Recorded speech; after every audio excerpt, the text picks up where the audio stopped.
Hello guys and gals and welcome. Welcome. So, maps. I think that's what we're on today. We're finally on maps. We need to gear up our character. We need to do lots of stuff. Levels so we can actually wear equipment.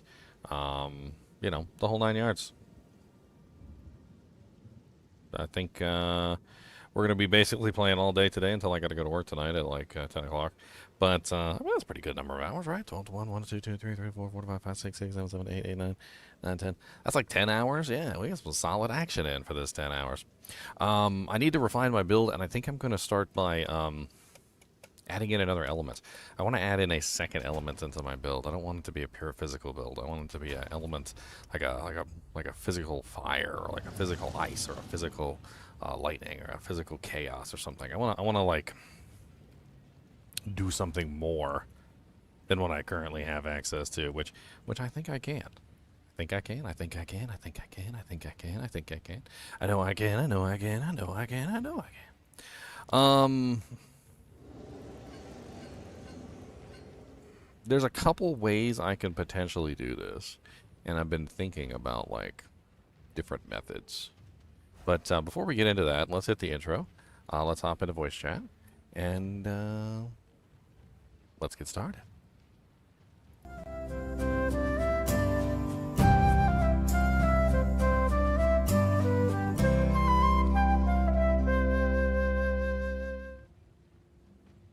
All right, bag and baguettes.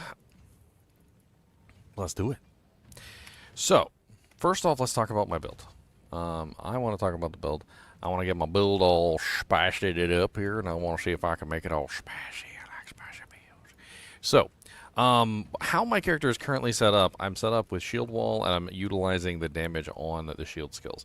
So, let's start out by talking about the damage of the shield skills. So, the shield skills gain damage, physical damage, based on armor per shield. So the higher armor your shield is, the more damage you have, and basically the more ridiculous things go. In the case of shield wall, as an example, if we were to calculate out like an average armor of a high tier shield, and we could even look for them. So let's just do this shield, and then we'll do bink, rare shield, and then we'll just hit search.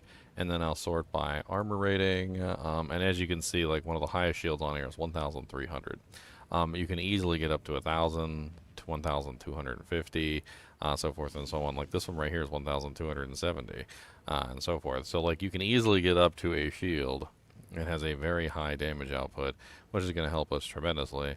A lot of these are going for multiple divines, as you can clearly see. But we'll be able to find one eventually, and it shouldn't be too expensive.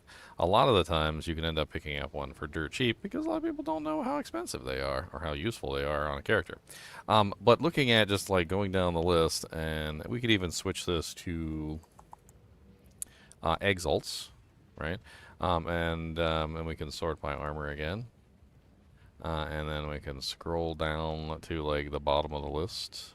So, like, there's a 20 Exalt one right there that's got 800 armor. So, within a reasonable price range, you can clearly see at least 800 is obtainable, right? So, you take that 800 and you start dividing it. That's how the skills work. So, basically, that's per 15. So, let's assume that we have, like, at least a moderately good shield at around 800 defense. And then you divide that by 15, which is 53.33. And then what you do with that is you multiply that by 8. So times 8. And then you also add in the base damage, which is 166, so plus 166, which gives us a total damage output of 592 base damage, which is pretty darn good, right? But the thing is that this comes from your shield, not from your weapon. So no matter what weapon I'm using, like, it doesn't change the damage. Now, if I do have plus the skills on the weapon, that will help. Like this weapon in particular has +4 skill levels, which definitely helps by increasing the lowest skill level to 21. And you can see the damage drops when I take off the weapon because of the skill points. But if I have a weapon that has no plus the skills on it, that's not really going to help me very much. Like, for instance, I could hop in here real quick. We could grab a melee weapon. And let's grab one that doesn't have any plus the skills. And as you can see, no change on any of the shield skills. So the weapon itself has absolutely no effect on the shield skills in terms of its actual damage output. This is not a shield skill right here. This one is a shield skill. This is a shield skill. This is a shield skill. This is a shield skill. And all of these are relatively unaffected by any kind of weapon equipment, essentially. This also, unfortunately, means that we don't get any, like, plus damage from the weapon. So a lot of weapons have some pretty good elemental damages and various things that you can utilize to your advantage. And we can't do that because, well, all of our damage is coming from the shield, which means we're starting with physical damage, specifically. So no matter what, we're always going to have, like, a massive amount of physical damage, or in the case of Magma Spray, we'll have a massive amount of fire damage, as you can see here, 12,682 to 17,845. It's a pretty atrociously large amount of damage that I currently have on this ability, and it's honestly not even fully buffed up. It could definitely be higher than what it currently is. Infernal Cry also offers us the ability to convert a portion of our damage, so empowered attacks gain 43% of damage as extra fire. So I was really considering going with the fire route. However, I could potentially also be using something like Embitter. So Embitter is a gem that gives me the ability to convert all extra damage to cold, which could be kind of cool too. Let me pull up a gem here real quick. Embitter. Is that how you spell it? Cold. Caps lock key. There you go. So if supported skill would gain extra damage of any type, other than cold, then they gain extra cold damage instead. Now, the reason why I'm potentially considering this is because, well, I can kind of like mess around with this function and get like a massive amount of extra damage. I was also potentially thinking of using a specific scepter, because my weapon is essentially so meaningless to the character and all it really provides is plus the skills. And plus the skills, by the way, is not really like the greatest thing in the world, because although it does increase the damage of your ability, it also increases the mana cost of the ability as well, rather proportionally to a pretty ridiculous degree. So like, the higher level your ability is, the harder it is to actually maintain casting it, which can also be somewhat of an issue. I need to move myself like right here so you guys can actually see the skill panel. It wasn't as big of a deal yesterday because I was mostly invisible, but now I'm shimmering like a glowing orbite. I don't know what's going on. Can you lose your game in this game for yourself in this game for years? Maybe, yeah. Maybe. But why would I want to do ice instead of fire? There's a scepter, so I was thinking about using this scepter. It's called the Dark Defiler. I believe that's what it's called anyway. Yeah, here it is. So gain 5% of damage as chaos per undead minion. So the general gist of using this instead of my normal weapon would be to have like a massive number of summons, essentially. I don't necessarily need to actually use the summons for anything. I would need a lot of spirit, so I'd probably need to make sure I got a, you know, like spirit amulet, spirit armor, etc. I don't. And there's spirit on this as well. But I would get a large amount of chaos damage, which I could then convert. It's a gain, so it is extra as damage gained extra as. So it is 5% per monster, and I don't know how many monsters I could potentially like utilize. I don't know. I mean, I don't know how much each minion costs and how much the total would be. I would also need more intelligence and probably a better Dark Defiler. Let's take a look at the Dark Defilers real quick.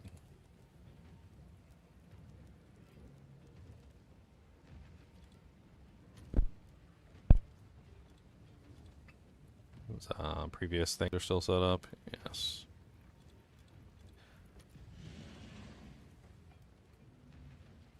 So the highest you can get out of it is 6%, and it's going to be 5% for the most part. It also requires a rather large amount of intelligence too, which I don't necessarily want to have to use. But I mean, it would give me more mana, so I mean, I guess there's that. Or I could just use a low-level version, I suppose. Hmm.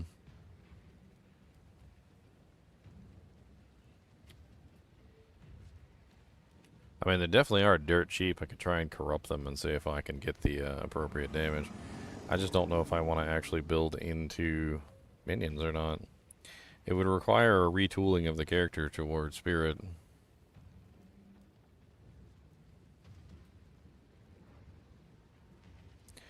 A retooling of the whole character. How many skeletons can I get? That's the question. And then how many multipliers can I obtain?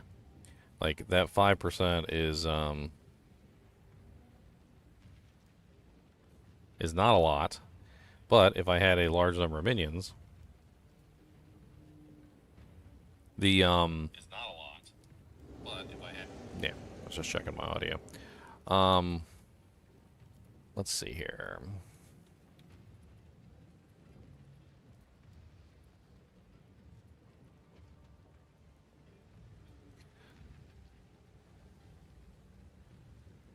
The base limit for summon skeletal warriors is 2. You can summon additional skeletal warriors using the gem for summon skeletons, which increases the total number you can have um, by investing spirit.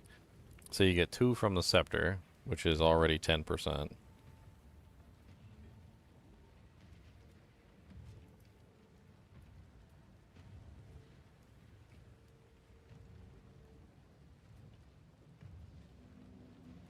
So where is the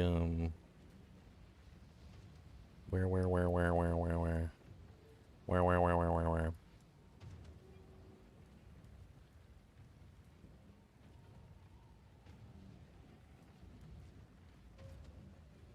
somebody's saying like 15 total.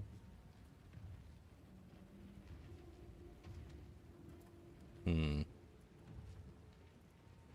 I mean, that's assuming if I have like a full version, which I don't necessarily think I do, but I mean, I can always pick up a like a 1 Exalt version with the appropriate amount of doojags here. I mean, I guess you can socket this too. I mean, it doesn't hurt to just pick it up.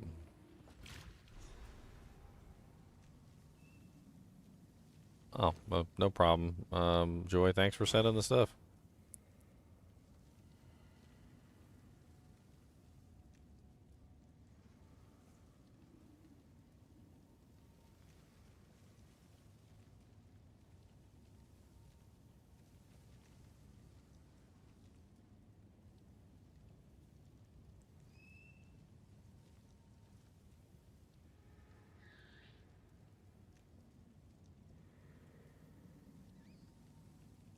I'm looking at all these doojags. All the doojags, all the doojags.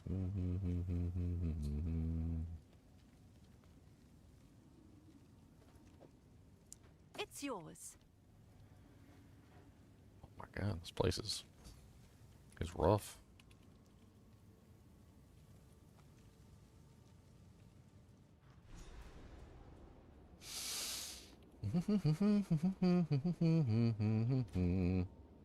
Need a hell of a lot more intelligence than I currently have access to, unfortunately.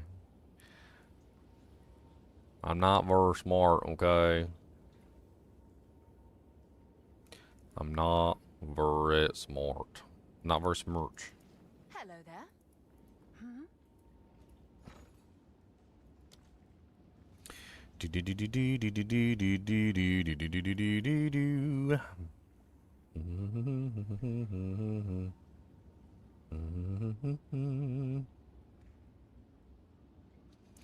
What do they do on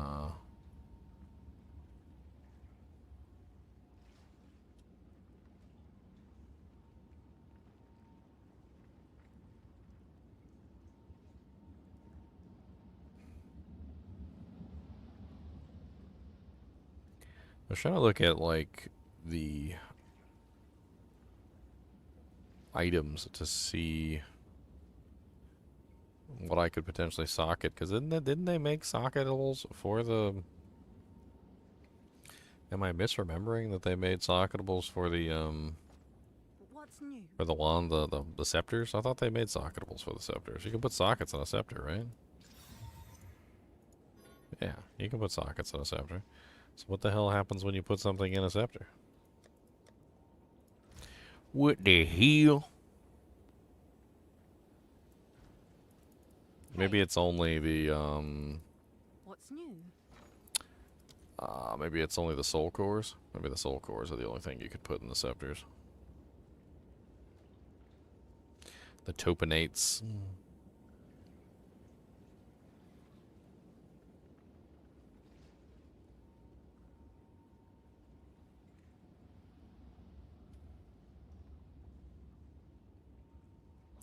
Topinates, topinates. Come on down with some topinates. Punch you right in your topinate.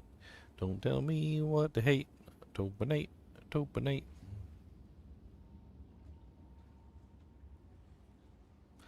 Got that big old topinate. Punch them right in their topinate.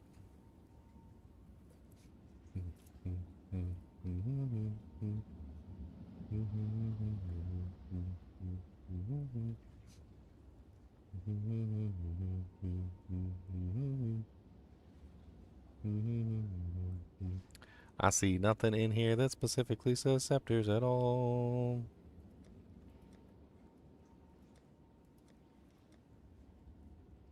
So maybe it's just if it says wands or whatever, maybe it's in the wand category. I don't know. Because wands are not martial weapons. Gain 13% extra as extra chaos damage. So I think step one would be to confirm that it actually works with shield skills first before we go any further. So let's just confirm that it actually works with shield skills, and let's not get too excited about it because we haven't actually even tested to see if it works with like shield skills first, which is stupid. You know, we probably should have done that. Intelligence.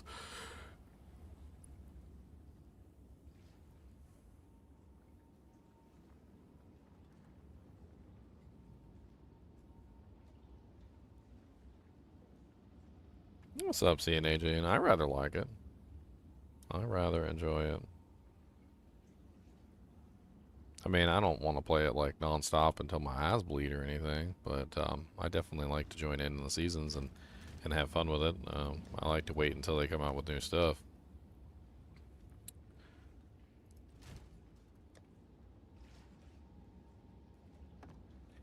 Bomb, bomb, bomb. Alright, let's just respec. I've changed my mind.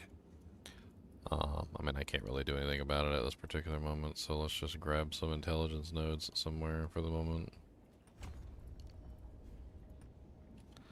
We need 41 to put this scepter on.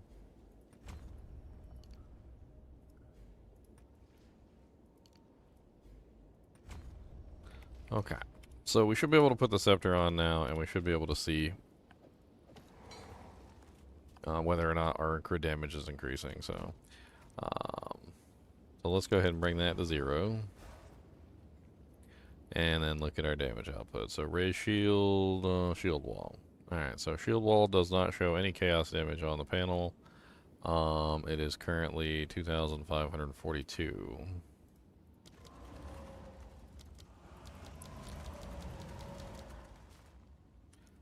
So I think the answer to that question is yes.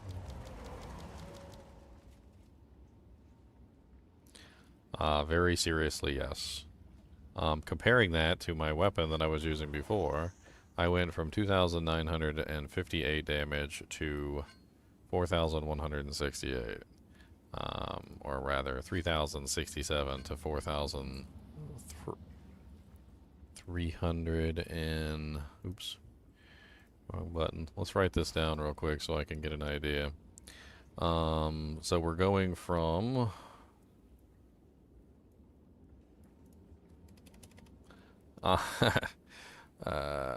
so 4, 3, 4, 4, Take off the weapon. 303067. Alright, and that's mostly purely physical damage, so we don't really have to worry about the other numbers because it's mainly a physical damage thing. So going to the scepter, so if we take off the weapon, and we go to the scepter is also 3067.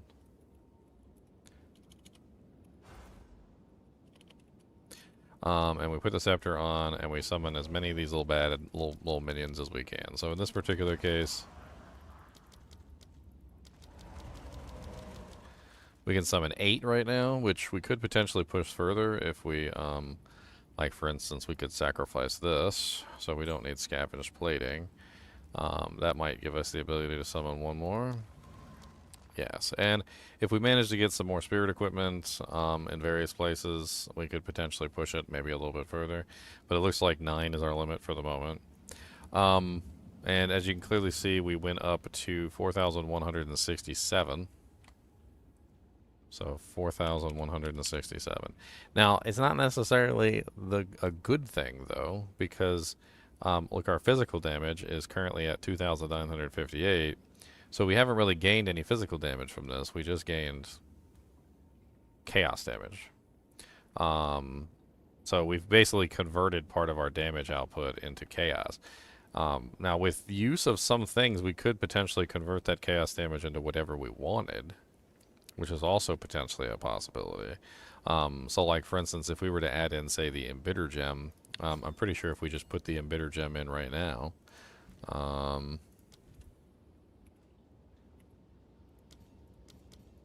so let's just go ahead and make one. If we put the Embitter Gem in, we could potentially convert that entire chaos damage into cold damage. So now the chaos damage becomes cold, and we have some sort of freezing effect. We also have other, like, add-as damage types as well. So, like, we're using Infernal Cry, which empowers an ability. So if we go ahead and use our E, we get an additional damage. You can see the damage kind of, like, changes there.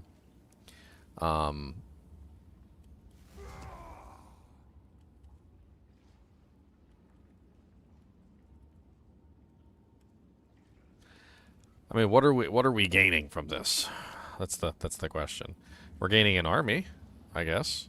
So our damage stays roughly the same. We lose physical but gain chaos, which we can then convert into other elements. I don't know exactly what we do with that chaos damage, but it definitely gives us chaos damage that we can play with. The chaos damage that we're gaining from this, I think also applies to the minions. I think. I don't know how much damage they actually do. It says attacks per second, 1 main hand physical stun. But we can put a bunch of gems and stuff on this guy too. These guys are little baby ones. These are little, like, level 7 skeletal wars, so they wouldn't even really be even set up for damage, unfortunately. If you were to set up these guys, I would imagine that you would set up them for, like, just stay alive, okay? Just if you could just do that, just don't die. Can you guys do that? Can you just not die? That would be great. And so you probably put things on them, like, I would assume, trying to think here, like, let's go to Skeletal Warrior. I mean, Last Gasp is a good choice. So that would pretty much make them last for 4 more seconds, even after their life is reduced to 0. We could also potentially use, I think, Meat Shield, which minions are supported take less damage, but also deal less damage. So you could easily do, I think, Meat Shield and Last Gasp together to keep them alive, so that they're not just immediately falling down into the, like, the pits, essentially.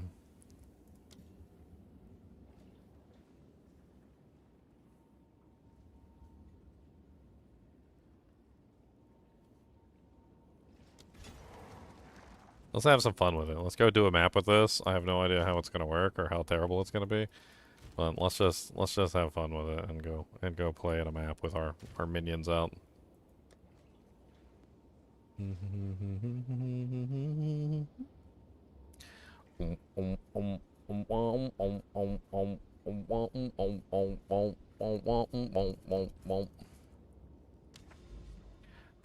in the maps, that is what we do.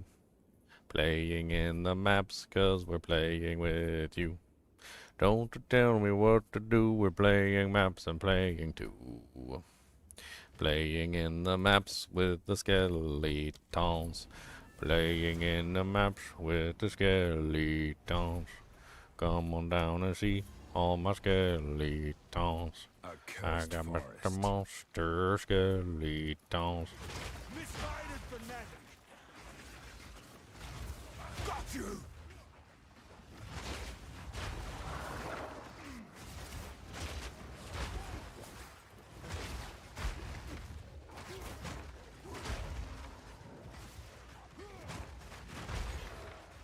Oh, skeleton army I summoned today. They might not be the best, but hey, they help me out in chaos, yeah. They're gonna make my abilities hit hard. Using my shield, gonna smack 'em around. Teleporting skeletons in town. They're gonna come back again, you see. Teleporting everywhere for me. Got a couple skeletons, yes I do. Look at all my skeletons, they look like poo. Everywhere we go, skeletons for me. I don't really care what you're saying to me, 'cause I got skeleton army, an army for days. And they run around and they don't get paid. And I tell the skeletons that they don't get food. I don't feed them, clean them, or do nothing for you.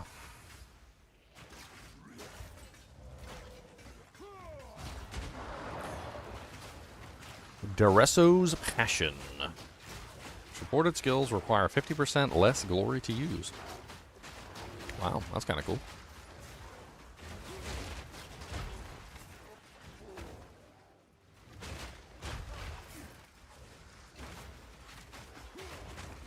Oh, what's up, Don Quixote? From the Philippines, huh? All right. Well, I'm glad you like my D2 content. What does PoE 2 do better than Diablo 2? I don't know. Why does it have to be a pissing contest? Is Diablo 2 on season right now? I come back to Diablo 2 every single season. And I play single player too. Do you doubt my devotion to Diablo 2? I have 3,500 videos on my channel, and I'm pretty sure 2,500 of those are Diablo 2 content. How about, instead of questioning me about what games I'm playing, because you feel like I'm not playing the game that like sucks your wiener in the morning, maybe you should trust the fact that if I'm playing the game, it's probably fun.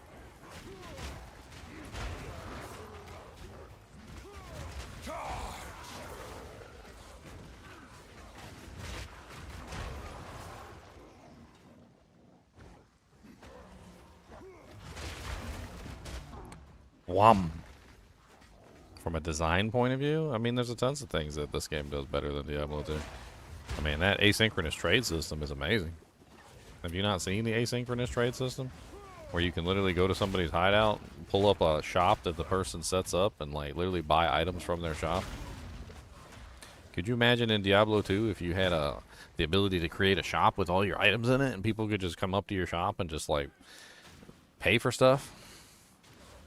And then in the morning when you wake up, you'd be able to like collect your earnings. Like, oh yeah, my Skin of the Viper Magi I sold. Yep, got myself, you know, three Is runes. All right, I want to beef up this blacksmith strong. Actually, no, this blacksmith is the weapon one. I don't want to do the weapon ones. I want to do the researcher ones. But we'll still at least drop the doohickeys on there. Let's drop that one and that one. Well, that's terrible.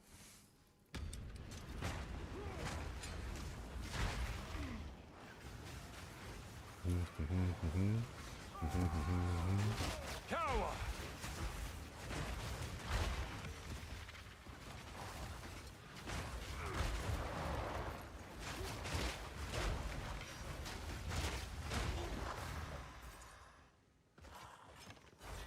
A rare bow of buttholeness. It's not bad. It's not amazing. It's not bad. I'll throw it in the stash. Maybe somebody will take a look at it for their character. Kind of high level though. Can't I see anything on the floor all of a sudden? What the hell was that about? I need more ID scrolls too. Meh. Okay.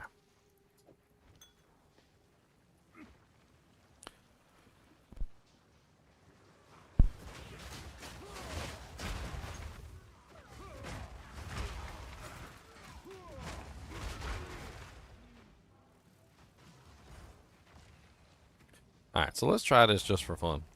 I want to try this. Let's put the embittered gem in here. There it is. We're going to try converting that to cold damage, and we're going to see how that goes.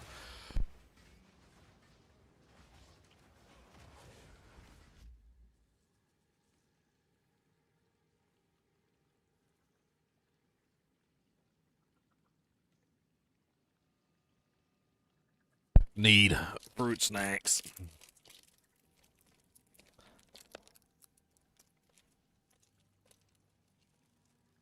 Need fruit snacks.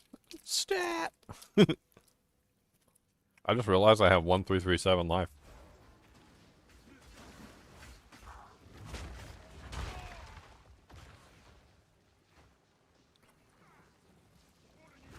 Nice try.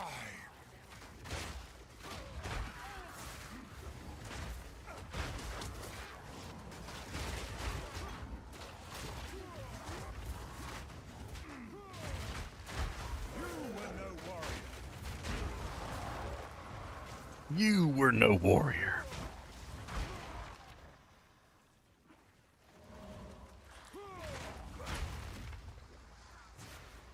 Gotta see how this does on a walls.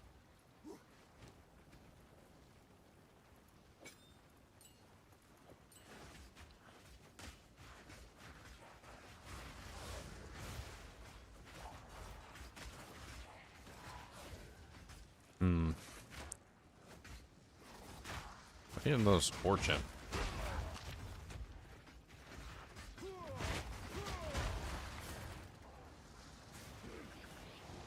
What do I think of the new act? I liked it. I like the new act. It's very like non-linear. You can go anywhere you want to. You get to backtrack a lot though, because you know you're gonna miss stuff. But I mean that's pretty much par for the course, right? I can't yet.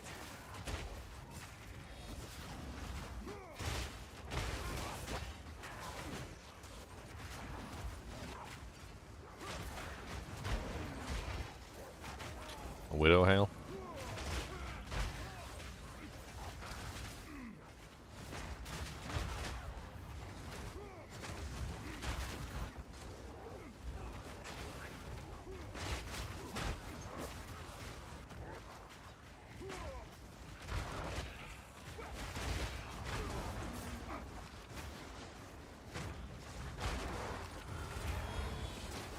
Dude, this freaking defiler stuff that they put on the ground, like the defiled ground, is just disgusting. Like I can't do anything when I'm in it. Like it's, you basically just take full damage and you can't heal yourself while you're in the defiled ground. There's like nothing you can do.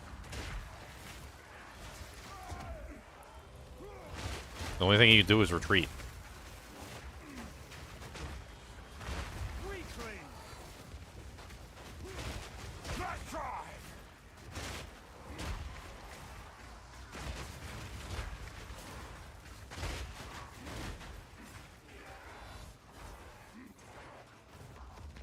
I'm trying.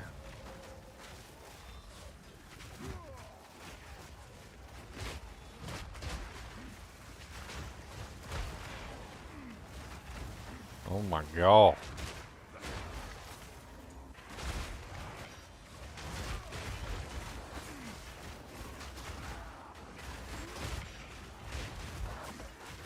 Why am I stuck in here? I'm not stuck in here with you. You're stuck in here with me. I don't know what you thought was happening.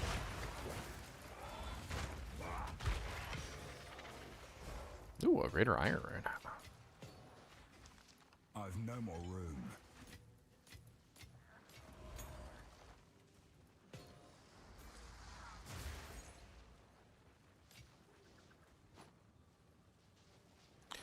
Is accuracy important for a melee character? It's important to hit the target.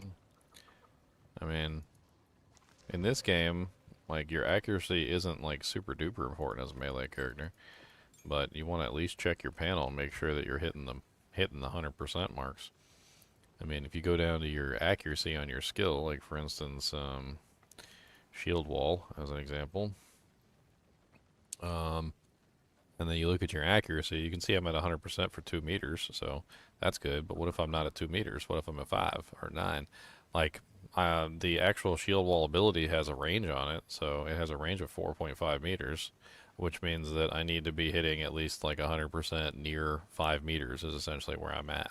So, like, I am a melee character, and this is technically a melee skill, as you can clearly see here, with a radius of 4.5 meters. So I need to make sure that I'm hitting at least 4.5 meters.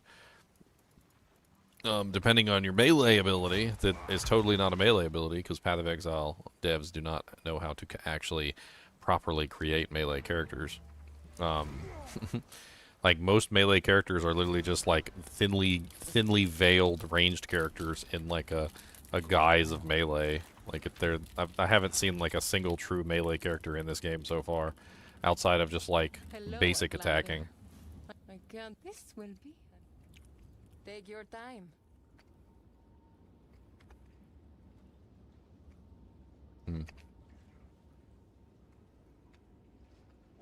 Don't spend it all at once.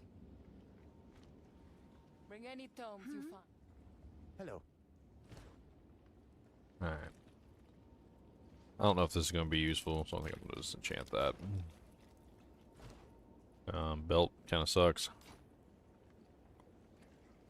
I'm not just enchanting my mace. So it is.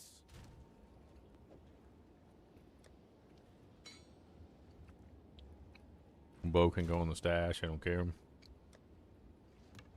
There we go.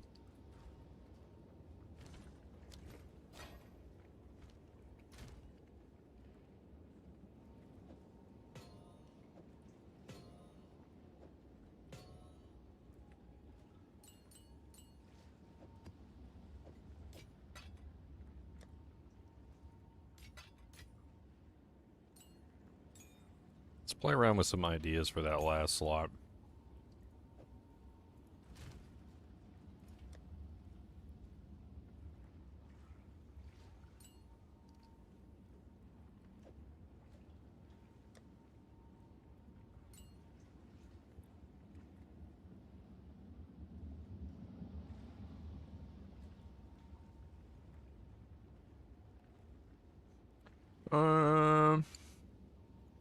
We wanted to put one more Dujank on shield wall, right?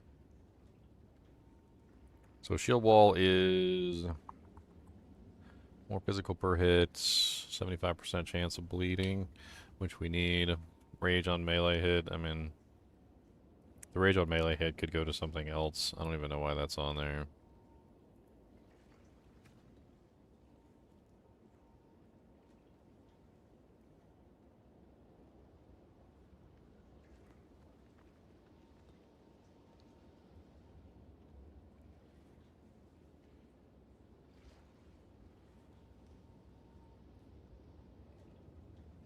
Meat shield build. He's so funny.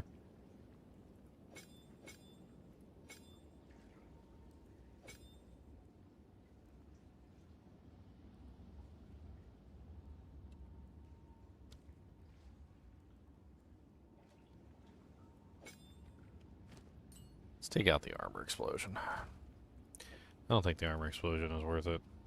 I was just looking at it, and it says on the armor explosion that its attack damage is equal to 30% of default attack damage, which I don't think is doing anything for my character, because technically I'm not using a weapon at this point. So I think that was completely useless to me in every way, shape, and form. So let's use some other Dujanks here. We want to avoid brutality, because brutality removes our elemental damage, which we don't want.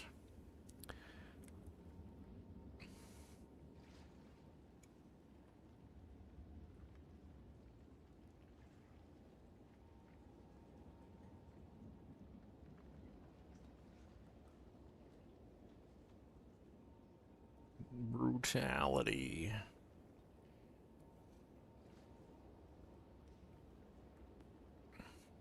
Physical mastery to increase the level of the skill. I don't want supported skills deal 50% less damage, so that's awful. I don't like that at all. I can get Rage 3 too, I just realized that. Let's do that. Let's grab Rage 3. I don't know why we're using little baby Rage 2. Little baby Rage 2. We want a little baby Rage. Nobody wants a little baby Rage. Rage against the 2. Rage against the 2. Oh man, I'm out of freaking support gems. I need 2 more support gems. Can you get support gems on the currency exchange? Are they even in here? Oh look, there's all the gems and stuff. 6% more damage with hits for each poison on the enemy. Arakali's Lust. 20% chance to gain a Flame Archon on igniting an enemy. Command skills. Unholy Might.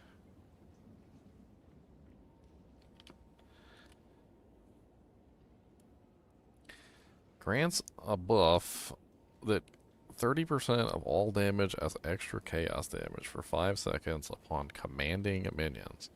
Some minions can be commanded to perform certain actions that require you to use corresponding command skill, which will cause your minions to carry out the command. I'm assuming that the minions that I have cannot be commanded. That would be my assumption. If they could, that would be kind of interesting.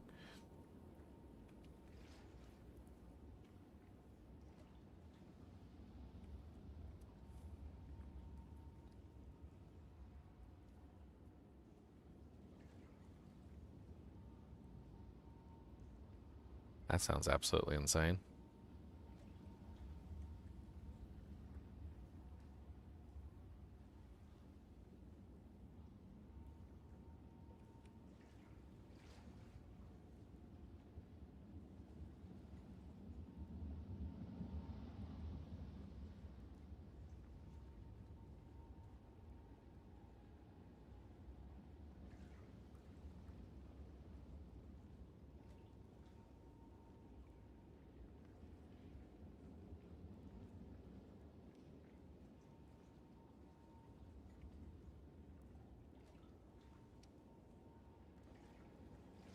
That's kind of nice. Break armor equal to 20% of chaos damage dealt by supported skills. Supported skills gain 20% of physical damage as extra chaos. That sounds freaking crazy. And that would actually allow me to drop my armor break passive and go with a different passive. That sounds nuts. How much is that one going for? 240. Yeah, that one definitely seems like it's very powerful. So, yeah, that makes sense. Supported skills gain 20% of cold damage as extra chaos damage. Lightning damage is extra chaos. Fire damage is extra chaos.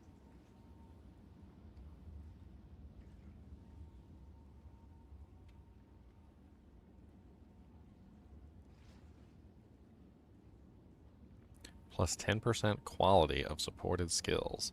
That's an additional 10% more multiplier, and it also gives +1 to the skill. That might be pretty nice.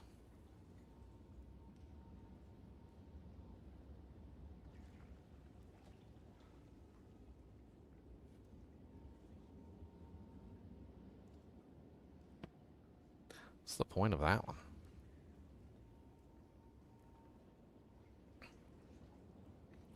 10% of damage from hits is taken from supported companion's life before you. You recoup 200% of damage taken by supported minions this way as life.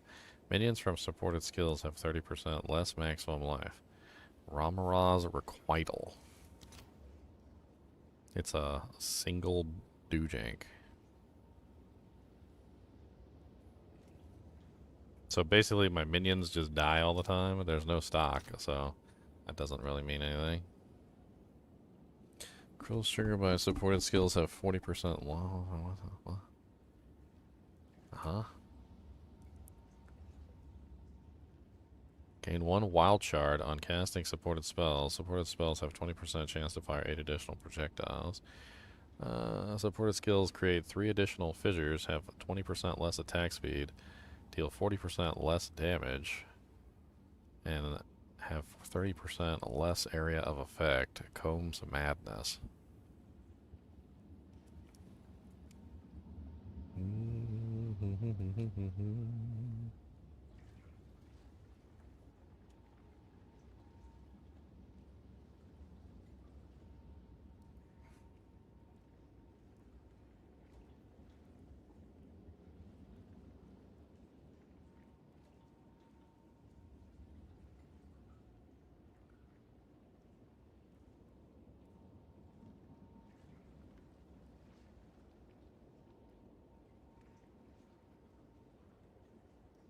Oh.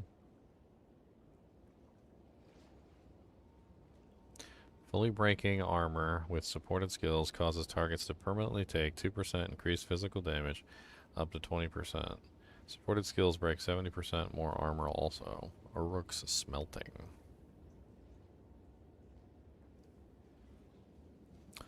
Brutus's Brain. Minions from supported skills deal 100% less damage and take 100% less damage, so they just don't die. It's 110 exalts for that. Essentially turns them into 100% meat shields.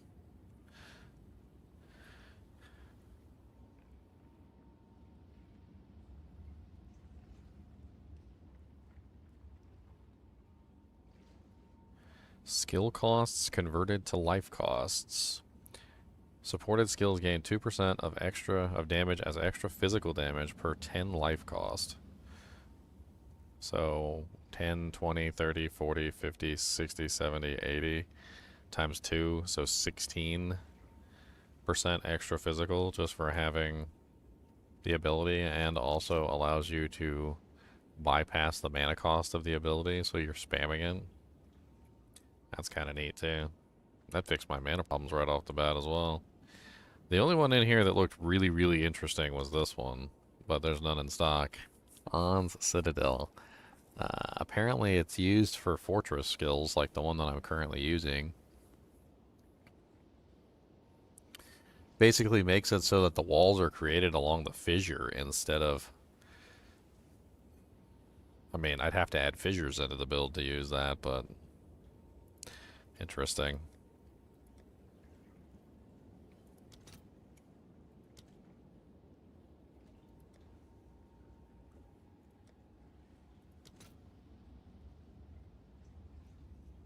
I don't know if there's any, like, low tier ones I need. Let's just grab some. Wait, what? Why would uncut 4s be more expensive than uncut 5s? That doesn't make any sense. I'll post it right away. Whatever. Alright. So we need 2 Doojanks for this. We're using the bleed support. Isn't there a bleed 3, actually? Now that I think about it. Is there a bleed 3? Because if there's a bleed 3, I should be using bleed 3. What is bleed 3?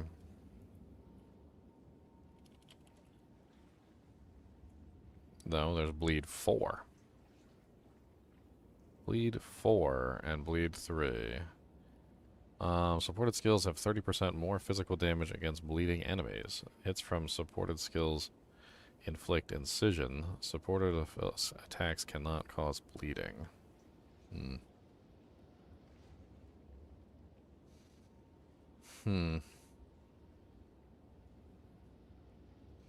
don't know if I like that or not.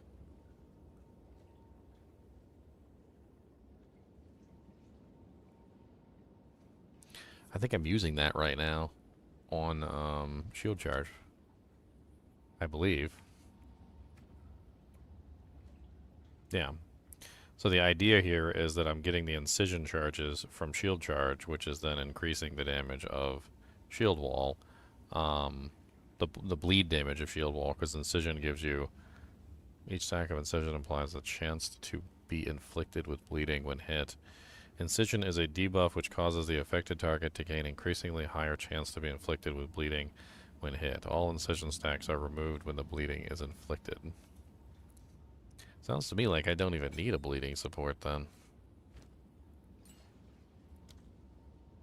Like, chance to bleed. I could probably go with, like, passive chances to bleed and, like, not even use this. The bleed damage is what, 488. How does that even work?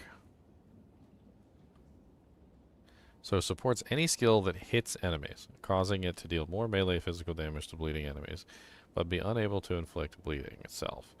Supported skills also inflict Incision on hit. Incision is a debuff which causes the affected target to gain increasingly higher chance to be inflicted with bleeding when hit. All Incision stacks are removed when bleeding is inflicted. Each stack of Incision applies a 10% chance to be inflicted with a bleeding when hit, and a maximum of 10 Incision stacks can be present on a target at one time, leading up to a 100% chance. So basically, it sounds to me like as I'm hitting the target, they're going to gain Incision stacks. The Incision stacks are going to slowly increase the percent chance that I cause bleeding, and then I don't even necessarily need to have bleeding support on Shield Wall, because even though Shield Wall won't immediately make the bleeding happen, the Incision will essentially force the bleeding to happen eventually.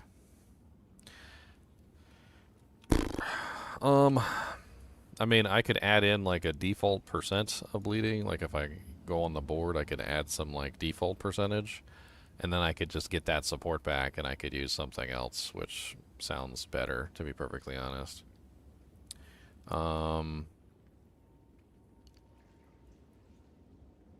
It does sound better.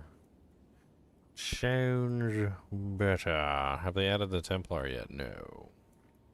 No, they have not. No. I don't know if I need this anymore. So if I look at my elemental armor block percentage, it says I'm currently at 85% against hits. And like, I feel like I could probably drop some of those points and not really lose all that much. Nothing is set in stone.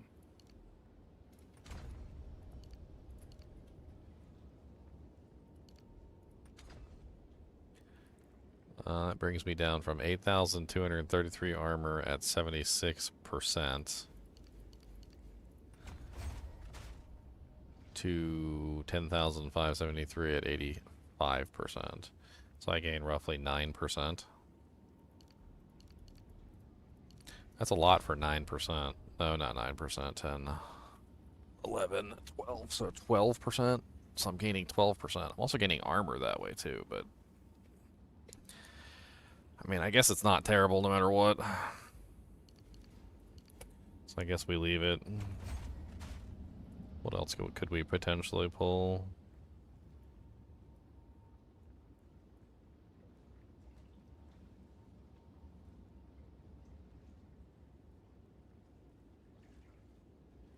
I'm not sure this tiny bit of attack speed is really worth it, so let's just grab the bleeding. Alright, so with the Incision stacks, if I'm looking at the ability now, so I currently have a chance to bleed of 20%. But every single time I hit with the Incision, it goes up by 10% every Incision stack. So essentially I can go 30, 40, 50, 60, so I should still be getting a rather large amount of bleeds, but I don't know 100%. We'll have to play with it. Giggity. We gotta play with it, boys. Maybe we can add a gem that gives a little bit more bleed on there. I know there's probably a gem in there that has bleed on it. There's probably a couple of them, actually.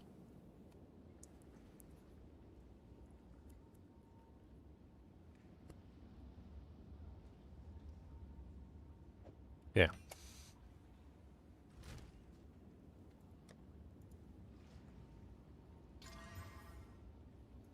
But here we go. Let me see if I can, like, squeeze this in some way for some extra percent bleed. Gotta squeeze it in. Not that one. Yeah, we can do that one.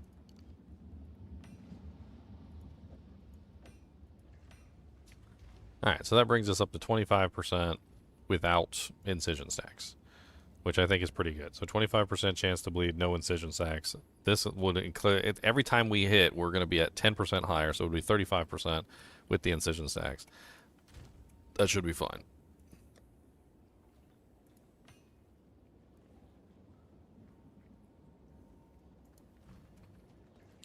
Alright, now we need to figure out how we're going to set up this stupid ability.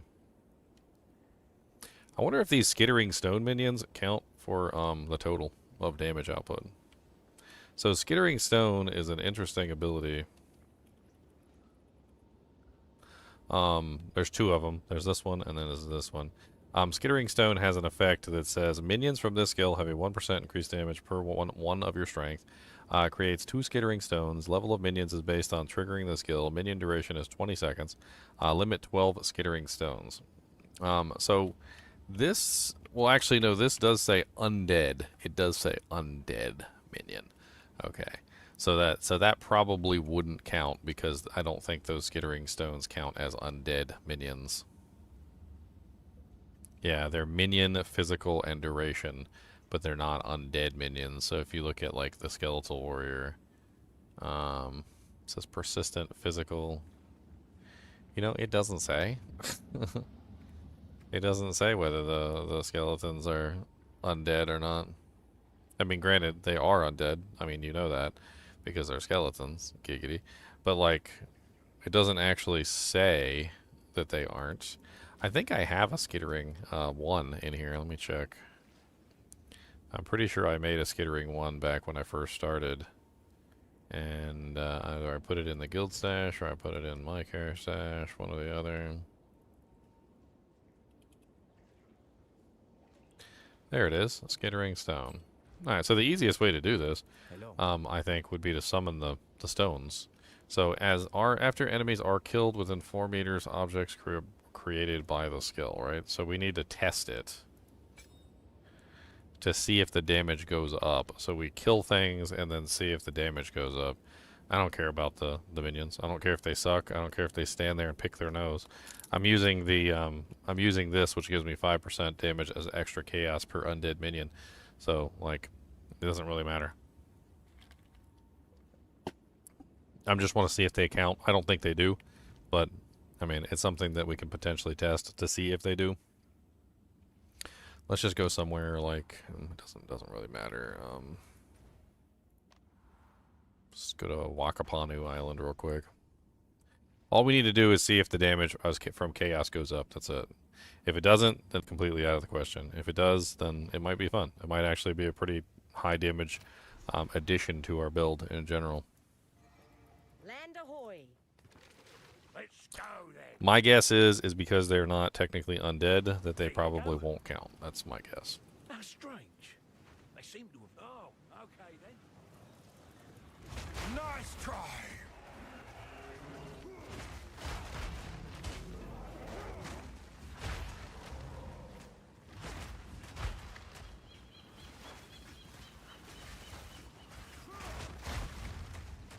I need to look at the shield wall portion of the ability.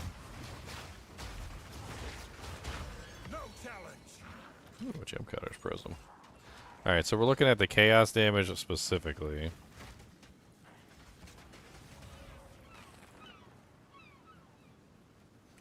So the chaos damage is 1,038. So let's get some minions.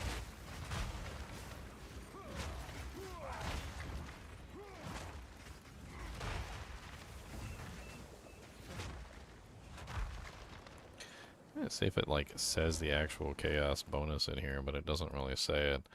And it is so hard to do anything with this big giant panel popped out. Uh-oh. Booted. An unexpected disconnect has occurred. The creation of a warrior using minions is illegal and you have been banned from the game. You have been banned. Ahoy. Congratulations. Help ya. Watch your step. Banning you is what we do.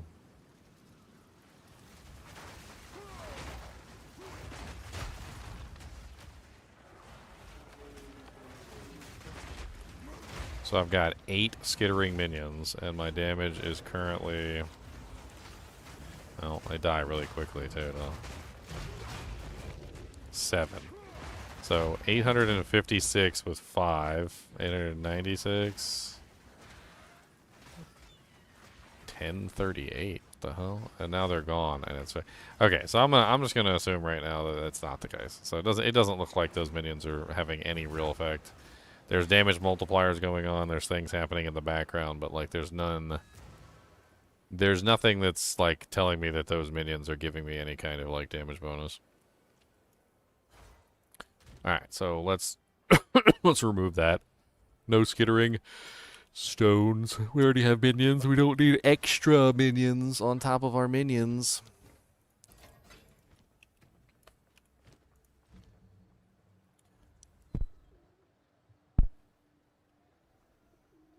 I'm trying to see what else we want to use for, this is our main damage ability after all.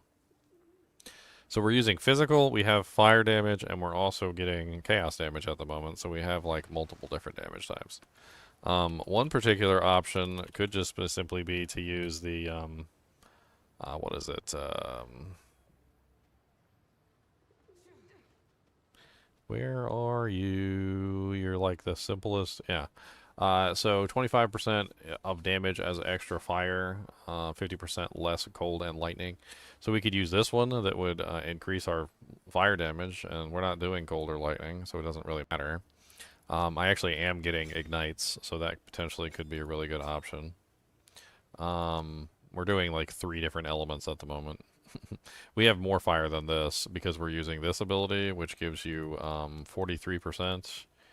Damage as extra fire right here, so that's another one that's giving us a huge bump of fire damage. So we do have a pretty considerable amount of fire damage, more than you would expect. What other abilities would we throw on here?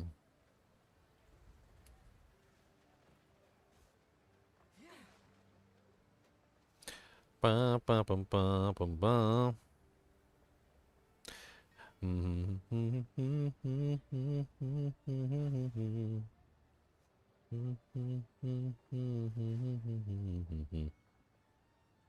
Hits from supported skills ignore fire resistance. Hey, thanks for the sub into Talk 785. Appreciate it.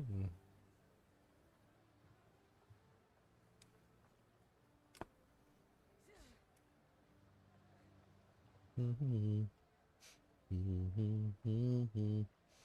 I not using heavy swing? Heavy swing would be really good. Yeah, let's use heavy swing. Heavy swing is a solid option. I don't know why I wasn't already using that. That's a huge bump in physical damage, which in turn also bumps up the other stuff that we have as well. So that's good. We need one more support gem. I don't think I have any support gems left, except for maybe like a baby one. Do I have a baby support gem? I do have a baby support gem. We can use the baby. We can use the little baby support gems. Little baby support gems could be potentially used for this build.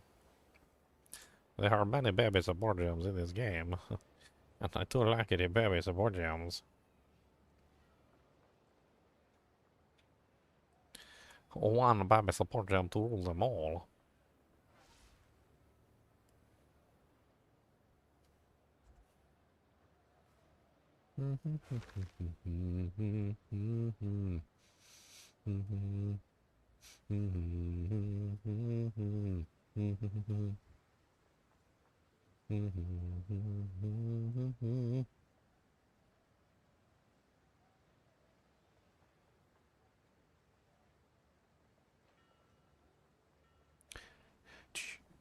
That's kind of crazy. Execute. I was looking at execute.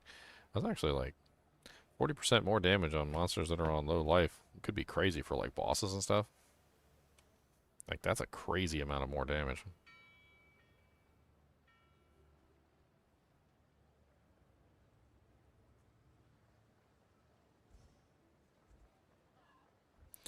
Honestly, efficiency might not be a bad idea. 30% less cost.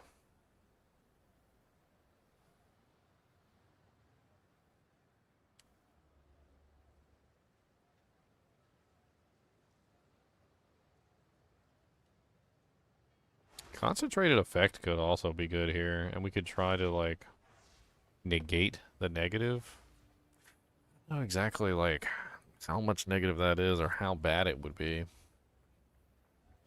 But, I mean, that's 30% more area damage, and Shield Wall is an AoE skill, right? It does have the AoE tag.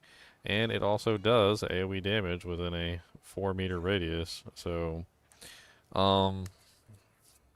I guess technically that would be a massive bump in damage, but it would also reduce the overall range of the skill kind of tremendously. What does that bring it down to? 3.2 meters? I mean, that's still pretty darn good. 3.2 meters is still pretty darn good for a bump of... That doesn't seem to be affecting the damage at all. What the hell? Why is it not changing the damage, but it's reducing the... Like, the explosion length right here. Like, it's reducing that. But the damage number, like, the physical or, like, the total isn't moving. That's 4,528, and it's not even budging. Does it just have no effect on this ability? Do I need to be outside town to see it? Like Diablo 4 style? What's up, Leanne? What's up? I'm playing around with my Doojanks. Doojanks. I was looking at the friggin' max concentrated area, and it seems to be doing nothing. It's really weird. Sometimes the skills only affect a portion of a skill. Does that damage breakdown show the AoE effect of the wall? Like, how many effects does the wall have? Does it... Just the AoE effect, as far as I'm aware. Let me look at the skill. It literally has only an AoE effect. It doesn't do any damage. It just, you place it, and then it has an explosion, and the explosion is 4 meters. It's affecting the explosion radius, so it's going from 4 meters to 3.2, but it's not changing the damage of the skill, at least on the panel at all. Like, I'm basically losing whatever just to gain nothing. By the way, I saw the craziest thing for your build, because you got all those fissures going all over the place. There's a support gem that makes it so that shield wall is made along your fissures. That's interesting. That's crazy. You imagine all your fissures going out, then you tap shield wall, you get walls all along the fissures, and then you slam and then break all the walls. That sounds absolutely insane. It's one of those lineage support gems. It was in the currency exchange. Yeah, you would just put it on shield wall. How much was it? I didn't check the price.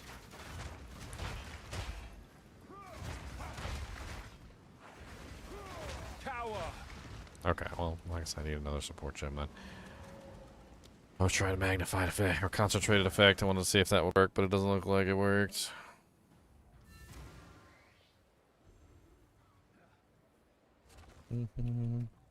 Said it went up by 1,000? It didn't went up by 1,000. Don't gaslight me.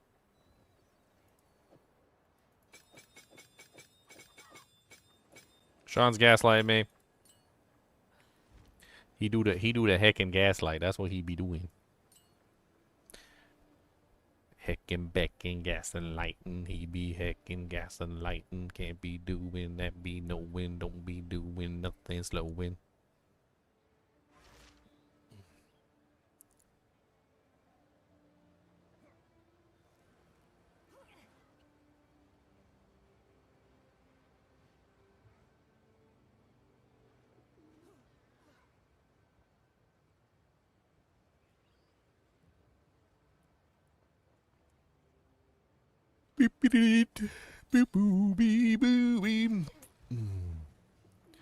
Honestly, I think I'm just going to do the cost thing.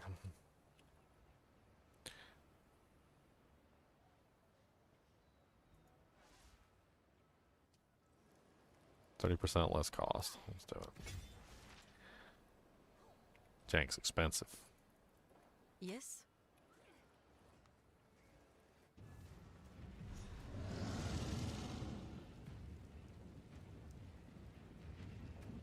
Welcome. Yes. I'm playing around with the Dark Defiler right now. I got an extra 1,000 damage of chaos damage, just like and a little minion group following me around. It's kind of funny.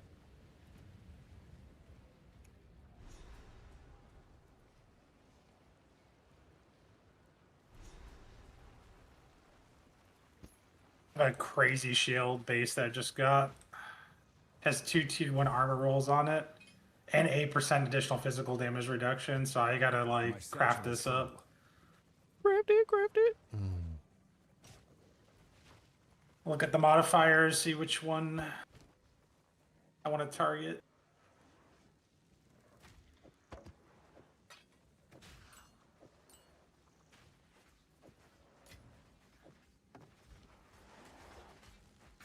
Protection!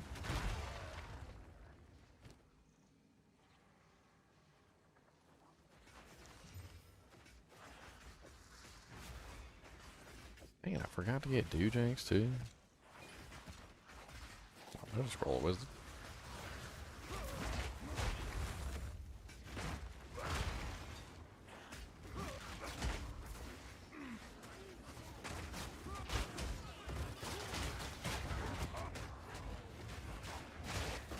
I probably want the roll on the bottom. Suffix. What I be talking about? I haven't seen you link anything. Oh god. So much desecration. It's right there. I don't want to be desecrated. Probably guarantee the chaos No, modifier. no, that's not what I meant to do. No. Oh, dang it. I was trying to hit the frickin' escape button so I could... Yeah, I accidentally closed the game. Oh, no. I was like stuck in the middle of a bunch of monsters and I was trying to get out. What a plebe. I don't think there's any flat armor. I don't know how the escape thing always keeps coming up. Like like if I press 1, I guess 1 is near escape, and I guess I like graze the escape key as I'm pressing the 1 key or something. I don't understand.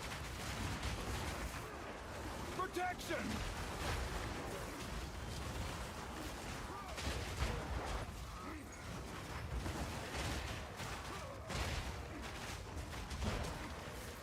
These freaking big abyss monsters are a pain in the butt. I mean, first off, they just take up so much on the screen, and then they like bully you into the corner. I've nowhere to keep that. And then they put all that desecrated ground all over the place. It doesn't make it easy.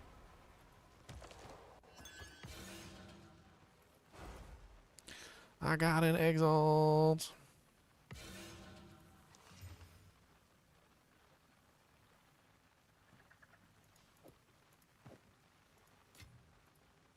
Alright, what was the shield? Sorry. Since I accidentally left and came back. What's that? I'm going to try for a Kurgle, and then I'm going to, I guess, close my eyes and slam it. For the 8% prefix. physical damage reduction. It's nice. It has 3 T1s on it. The 2 of those armor rolls are both like perfect T1s, and then the 8% physical is a perfect T1 as well. Mm.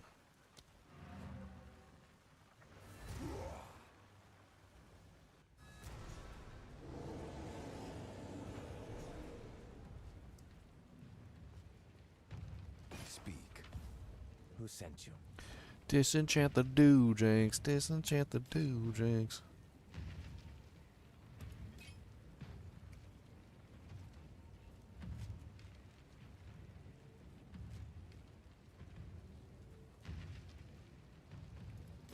Omen's incompatible with desecrating this item. I thought I saw Kurgle Fine. work on there. How can I help? Interesting. Oh, I was messing around with it, and sometimes it's not the one that you think it is if you use multiple of them at the same time. Alright, then we're just going to yellow it. Like, sometimes it's one specific one that's causing it. We're gonna YOLO it. Hey, We're gonna YOLO. We got a suffix, or no, we got a prefix. Okay.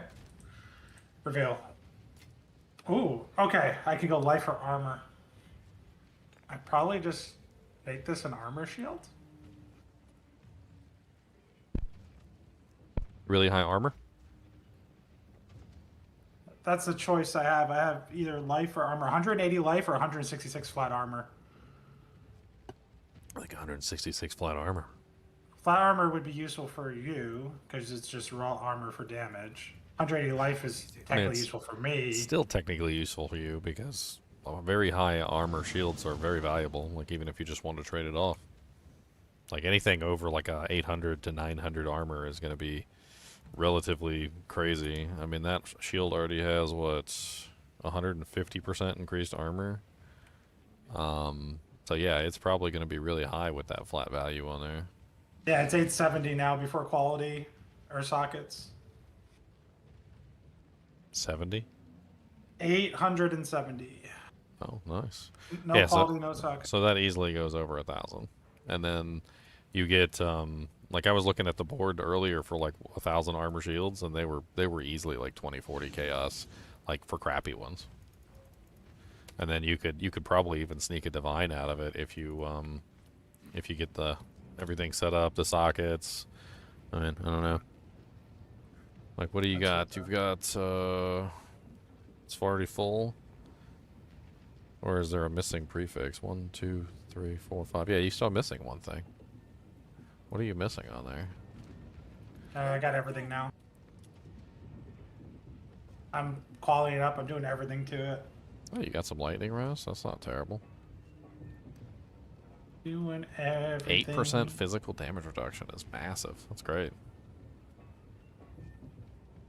Yeah. That's a solid little shield. I bet you it goes over 1,000. That'll be my bet. And any shield over 1,000 is already worth a lot, and that physical damage reduction on there is going to make it even more. Like if I pull up shields real quick and just go rare, and I just do like the only mod I'll add is physical.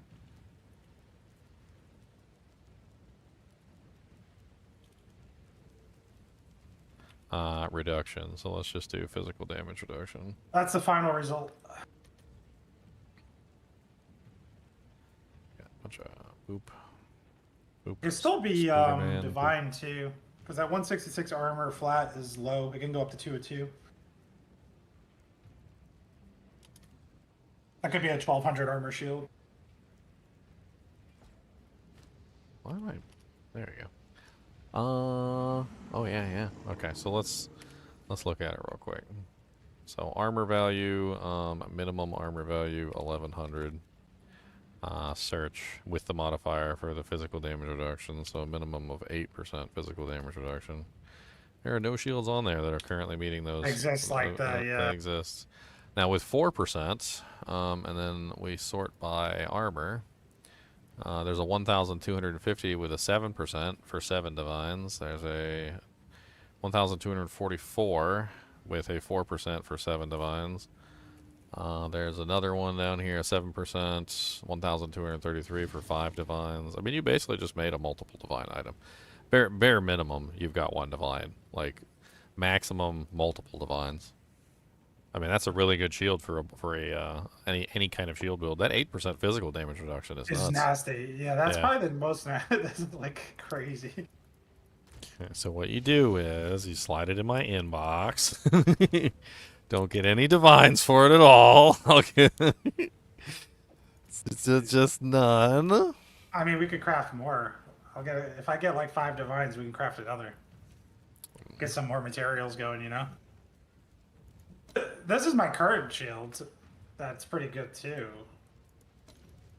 And it has a life roll on it. Corruption. 4%.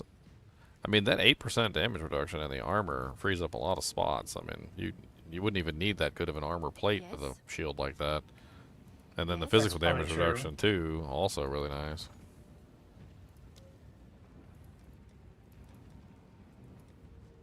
I mean, you got 2 of the best mods together. You got the damage reduction and you got the armor, and those are the 2 things that matter the most for any kind of shield character. And then like everything else on the shield, like you even got a resistance on there, which is pretty good as well. I mean, I honestly don't think that shield is even has a comparable option up there. Like the best option up there was that 7%, but that's a 7%. You got an 8%, and you know the thing about premiums. Like, but Yeah. if you're perfect, then that's a premium. So you got the 8%, which puts you in the premium category, which automatically puts you above some of the other options.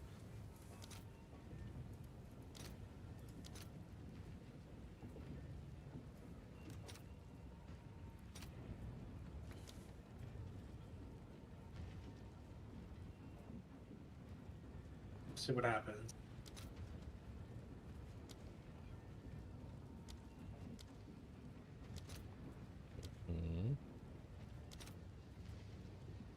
Ooh, annulments are going for like 13 exalts. Oh, really? I Yeah. just dropped one. I'll fill that It's in pretty as good. soon as I can. just sold it instantly.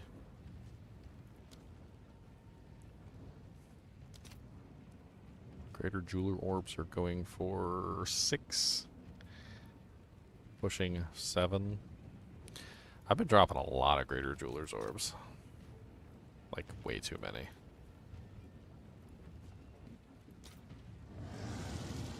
It's a good thing. That's a good thing. Yep. Yep. I've got no perfects yet.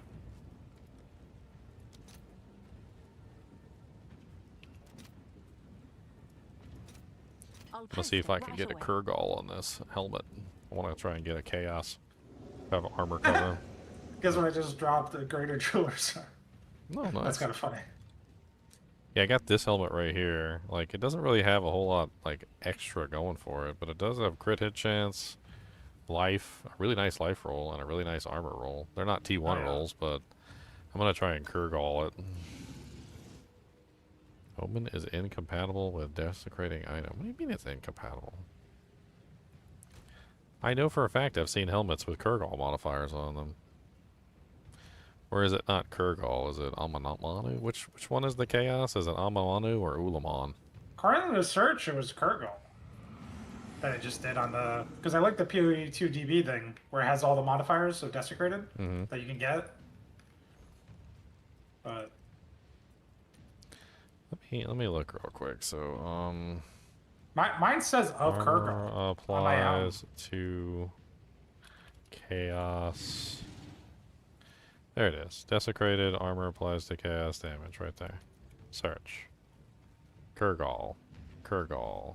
Kurgal. Kurgal. Maybe it's because it already has something that takes the place of the suffix or something, or maybe, I don't know. Maybe it's because it has, no, because it's still missing a prefix and it's missing a suffix. So technically you should be able to utilize it, like it doesn't make any sense. Omen is incompatible with desecrating item.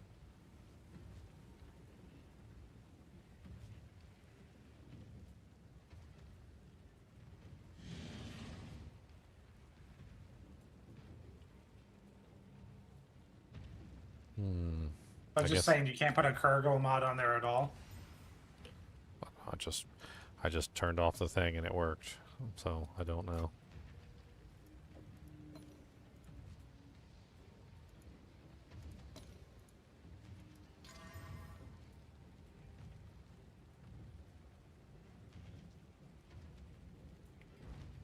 It's the higher ones or all of them you can roll again.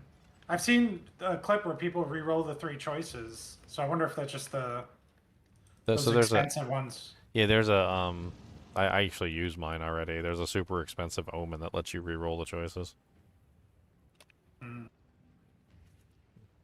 I had one and I used it. Didn't get anything good on the second try. It's like, oh, okay.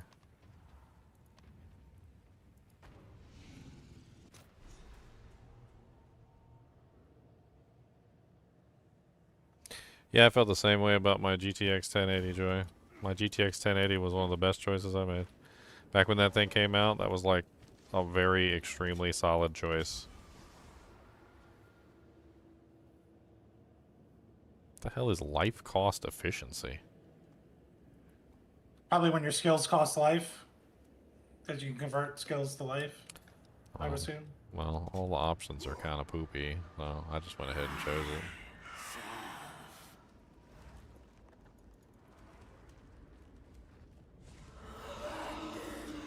Yeah, not overly impressed with it.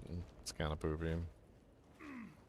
I was hoping it got the Chaos Mob, but it didn't get Chaos What Mob. level was that helm? Level 65, item level 65. So it's right above the minimum or maximum for the lower tier. You got to use the mid tier one, I guess. Yeah. I wonder if Kurgle requires a specific item level. I'm gonna do some gambling here too, real quick. Let's do some fun gambling. Mine's item level 74. How much do those gambling things cost? Why am I not gambling of what? The omens? The omens of gambling. They're probably like 1x, I imagine. It'd be funny just to do a bunch of gambling with them and see, or like on shields, and see if you get something like really crazy. Wait, it's based on character level, right? So that's a bad idea right now, since my character level's still kind of low. Hold off on the gamble farm.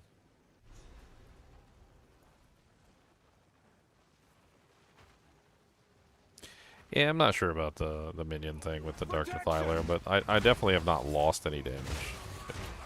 Like there's no damage lost from what's happening. Like I'm doing chaos damage now, and like the chaos damage is making up for pretty much all the physical damage that I lost. I also have minions now, which is kind of cool to have the minions running around, you know, running interference for you.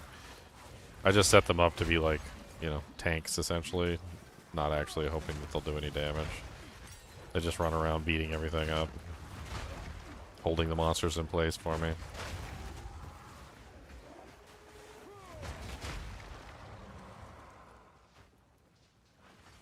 Minions should be able to grip them like corpse tendrils to the wall. Get over here. I'm watching them try to beat this one monster up, and it's just like a regular trash mob, and they're just like failing horribly. They can't do any damage to it. Look at it. Look how horrible this is.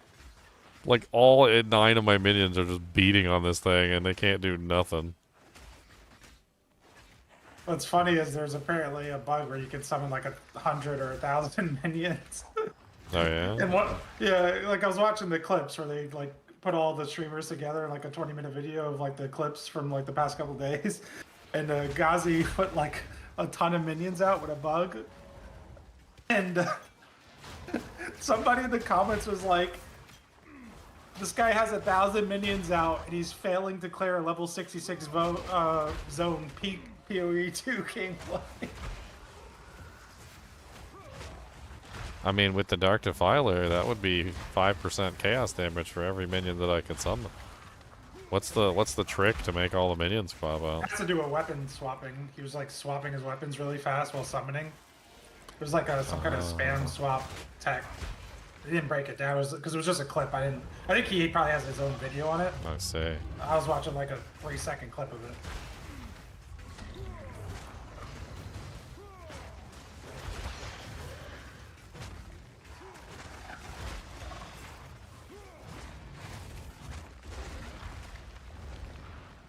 He said he sent it to GGG and everything. So. Surprised we haven't gotten a patch yet. Probably still working on it. It's not a priority, okay?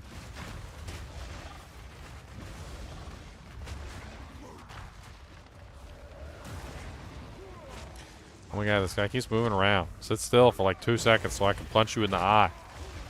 I wonder if we would ever experience consoles taking over PC. That would never happen. Consoles is essentially like you're locked into no upgrade path. Heck, some of them are like still using proprietary connectors and components. Like I saw the Switch 2 uses a proprietary dock like connection. It's USB-C, but I mean. Well, the connection itself is USB-C, but the negotiation, the actual like machine to machine language where it communicates how to pass the signal is proprietary. It's like vendor locked. So you can't use like other third-party docks like you could with the Nintendo Switch 1 or with any other handheld. It's kind of like Apple style. That's what Apple did for a long time.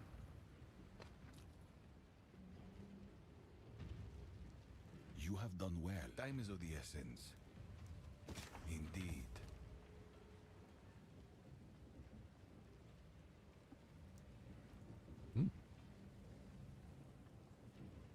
It's not terrible.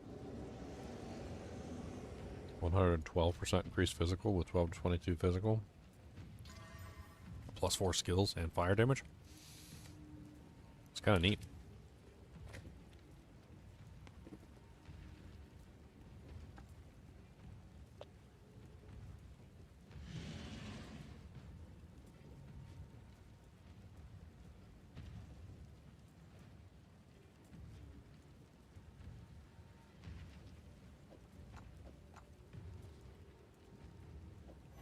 Definitely throw that in the stash. Hey.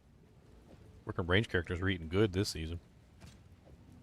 I kind of want to use that helm that gives me 50% more life, but says you have no elemental resistance, and just stack a ton of the armor elemental resistance. I think it would work.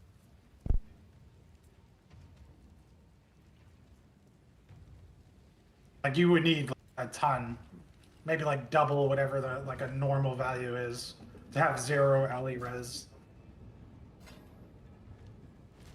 Hello there. But you do get 50% more life, which is a massive life increase. I mean, I'm only 5 levels away from that god tier shield. I mean, if it doesn't sell, you can definitely throw it on. But I do think we should sell it and just craft more. We could get 5 to 7 divine. We could easily craft a similar shield. Maybe not as good, like not as good of rolls, but similar shield. We can easily pick up like a base off the trade site and just start crafting on it, you know? Like a couple bases. Instead of tier 1 rolls, maybe tier 2 rolls or something, you know? Okay, but hear me out. It's not going to reduce the price of it if I smack some monsters with it a couple of times, okay? No, not at all. That's why I said, if it doesn't sell and you hit the level, we can pull it out of the steesh and you can test it out and see like what kind of damage you get out of it. I can punch a couple monsters with it. The crazy thing is it could still be divine to be even more armor. And you could use that like perfect divine tech, that new stuff they added. Try to like increase the armor rolls even further beyond. Or maybe it'll hit the additional physical damage reduction even further. Mm-hmm. It's definitely on the god tier level. I already completed this one, didn't I? Mm-hmm. And then should check that corner over there, but...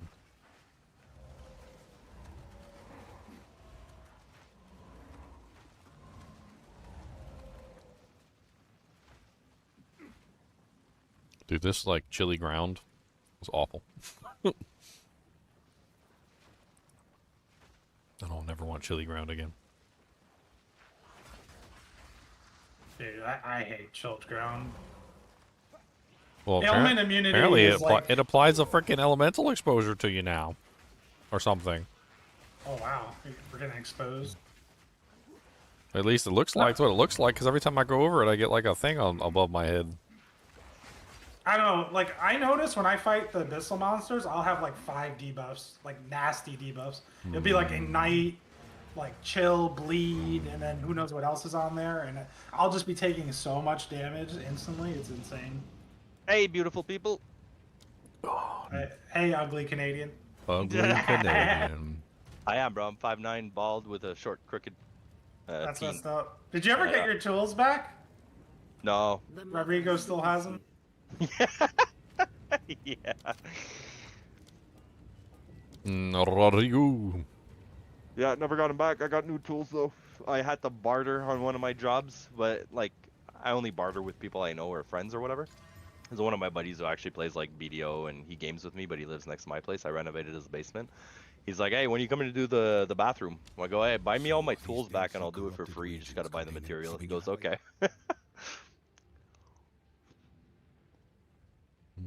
So we bartered.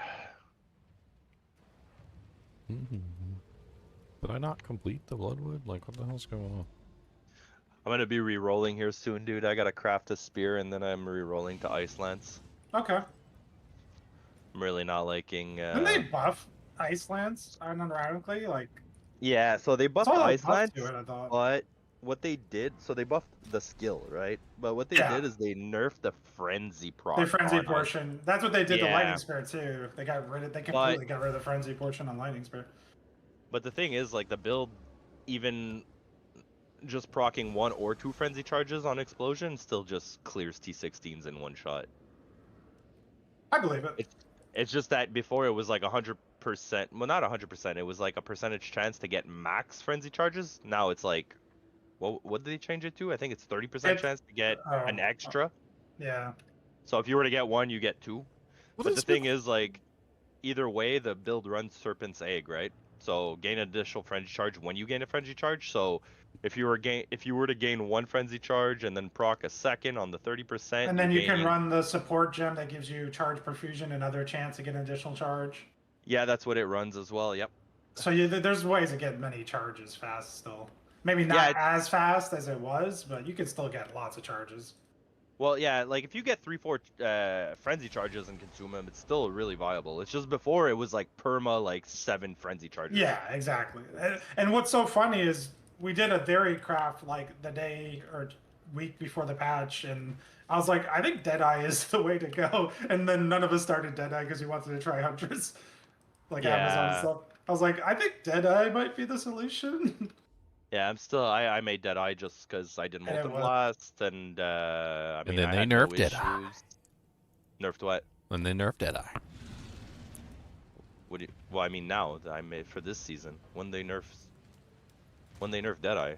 The beginning of the season? Oh yeah, but it's still fine. It really depends on what build you're running. I mean, it's not. They were like, the season hasn't even started yet. Deadeye's too strong. You're like, wait, what? What do you mean Deadeye's too strong? The Theorycrafts were too strong. They leveled the Theorycraft and they're like, these Theorycrafts are pretty good.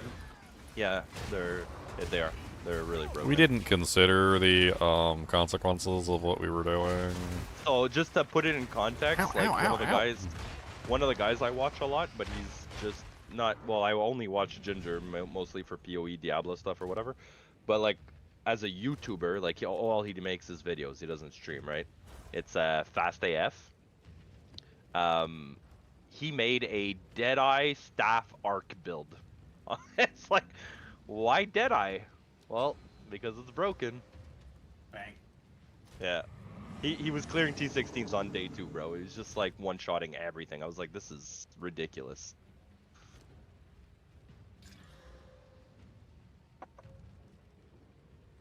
So yeah, nerf was definitely warranted for that.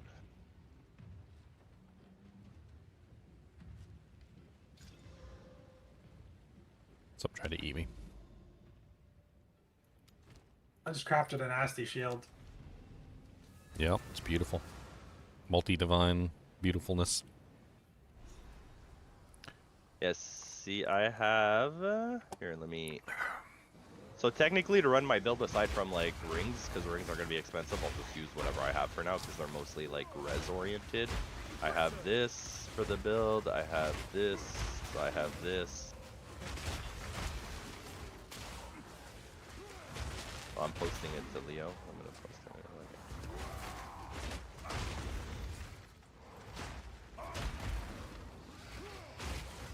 Common Calamity. I never tried that chest. I kind of want to in some builds, just to see like what kind of screen clear you get with it.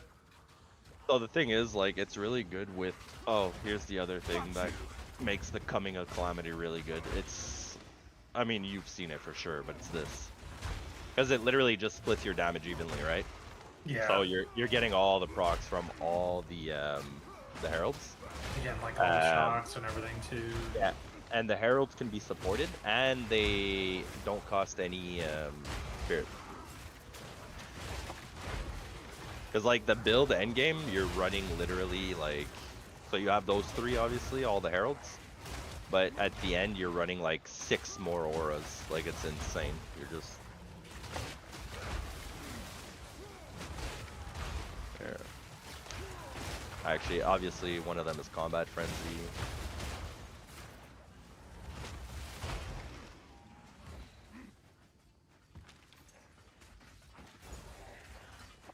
My poor minions. They're over there trying to like kill this one monster, and they're just failing horribly. So yeah, Leo, the auras you're running is all the heralds, obviously. The offhand is specific because you need the malice for critical weakness. So you have that aura running. You have combat frenzy, wind dancer, cast on crit. You have Trinity, elemental conflux.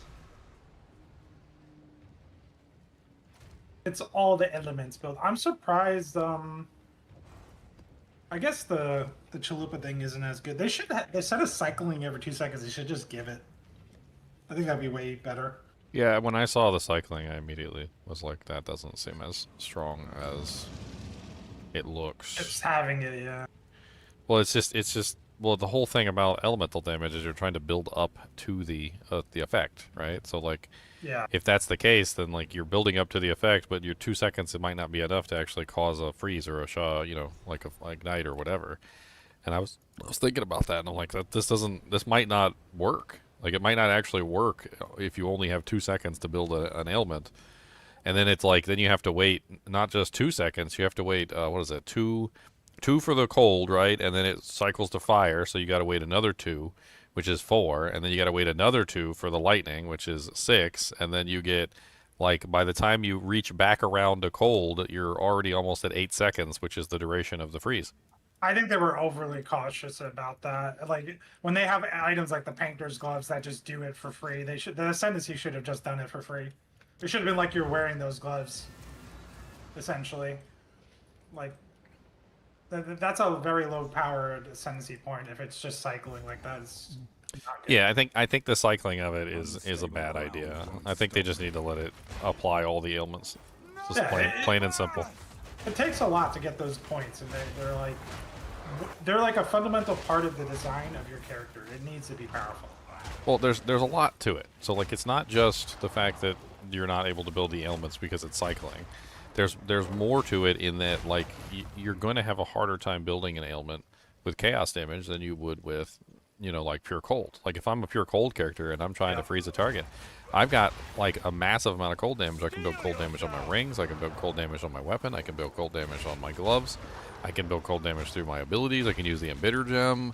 Like, and by the time I'm done, like, the bulk 95% of my damage is like cold damage. But with chaos is much harder to build, which means that the magnitude of chaos is much lower. And it's going to be more difficult to build ailments with chaos than it would be with the respective element. In fact, in general, you're probably better off just like utilizing one of those elements. Like we were talking about it when we first heard about it. It's like you would probably want to build chaos, but then also you would build like fire or lightning or ice or whatever, right? You would have like, additionally, you would have cold or fire or lightning damage supporting it to make sure that you're getting whatever ailment that you actually want to obtain. I mean, you could still potentially get all of them, of course, but like, there's no guarantee on that.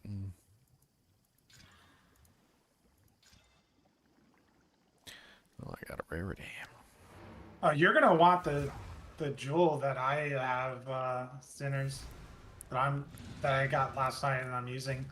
You could probably get a even better version. I mean, mine's really good, but you could probably get a tri-elemental version. I have a dual. What is it? I'll link it. I posted it in the Discord as well, but I'll link it in game. Oh, by the way, the support gems, the special support gems that have the oh, I should have. Dang it. The special support gems, that the lineage ones, they actually go in the skill gem section. There's 2 of them in there right now. So when the people have been adding them to the guild stash, they're going into the skill gem section. I found one earlier, Dereso's Passion, which is kind of neat. You might be interested in that one, Leon. It says supported skills require 50% less glory to use. Ooh, that's huge. Yeah, that one's in That means my cry will be up all the time. That one's in the skill gem in the guild stash. Yeah. Yeah. Oh, wow. Look at I that kind of ring. want to try that out. Look at that ring that I just alkied. You got cold damage and fire damage and 23% increased cold damage on it. That's kind of crazy. That's a 1 orb of chance item. Like that's crazy. Cheap for what that does. What? Where's this gem? I'm gonna try this out right away.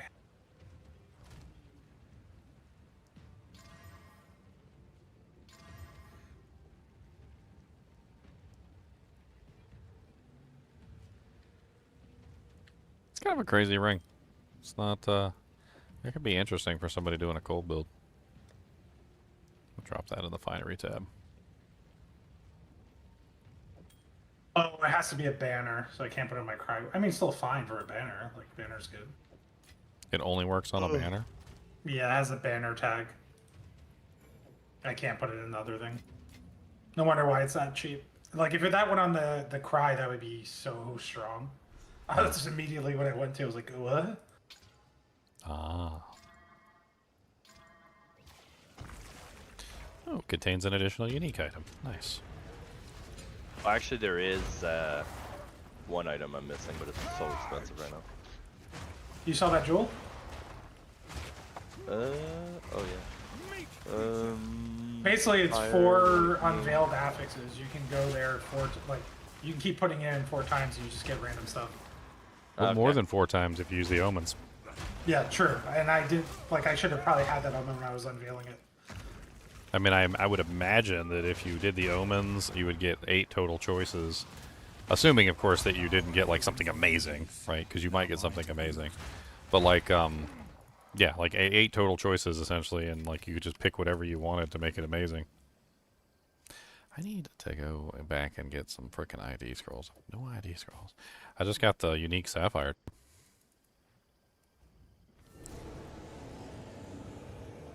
Yes. You can't cast on crit sniper's mark anymore. Unfortunate. Used when you take cold damage from a hit, 13%. Grants a power charge on use. Oh, okay. I don't think I'm interested in power charges this season, but I know there's some people that might be. I will throw that in the finery tab. And any charge can be converted to another charge or used to generate other charges. I'm not really using any charges, though. Yeah. I'm using endurance. Go on. Endurance. Nothing is set in stone. Yes. I mean, I have endurance This is all we charges, have. and I think I'm burning them for something, but, like, Gold is then I useless don't, to me. I from what I understand of the way their cry skills work, is they have their own cooldown, and you can use the cries, like, in the normal fashion. And then, like, I'm also potentially getting, like, extra uses like, from the endurance charges. But I get so many endurance charges, I don't even know what to do with them. I mean, you could just run way more armor with them. Like, use the charge infusion, whatever they renamed it to, and you get, like, 20% more multiplicative defense, global defense. Hmm.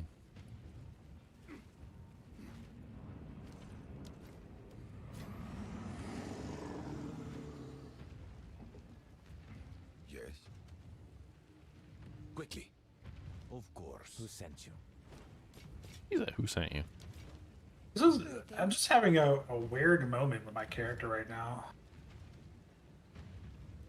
It's like, Wow. I got my last ascendancy, I got a weapon upgrade, and I feel weaker. And I don't know why. It's like something just broke about my character, you know, one of those moments. Something broke about my character, and I don't know why. Gonna punch him right in his dang freaking eye.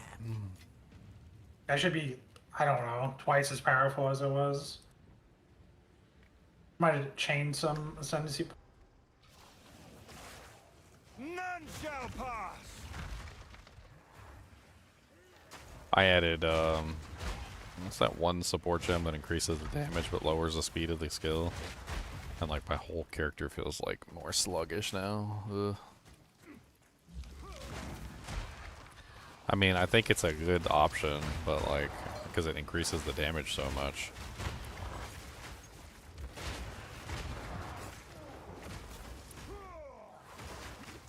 Can I just say, get out of my way? I want to do something fun like a chaos run today. I actually do like the chaos runs, as long as you're tanky enough to not die in there. Are there abyss monsters in the chaos runs, or is it still just exactly the same as normal chaos runs? Oh man, I don't know, but look at this loot that just dropped. My eyes deceived me. I don't know what that spike club is. We're about to find out, but two items that show up special are well, we know Spike what one Club, of those is. Perfect Jeweler's Orb, and an Overseer's Precursor Tablet. It's gonna be interesting. Spike Club, maybe it's exceptional. Maybe it's got like the exceptional tag on it. Feel like a rare unique, but then sometimes it's a trench and chain break. Trench I what? th- It's a minion axe. Oh yeah, I remember that one. I was actually theorizing a build around that thing. So basically, it's that there's two weapons in the game that give you all the bonuses that your minions get. That's one of them. So you would dual wield. So your goal would be to use that in combination with the other one and dual wield both of them. Build minion, get all the minion buffs, and then have those minion buffs apply to you. So the other one is increases in damages apply to you, and this one is increases in reductions to minimum attack speed apply to you. So you would go for minion attack speed and minion damage, and those would both apply to you, and then you would go dual wield with these two weapons. And it seems like you would have some pretty crazy stuff. I can't remember what the other one is called right off the top of my head. I think it was a two-handed mace or something. People have this thing up for like 88 Just like the chaos one with back in +2 on it. Luckily, I rolled +2. Yeah, I mean that's like a really good weapon for minion builds, just simply because it offers you a huge amount of increase in attack speed. Like, so all the attack speed you get from your minion is also applying to you. So I mean that allows you to build attack speed for you and your minions at the same time instead of only having attack speed for you. I mean, for the minions. Because, like, if you're a minion character and you're trying to beef up your minions, you're going to put attack speed on your minions. But then, now you don't have any, so... I guess that's probably why it's so expensive.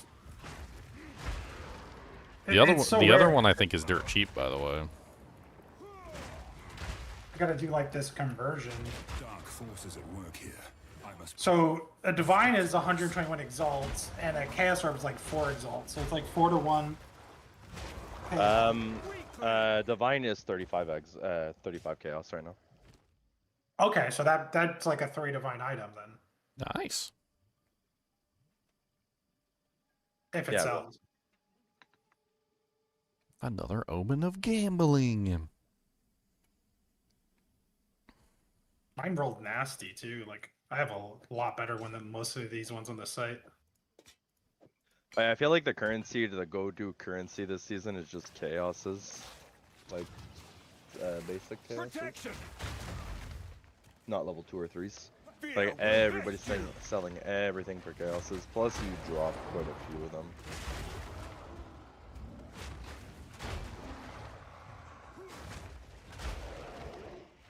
I'm about to go find out if I can farm massive amounts of chaoses.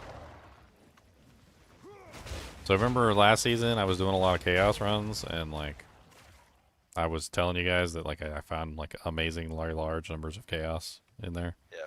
Like I would think I did like 10 or so runs and I had like 50 or so chaos. So if they're 4 apiece, 4 exalts apiece, I mean that's like 150 exalts right there from like just like a couple runs of chaos runs. Assuming of course I can do it, but that's not even counting like the other stuff that you get from there. I haven't even taken a look at the topinates and stuff and see what they're going for. It really depends, like how fast you can clear a map, though, and also like because of the abyssal veins that they have. Oh, this is strong. Yeah, that's where I got the raw divine. I got a couple raw divines from those abyssal trove things. Or veins, Yeah, whatever. yeah. They're strong. Those treasure things. Yeah, that's the thing. Like every run I do, like right now I'm just speed clearing T5 6s, but like I walk out with 5-6 chaos per run. So like that's probably what it would equate to if you still got the same amount of drops from the chaos temple or whatever.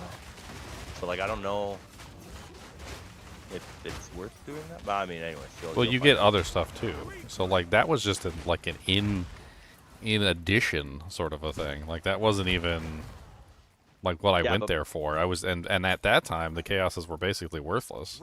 I was going for the other stuff like the topinates and then the what is it, the ascendancy items, I would sell the ascendancy items, and the other various stuff is usually where I made most of my money. So that would just be in addition to all the other things that I'm making. Right, but maps or like Abyssal Veins is the same concept though, because when you look at Jawbones, Oh for yeah, example. and that's why I was wondering if there was any Oh. abyssal stuff inside the chaos, Okay. because So, yeah, that like, would would like make or break it, right? Because if there's abyssal troves in the chaos runs, then it goes even more crazy. So, a ancient Jawbone is 2 divines. That's crazy. Yeah, so if you could drop ancient Jawbones, but that's like the top tier, right? But like a regular Jawbone for, because like you have Nod Jawbone, which is item level 64 or lower. Preserve Jawbone, which you get quite a few of, it's 21 for 1 divine. So basically, if I do chaos, it's a 1.2 to 1. It's almost a 1 to 1. Zeners, do you remember it?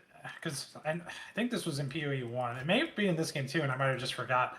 Is there a way? There was a jewel, I'm pretty sure, in PoE 1 where you based all your ailment threshold and ailment like resistance off of one type. So say you got immunity to chill, then you're immune to everything else if you have this jewel in, because like your ignite and immunity is based off your chill immunity.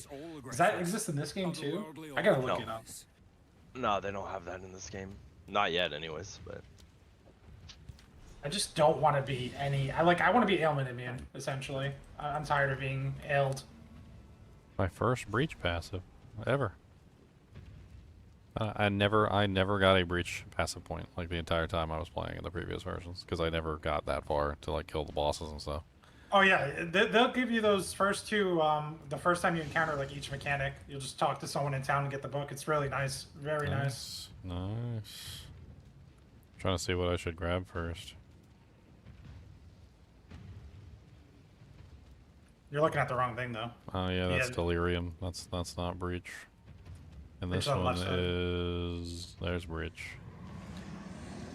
you want to know something crazy too? Another way, Leo, or Ginger, both of you, if you want to farm, Abyssal Veins, just get the maps, or like the zones that have the Abyssal. It's like strictly just Abyssal. You have like 12 wells in there. Complete 11 of them. Go back to town. Pop another scroll in the same zone as if you failed it. You'll just keep spamming Abyssal. Okay, that's broken. Yeah. That's an exploit. Well, I mean, yeah, I guess. That might be something they ban people for. If you do that like 100 times in a row, you deserve to be banned, kind of thing. I don't know, because when you fail a map, you can put a map back in to restart it, right? Most exploits can be okay in any game like World of Warcraft, doesn't matter. Most exploiters can say, well, if you fail it this way, it's natural. Or, like, no, if you do something 100 times, 1,000 times, you are exploiting, no matter how naturally it could occur. Like, no, if you die and do it again, and you do it 2 times because you died, they're not going to ban you. But they're going to look at logs and see, did this guy reset the same exact map 100 times? That's a ban. Yes. Absolutely. Well, I'm gonna send in a ticket and mention it and be like, can I rerun this? And if they say no, I'll be like, That's okay, terrible. I won't do it. Gotta draw more attention to yourself that way. Well, no, but they also need to be aware of the if it is a bug, right? They need to be aware of it. If nobody's mentioning it, like, I'm not gonna mention, hey, I'm doing this, can I keep doing it, kind of thing. I'm just gonna be like, hey, did you know people can do this and are doing this? That's a tier 2, 98% armor mod on this blue. That's kind of nice. I'm gonna hit that with a greater orb of augmentation. Ugh, bleeding duration on you. That's disgusting. It's definitely not what I wanted. I mean, it could still be salvaged.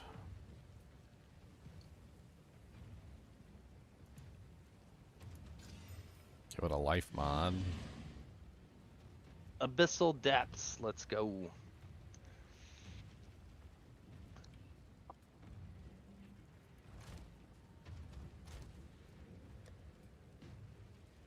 Sure. All these damage types from these abyssals are damage over time.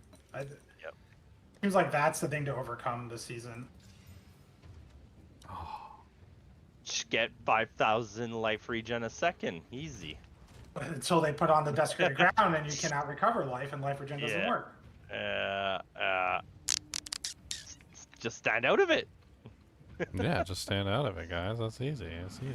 You know what really helps too? When you're not using a shield. Lets you move faster. I don't. What really probably helps is being ranged and being evasion based. Don't get hit and kill them from off screen. Yeah, don't get hit. What's wrong with you guys? Just don't get hit. Basically what Obvious. I'm doing right Obvious. now. Just don't get hit, okay, bro? Just don't get hit. Why are you getting hit? Don't get hit. Jeez, man. They pound you with a knife. Plebs, plebeians. So this... So someone in Ginger's chat is saying what you said doesn't work, but it might be different because he's not actually failing the map. He's just resetting the map.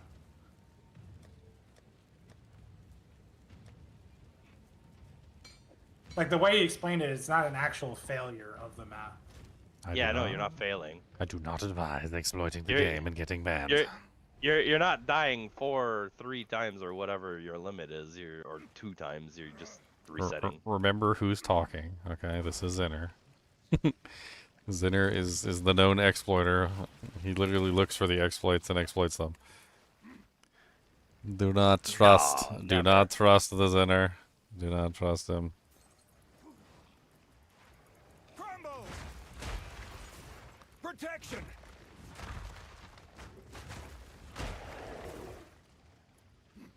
Do not trust. Do not copy. You will get banned.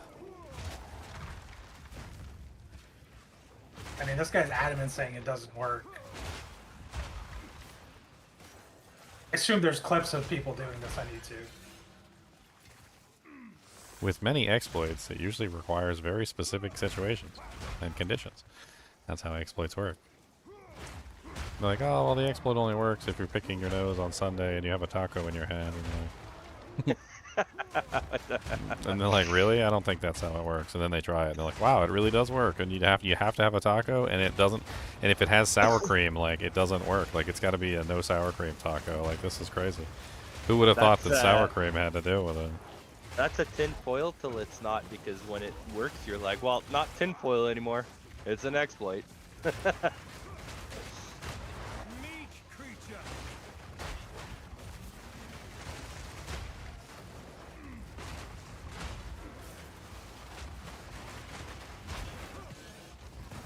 Exalt and a glacial ring. I don't know. Overall, I'm really liking the shift away from exalts being the primary currency anyway, because I like to use exalts to, you know, craft with and mess with strong boxes and like play with things. And it's like before, it's like you were wiping your ass with $100 bills. Like that's what it felt like. And You then don't do flushing that? them, and then flushing them down the toilet. Like it just didn't. It doesn't make a whole lot of sense to use the exalts on like, you know, garbage pieces of equipment. You had to like be really scrutinizing on what you used them on, and even then, like even if you were very scrutinized about it and made sure not to use them on like garbage equipment, it was still like throwing them in the trash can most of the time. Now it feels like, you know, instead of wiping your butt with freaking $100 bills, now it feels like you're wiping your butt with like dimes or like quarters. Well, I You're think what wiping your helps- butt with $1 bills, but then you're gonna spend 100 of those bills to get the perfect exalted orb, and then wipe your butt with $100 one exalt. Exactly. Mm-hmm. True. to try to get that T1, you know, whatever you're looking for. To be honest with you, though, it helped that they increased the drop rate of like Chaos Orbs too, right? Because if they didn't, then Exalt would still be the go-to currency because Oh, and that's also because there's like a perfect chaos orb, so there's different Yeah. tiers, which Yeah. allows them to increase the drop rates of the lower stuff. Yep. And the lower stuff is not useless, which I think No, also you also can helps craft with it. tremendously. Because although the lower stuff, you know, may not guarantee you a high tier mod, it still has a chance of giving you a high tier mod. So you can potentially still just roll the dice and gamble with the low tier equipment. You know, and those high tier items likewise like are not useless either, because guaranteeing a high tier when you can, you know, potentially get the same high tier with a low one isn't necessarily a bad thing. Because if you have, like, you know, say you got an item which has 5, you know, like prefix suffix, right? So you got 1 left, and you're really hoping to get that high tier, you know, whatever roll. Well, now that perfect Exile is looking pretty sexy. You're like, oh man, that thing, you know, I want to, you know, I don't want to hit this and then it end up being some like little crappy little low tier mod. I want it to be like a good mod. And that's exactly what they've done. So now you have a reason to get the perfects. You have a reason to not get the perfects. Like, you have a reason to spam the exalts, and you don't feel guilty about spamming the exalts. Like, they fixed a lot in one patch, and I really like what they've done. So these petition splinters, that's for spawning the boss, right? That's what they changed it to, the splinters. So I could just buy the splinters whenever. Oh. I got 2 splinters. How much are the splinters worth? Couple exalts apiece. I haven't checked. I just got 2. I got 2 splintums. Ooh. Okay, we got mana. We got I also got a attributes. preserved vertebrae.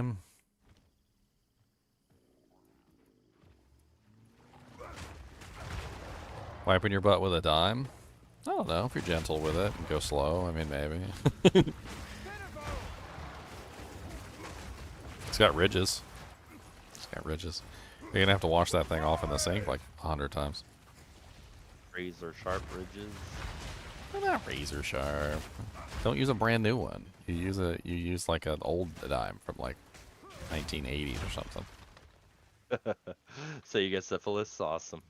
Yeah, so it's got like it's been worn over, like, so that it's nice and soft. As soft as a dime can be, anyway.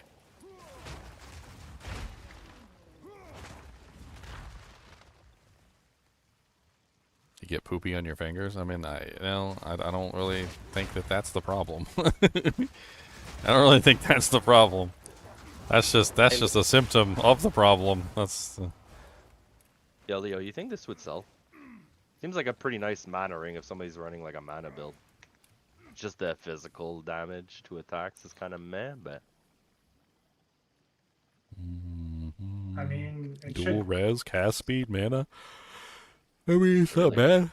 I don't think it's like a divine or anything. You might be able to get like 10, 20 exalts maybe. I don't know. Yeah, no, that's That would go in one of those tabs for me and just see what happens, kind of thing. Yeah. And this, I need to roll. I just picked this up too. Let's see if I can get some.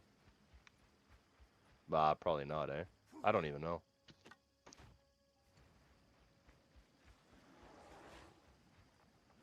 I can just roll attack speed, like suffix.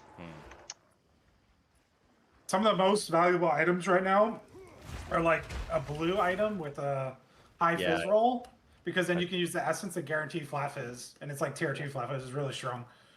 Yeah, I know. I have one. But I got a weapon like a mace. I was gonna do it, but I'm not sure anymore. Here, I'll show you. Essence. So I got this, right? So it has flat fizz crit. And then I was thinking of using this.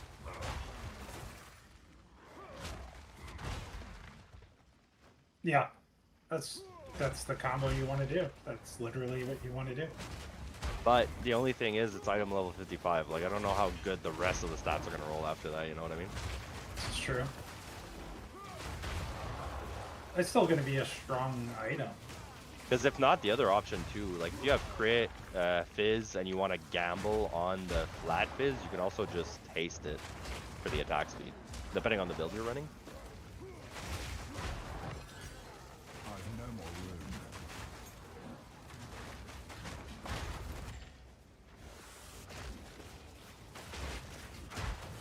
You kind of want to do it also on those new exceptional bases. Like if that was an exceptional base, high tier, that'd be the dream. You'd be in the money right now. Yeah. Well, I got that when I was like literally level 49 or something. I was like, oh, this could be nice, and then I like held off. I was like, I don't know. Nowhere to keep that. And then I ended up getting this, so I was like, forget it.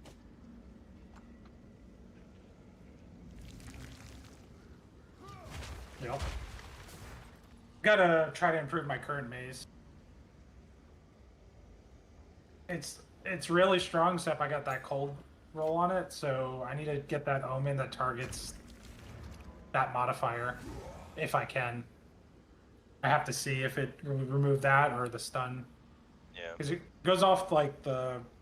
It's weird. It doesn't go off like the T6 versus T4. It goes off of the level requirement from when I remember last season when we were playing with it. Using the cleansed corruption, you speak. In a time that time is of the essence. Yeah, I love getting drops like this. You're just like, ah, it almost was there. What's that movement speed? What movement speed? Basically, it's like non-existent. I didn't even look at it. Anyone using that new unique belt, and like what's the best version? Because I got a shield version of it. I'm kind of actually curious how to use it. I feel like I should be utilizing it. What is How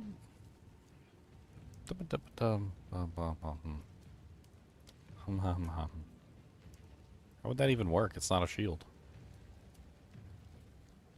The new unique thing, it basically the jewels or whatever gems you put into it act as if it was a shield, and then it increases the effect by almost 100%. If you have a perfect one, it's 100% effect.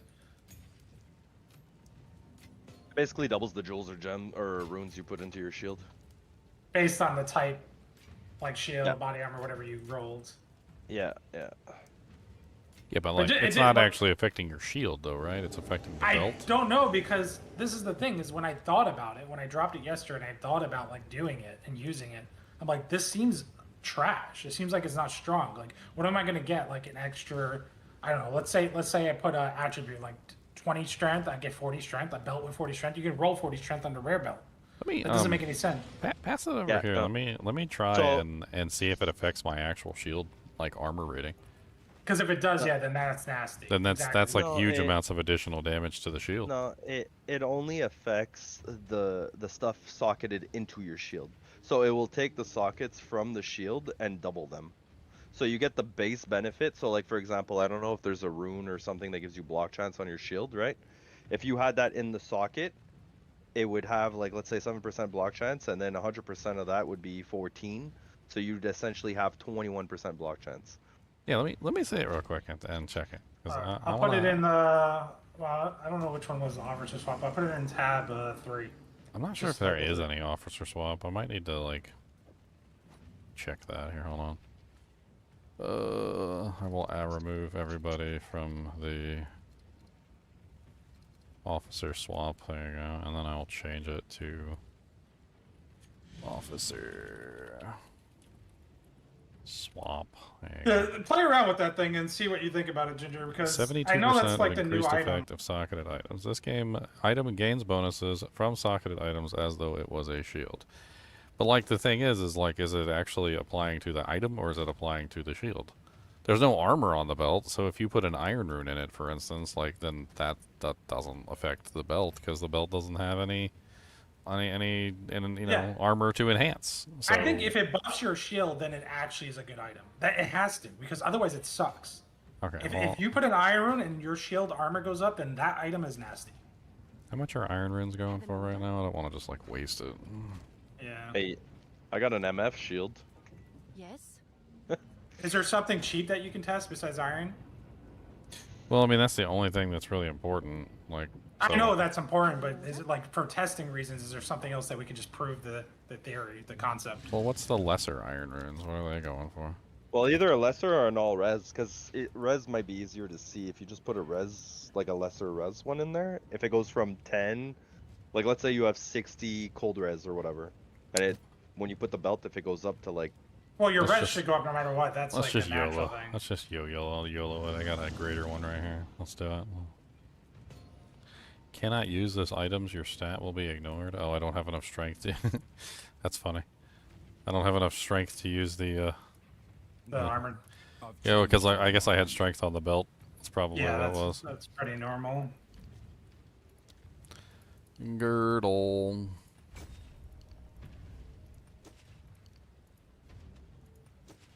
I was playing around with stuff too, so I had swapped some points from strength to intelligence for the time being, and I was messing around with various things, so that should fix that. There we go. Okay. Alright, so let's just go ahead and drop it in. So I currently have 592 armor on this shield, and this brings me up to... I don't know. I don't know what it did. Nothing?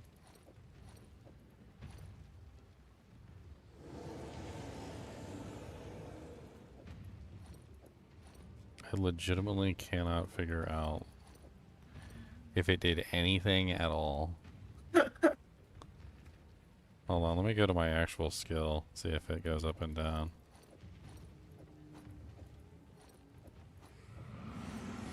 Yeah, so like this is not affecting the shield.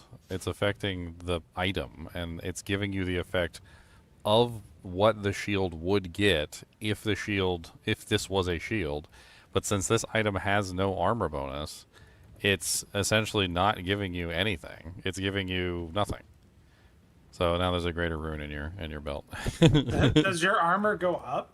No, my armor doesn't even go up because it's not a 30% increase to my armor. Yeah. It's a 30% increase to belt. the belt. Yeah. So it would benefit if you had something that, like in your tree, if it affected shields. If I don't even know. Hail. I mean, the thing is though, is that since it has no armor, and honestly, the armor is also very low. Like, I don't know if there's anything that would really work there.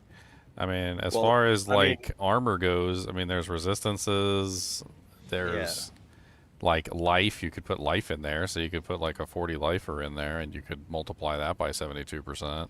So you could do 240 lifers. There's a regeneration one, 0.35 maximum life per second, so you could do 2 of those, which would multiply that significantly. I mean, I'm looking at like the options, but there's just really not a lot of very good options for armor pieces, and there's nothing specific for shields. Like I don't think there's anything specific for shields. I'm looking through the list here just to see like if there's anything specific for shields as opposed to just armor, but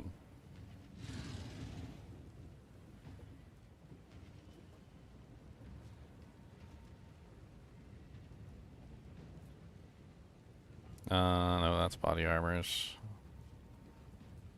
Nope, so that's a whole lot of nope. I mean, 5% all elemental resistances. No, that's convert 20% of requirements to strength. No. Cooldown recovery? No, that's helmets. No.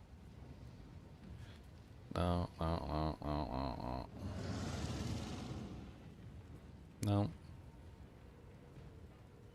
Shields. Hits against you have a 20% reduced critical damage bonus.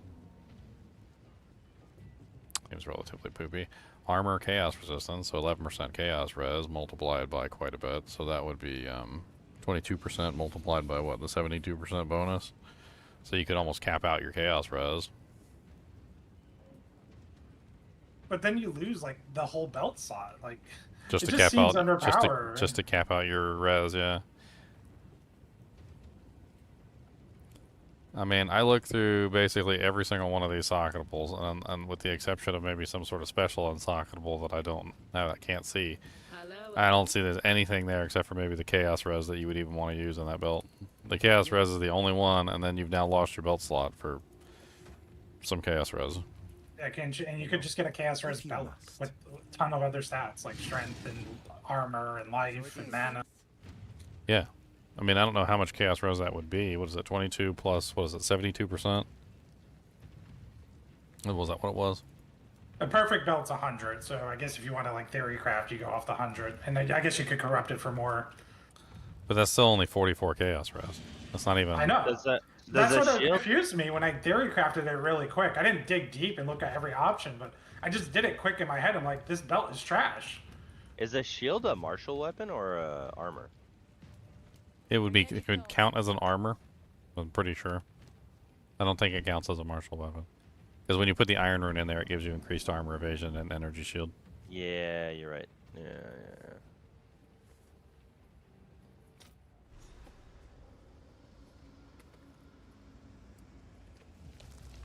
Well, that is the poopies. I don't think they really thought that one out very well, to be perfectly honest. Like, the belt itself has no stats, and the gems shouldn't be applying to the belt. Like, it would be cooler if the gems applied to whatever piece of equipment it said.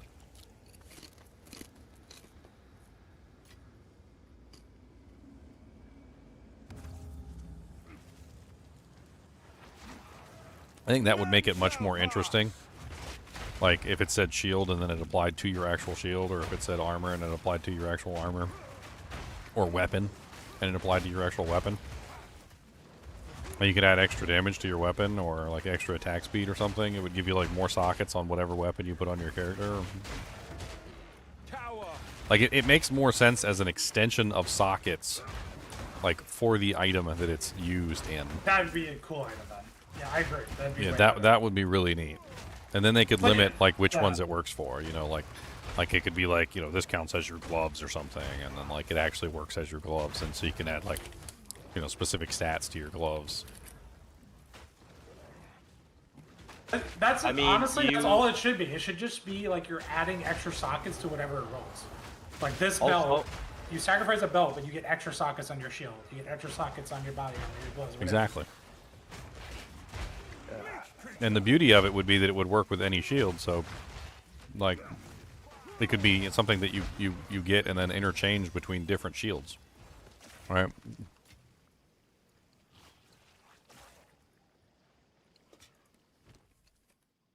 Oh, 2 more petition splinters.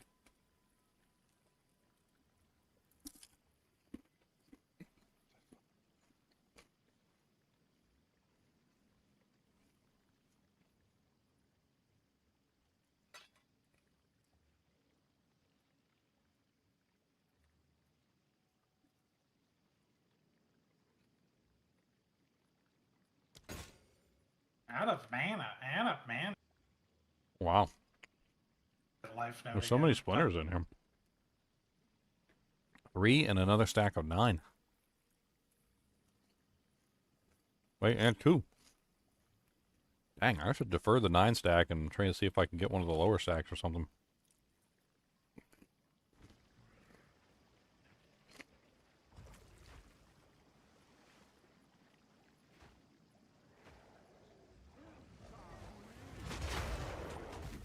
Can anybody check for me and see how much those are worth this season? I can check right after this map. I'm almost done. Oh, nice. An essence here with 2 graders on it.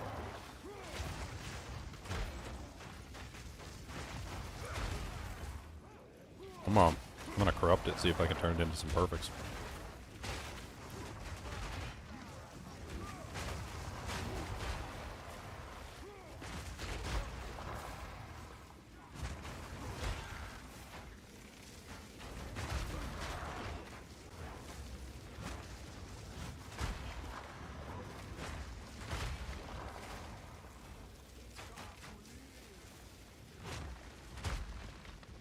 You know, I never really enjoy this, like, monsters popping out of, like, every single orifice thing that games got going on.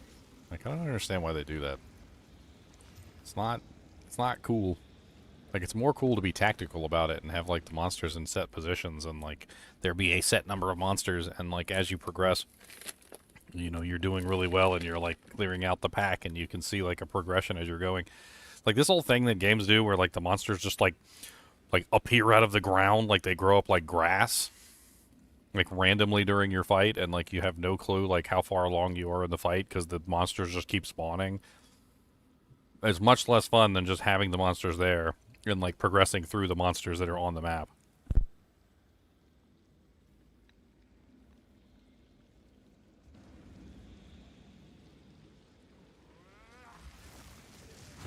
Nice try. Splinters you want to know. So I want Petition. The ritual one, yeah. 2 to 1, 2 to 5 to 1. So 2 5 splinters. Now 2 dirty splinters to 1 exalt. Okay. So that one I have here is 9 splinters. It's like 4x, 4 or 5x. Right? Yeah. 2 to 1.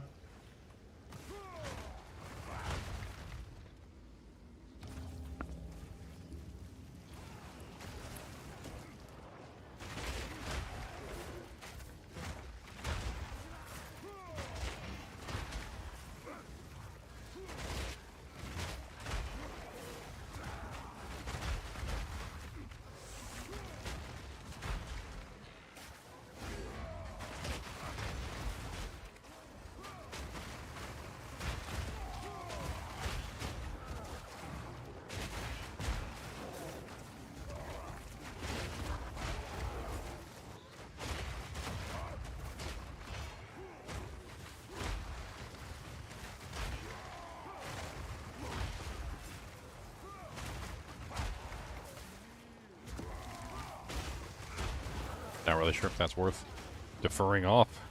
It's only worth like 4 or 5x. I mean, you There's definitely no- want to gather splinters if there's nothing else. Yeah.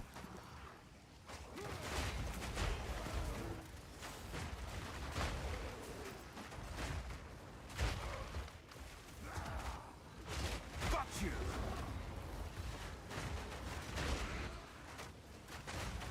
Dude, are you guys like what's going on? Just so many monsters.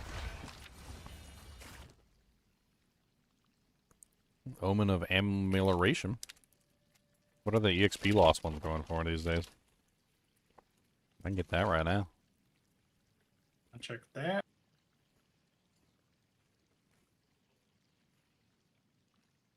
Uh, 9 to 1. That's worth 9x. Okay.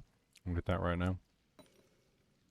And then I can get the petition splinters. How much does it cost to defer? Deferral fee 92. Okay. Do you have all your ritual points from that map yet? Because you don't have to defer if you can just buy it when you're done. It's 1,000 some odd. Yeah, you should be able to get It's that like after. 18. I'm already done. Oh, you're already done. So 273 to defer the 9. Okay. Then I can still buy the 2. And I got the admiration. I mean, it's not bad. I made out okay.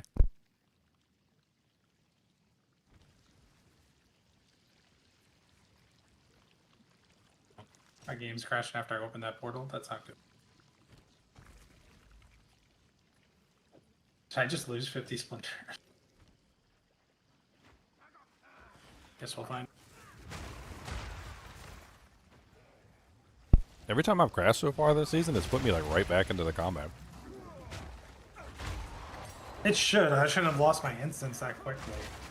But we'll find out. I might have just lost 50 splinters spawning the boss and crashing. That sucks. Is what it is, but that's what happened. No, portal's there. I'm just going in.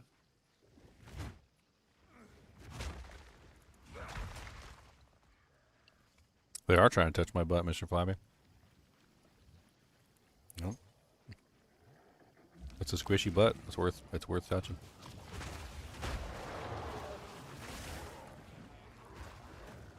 And they know. They know I got some cake.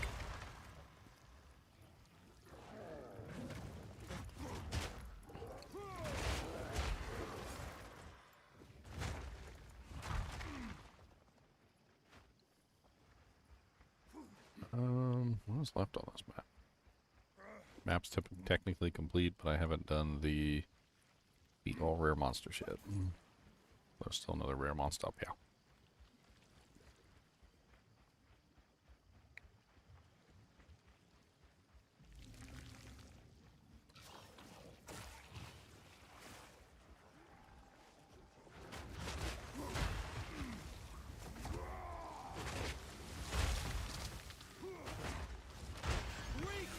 Greater Orb of Augmentation. Fear will best you!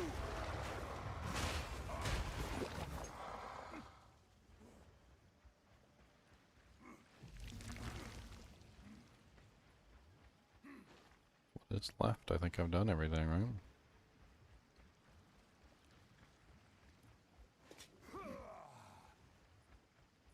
Whoop, pretty sure I'm finished. Let's get the hell out of Dodge. Get the Hezmana out of Hezmana.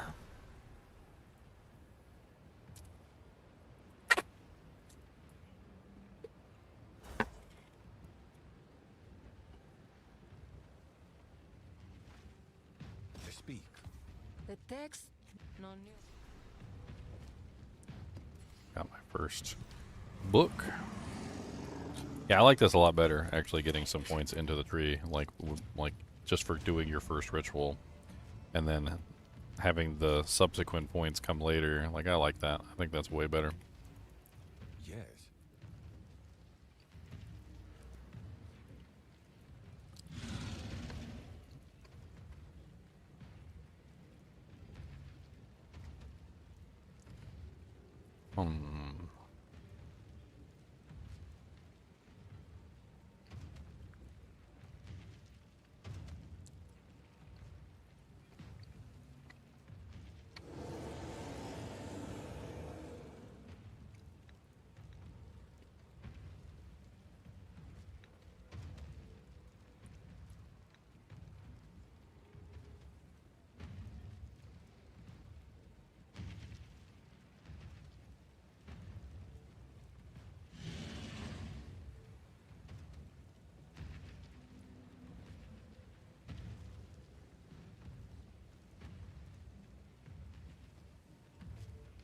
The hell are wildwood monsters?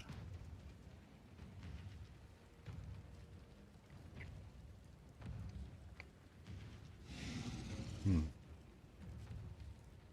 don't know which one of these to get first.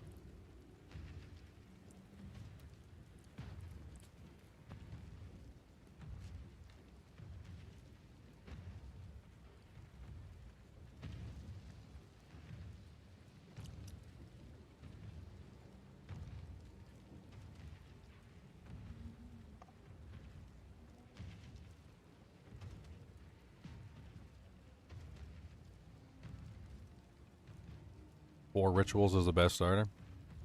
So you have enough to spend, basically. Yeah. I get you. You make good points. I was thinking about that too. Because you don't always have enough to actually spend because you don't always have enough rituals, which is a little bit of a problem. Yeah. That's probably a really good option.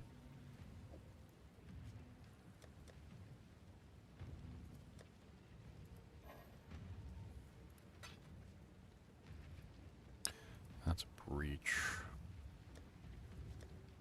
I mean, I got 6 splinters and I have another 9 on deferment, so something. Have you found more?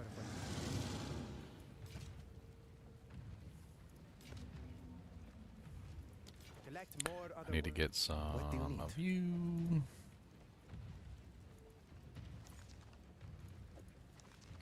Fine, fine.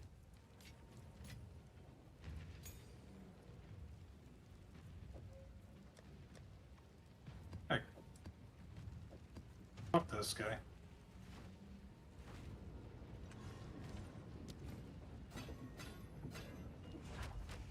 Okay.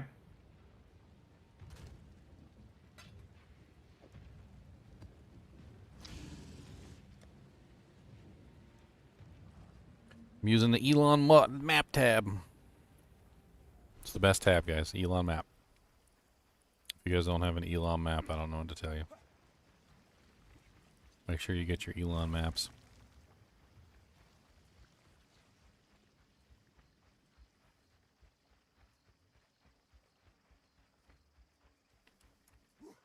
Alright, so I already finished with this one. Moving on.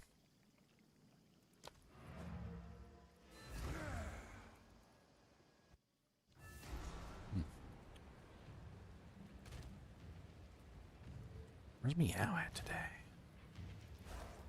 He was on, I think, when you got off. This is the first He's precursor probably power already we've seen. knocked out. You should take control there if you see. Okay, my first Nexus. Needs at least 4 explicit modifiers. Okay. Let's drop an Exalt on it.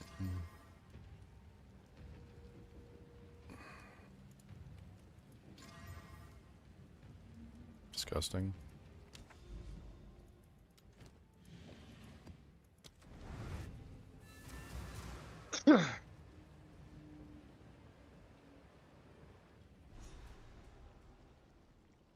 Yeah, getting some points would be nice.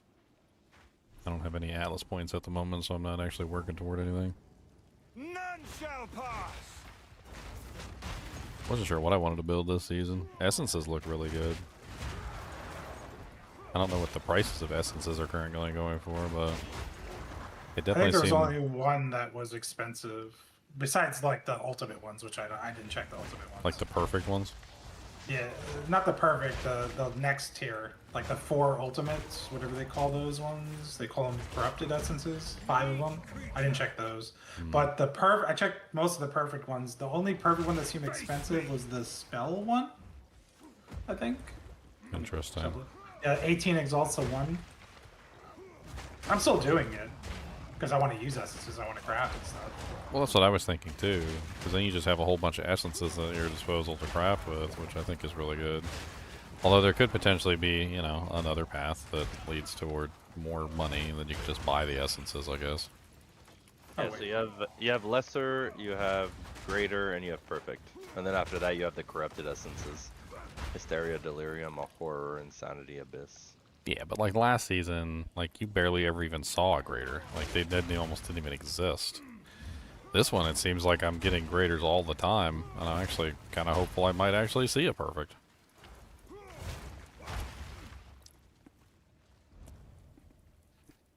I don't know what the hell was going on with the essences before. Like the baby ones were trash, and the upper ones barely existed. Like this actually seems useful, maybe not from a money standpoint, but like from a crafting standpoint, just so you can pick up items and just do lots of crafts on them. Throw your augmentation and your transmutation on there, hit it with a an essence, and like start from there. And if it ends up good after those 2 or those 3, then you know, then move on to maybe some exalts, but like or desecrations. Yep. Which the desecrations are pretty good too, because that adds another mod, which takes away 1 exalt that you need to spend as well. Exactly. So you can pretty much get a 4 affix great item like this season right off the bat, and then the last 2 are like again essentially swinging in fences. Yeah, and if it doesn't get 4 good mods, then you're gonna throw it away at that point. Like, so you wouldn't even bother to spend the 2 exalts on it if it didn't at least have at least like 3 good mods out of the 4, right? I think the most expensive essence, I'm gonna keep checking, but it's Perfect Essence of Battle. It's the one that gives +4 to all level of attack skills, or +6 for a melee weapon. They're 14 chaos. Okay. So that and the spell one. Yeah, I'm gonna check the spell one right now. I think it was 18x when I just checked. The Abrasion, which is the physical percent, it's not very high though. That's probably why it's not worth much. It's only 2 chaos. What's the spell one called? Do you remember? It's in the middle. Oh, all level of spells you mean? Plus? Yeah, sorcery. Yeah, that one's 6. So that one's, yeah. So it's abrasion, not abrasion. Battle, sorcery. I need more time.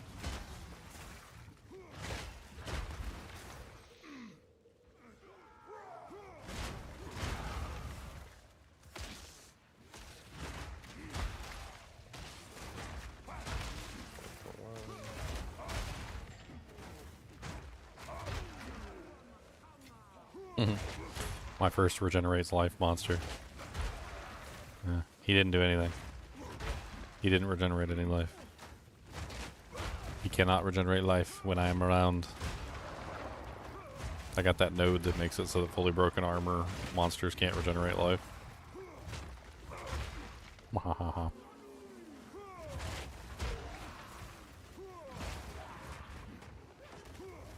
Ancestral Archems.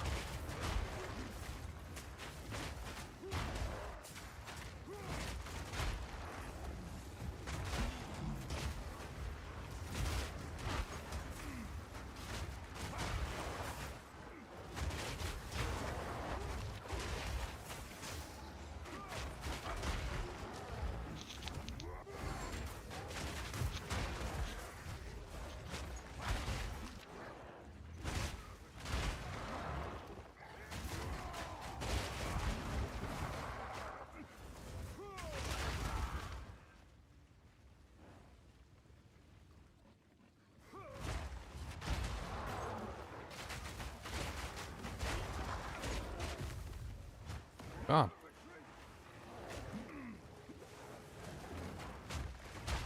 Meek creature.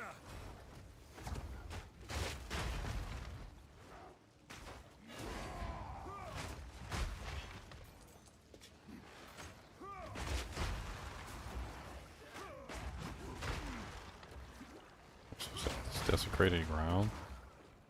Like, touch it. My HP starts just dropping.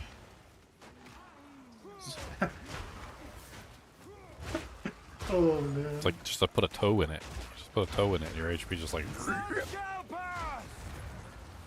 Pretty much, yeah. It's like the get effed or or whatever.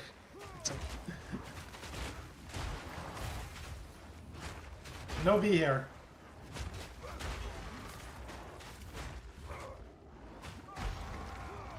Well, I don't even understand how it functions. Like,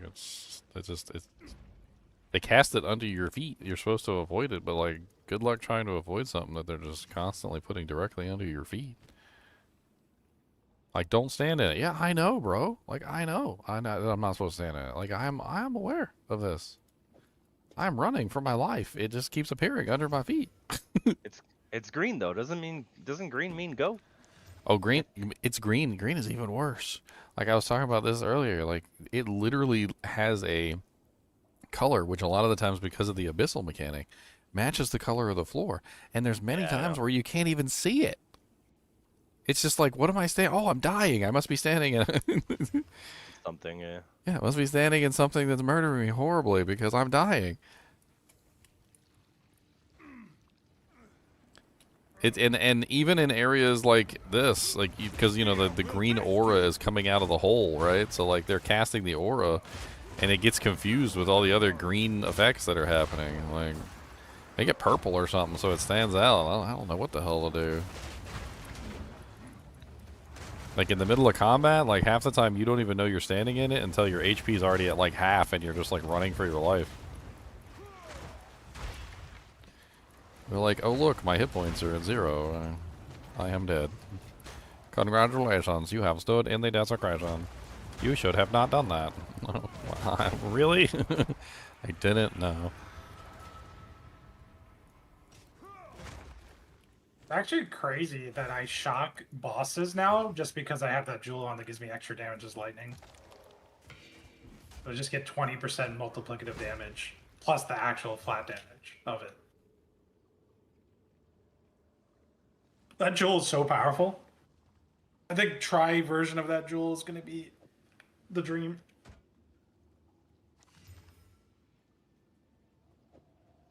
Try as in level 3? Try as in extra damage is fire, extra damage is cold, extra damage is lightning. Oh, try. Okay, I see which. Yeah, try I and wonder get if there's all of even them. a chaos version.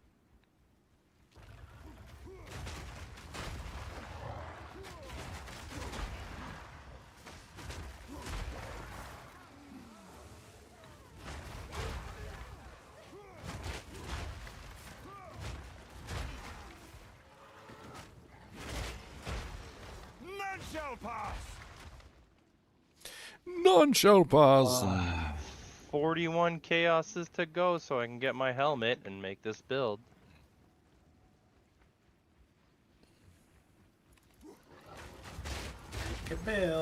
Make a build in your poo-poos.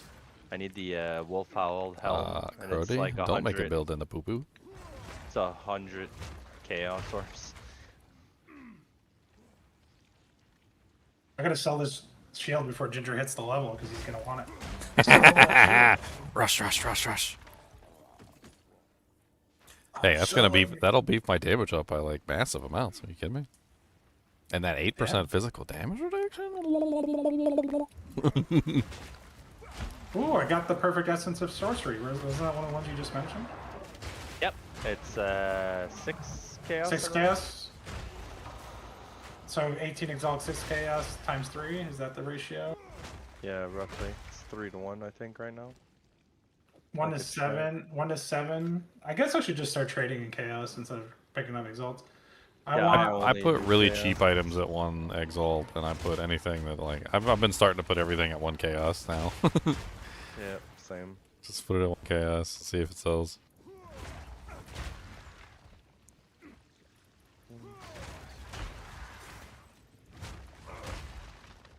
I mean, I'm perfectly fine with exalts no longer being the currency. I'd like to use them on everything. Strong boxes, items, crafting, like, friggin' whatever I can use them on, I will spend them. I have fun spending the exalts. I don't really care about the chaoses too much for crafting. Like, they're mildly useful in some situations to brick an item for yourself. Do you want to brick an item? We got a chaos gem. You can use it on your item and it won't be good anymore.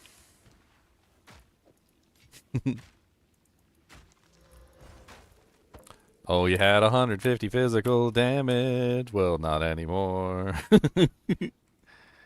Because we took that off instead of the plus 10 stun duration. Yeah. Tower.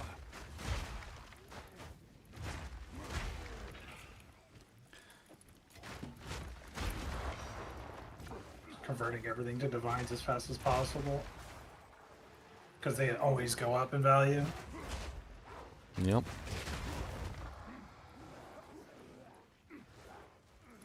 Yep. People are already asking for like 7 or 8 divines for items. Is it that it goes up in value, or that the other the other currencies go down in value, so you need more of them? I don't know. However you want to look at it. If I could get a divine for 33 chaos right now, and then next week there's 60 chaos, I've doubled my chaos almost. Yep.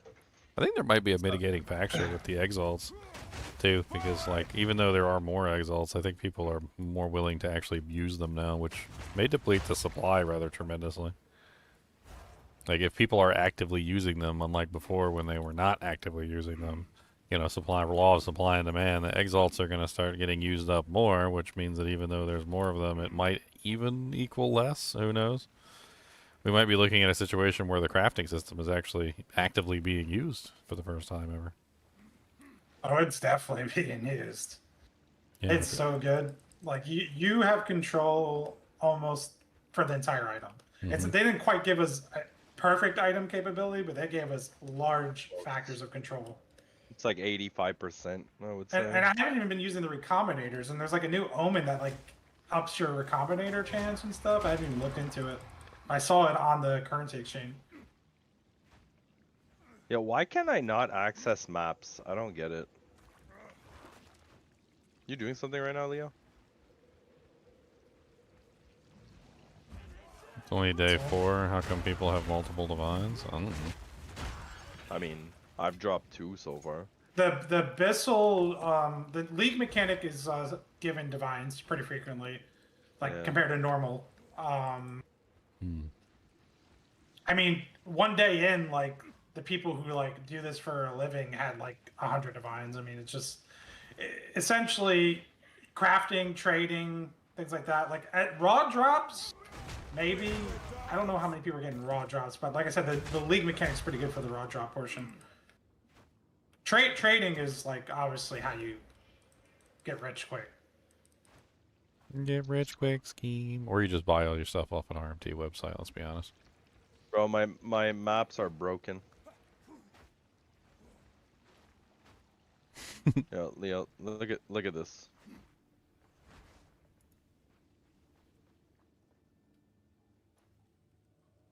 The hell? That was a weird notification on Discord. So like I have a I just put a low level one just to see. I've been swapping them, but Yeah, you can't like, traverse to it. Yeah, it's not it's not technically. That Yeah, thing said. If I go here, not accessible.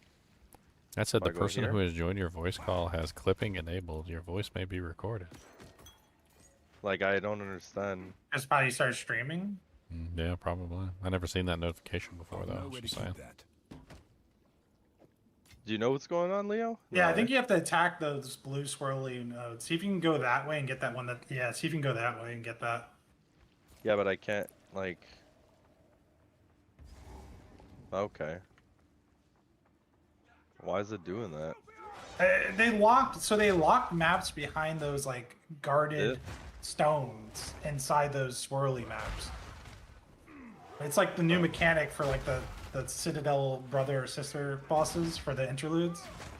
That's weird. I think something's weird with their locking mechanism. They probably gonna have to patch it. Because I've had similar issues.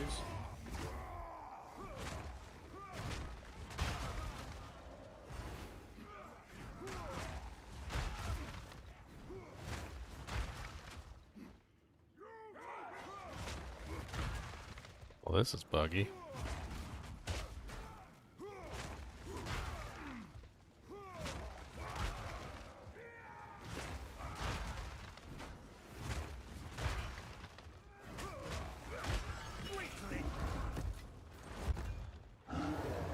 There you are.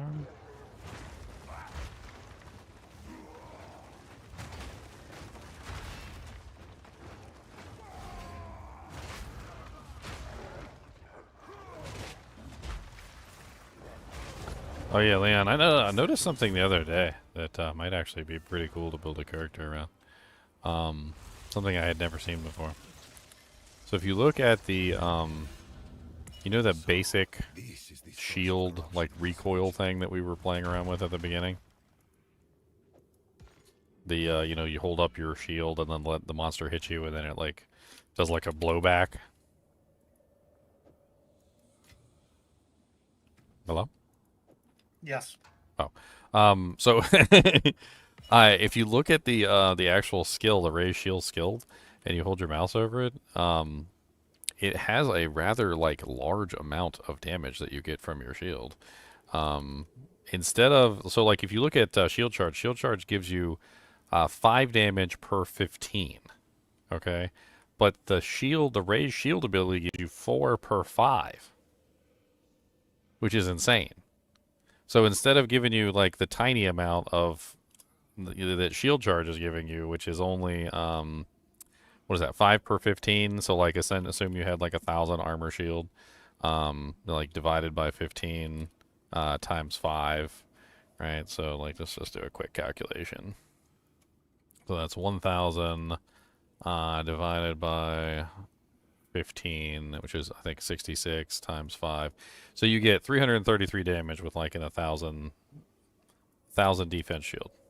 But this raised shield ability is per 5. So that same 1,000 shield is going to be divided by 5 instead, 15, and then multiplied by the 4 that it gives, which is 800.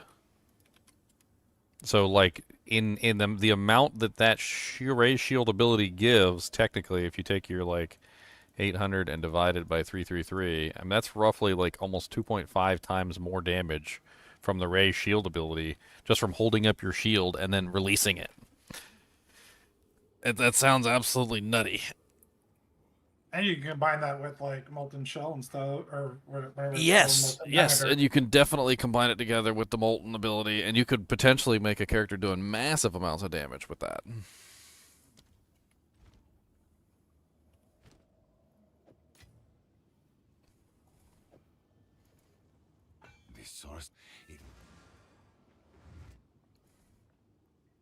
I don't know. It seems interesting.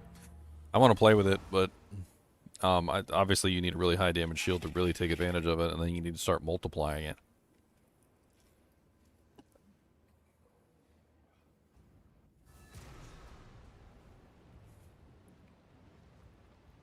The sheer force of the cat. This is all we have. Go.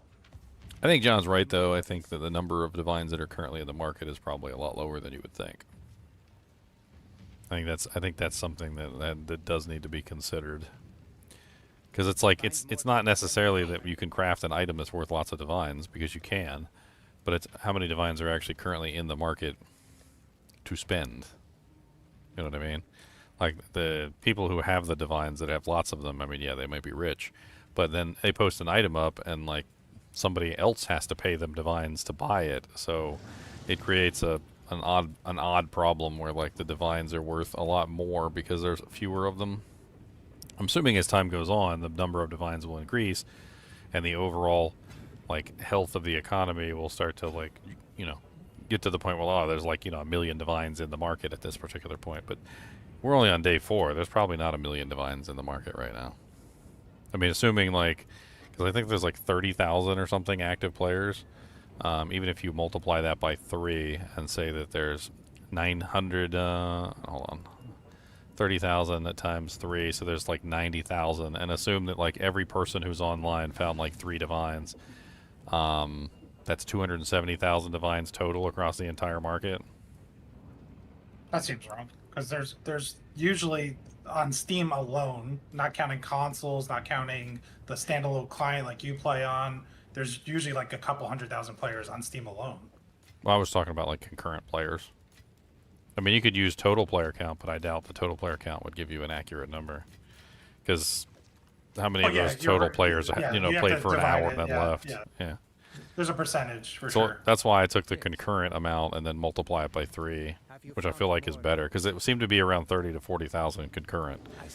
So, like, assuming 90,000 concurrent players, I mean, that's still a relatively large player base. China also has their own client too, which I don't know how big.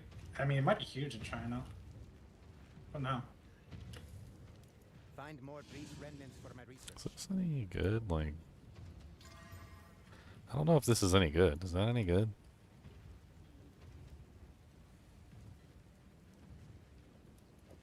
Is this any good? Evasion, energy shield. I mean, the max life seems like a lot, but then It's beautiful max life. I think the problem is, and it's still good, don't get me wrong, it's not endgame good, because I think if you're like the one monk build, you want like really a lot more evasion energy shield. Any of the monk builds, even Hollow Palm scales damage off that. Price for that? I have no idea. But that'd be good for like a Deadeye or any other build, like a Huntress. That's good. The only other thing it doesn't have is a new deflection on it, and they probably want that, but maybe they don't. I don't know. It's good. It's not bad. It's I'd nice. just put it up for 2 chaoses. We'll see if anybody buys it. Yeah, you for sure should get something. I mean, 2 reses with 200 life. It seems pretty decent. It's not like a 2 divine item, but it's definitely like a 30 exalt item or something. I don't know, something like that. Hello there. Going and price checking all the stats. A lot of stuff I just guess on to save time, and I just throw them in tabs. Yeah. Pretty much. If I price check everything, it's gonna slow me down from playing the game.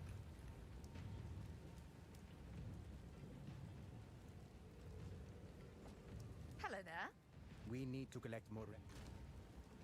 Yeah, so many. I don't think there's a lot of people playing Monk this season. We have so many quarterstaffs in here. A lot of them are actually quite good, too. Yeah, I sold 1 quarterstaff this season so far, because I think most people who went Monk are trying to make Hollow Palm work, like no staff at all. Yeah, which doesn't require a staff, so all the staves are basically just sitting there rotting. What's new? Gosh, rot.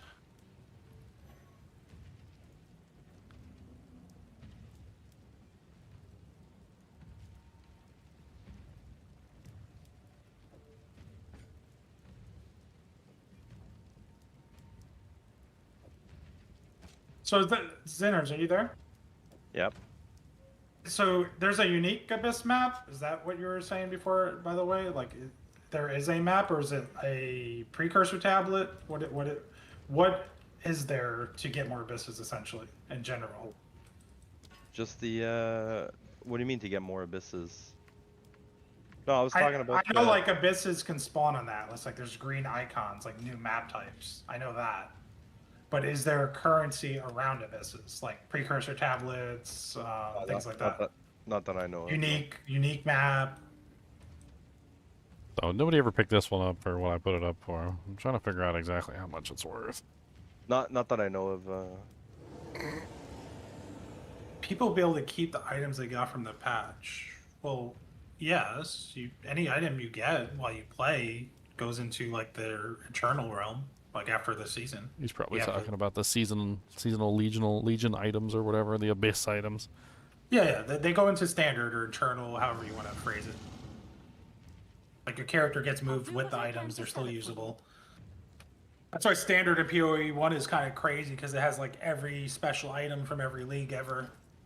Like standard builds are insane compared to league builds.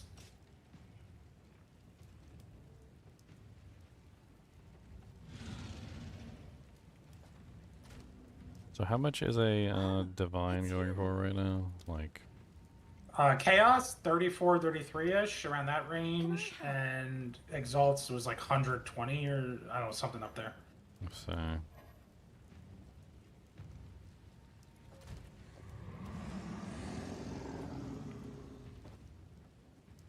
Hello.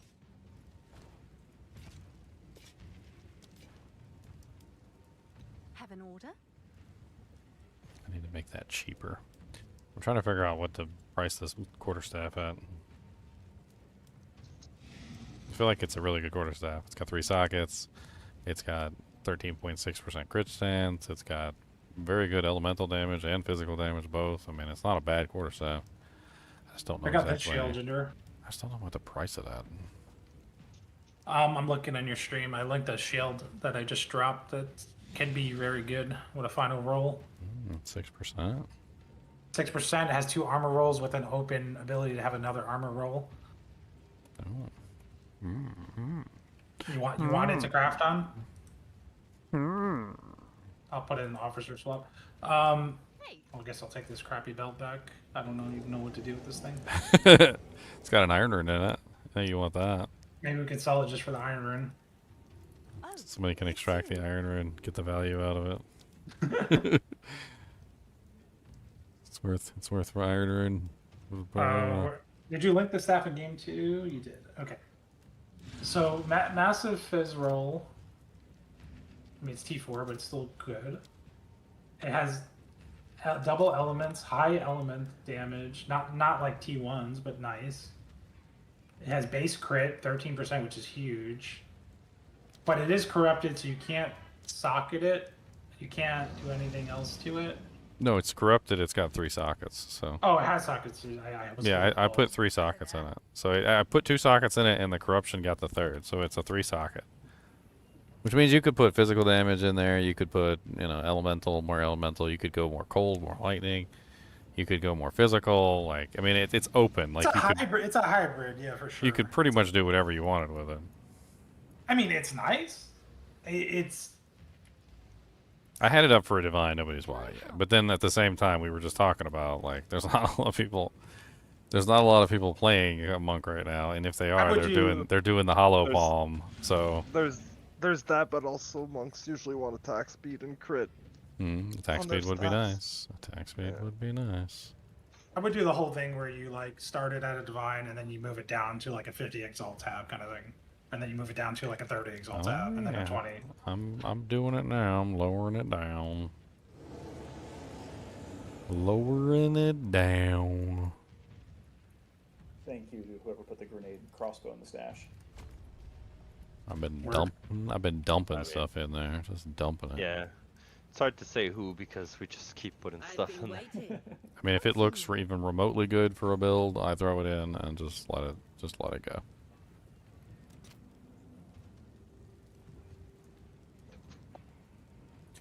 So what would I want to do? I would want to do a preserved rib. Because it's only missing one thing, right? So I would want to do the desecration. I'll fill that in as soon as I can. On the shield, and then... I don't know if a desecration can roll armor when I looked at the stats. That's the problem. I mean, I rolled flat armor, but it already has flat armor. It might be able to have it. Let me look at the stats again. I mean, I could... I don't have to guarantee a prefix, because it'll go to the prefix automatically as long as I don't add anything to it. There is no armor. There's no armor on the desecration modifiers? No. There's no armor or flat armor? But I rolled flat armor on the shield that I crafted with, like, earlier when I first logged on. I did roll it. I'm in desecration mods, I write armor, and... Okay. Oh, wait. No, that's not it. Okay. But let me link this shield in game. You can clearly see that the flat armor on there is a green desecrated mod. Like, you can clearly see that. Yeah. But it doesn't show up in the list, so I think the list is BS. The list is BS. Which sucks because like you want to know which one it is, right? Lightless. I would Well, desecrate a ginger. I already did. How much It's is just- how much is the omen to go twice? I don't know. I think they're kind of expensive, actually. I don't know if I have enough for that. The Omons. It's not really a good enough shield then for an expensive omen. I think you just yellow at that point then. I mean, the Omen that gives you the double try. Can't remember. Ugh. Is it Omen of the Blessed? No, no. There it is. Omen of Abyssal Echoes. That's what it is. It's currently 42. 42 exalts. Or in chaoses, that's 11 or 12. 12 chaoses. 12 chaos, so it's like a third of a divine to roll. That, I don't think that shield's worth a third of a divine. You think it is? No. No. And you might get unlucky and just get nothing the second time. Let's go hit it. Yeah, that's the other thing. Like, even if you do re-roll, and it kind of made me mad because I had one where it was like that staff. There was an option on there for like the crit, and I was like, oh man, do I take the crit or take a chance at getting nothing? Do I take a chance at getting nothing or do I roll the crit?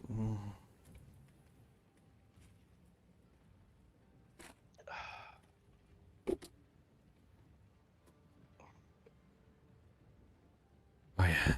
Oh my god, how many times am I gonna make that stupid mistake?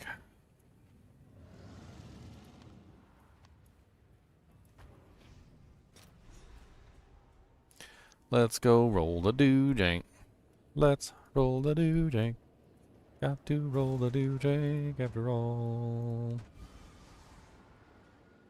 Well, that's poopy. 64 maximum life. Physical damage thorns. Oh wait, no, 17% increased armor and 15 stun threshold. I was looking at the stun threshold, I didn't see the small percentage increase to the armor. So now it has a base armor of 527 without any kind of quality on it. So wind up like 600 something. Let's hit it with a quality. Let's go. Oh no, I don't have. I must have used it on the last one I was looking at. Boopity boopities. And then throw an iron rune in it. I mean, Should be like mid 600s, right? I don't know. This is a guess. well, it's 17% increased armor and 66% increased armor, which brings it to a total of, what is that, 70, 80, like 85 or something like that. I'm pretty sure that's what it is. 66 plus 17, that brings it to 83. Yeah. So it's 144 armor on the base of the shield. And then 83% increase. It also has the physical damage reduction too, which is nice. Physical damage reduction. We got some physical damage reduce. The physical reduction. I give you some juice.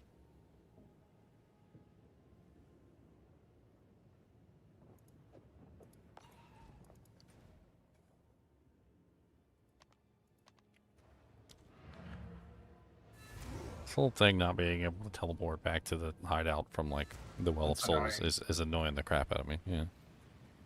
Like you have to go all the way to the Well of Souls, click on the thing, teleport down, do the thing, teleport back to town, then go to the hideout from town. Like you can't just go straight there. I don't know why you can't just go to your hideout or your guild hideout from the Well of Souls. It's weird. It's weird.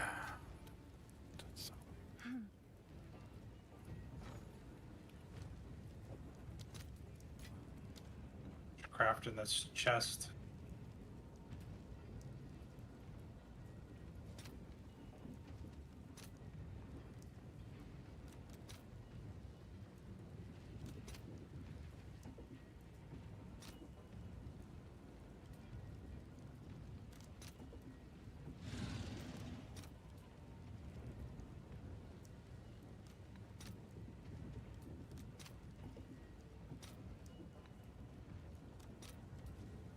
All right, your order is registered.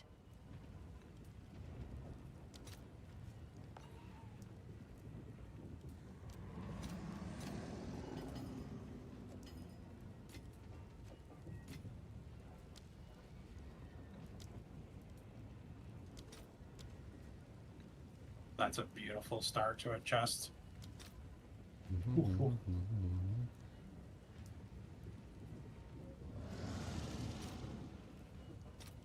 Let's see if there are any takers.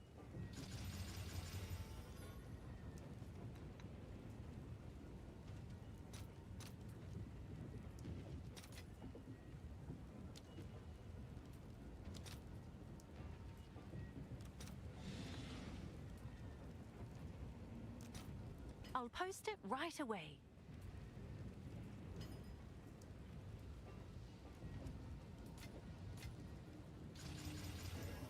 I think you're underestimating how ridiculously exploitative the Path of Exile 2 community is. They love to exploit some stuff. They will exploit everything that they can possibly exploit.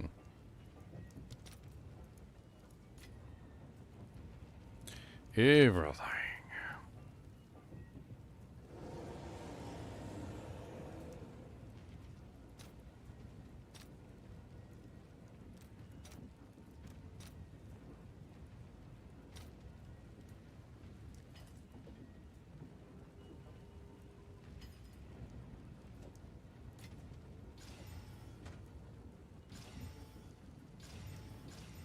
Dang. Still need more.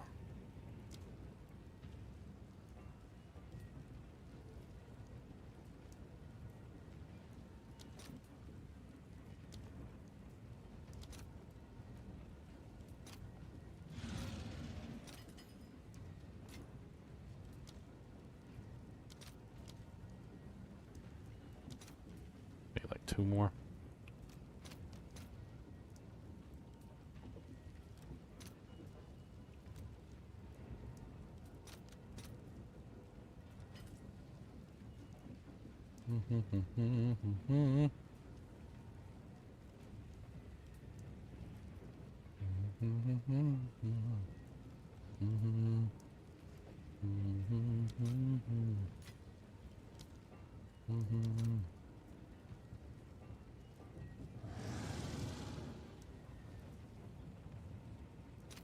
Oh, this is the boss one.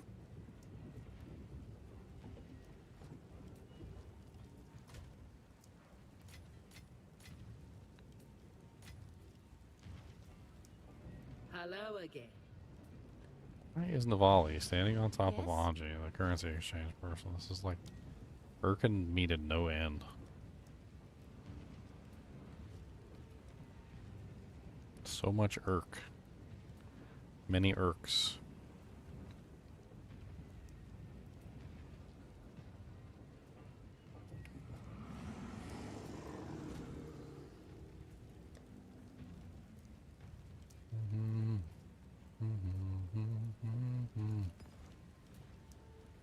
Hail.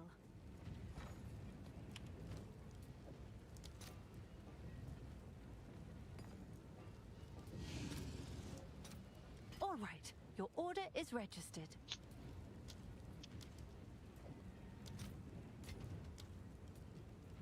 Trying to get this done, and it doesn't want to work.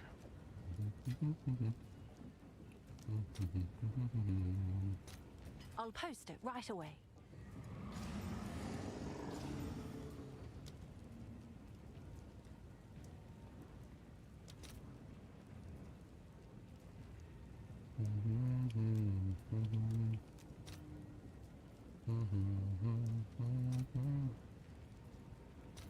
All right, your order is registered. This might be one of those skills where you want a specific area of effect. Right. Yeah, I'm thinking it's like sometimes there's skills where too little you get what nothing. is that noise? Too much is too far away. Death. too much is too far away. Yeah, it feels like now they're just taking up the whole screen instead of being on the boss. But before they were like on the boss, but they weren't hitting him. It seems like there might be a sweet spot. Away. I might have exited that sweet spot.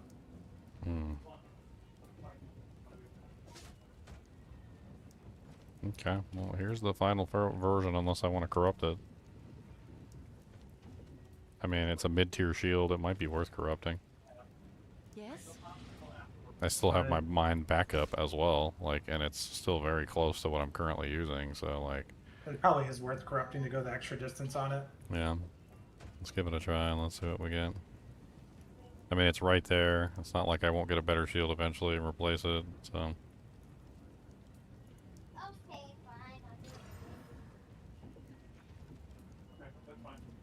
Oof. What did it do? It had an armor applies elemental damage, but it removed the flat. It removed the flat. So it's still a decent shield. It's just not a decent shield for a shield character. That's all. Yeah. Like it didn't turn into a horrible shield. It just it's not a damage shield. It's a stat stick shield. Yeah, now it's a stat stick shield. So I'll throw it up for like some chaoses or something. See if I can recoup a little bit from it.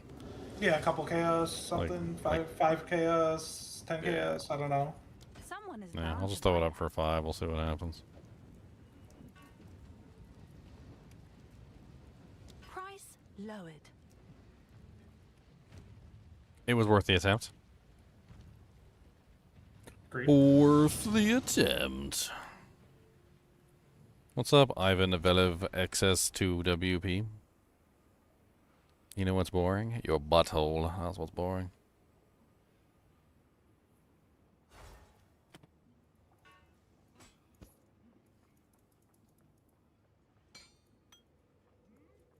None shall pass.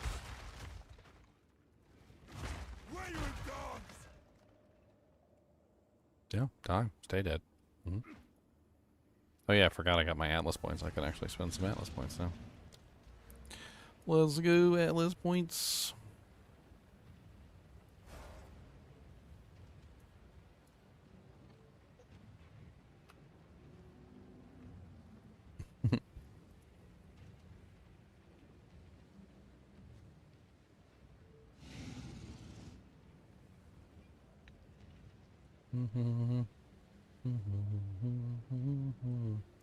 Well, the RMT just accelerates the process. That's essentially how it works. So, like, if you have a bunch of bots and they're all farming areas, and let's say, like, each person might find 2 to 3 divines a day, like, if you have, like, one guy and he's running thousands and thousands of bots, then he's going to get thousands and thousands of divines. Yeah, so it's they a are number. dropping, It's a numbers like, game. So they're forcing it faster than how it would normally progress, though. That's the thing. It's the same thing with like Burr, Jaw runes, and D2. Like,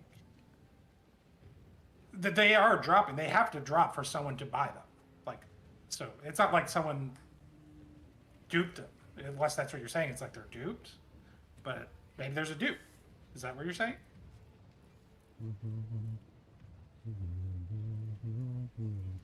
I mean, I wouldn't put it past it in this game. This game has a lot of exploits. And people seem very willing to perform those exploits, like, all the time.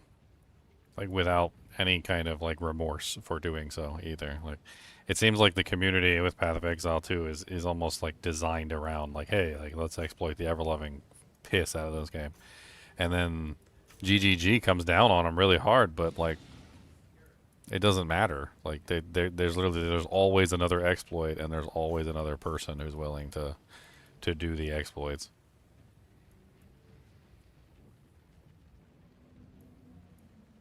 Always another person. Like, the essences are over here. Yeah. Also, the strong boxes look interesting this season, too, especially with currency being much better off. Like, I can actually spend exalts and stuff on them and not feel guilty about doing so. I mean, granted, I might not get back what I put into them, but at least when I, fully deck out a strong box, it won't feel like I'm wasting my currency. Because honestly, the exalts are kind of worthless right now. Like you can easily get like 100 or 200 exalts if you just like, take all your stuff and convert it into exalts. And even then, like, find them all the time too. I think I want to go this way. That's where I want to go. Fortunately, I can't get very far, but... Do I have a bleed support gem on both shield wall and charge? So on shield charge, I'm using Incision, the bleed 4, which is hits from supported skills, inflict incision.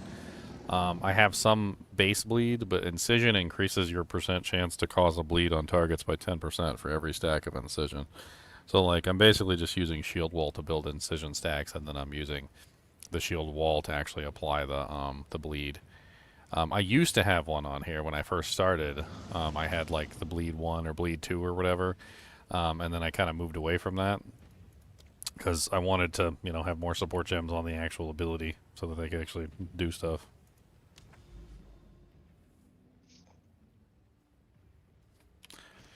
Do I have a map? Yes, I got a map. Look at all my map. Look at all this crap in my inventory too. The hell? What the hell? What the hell?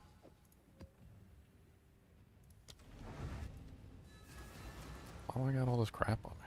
Find more breach remnants. Yes. Yes. Hello.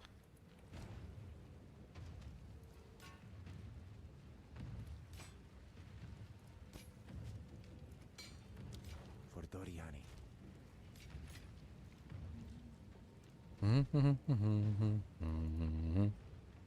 I'm going to start stacking up lesser jeweler's orbs in the guild stash too. I got a whole bunch of them I need to just dump in there at this point. I must keep my guard up, even here. The only thing that prevents me from putting them in there early on is like I want to make sure I have them to use myself. Because I know that people will slurp them up. Yeah. This season it seems like we have plenty. What'd you say, Hota? I could use 1 or 2, so I will slurp some up. Oh, he's slurping. See, I told you they slurp. They get the slurping. There is an excessive amount of slurping.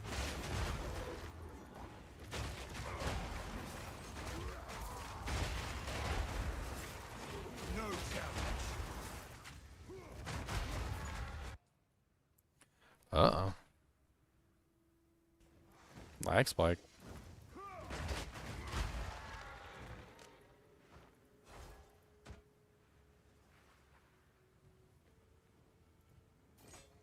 You got 2 divine, Flappy? Nice, congrats.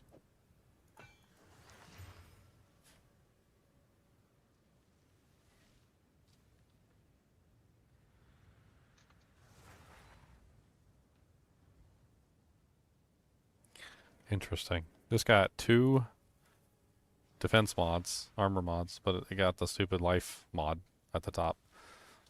And if you were to drop a chaos on that, like, and try and like remove that life mod and get an armor mod instead, might actually make it worth crafting on, maybe. Yeah, I mean that's the usefulness of chaos, right? Yeah, unfortunately it'll probably just remove one of the armor mods. Let's be honest. I mean, 1C is 133, 134 of a divine, which is not like a crazy gamble. Like a very acceptable gamble. Oh, they're gonna end up like the 2 divines that I misplaced? Oh. Yeah, I probably won't make that mistake again. I certainly hope I won't make that mistake again. But the lesser jeweler orbs, yes. Like that's kind of like the whole meme is that like anything you put in the guild stash is gonna get sucked up. Slurpity burpities. Which is fine. We want things to get used. Like we don't, you know. It's kind of like a situation that happened to me the other day when I brought home some Swiss cake rolls. You know, I brought home a package of Swiss cake rolls, and I went upstairs and I came back downstairs and like they were all gone. You know, and it's not necessarily that I really care that they were all gone, but you know, I would have liked to have had one. Like that's the situation that I often find myself in with the guild stash is like I don't necessarily care that you guys take all the stuff, but I'd also like to have one, please. Like, if you don't mind, I was the one that purchased them. I would like one Swiss cake roll. Just the one. Didn't even get one Swiss cake roll from the box of Swiss cake rolls that I purchased.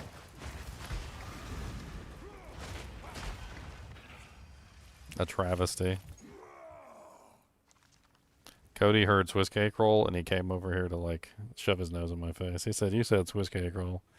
I do like Swiss cake rolls. Do you happen to have some of those? Cody, you know you can't have Swiss cake rolls because you're a dog. Okay, like we already went over this. You're not allowed because you're a dogums, and dogums cannot have Swiss cake rolls. All right. Yeah. He said this is bullcrap. And I don't really much appreciate that at all. Yeah. Say bull'em crap'ems. Protection.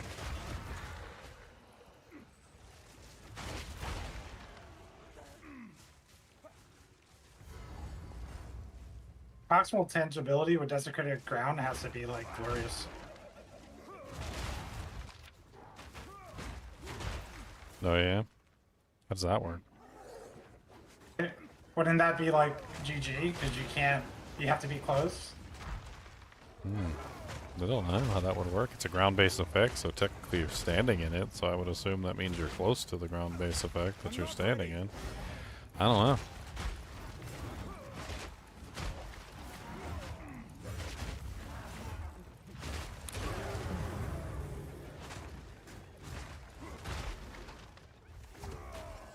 I really don't know. That'd be worth a check. Maybe it actually applies to the monster that's applying the ground-based effect, in which case maybe you're just immune as long as you're not near the monster that's applying the ground-based effect. Maybe. Depends on, I guess, how they do it. I mean, they literally just had that same thing going on with the blocks. Remember, like where the blocks were coming from the ability, not from the monster that you were fighting, and so they had to like change it so that the monster, like the direction that you were blocking the attack was coming from the direction of the monster, not the direction of the ability.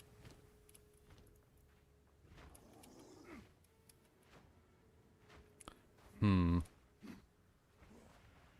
about food is making you hungry? A chicken bake.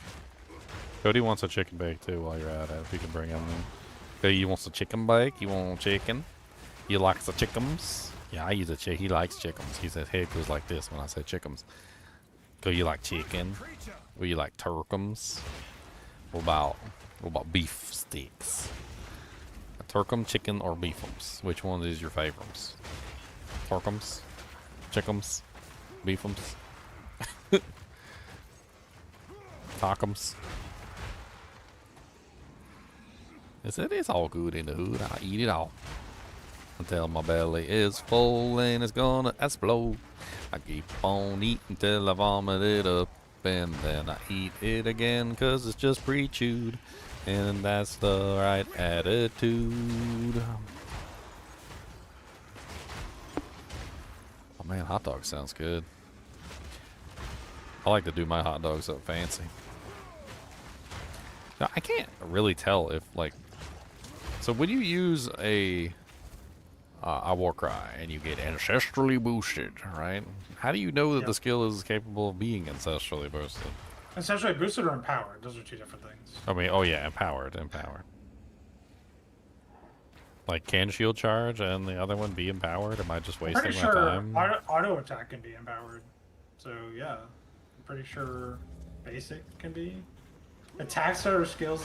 Yeah, it's just attacks. Oh, okay. Oh, yeah. So it's not a strike; it's an attack, and shield charge is labeled as an attack on the. It has an attack tag. Oh yeah, hot dogs. Fry the hot dogs in butter. Like that's definitely how you do it. Take the buns and you toast the buns in the same butter, like the top and the bottom. Did you ever grab the minimum power? So you can literally have it every attack. I got it. You should visually see. You should be able to press the button, shield charge, and see it go away. The stat. Yeah, but the thing the thing is that like when you use the ability, it also has its own effect where it like hits the targets around you, and it also seems to like, you know, do its own damage things and whatnot. So when you use the attack near monsters, they get like a red thing on them. Like, I don't know. It's hard to tell whether the fire damage is actually being applied, but I'm assuming it is. The other one I think gives me the answer, and I'm probably just stupid for not realizing it. So the other one gives me stacks of like guard or something when I hit monsters with the ancestrally boosted thing, and I'm pretty sure I am getting the stacks of guard from that ability, so that should... it says it is working. Yeah, I think you're overthinking that one. Yep, I'm overthinking it.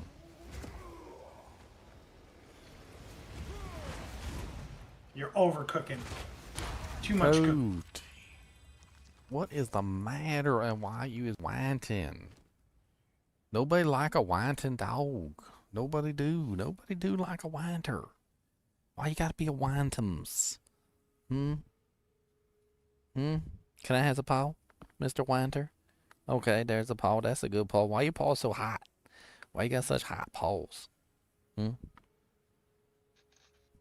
don't talk to me about my paws. That's not polite. What's in here? What's in there? Paws in there. You got anything in there? Any sticks in there? Any sticks and stones? Stuck in your paws? How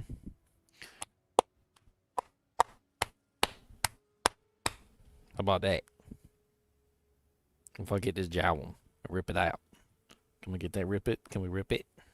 Can we do a rip it? A rip it like this, a rip it out.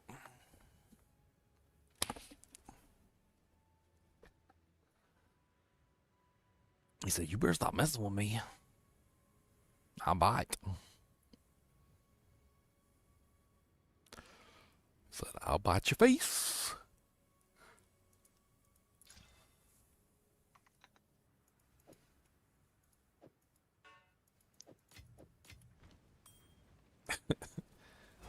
Yeah, I see you getting so upset. I don't know what to tell you. Maybe use buttholes itchy and maybe you need to fix that. You ever think about that? Maybe you just got a itchimus butthole. Yeah. Itchimus.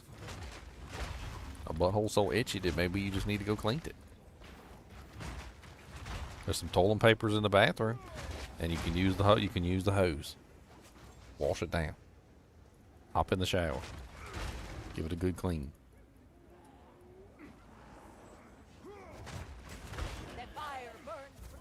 Sire of Shards has a Burnibus and Sire of Shards equipped.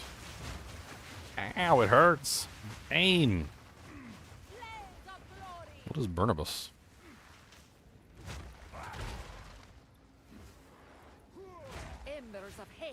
Ow, I got something in my eye. Stop trying to murder me while I'm... God. Ah. Watch out for the stanky doojanks. Cody definitely knows about them stanky doojanks. Fury of flame.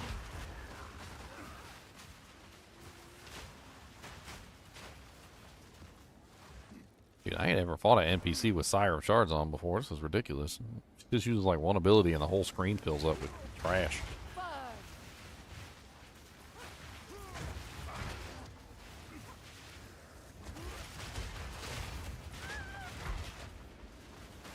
Man, get your stupid little things. Oh.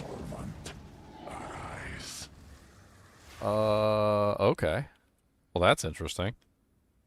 I just killed the Exile or whatever, but she was within range of the Legion thing, the Abyss, and she turned into Nissa the Lichborn. Yes. So now you that jewel I got last night, that's what dropped it. So you might get one right now. You probably will get it. It might be guaranteed. I don't know. I got a diamond and a wide belt and a chiming staff. Yeah, Leo. The vines just went down in price. They're 30 to 1 now. 30 chaos to 1. Okay. I have a Just rare letting you know if you want to buy some. essence thing? I've never seen a rare essence thing before. I didn't know they could be rare.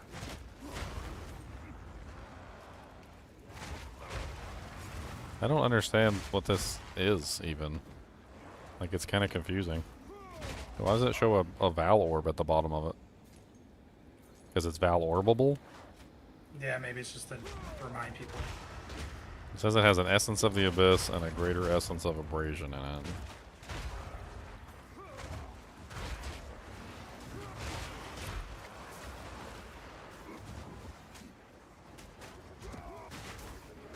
Holy Jesus, that's a lot of monsters.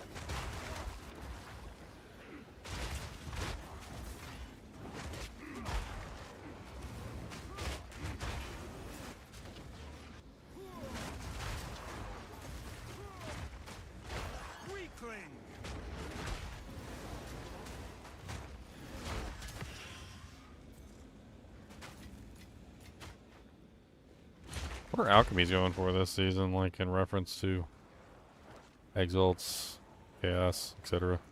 Are they pretty low? Have a check. Because I usually like to use alchemies a lot, because they're usually much cheaper than the exalts. But I don't know if there's like basically the same this season.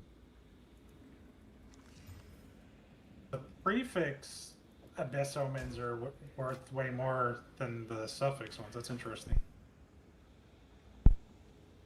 Okay. Well, I got a Sire of Shards. If anybody wants that, I'll throw that in the stash.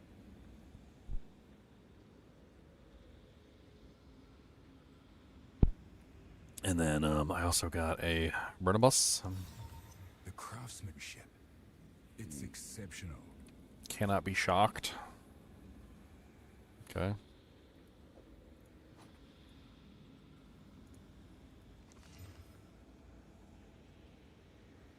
Very weird ring.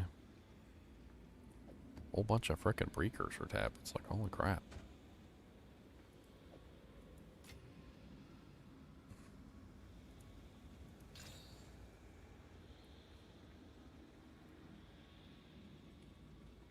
No lock is unbreakable.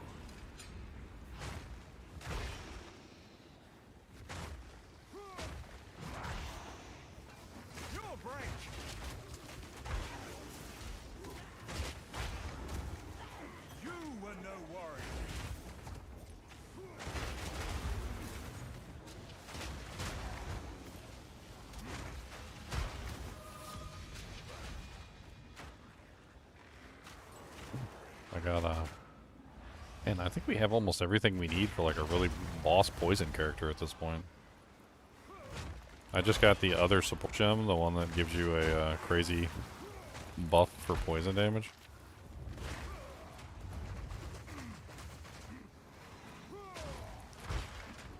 Can't really look at it at the moment because everything's trying to murder me, but...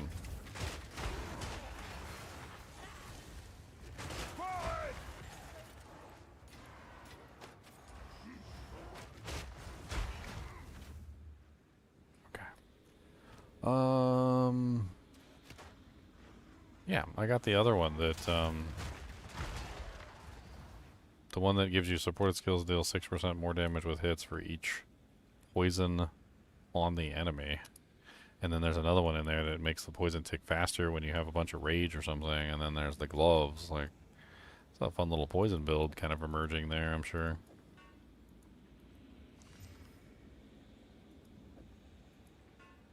Okay, the item I got, the diamond. So that's what I got, the jewel. The one that you can roll.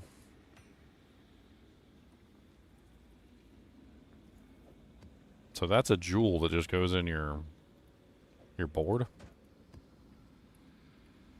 It's kind of cool. I'm gonna go take it down there and do it. Why not? See what I don't we know. get. Do you have it? You got that one? It might that one, and I don't know. It might be worth the extra roll thing, but it probably only happens one time, right?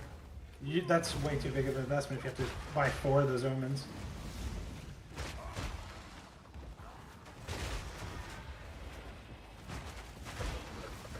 I mean, it could be a big power boost for my character. I mean, I don't know what he's gonna end up with, but...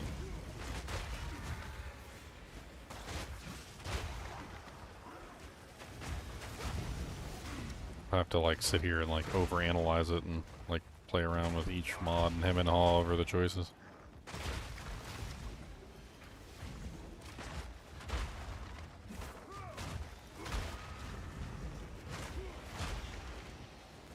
I mean, PoE is probably like even worse with bots than most games because the trade system is open and they, you know, it's generally like set up like a free market. Free market games tend to be more negatively affected, unfortunately, but honestly, I don't think there's a way around it. I think no matter what, you are always stuck with either a completely locked down market where, you know, like Diablo 3 used to be, or you end up with an open market. And honestly, the open market is just better than the lockdown market. And it's not like the bots and stuff don't still take advantage of lockdown markets. They just take advantage of them in different ways by like selling characters and stuff.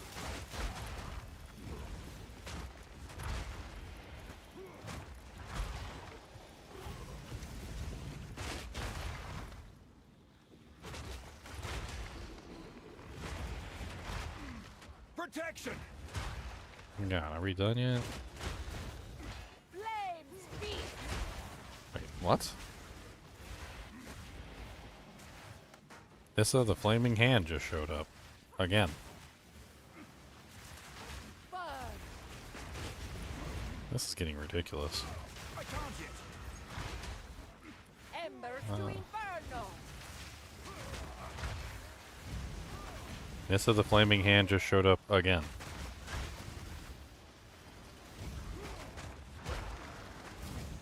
Scorching cinder. Oh, because the ritual respawning it. Yeah. Embers. The ritual essentially revives dead monsters. And she was dead within range, so I say. She got different loot this time, though. Blaze of glory. Flames feast. Yeah. Oh my god, get this stupid thing off my screen so I can frickin' see what the hell I'm doing. Flames feast. Frickin' essence panel's so big I can't even, like, exist. It's like them old ads that used to pop up on the websites and you couldn't even see the website. Vanish.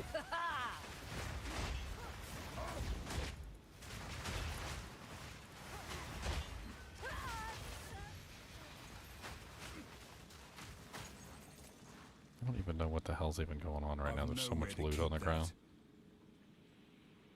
Kind of ridiculous, actually. Okay, let's grab the iron ring and let's grab the...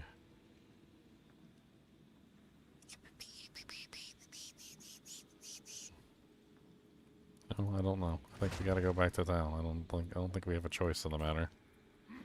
Like, there's too much stuff on the ground everywhere. It's either go back to town or leave a bunch of stuff on the ground. I mean, there's uniques, there's rares, there's friggin' rings and amulets, and blah, blah, blah, blah, blah, blah.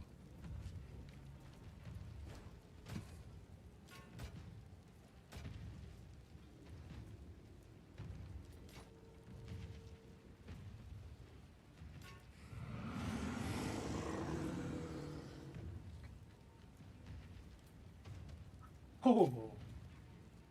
The vine came from one of the bosses down here. For the invitation. That's cool.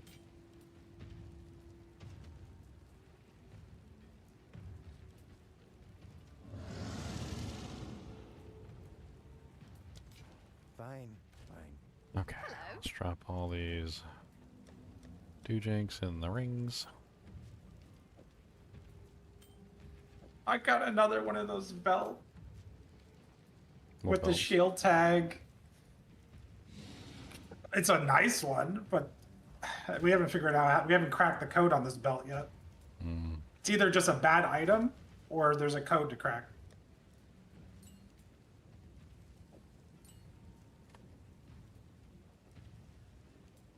Yeah, so look, there's this gem. Can't link from inside of there. There's this gem right here. which gives you poisons from supported skills deal damage 1% faster per rage. And then there's this one, which is deals supported skills deal 6% more damage with hits for each poison that's currently on the enemy. Both of those seem like those would be absolutely amazing. There's a rage one? That one's like faster poisons with rage. It's interesting. You could scale rage to the moon. Like add extra stacks of it.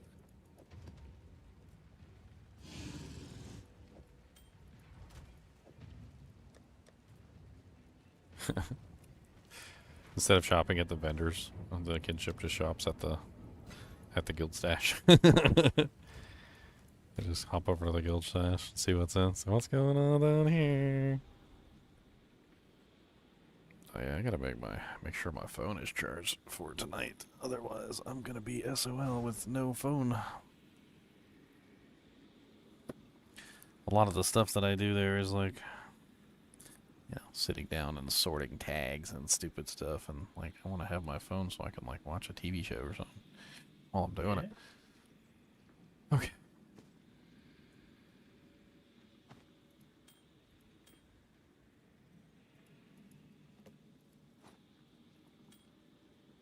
Dude, I've never seen, like, in previous seasons, like, this much loot all over the ground.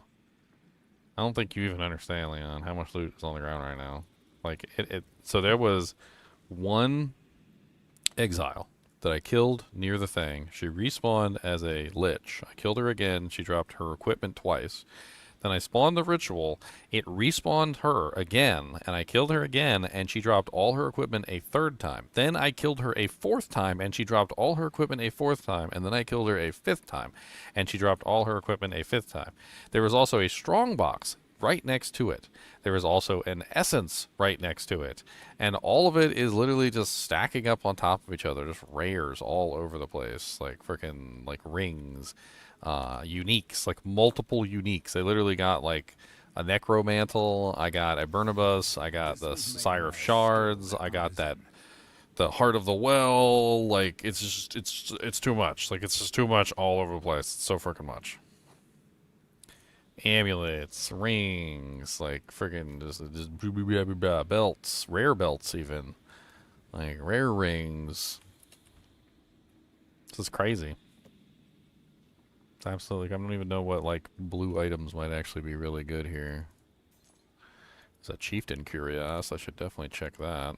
All right, so that's the first interesting thing I'm doing. I went on the currency exchange and just looked at like shield things. So you can get the 8% or 10% increased block chance. So you put, so that's 20%. So it'd be like 40% increased block chance from that belt. It's interesting. Yeah, that's what I was saying earlier. Yeah. Block chance. If you're not this particular ascendancy, it might be useful just to get your block chance. But they kept block chance off at 50% though. What? Like if it was 75, it would make more sense. But if the only way to get 75, as far as I know, is to be this ascendancy, and if you're this ascendancy, I don't even think you even need that extra block chance. Unless there's other ways to increase your maximum block.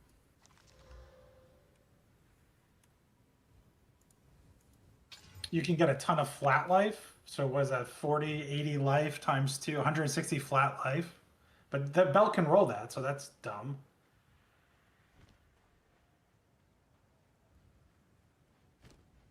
Oh, I forgot to corrupt the essence thing. Good job, Ginger.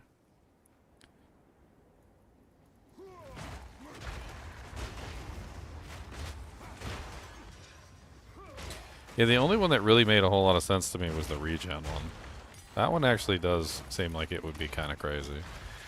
You can get 0.35% regen for 2 gems, plus 72% or whatever, which is going to bring you up to a pretty hefty amount of like regen percentage. I mean, that could be kind of nuts. Face me. Just the belt doesn't have any other stats on it though.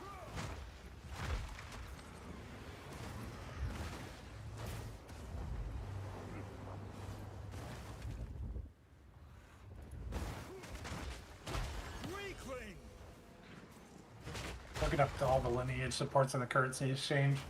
Skills mana cost converted to life cost. Supported skills gain 2% of damage as extra physical damage per 10 life costs. So you just raise the cost of the skill as much as possible and you get extra fizz. That sounds nasty.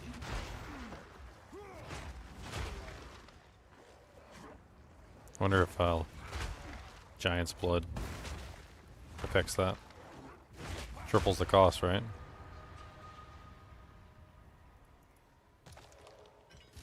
It's worth like 2 divine, so it must be good.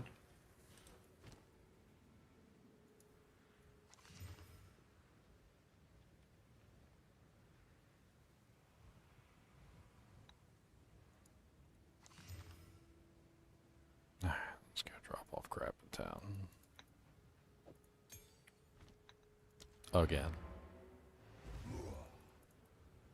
I got a Headhunter. 2 modifiers of the rare for 40 seconds.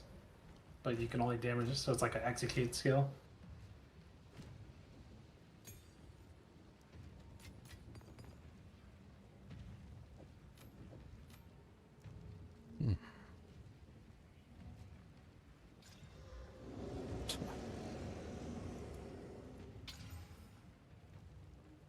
That's a weird amulet. Oh wow, what a nice belt. Look at that beautiful thing.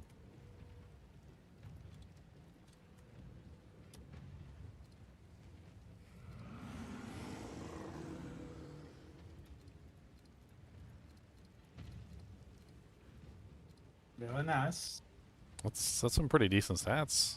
3 resistances, 22 chaos, 123 armor. It's missing a prefix, I think. Probably life or mana. Probably life is what someone would want. Could want mana too. Life or mana. Might be better than mine right now. Can I desecrate that? The jewelry desecration. I don't know. It's very expensive. I think you can check. I haven't done any jewelry desecration.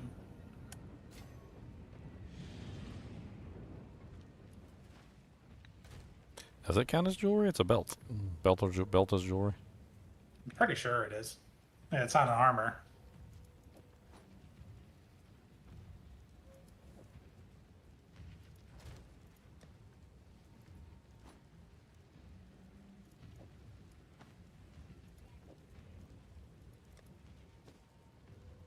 Well, put a necromantle in there.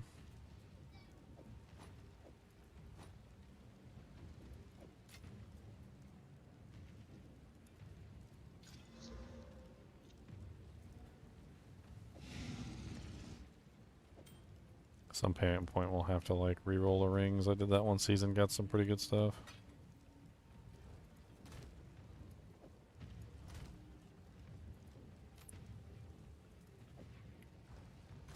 So much crap, sorting all my crap, sorting all my crap, all my crap.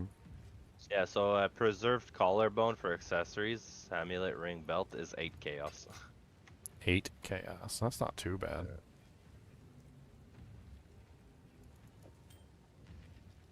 It's not horrible.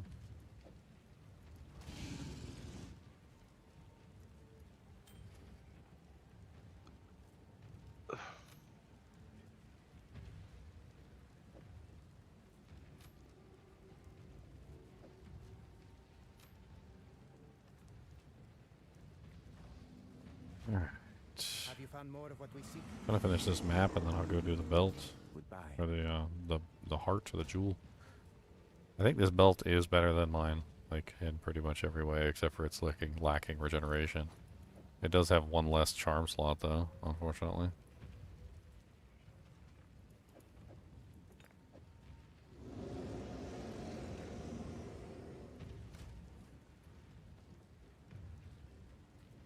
I mean, if I desecrate it, it guarantees a prefix. If I give it an exalt, then it can potentially remove something. I mean, there is one thing worth removing, which is the physical thorns damage, but I definitely wouldn't want to lose the chaos. That's for sure.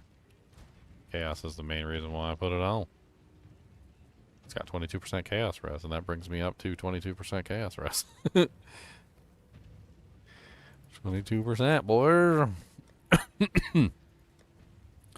I'll probably find better. I should probably just hit it with an Exalt and see what I get. Let's slam it.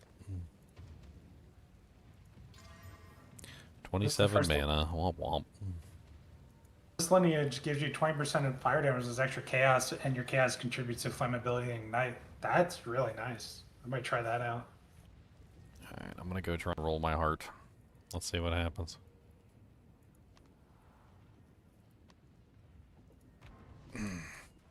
I need all the assistance I can get. Let's make a perfect heart. Oh. This is another way to get armor break. There's a lineage support. Break or armor equal 20%. Lineage support? Oh yeah, I saw that. I was thinking about you when I saw You that get one too. 20% extra chaos. That's crazy. Yep. That looks good for you, actually. Just gotta add some chaos in. Two both look good. Well, you get chaos for free with the lineage. Well, yeah, but you'd want to add a little bit more. Like that's what breaks faster, right?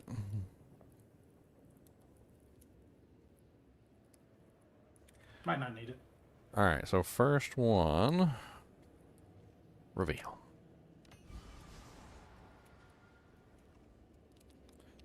Four % increased skill speed. That's kind of interesting. 14% chance when a charm is used to use another charm without consuming charges. 22% increased culling strike threshold. Huh. 4% skill speed, I think. Let's do skill speed. So we get to throw it in 4 times. Just keep chucking it in. Yeah, you get to choose each time, and then it just rolls again for the next one. Okay, so now we've got 4% skill speed, reveal. 1% to maximum cold resistance, recover 1% of maximum life on kill. Huh. Or minions have 3 to all elemental resistances. 1% recovery on kill doesn't really sound amazing, but it's okay. It would be great for mapping, I guess. It has mapping potential. Maximum cold resistance would be nice.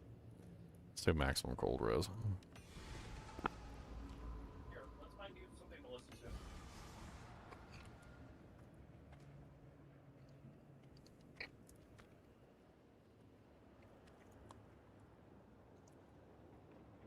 Well, those are all poopy. 5% increased skill effect duration. Gain additional stun threshold equal to 9% of your maximum energy shield. 4% increased flash effect duration. That's kind of poopy. I guess skill effect duration could be useful. Huh.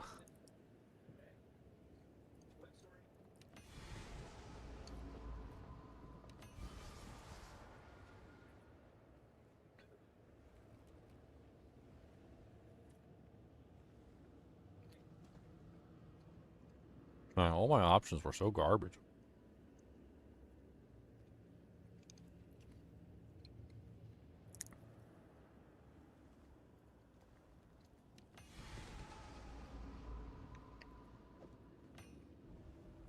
Well, I don't think that one's worth very much, but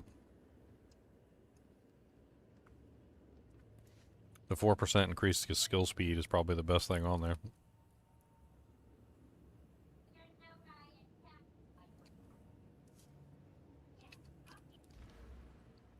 Wonder how much skill speed that actually adds.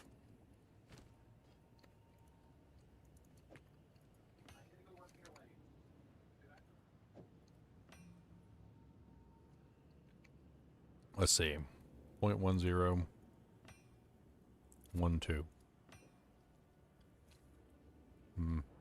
Yeah, I think I'm going to keep my 5% bleeding. Global damage.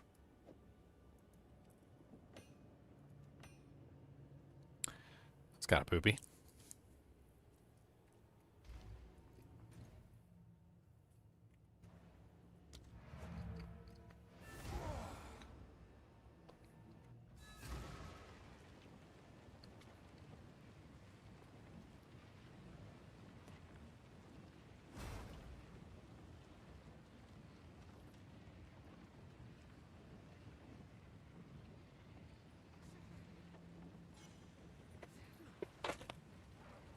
Go 2 here, and then I gotta go to the hideout.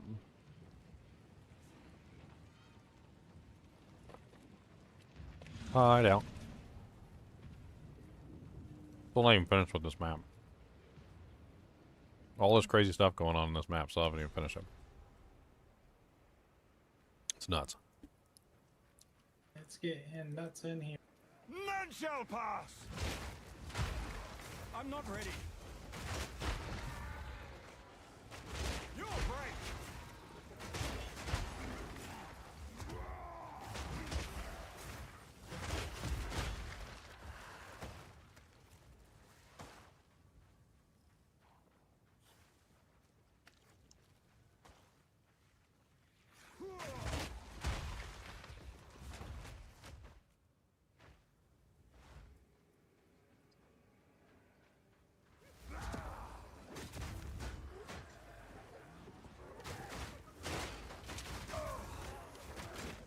Oh god.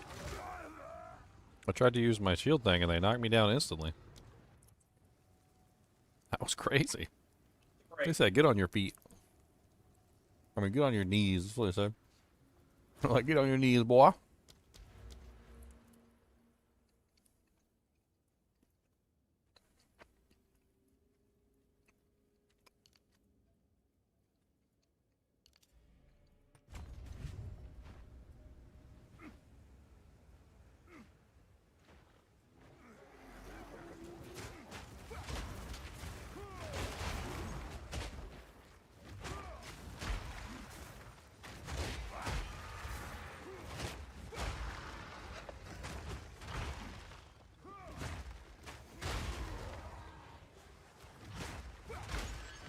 No warrior.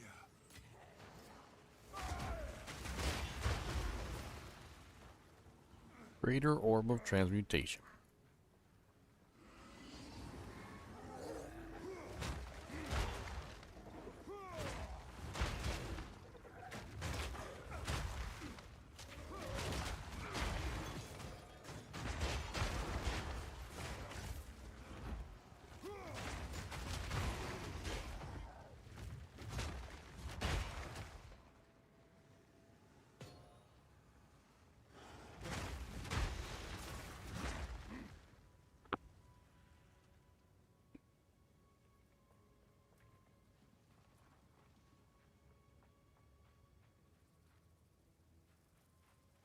Alright, so this map is complete.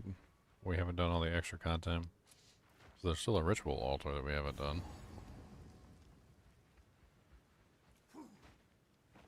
I definitely want to do the last ritual altar.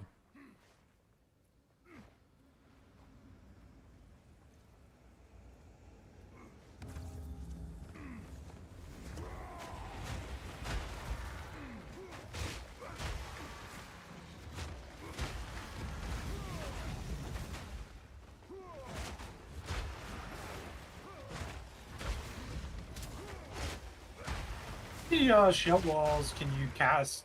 2. Can you 2 out in There's one, like, there's a button? limit. There's a limit of 2. Even with the limit support, or that support doesn't exist anymore? I don't know about the limit support, but 2 is the default. And do they have like branching or anything, or like can they be supported with any kind of like branching? There's a fortress that Or goes around you in a upheaval? circle. There's that new support gem that makes it go along your fissures. Well, yeah. So that's what I was thinking. I just want to know how many I can get out per second. Like if you can branch them, if they can be upheavaled. I mean, it's a hard limited at 2, so if you cast a third one, that the first one disappears. Even a branched version, if that exists. I guess I just have to check if it could be branched I don't know if it can be branched. or upheavaled.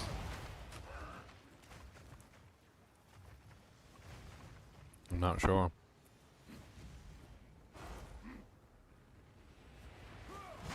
I have considered that one for myself, but I was like, where would I get my fissures from? And on top of that, like, it also lowers the damage of the shield, so, or shield wall. I mean, Well, it you seems get like fissures built into your shield charge. Like your shield charge can generate fissures. MP, shield charge. interesting. Oh my god, she's back again. Are you kidding me? It resurrected her again. look at the skill. This is gonna be like the frickin' 8th or 9th time I've killed Nissa.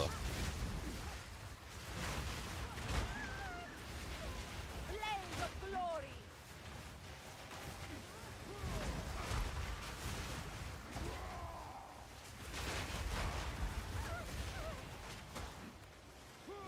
Face me! I mean, I ain't complaining about free loot.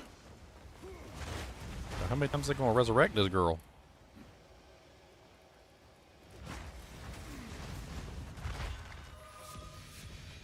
No, it doesn't look like it could be branched or upheavaled.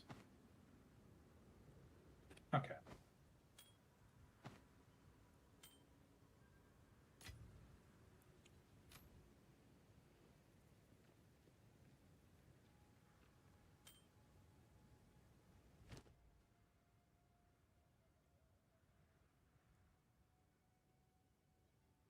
$1,600. I've got how much? 4,000.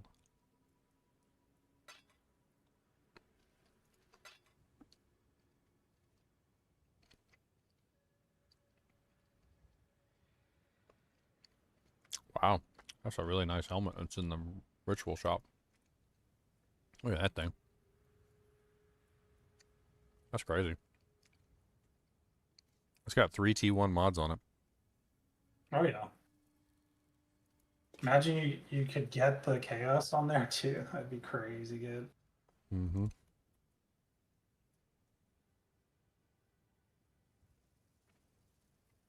I think it's definitely worth it. I grabbed it.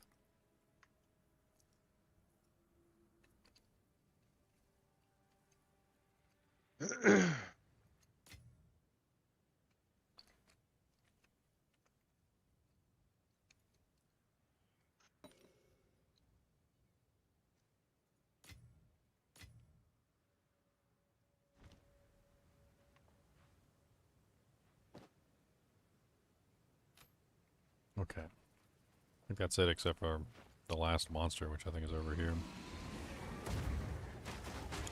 Got you!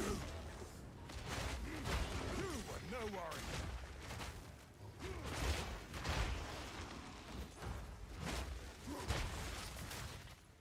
My satchel is full.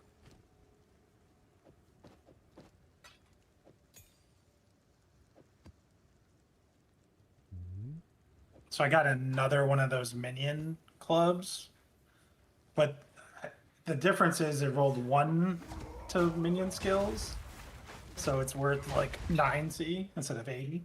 Hmm.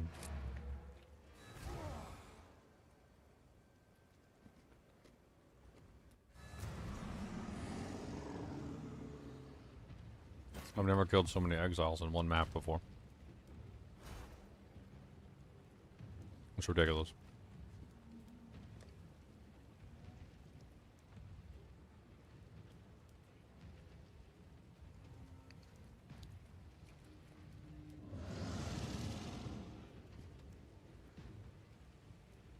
So many uniques too.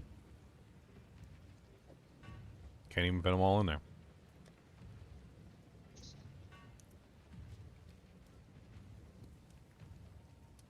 Dual leech attack speed gloves. Interesting. It's missing 2 prefixes.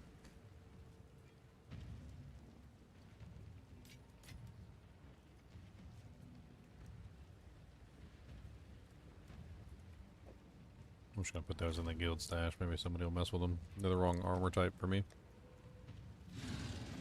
They're energy shield.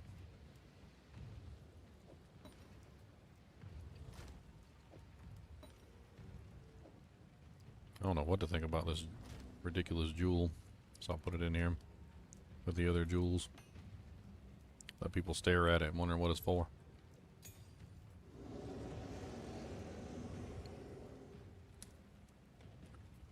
A million rings to look at, too.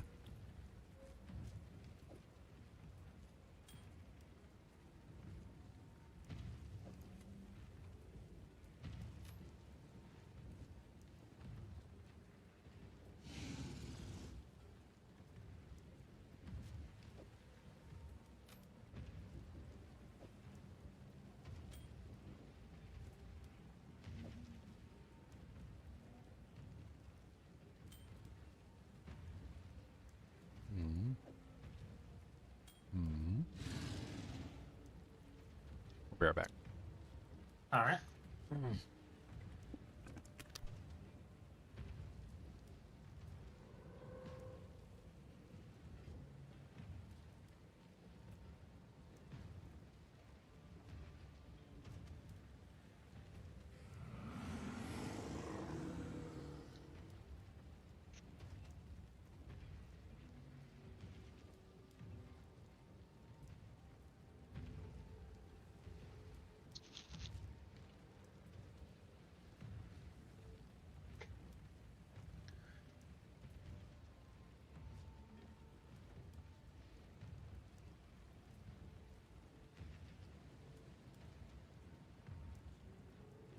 That's crazy, dude. 2 div per person in there.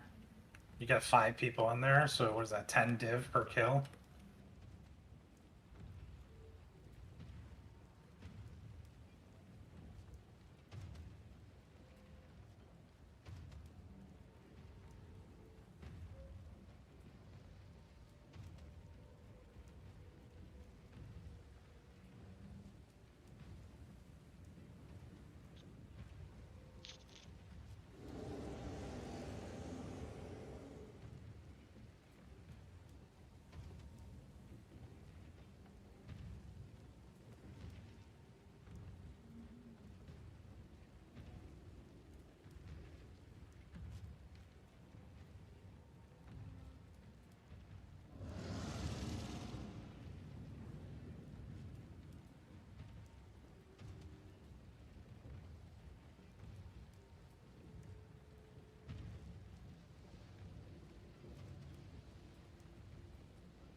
Let's go kill the guy.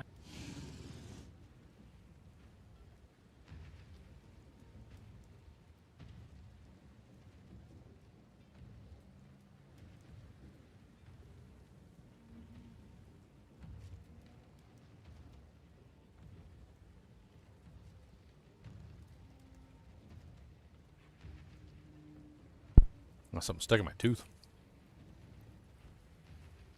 Who sent you?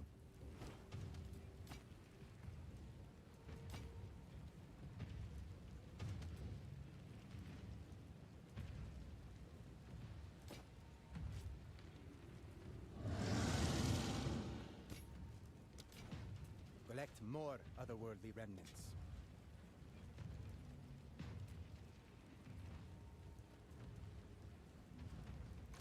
I don't understand why this Kurgal thing doesn't seem to work on them.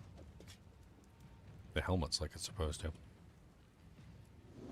Yeah, I don't understand. Like you should be able to guarantee the Kurgal modifier for the helmet. What item level is that helmet? It's 59. Wait, no, That's level a requires requirement. level 59. Item level 67. Yeah, I think it has to be a certain level. Mine's 74 that has the stat on it. Hmm. That's what I'm thinking. It's a required level for the affix. Let's see.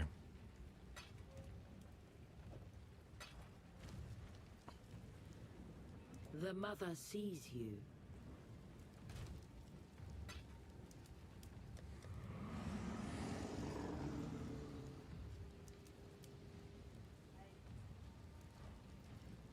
What's new?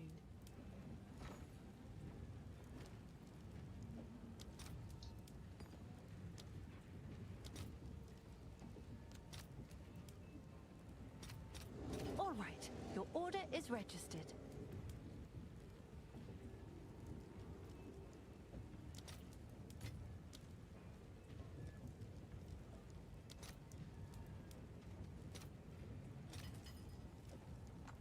Let's try it again. Currency. Gurgle. Right click. Human is incompatible with this item.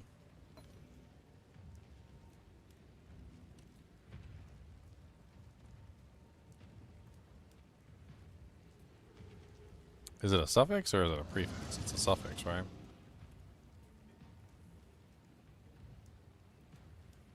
It is a suffix. Okay, try to see if I could use the suffix tag on it. Okay, well then that worked.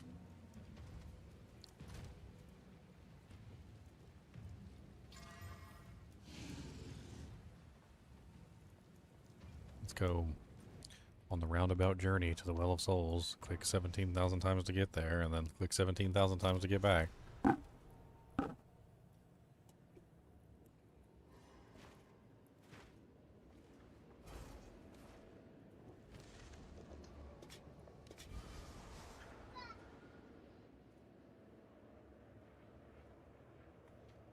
%, of damage taken recouped his life.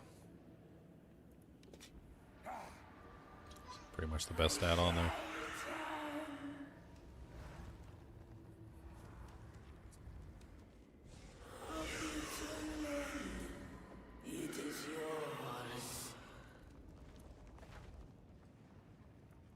I mean, it's not like horrible. It's not super duper amazing, but it's not horrible. Doesn't have any resistances on it, but it does have 38% of armor also applies to elemental reses.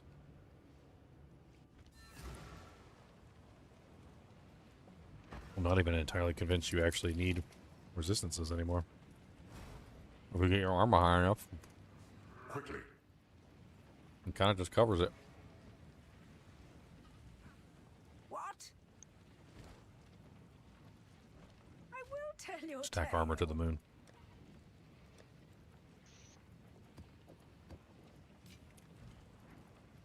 What am I doing? Hide out.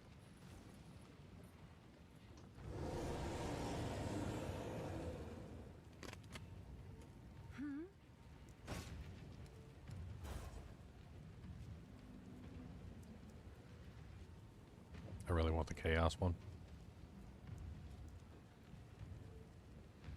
I'm sure someone will want that.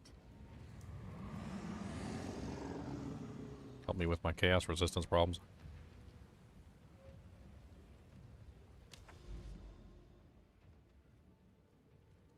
Good Lord, this one's got like everything on it. Map boss, breach, expedition, delirium, cleanse.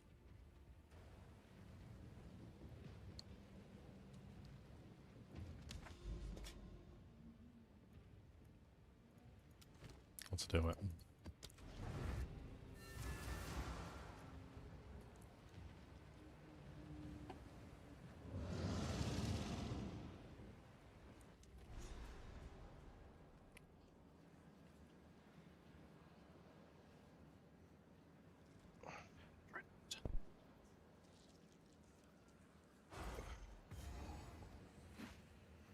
Voices barely heard. Pleased with yourself?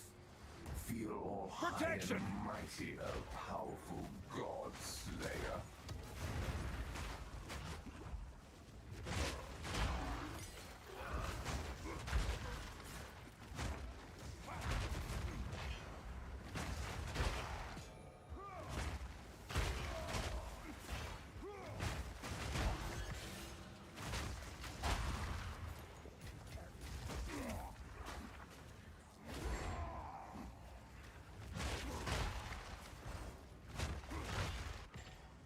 Fear will best you.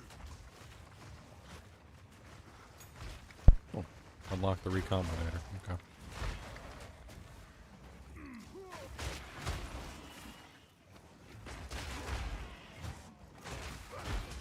I don't have any anointment on my amulet either. Yeah, I put a simple one on that just saves me like 2 passive points. A cheapo.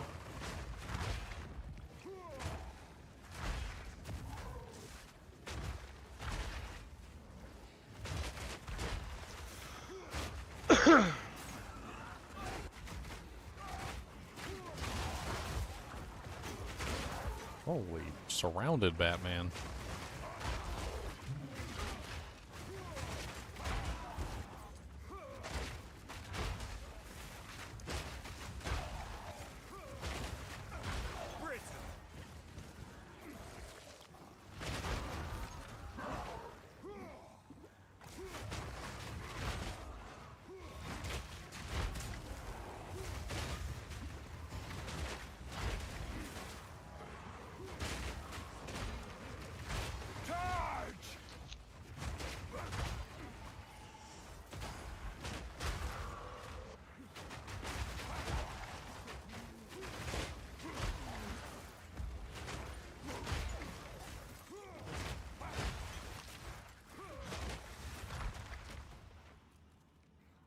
Alrighty then. All the fights in here have been really intense so far.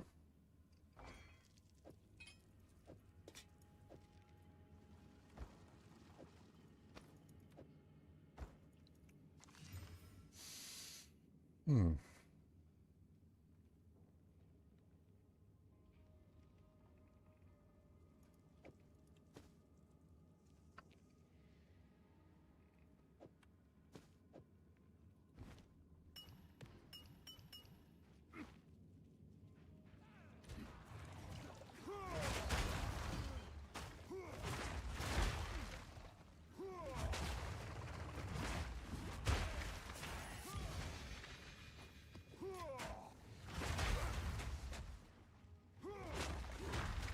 What's up, fellas? What's up? Bro, Right on. All right, checking to see what y'all doing. We What's mapping. up, Bruzackum, This piece is Nice. iconic Wishing I history. was home. Got with the family, took the niece to the park, and now they're inside buying some plants. So whatever makes them happy. That sounds like a lot of not playing Path of Exile too. That's what that sounds like. That's exactly what it is, man. Mhm. Exactly what it is. Go We with 'em. crafting, we having fun, we I dairy know, craft, we're doing I know you everything. dirty rats. Mm-hmm. I watched the end of Rax's stream last night just to see what he was fussing about. Basically, what happened is what I think is his. He has a bunch of friends there at Max Roll that help him with builds on the side, and they didn't get time to figure everything out and tell him what to try. So he tried a couple of builds on his own. He doesn't really know how to play the game, and they were terrible. That's what I said yesterday.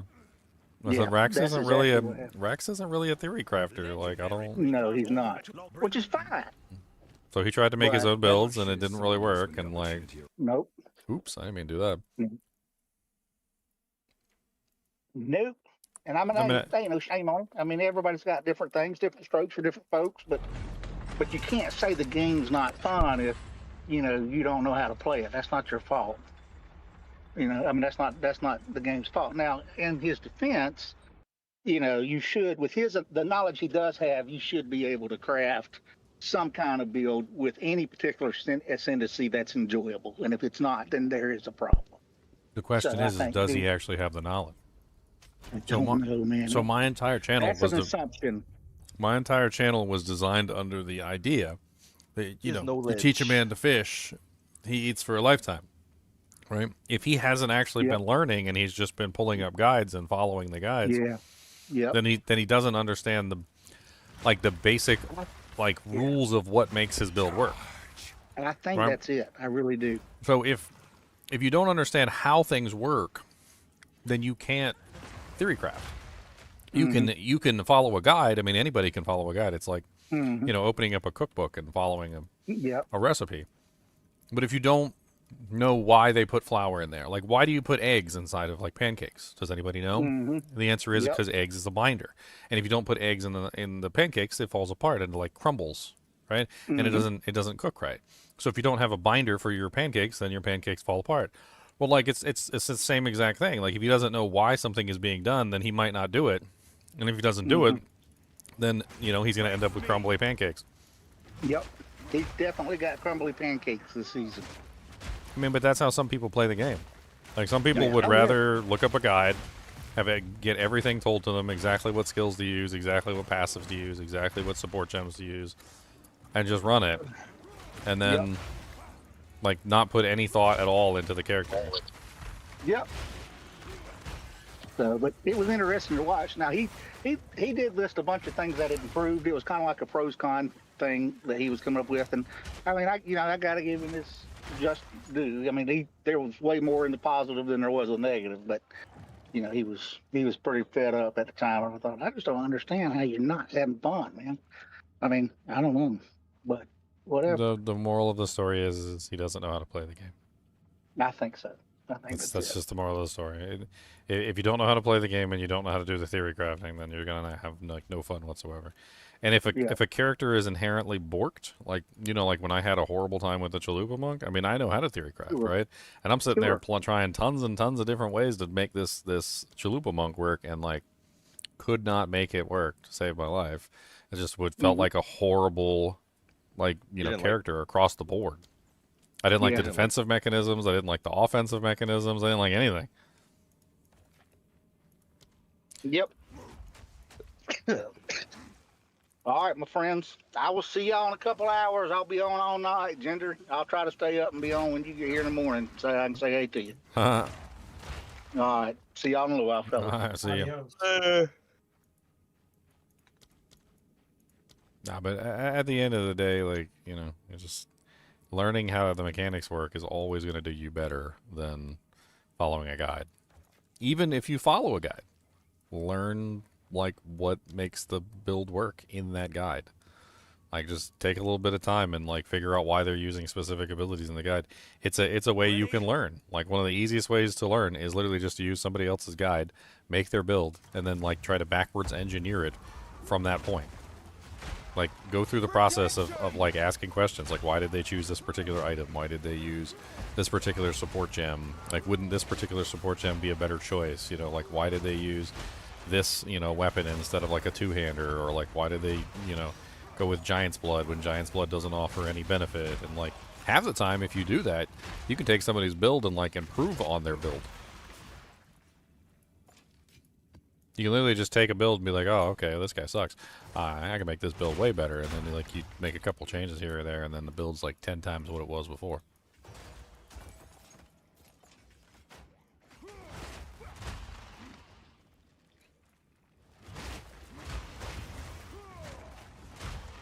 That's why I respect him for trying. He didn't go the standard Deadeye thing that people have done 1,000 times that he's done. He said he was going to try to create his own builds as Chalupa Monk and then Sorc afterwards, and he tried. I respect that. I respect it.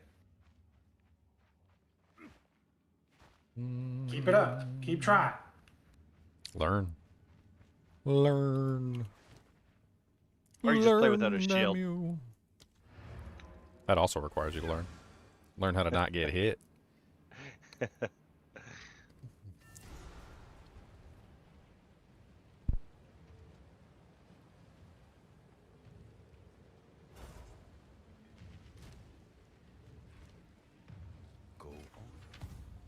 We need to collect more. I have many services.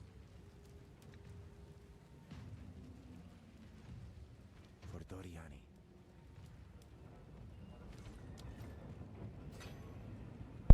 I don't know. I don't have any disdain for anybody that uses build guides.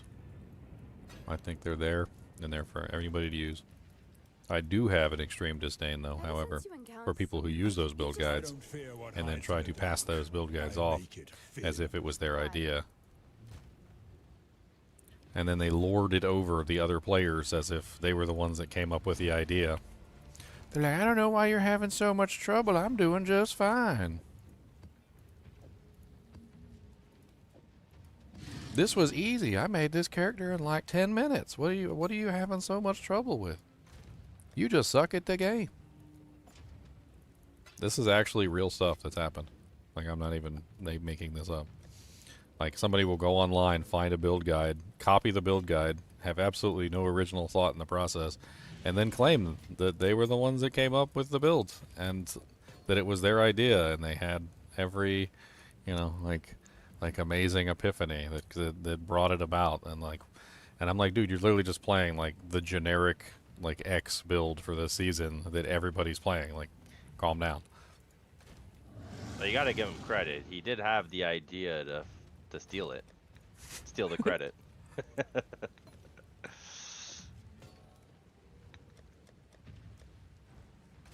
Gotta steal the credit.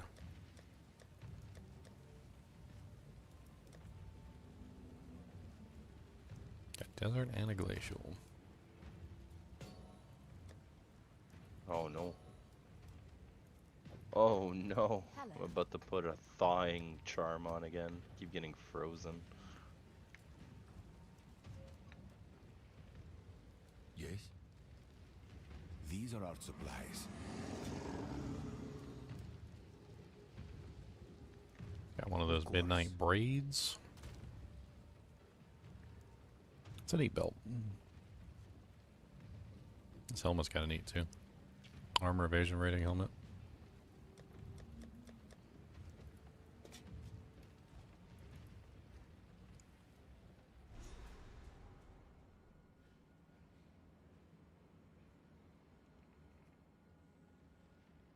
Not all the skills change. Sometimes they remove stuff from the game. It's rare, but I've seen them in the patch notes. Sometimes they're like, this has been removed from all instances of the game. Oh, for sure. I mean, the game's constantly going to be evolved. It's not like a D2, it doesn't get updates anymore. This game's going to get constant updates. What skills are going to be added, skills are going to be removed, skills are going to be changed. But in general, anything new they add, as far as skills, is staying in the game. Ooh, a Researcher Strongbox. A unique Researcher Strongbox. Like, you're not buying a forever game if you buy PoE. Or you can just wait till early access over and then you don't buy it at all, and you only spend money if you want to spend money. Can I corrupt the Ventor's contraption?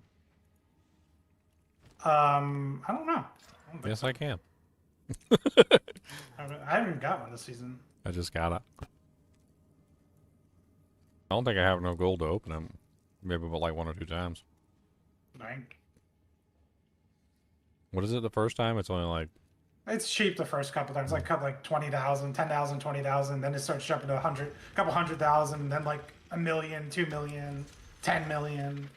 I don't know, stuff like that. You kind of need gold to trade too, which is kind of crazy. The item was invented before you needed gold to trade. That box. It says can be opened 4 times. Oh, I don't have enough gold.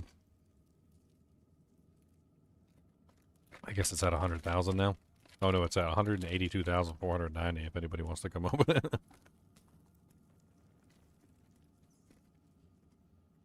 Hmm.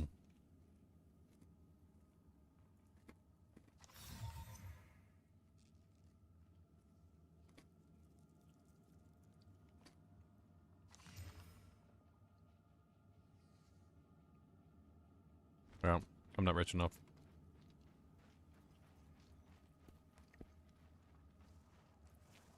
Yeah, I wouldn't waste all your gold on that. I mean, granted, you can get good stuff from it, but it's not. There's always a possibility of like a bunch of divines. I've seen that before. Yeah, yeah. It's a gamble because you need your gold to interact with the new trade system. Thanks, Ginger. I started playing 1 hour before the deadline. What deadline?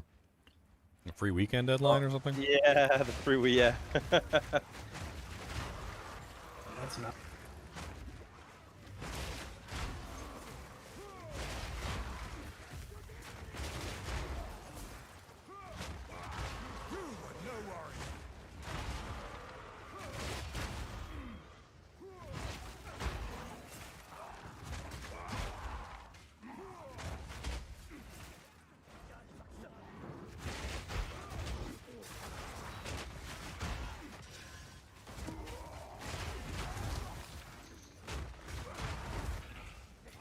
Mine to claim.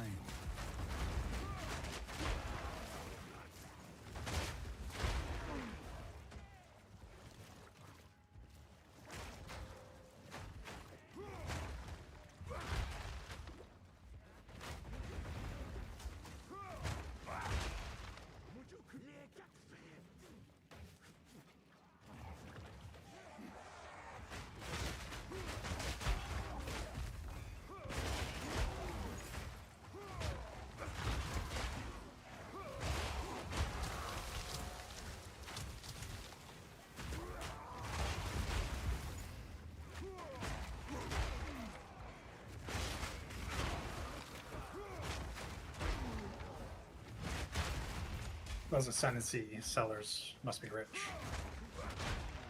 I wonder if they're actually getting a lot of bites. I was Oh, for watching one of sure. them. I was watching one of them all day. It was at 1 out of 5.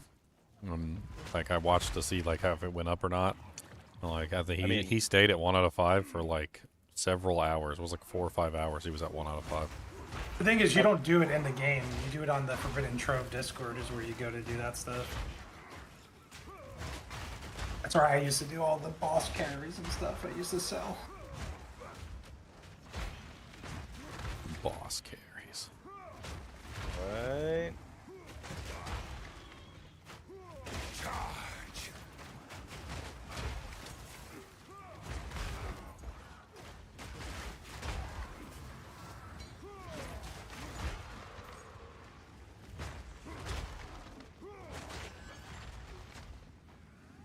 A greater orb of augmentation.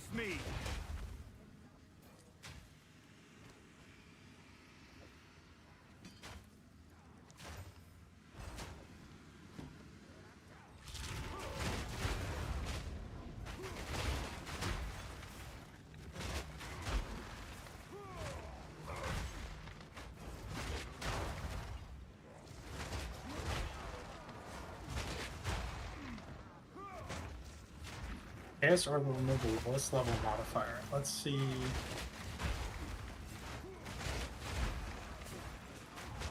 Didn't it show this in the past?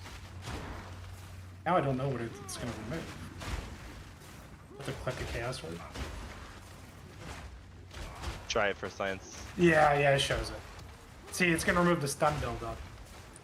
That's stupid. I'd rather not even touch the bottom. So I essentially would have to use 2 of these.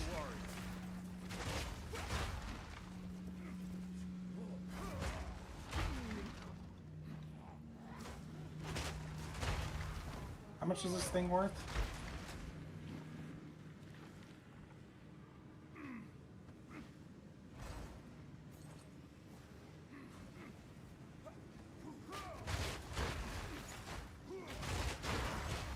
$1.5.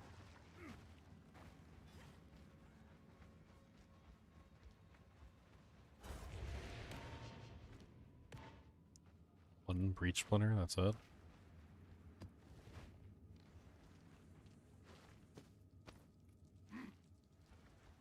Like, it didn't even seem like anything came out of the hands that I clicked on from the breach. What the hell even was that? I usually, yeah, I noticed that. I got like 3 hands and there was like nothing from any of the hands. Yeah, the hands, I noticed like before the this patch came out, like the new season, I did one and it was just when you click on the hands, it would like just give it to you in the inventory right away, like without having to pick it up. Interesting. I mean, I only got 1 breach splinter the entire breach. I went got really far, I opened up multiple hands, and it just didn't see anything.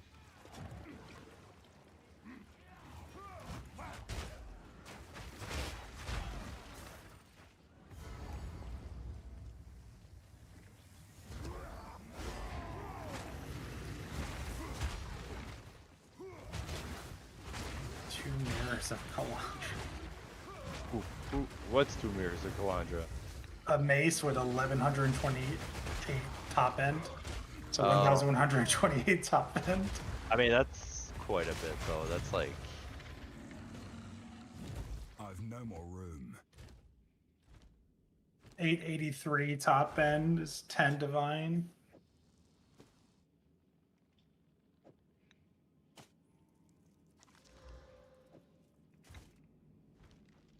Level of all its +6 level of all attack skills, and it has 857, 19 divine.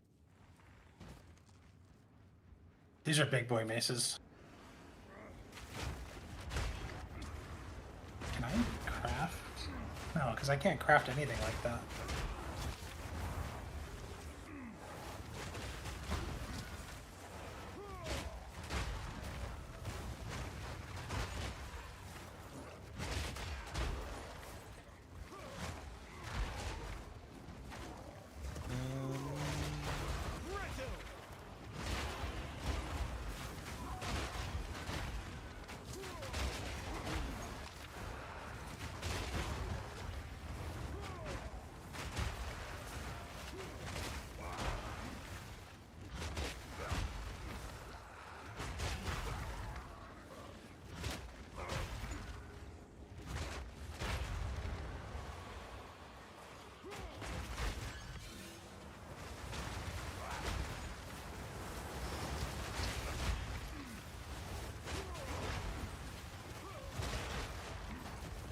The hell just happened? Oh, boss spawn.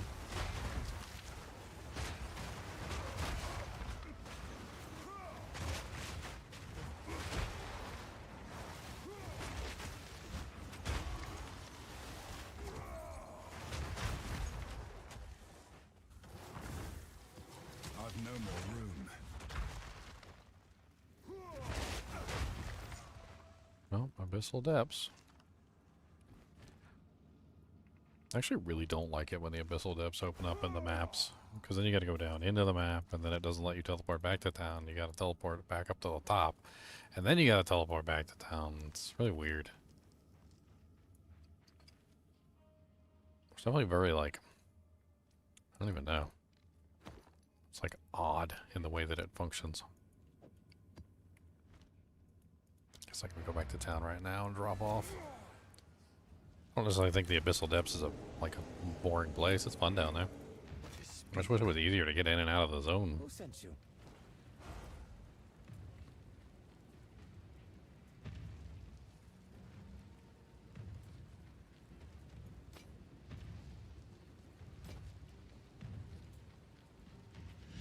Fine, fine.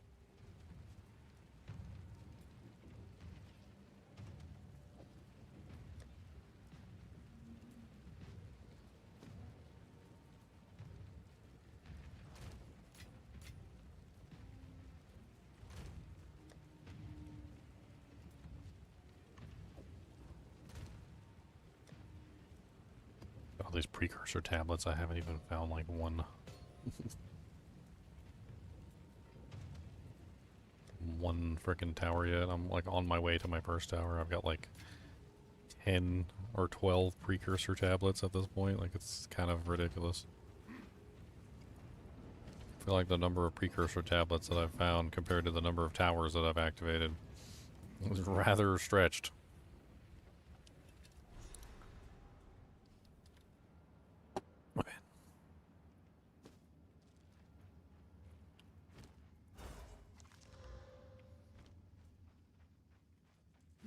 Alright.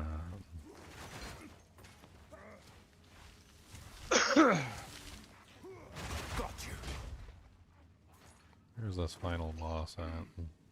Final monster. Let's get them killed first. I think there's like one more. Fear will best you.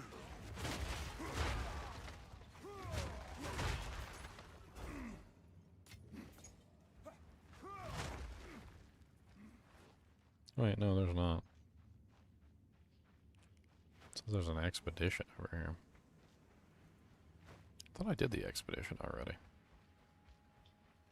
Did I not?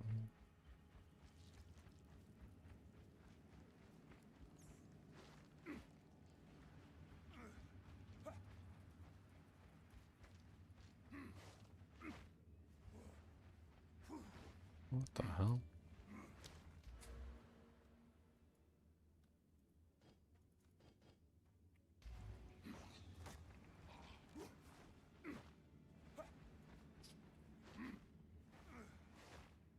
No, it's right here.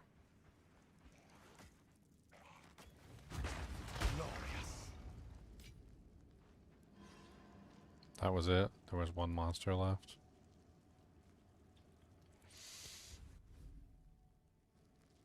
That is so silly.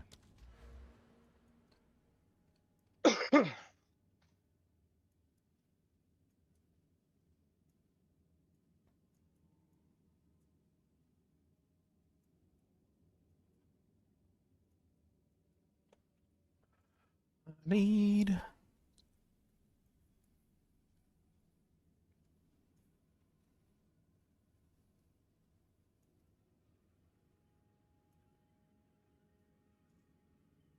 That +6 to skills centers, is that a prefix, suffix, you know? No idea. See if I can figure it out. It's a suffix. But then you can't guarantee the fizz on it. No. I'm trying to buy a base and craft it up. It's like one divine for a base, like a blue base. I can guarantee the fizz, but I don't know what to do if I want plus the skills.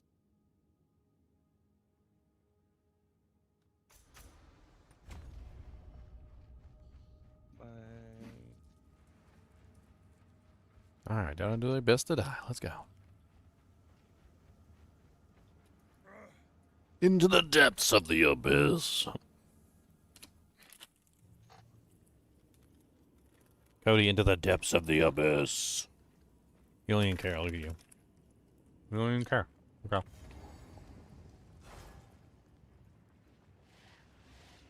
None shall pass!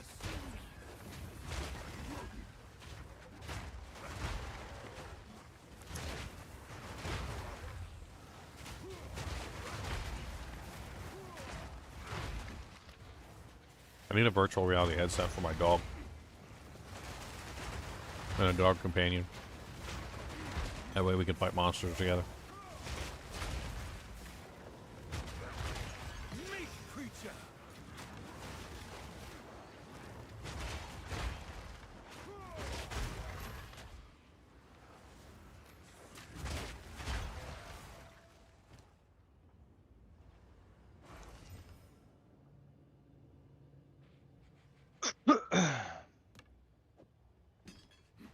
That'd be crazy. I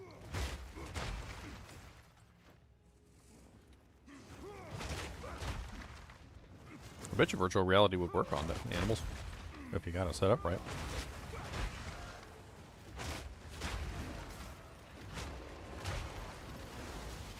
Put them on like a little treadmill. Like one of those little multi-directional treadmills.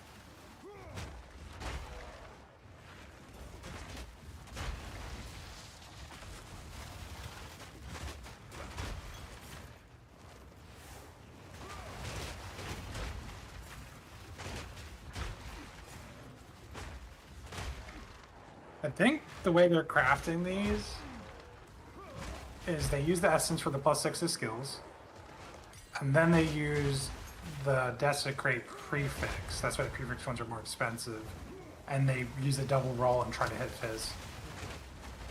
I think that's how you do how you craft one of these bad boys.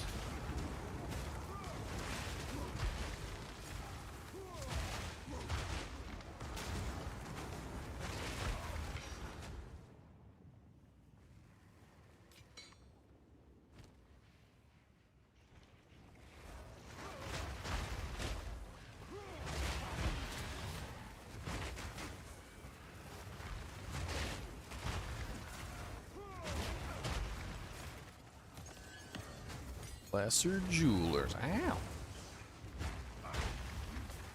Don't die for a Lesser Jewelers, horse. Heck no. How's your character feeling? Fine. I don't even have cap resistances or nothing. I got 60 fire, 21 cold, 22 chaos, and 75 lightning. Yeah. Feel tanky. I feel like I can pretty much handle most content just fine. Like, I mean, yeah, like that one thing that kills you is the same thing that kills me, but I don't think there's anything that any of my resistances or mitigation is going to do about that. Like, I don't think there's a solution to that problem, unfortunately. Proximal tangibility maybe on a beast. That might be an interesting way to handle it. Even then, though, you'd only be immune for the duration of the proximal tangibility. Yeah, it's a roll on the dice. I don't know if proximal tangibility applies to you. I think it's just to him. Oh. There is one that's like temporary invulnerability though. It's like every 4 seconds out of 10 seconds or something. Like the monster is immune, and it's an aura, so it does apply to you. I think that's what you might be thinking about. I had it last season. It was really good. It's just basically temporary, like, immunity to all damage and everything for, like, specific periods of time. You could use it for DPS phases, so what I was doing was I would just, like, wait till the immunity started, and then I would just run in there, DPS, and then leave as soon as the immunity ended. It's really good for DPS phases. You can basically force a DPS phase even when there's necessarily, like, no DPS phase. Which is actually really good too, because a lot of bosses, they just don't give you opportunities to DPS. They keep you so busy dodging mechanics that like most of the time you just don't get a chance to just stop and really like run your rotation.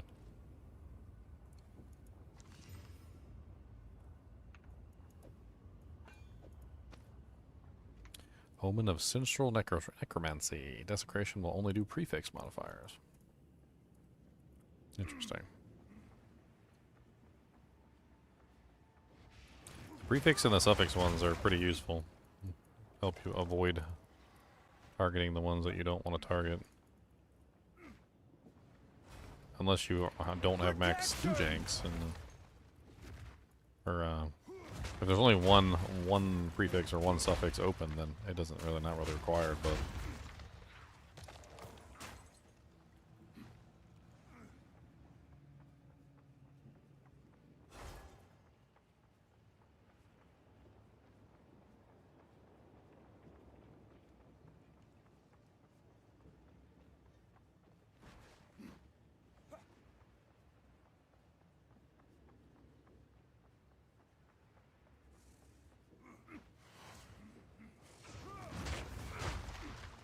Delirium and Abyss together is kind of crazy.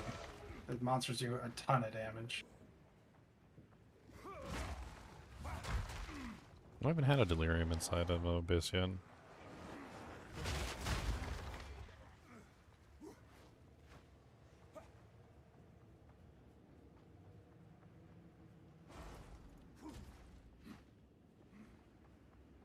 73, and this is a 69 area. I guess I need to move up. I don't have the maps though. I'm gonna check and see what maps I got. I mean, I could throw you a high level map, speed you up, speed you right up. Yeah, it's fine. You do the Nexus though, you should do it on a low level just to get your points guaranteed. Because I don't think there's a tier requirement, at least for the first Nexus. You just want to guarantee that you clear that thing, because you have to roll a 4-mod map, so it can be dangerous. Holy additional projectiles, bad man. Or tier 3 encrypted Nexus, yeah.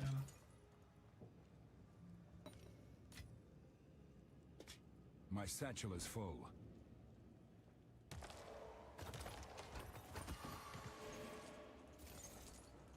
A preserved vertebrae and a preserved rib. Beautiful dastard armor. Ba-na-na-na-na-na.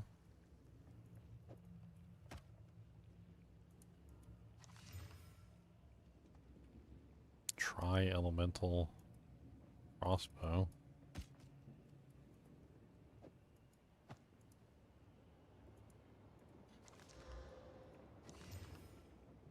That's a crazy max life amulet. A blue bloodstone amulet that rolled with 101 maximum life, plus the 38 maximum life that's on it.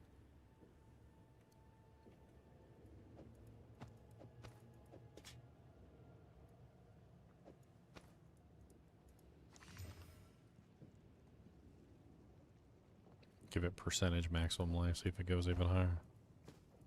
Got like 400 maximum life on one piece of equipment.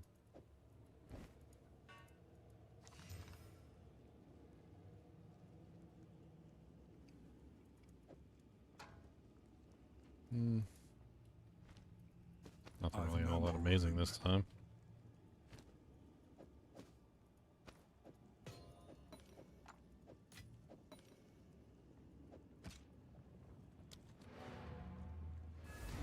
What's worth more at the moment? The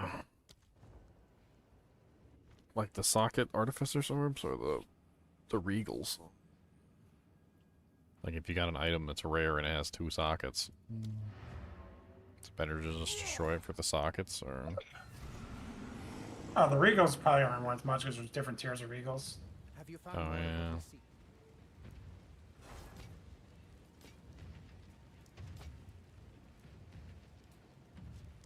Go then. Generally, you're not even regaling this patch, you're essencing. Like, why regal when you can guarantee, you know? Yep. Regals are essentially like crafting maps or items that you quasi don't care about. Strong like, your- boxes. Yeah, Strong stuff like boxes that. too, yeah. Yeah, I don't think you actually regal crafting items this patch because of essences being good now.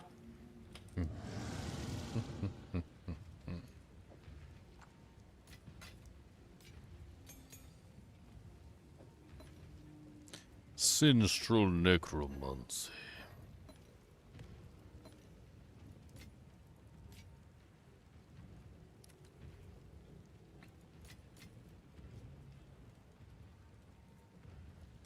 This is supposed to go in the emotions section, isn't it?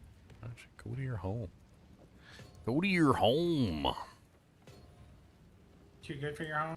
Yeah, you're too good for your home. Go to your home.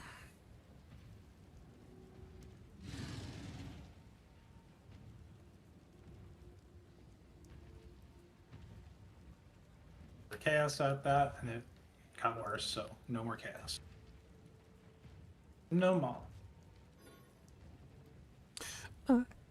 I don't wanna put another chaos on you, 'cause your breath, it smells like poo.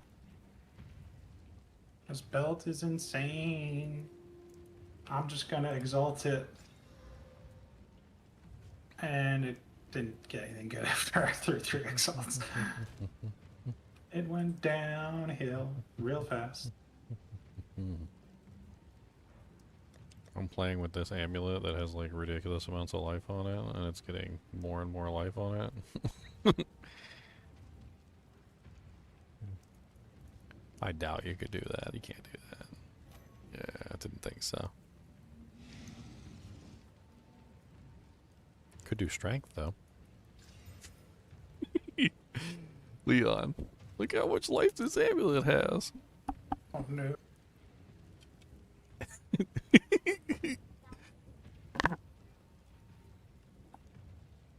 It's got 138, right? And then strength also goes what, two life per point? So that's 40. So 4, 5, 6, 7. So it's got 178 life on it and 18.8 life regen. It's stupid. It's so stupid. Do you want some more life? I got some more life. Let's put some more life on it. I'm gonna slam it. Let's go. Wait, no, hold on. No, don't slam it. Let's, no, we can't, because we don't have the things to actually do the desecration for the amulets. Poopy. Yeah, slam it. Boom! 21% increased spell damage. Boom! 53 to energy shield.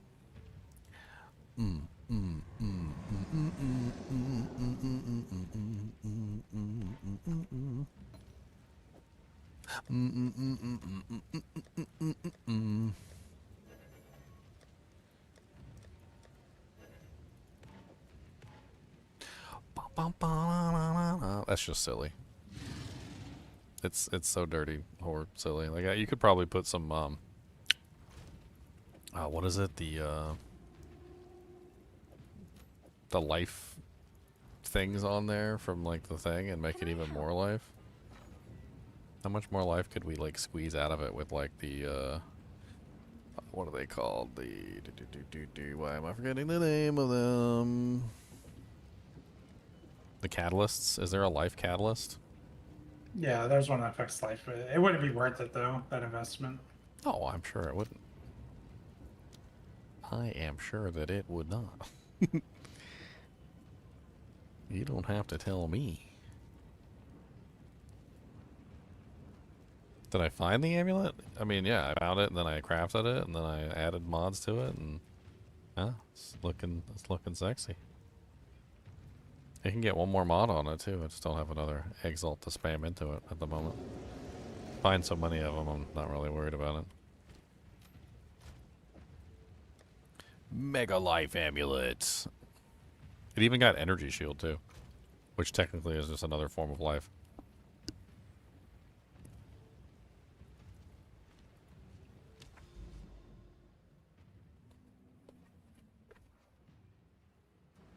Alright, did we finish this map? I think we finished this map, right? Heavy belt. Well, we did sort of finish the map. We were in the depths, that's right.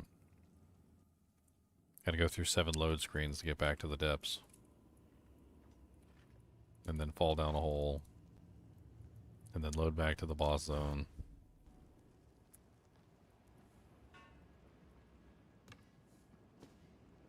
This spell's interesting. Life or Mana Flask can be equipped in either slot.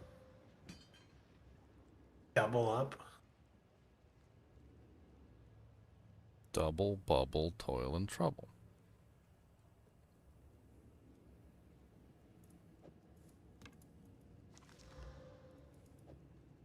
It's not the heavy belt I guess I wanted. What was lost is now mine. Maybe you need 2 of those unique Mana Flasks, because that does seem relatively strong. What is it? Let's say nerf that flask. I'm probably not because it's a unique item.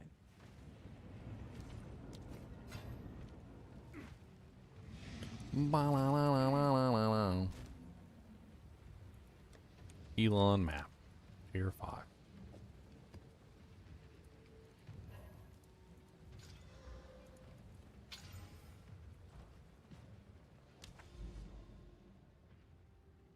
Yay, our first tower.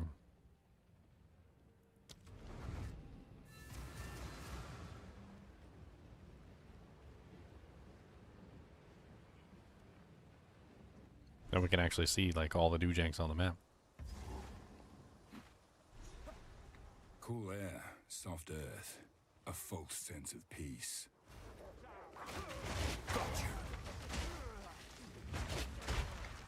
Punk.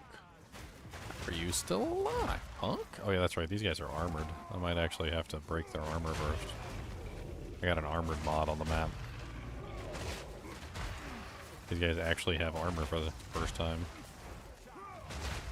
Gotta put my armor break to work. Steel yourself.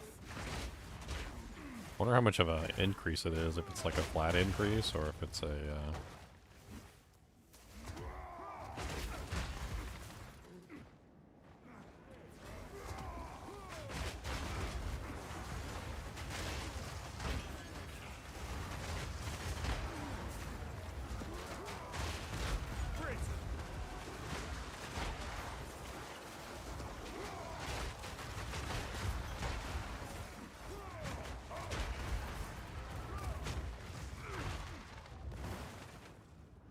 what's the percentage reduction of damage you have from armor? I never played this class. I don't know. Let me pull it up. That's a odd question because there's a lot of asterisks to that. Yep, asterisks. Armor in this game has like this curve to it based on the hit taken. Yeah, so estimation.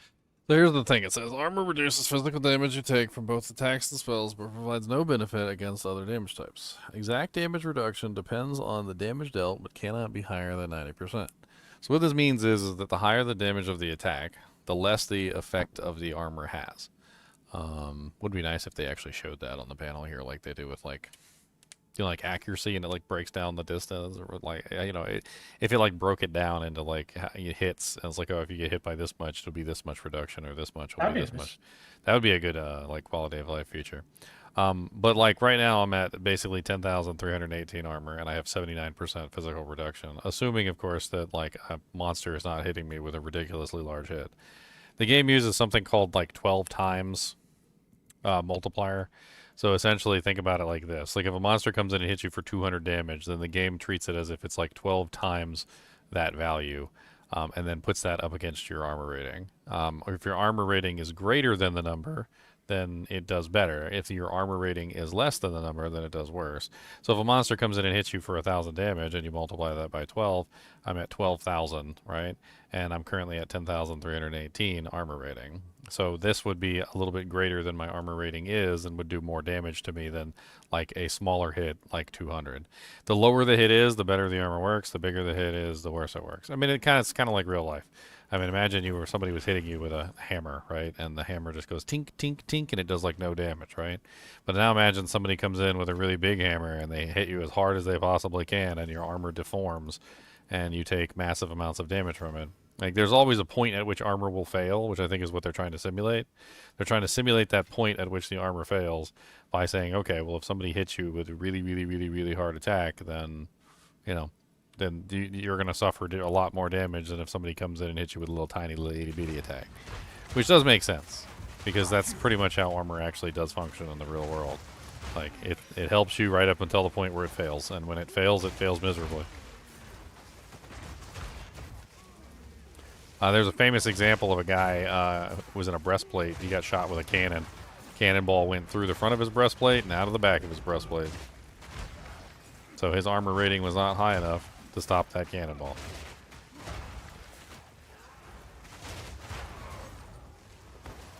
Now, if he had much thicker armor, like, you know, like 2 or 3 inch thick steel, and the steel was of a high quality as well, you know, he may have been able to cause a deflection of that particular cannonball to bounce off of him and go somewhere else, although he still would have felt the blunt force trauma of it. But the damage would have been much less if he was able to deflect it versus going straight through him.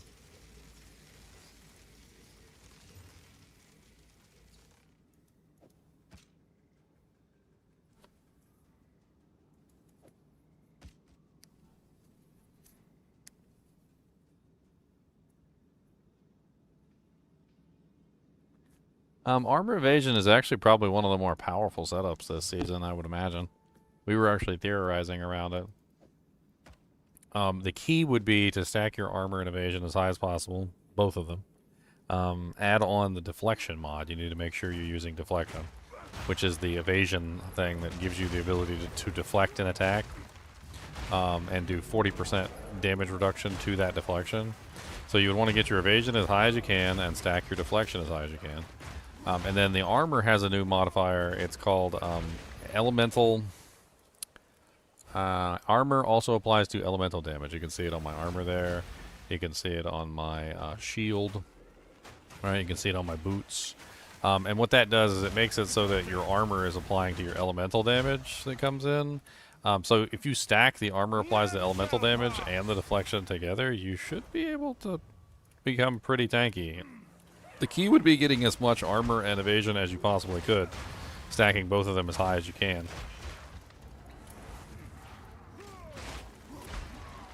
Maybe even favoring armor a little bit more. There's a couple nodes that can help out with that, though. Like, there's definitely ways that you can stack the two together in a very effective manner. So, like, if you pull up your panel, your passive tree, and you go down to the bottom here, there's a node section that looks like a little star next to the other star. And this one has a node that says +1 evasion per armor rating on your gloves. So what you do is you try and find a pair of gloves that has really high armor rating, and it also gives you an equivalent amount of evasion. And then this one is gain 8% of evasion rating as extra armor. So this one just makes it so that your evasion rating gives you an equivalent amount of armor, which is pretty cool. There's a bunch of these all over the place that can do various things like that, like give you specific bonuses based on like one or the other. And when you start using some of these, you can definitely get some pretty massive increases to your evasion and your armor rating. Like this one right here says 50% increased evasion rating if you've been hit recently, and then 50% increased armor if you haven't been hit recently. So basically just goes back and forth between your two. I wanted to play around with armor this season. That's where I'm at, so. But I may eventually make another character, and when I make another character, I think it might be evasion armor. I think that's going to be for another day, though.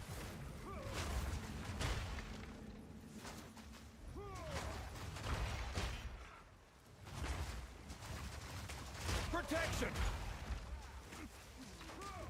Foul beast! Another foul.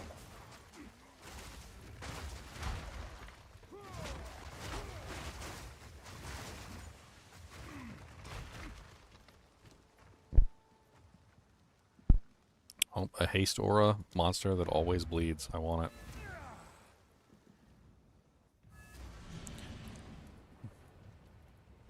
Yeah, I don't know if I would be tempted to do evasion by itself. I just don't really. I'm not a big evasion person. Even after the fixes that they made, I think I still would avoid pure evasion. The Path of Exile 2 is almost always about layering defenses. Like, you should always be layering multiple defenses on it, not like doing one defense. The more you layer your defenses, the better things seem to do, like in general.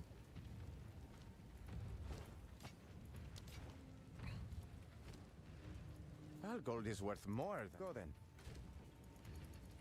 Okay, well this is gonna be a pain in the butt because I want to get that. Want to get that little minion. I guess I could. What's the lowest level that you can summon that? Use that power at? It's on the bow spear. Its tame beast is level 9. Okay, so the lowest you can get him is level 9. Go level 8. 14. I whispered that guy too soon. The God's here base.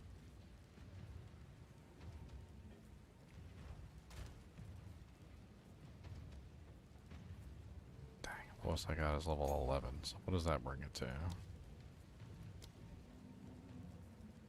74 dex. Do I have enough dex to use that?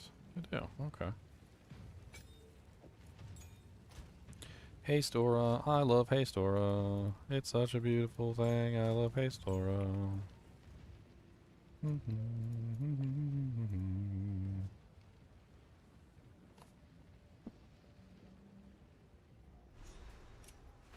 I mean, if what you're trying to do is the same thing you did in Path of Exile 1, I hate to tell you, but they don't want you to do that, so... Like, they're actively going out of their way to try and prevent you from doing that in every way that they possibly can. Like, they really don't like it when people do those crazy, like, hold down a button, the whole screen dies, like, minimal effort builds. Like, they don't like it. So they're going out of their way to prevent that stuff from happening.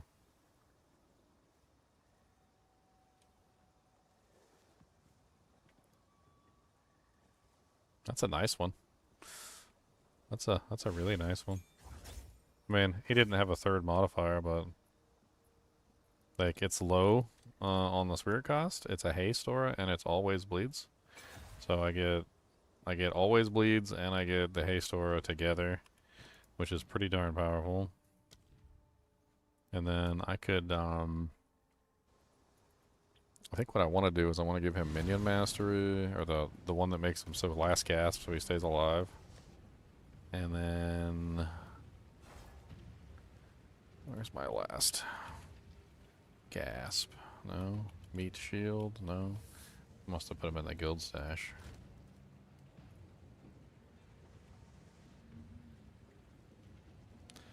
Wow, really? Where the hell are they? Did I just shove it in a random tab? I did indeed shove it in a random tab. Good job.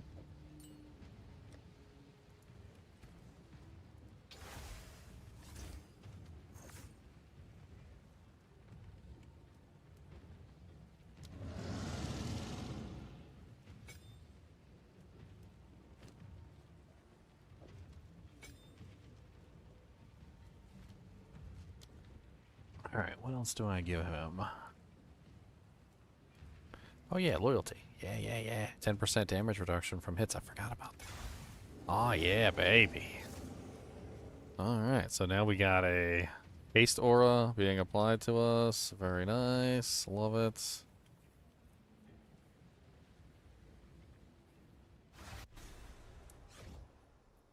Yeah, Angie is good for selling stuff. Yep. I got a shop set up and she also has the currency exchange, which is really good. She definitely know about the currency exchange. Got you. Face me.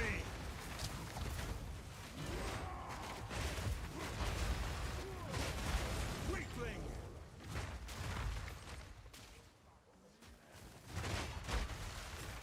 Redivine Gamba.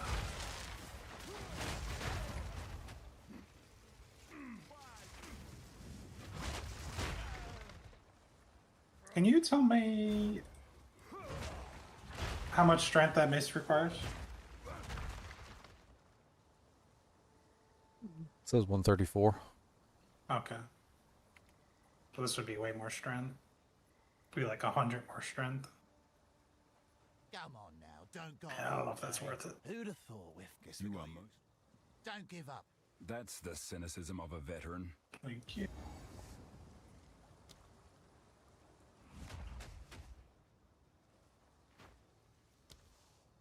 Wish there was a way to see the base value.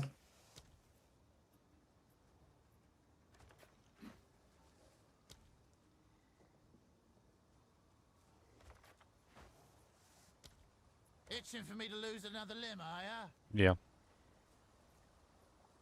Monsters are immune to lightning. Monsters are immune to fire. Monsters are immune to physical. Like, what the hell? I don't want every single immunity, my friend. All place. That's ridiculous.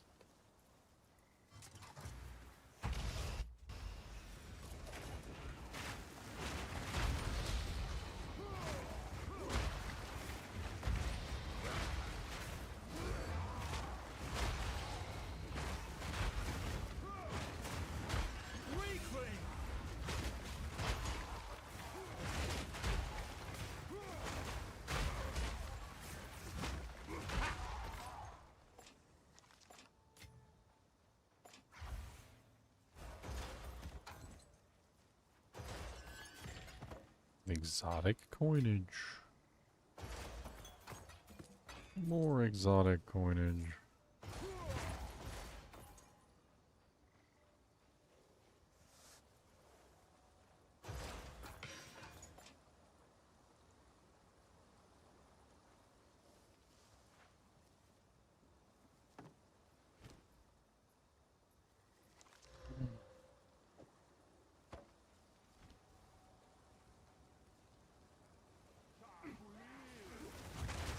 Got you!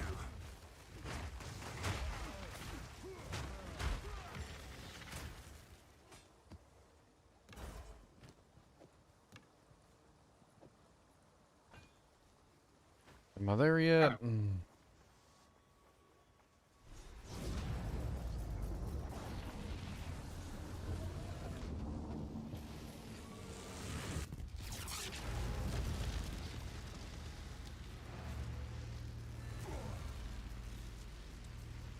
This monster type, that I got, the snake. Does he always poison damage? Does he poison the monsters? Is he the one that poisons?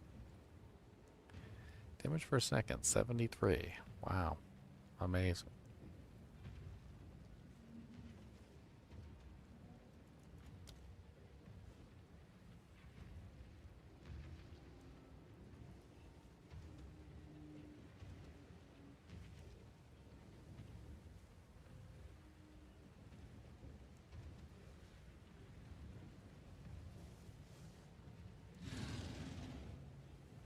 Huh.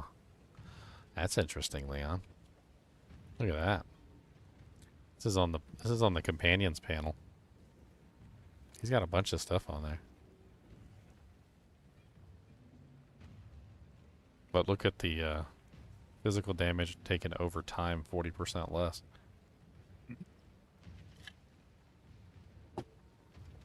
Where's that coming from?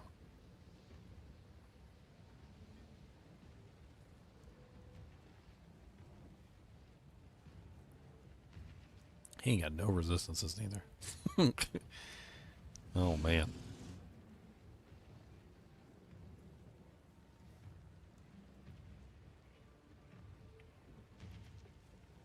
No resistances. My poor little snake, he ain't got a single res. Poor guy. One little snake monster. Tell you what he do. One little snake monster. Gotta go poo. Have you found more? I have many services. All gold is worth more. Collect more otherworldly remnants. Black Scythe artifacts.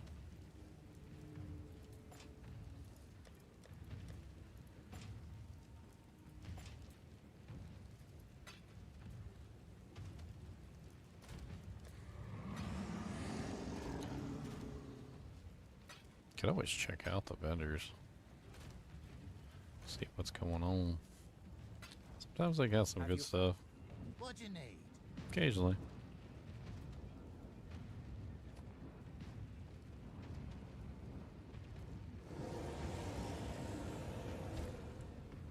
Want me to fancy it up, eh? How's this for fancy? Let's just, replace those top bits, eh? They look perfect already to me. But if you insist...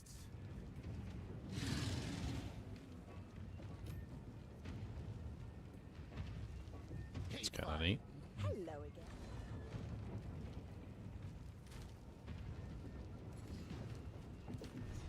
Farewell.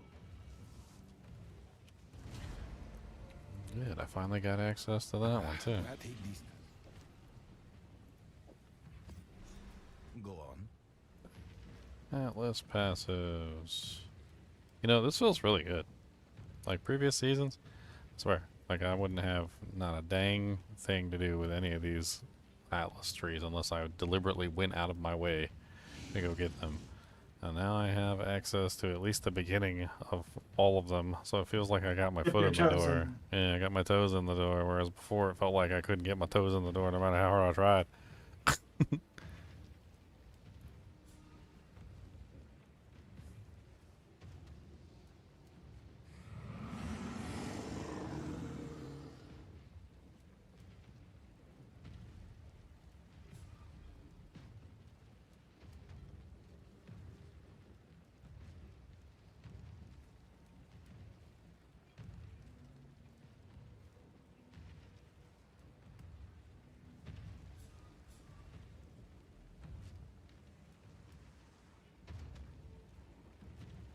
Number of explosives is 1? I don't understand. I mean, it makes it larger, sure, but... Well, that doesn't seem very logical.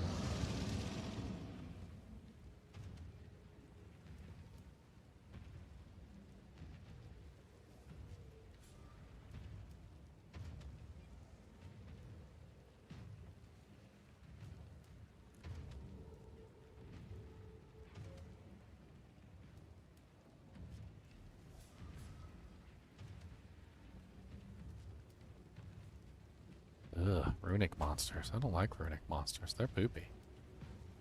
They're poopy doo doo caca. That's what they are. Poopy doo doo caca doo caca. Poopy doo doo caca. Poopy doo. Poopy doo doo caca. Poopy doo. Poopy dee doopy dee doo. Poopy dee doopy doo doo doo. Poopy doopy doopy, oh poopy doo. Doopy doopy doopy doopy poopy boopy doo.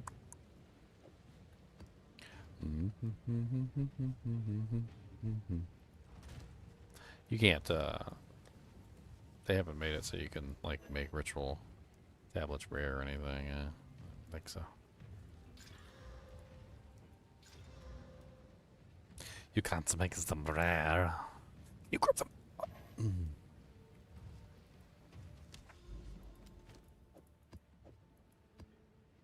Oh, I could do 2 on this one?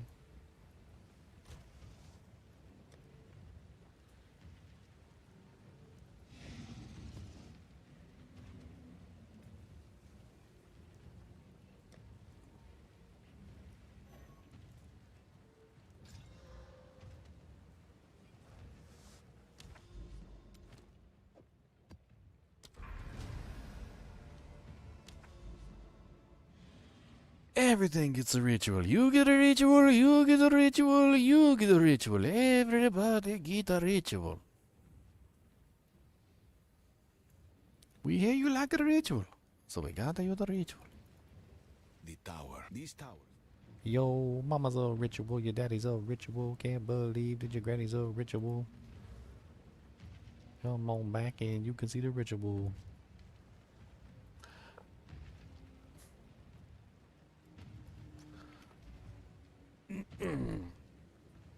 I can't really reach anything. Like with the first points that they gave me, I gotta find another corrupted tower, I guess. Or one of those maps. Are there any oases or anything hiding around here? One of them like unique maps? The unique beaky beaky deekies? The freaky deaky maps?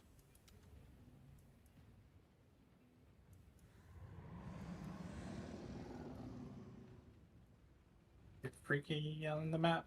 Get freaky on the map. Whoa.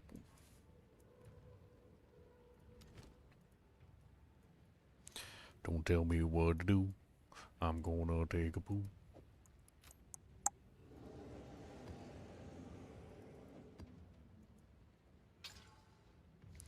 Area has patches of shocked ground.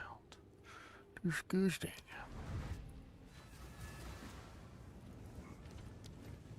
I think that's literally like the least offensive ground type.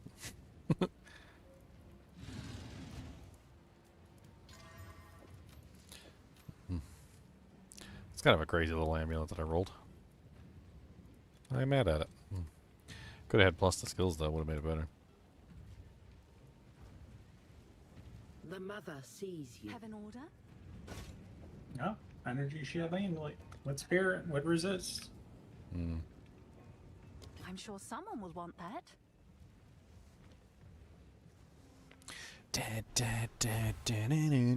Come on, Mr. Snake, Snake, Snake. I need a name for my snake, guys. Alright. I'm crowd sourcing names for the snake. Right, so, you guys have any names?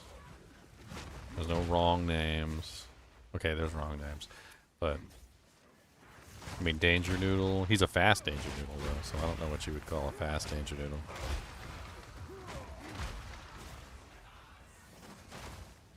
Feel my wrath!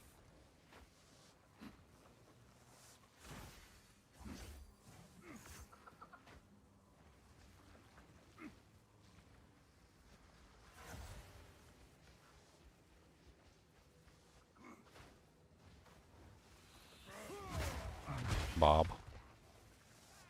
Bob the snake. Bob the snakey, yes he can. Bob the snakey, yes he will. He's a snakey, yep, that's right. He will kill you, yep, Murderous, murderous, murderous Bob. He's coming down to get you, Bob. Murderous, murderous, murderous Bob. Look at him, that's Murder Bob. Oh, Murder Bob is a-coming for you. Ooh, he's gonna hit you right in your poo.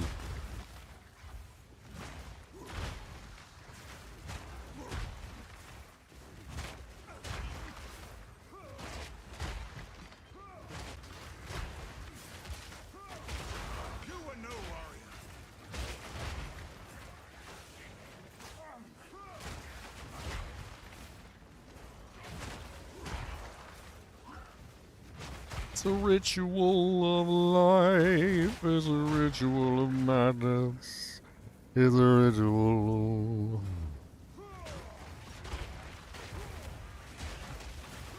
Oh god, oh god.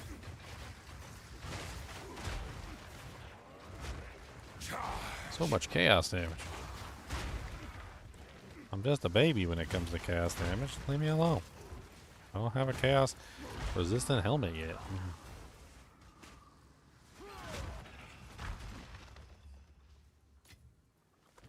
Alright, what we got here?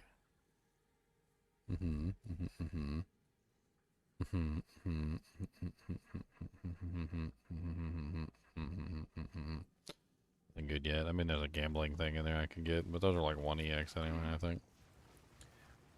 Collect up a bunch of them and gamble a whole bunch of shields. Sounds like a fun day.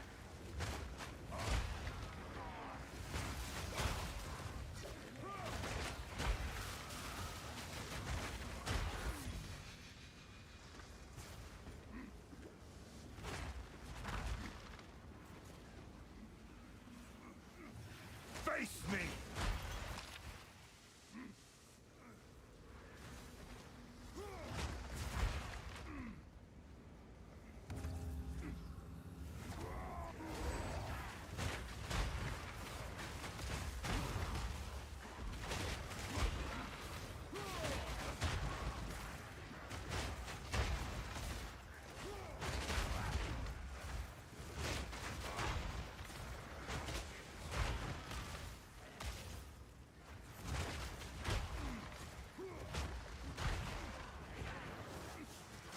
my god, so laggy. I can't see the monster because you guys are laggy.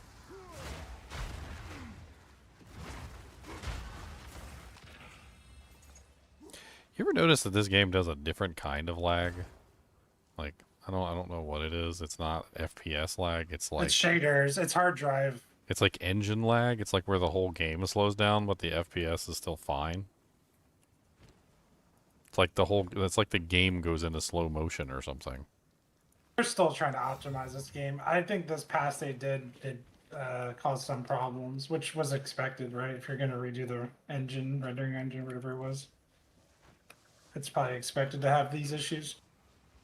There are people having all kinds of issues, even on like super high-end PCs. Especially the Abyss area. The Abyss area, I notice, because I always have the graph open, the performance graph. Like whenever I'm in that Abyss area, those shaders and my CPU latency skyrockets. That's why I used to turn off shadows on like all the games I played. Yeah, I lowered everything for shadows in this game, and it still doesn't. Because I think it's trying to like write all the shaders to that folder, or it's trying to read. It's either write or read or both, and it heats up really high the usage.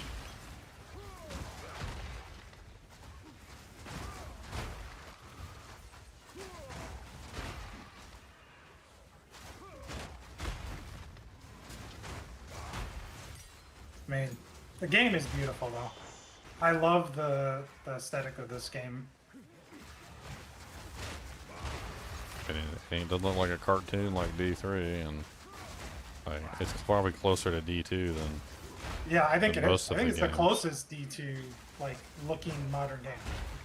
My main issue with the graphical ness of the game is that like a lot of the abilities are just too much.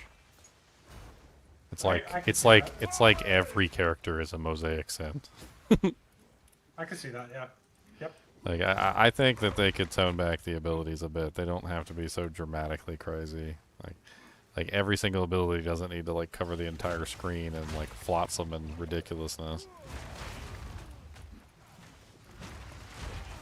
I feel like the people who made this game originally, like the ones that came from D2, must have been really in love with skills like Frozen Orb, which like covered the entire screen with just like garbage. Or, you know, like there's a lot of abilities like Nova and whatnot that came from like the Sorceress specifically, like Blizzard spam and like Meteor spam and like Hydras all over the place, and like, you know, there are builds in Diablo 2 that have that ridiculousness, and they do cover the screen with like tons of stuff, and it's very difficult to see, but not every build is like that, you know. Some builds are very powerful and they don't need all that, like, you know, ridiculous stuff covering the entire screen to do it. I think what it comes down to is the amount of monsters they throw at you in this game is way higher than D2. They lower the monster count to be more like D2, like the pack size and everything. Of course, everyone tries to increase pack size because you get more loot. They lower that, up the base loot, lower the skills AoE, you know, like kind of like you have to make, I don't know, you make that change, you have to make like 10 changes, right? Well, I mean, I'm not even talking about like changing the abilities themselves, just make them less graphically overwhelming visually. Like I shouldn't, like half the time I can't even see the game. Like the graphics are great, but like take right now, there's fire on the ground, there's clouds on the ground, like I'm making my effects on the ground. And like by the time you finish looking at like what's going on the screen right this second, like all that just to give you an example, like I'll just take a quick screenshot of my screen, and like you look at that screen and how much of the ground is actually still like visible. Like look at it. It's just it's a mess. Yeah. It just looks like a cluttered mess where like somebody took a bunch of paints and threw them out of canvas, and like the paints are all mixing together in different colors, and they're coming to a conclusion of like doo-doo. I was like, I remember back in like art school, one of my teachers, she's like, what do you get when you mix together all the colors? And I was like, oh, well, technically you're supposed to get, you know, white when you mix together all the colors, or black, you know, or yeah, white. And like black is the absence of all colors. And she's like, yeah, that is true. Like you are supposed to get white. He's like, but what do you actually get? And like, try it. And I mixed it together, and I was like, oh, brown. I think that's the main problem is the word mix, like you said, because I bet you any of those effects done separately when they're designed look beautiful and clean, but then when you actually put them on monsters, you have all these different things going on, and they're overlapping and they're mixing, you get that. Yeah, you get something that looks like doo-doo, basically. Like, they don't mix well. But it's not just that they don't mix well, it's that there's so many effects on the screen at any given time. Like, there's no room for you to see one effect over another effect because of all the other effects that are mixing in with it. Like, it's... I don't know. I look like I'm from the Vikings? Good. Good. I got my mace, and I will not put up with any of your shenanigans. So, you know, this is a real flanged mace, and I will... That's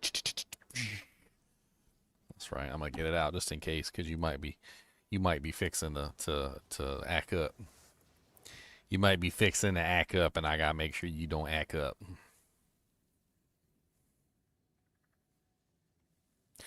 Boom, boom, boom, boom, boom, boom, boom, boom, boom, boom.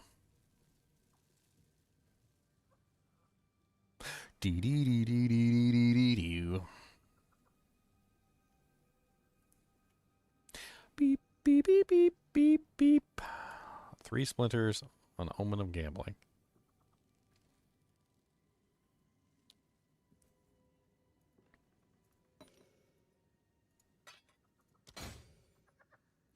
Reroll, reroll, reroll. Omen of chaotic quantity. While this is active in your inventory, the next chaos orb will replace all modifiers on a waystone with modifiers that grant pack size. That's kind of cool. I wonder if that's worth anything. Oh, there's that pole circle ring. Enemies chilled by your hits can be shattered as though frozen. Yeah, that was popular a long time. I can understand why. But it gave really good clear.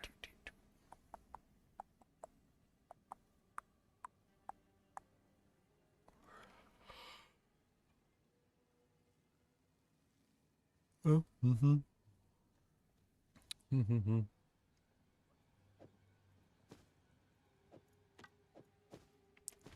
So many socketed items. I'm gonna take them back home with me.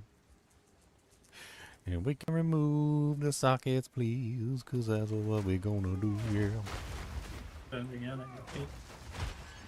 On the regal orb on the ground. And I'm taking it back to town. The little birdie is always trying to peck in at me, and I don't like them pecking at me. Pecking, they're pecking, they're pecking, pecking, pecking, they're pecking.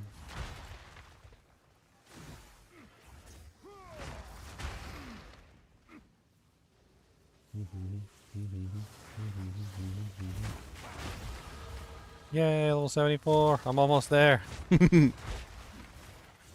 One more level and I can steal the shield and beat something with it. Hackily on the count.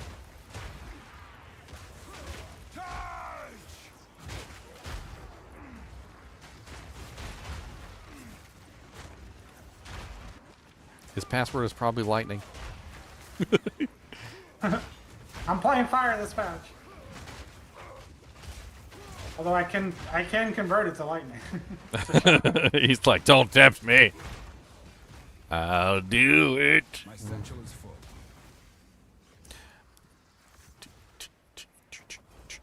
I need to go back to town and sell all my crap. Need to go back to town and sell all my crap. Crap. Go on. Hello. Disenchant.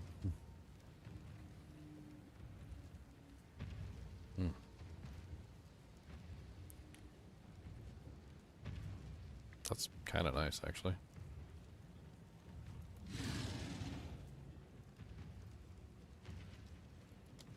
So it is. Found a big old mace with 2 pretty good elemental rolls. And it's missing the last prefix. I'll slam it in here. Let somebody else play with it. I ain't worried about it.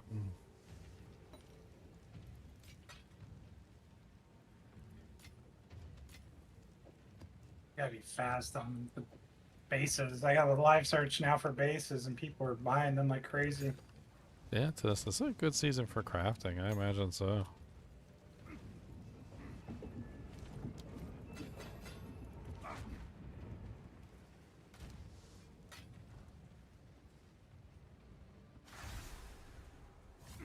I love how they have the thing on there that says this item's in demand.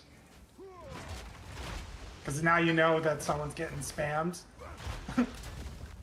They put up an item and then everyone just whispers it was like, item in demand. I haven't really been interacting with the trade site much. I've just been doing the shop. I even search in the game now instead of on the site. Yeah, I haven't converted yet. I like it. You just show up at the shop. I actually like looking at the shops whenever I go too. I think it's cool. I think it's really neat indeed.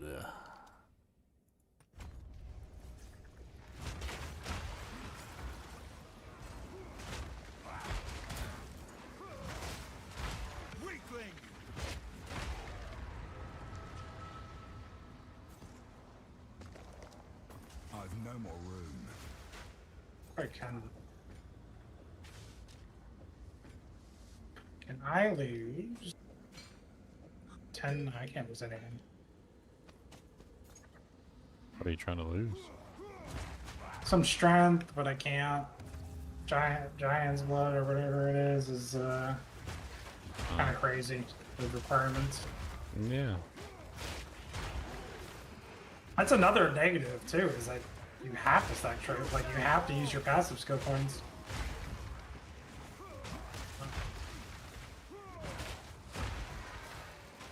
Minus passive skill points. Can't see nothing on the screen. But them monsters, they're still so frickin' mean. Even though I'm keen. Eyeballs, they just glued right to that screen. And I'm still green.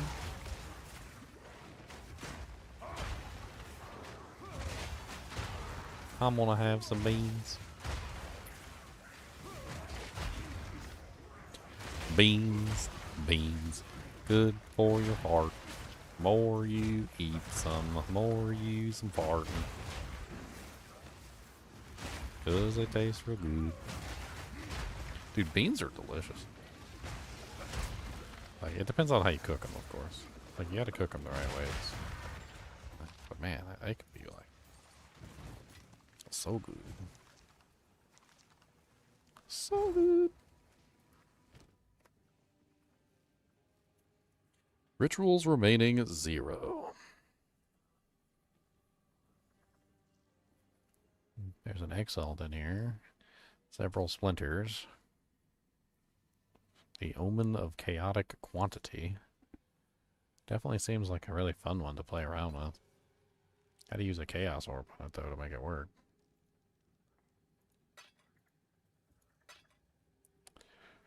Doo-doo-ch, doo-doo-doo-doo-doo-ch.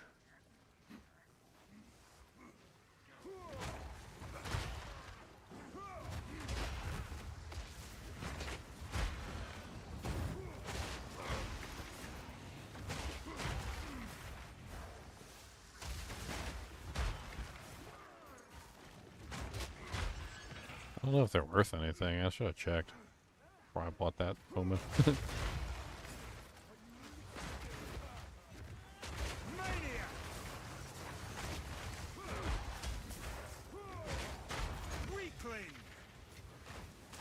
I've nowhere to keep that. No, nowhere to put the wand.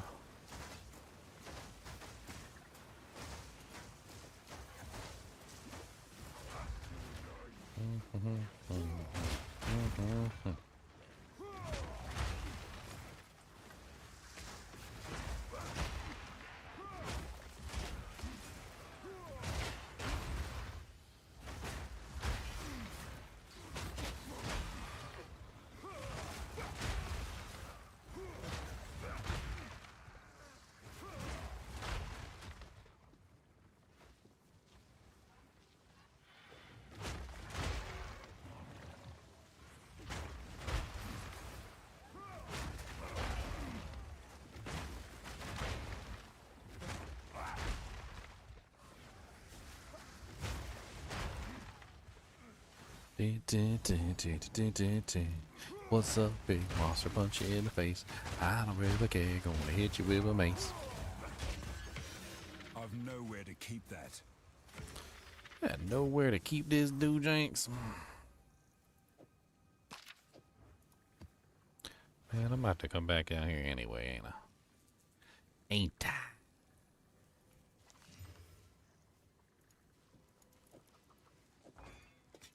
Nope, I'm leaving. Leaving on a jet plane. Got a flange mace and I hit you in the face.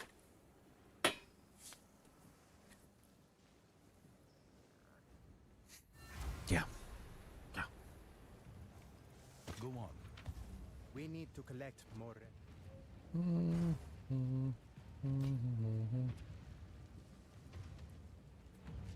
Plus 3 level of all fire spells, critical damage bonus.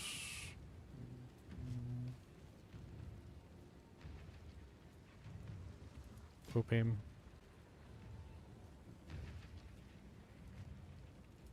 Poop him. Yes. 10 to 14, tier 4 physical. 30 strength on them though. No attack speed. Yeah. I think I probably put those in a stash for somebody. Remnants for my research. I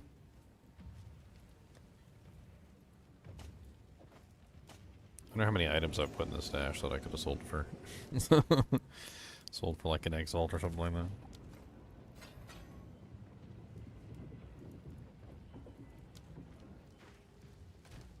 Bing, bing, bing.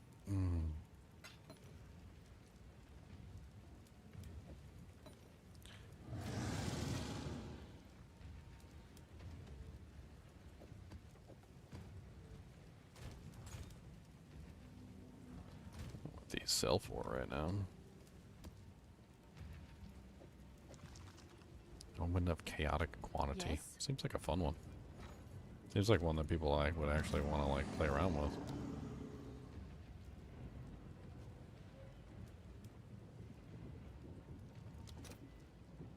One to one for Chaos Orbs? 6 to 1 for Exalts? That's not bad. Let's grab the Exalts. I'll post it right away. That way I can play around with itemos. Which I love to craft. I think that's my biggest downfall in this game, is I love to craft. It is unfortunately my biggest problem.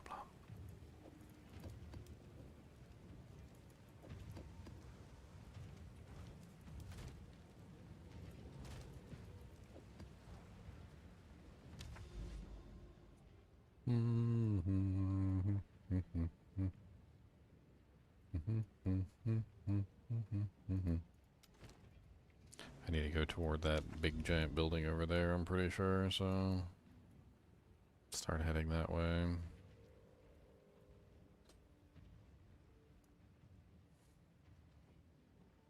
Here, probably there, that's a good one.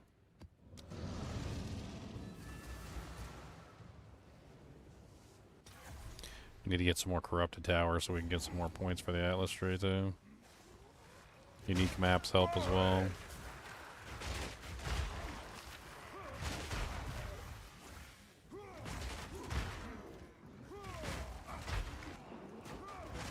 Steel yourself.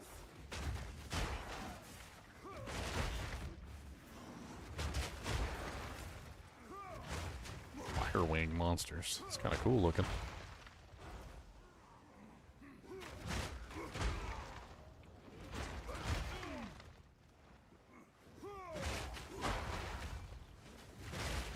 Fortress Tower Shield.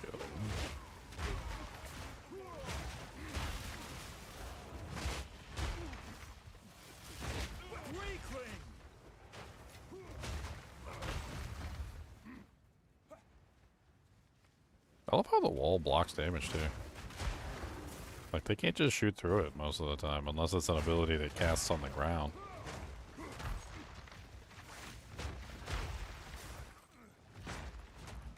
Show us the flange mace Chinchilla turds reward?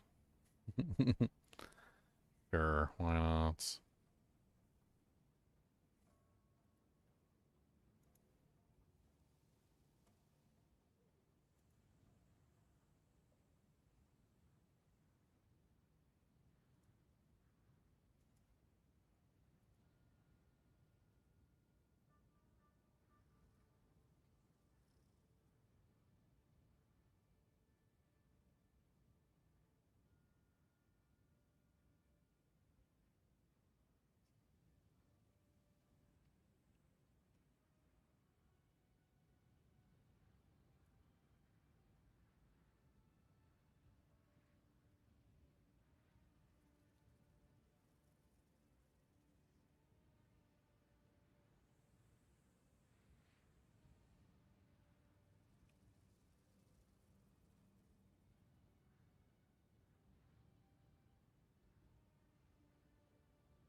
Let's do it.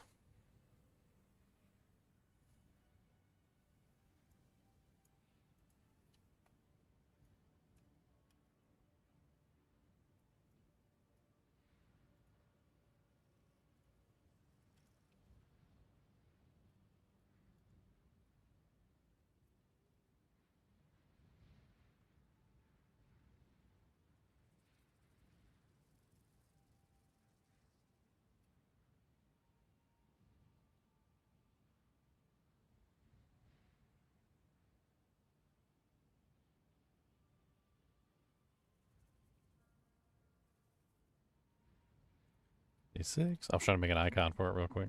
That way it's got to be fancy. Boom, boom, boom, boom, boom, boom, boom, boom, boom, boom, boom,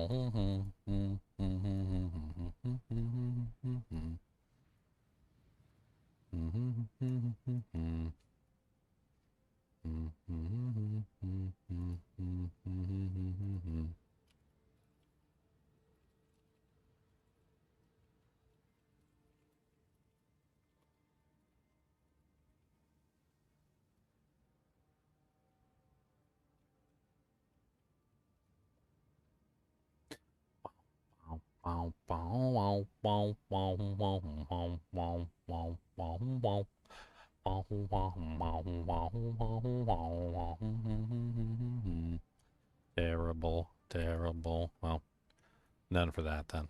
Create. Done. It's there. It's there now, my friend. It's there.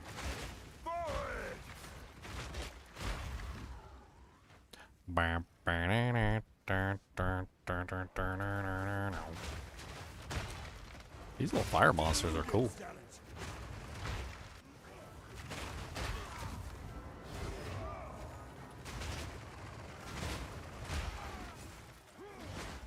Yeah, the tips of their wings being all flamey like that is neat.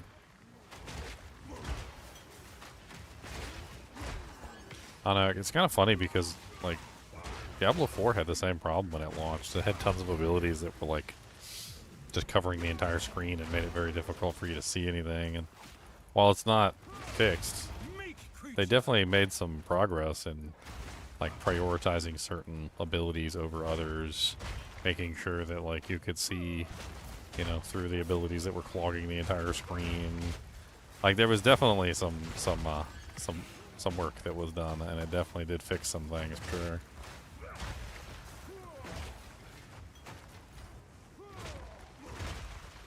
And then Khan comes in and plays like the most earthquakey build that ever. Where is Khan, by the way? Maybe he told us and we totally forgot, like he was on vacation or something. Maybe he went on vacation to Bermuda.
Okay. Exalt, Lesser, Support Gem, Regal Shard, Order of Augmentation, some booties, an Abyssal Trove, Glacial Rim, Desert Cab, 2 superior, bunch of superior items.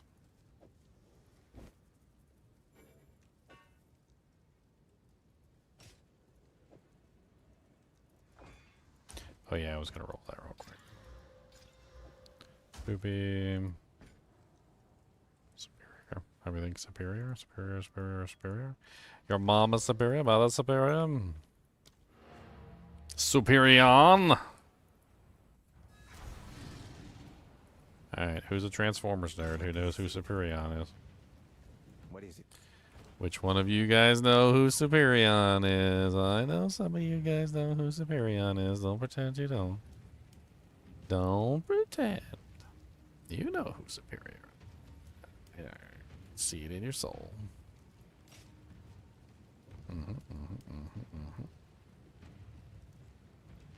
Superion.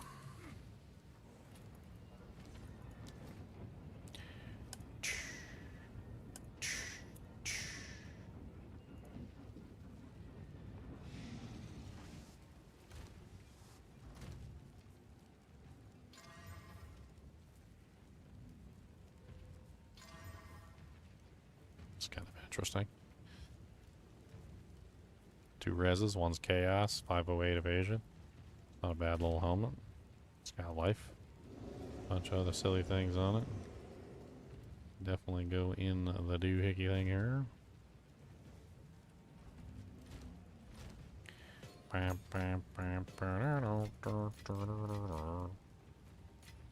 Deet deet.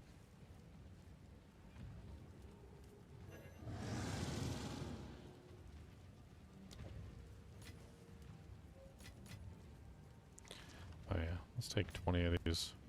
Throw them in the guild stash.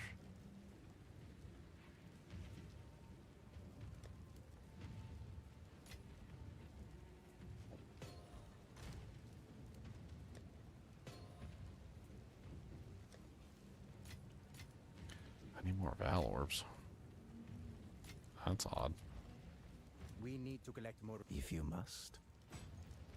Find more. I'm not used to that. Ooh, finally. A 0.25. Been waiting on that for forever. Blood magic is far stronger. I don't like the ones that use my life or mana. Like, I don't want those at all. Actually, might actually use some glass power baubles on that. Let's go. Yeah. Oh, the first time ever.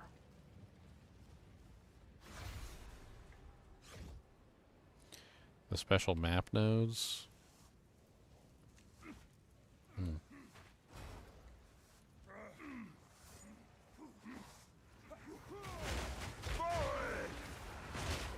talking about like the unique maps?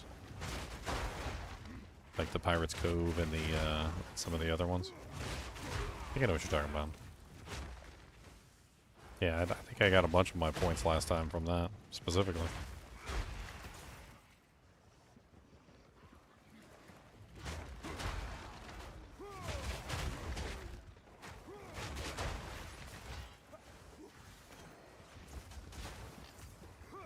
Feel my wrath!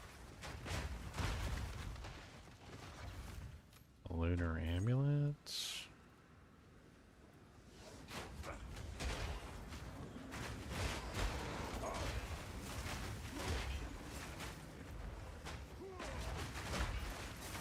Hey Leon, I got a question. If I have a ritual and a breach right next to each other, and I trigger the ritual and then trigger the breach, will it pull the breach monsters into the ritual?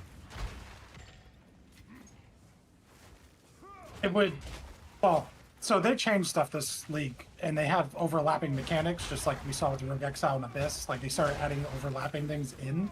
So whatever, it could be completely new this patch, but like in the past, like I know for Delirium, for example, if you activate a ritual in Delirium, you actually pause the Delirium timer and you still get credit, I think, for killing monsters. So there was some overlapping. I'm not exactly sure with the breach situation. And like I said, it could be new interaction too. Maybe I'll try. They started focusing on those overlapping of the mechanics. No, I mean, the breach is literally sitting on top of the ritual, so I figure I start the ritual and then click on the breach and see what happens. It'll be fun. I mean, granted, I know that the point of the breach is to go outward and find the things, but there's also a part of the breach which is literally just kill as many monsters as you can, right? So, like, if I remember correctly, the ritual kind of, like, sucks nearby monsters into the breach. Yeah, and should maybe start reviving them. Yeah, and then maybe that might help me push the breach further, quicker. Yeah, the more monsters you kill in the breach, I think the longer it lasts too. Yeah, I'm not sure, but that's kind of my thinking on, like, maybe trying to do it that direction. Just to see what happens, like, maybe if I hit the ritual and then I hit the breach. There you go. So the breach is going and the ritual's going at the same time.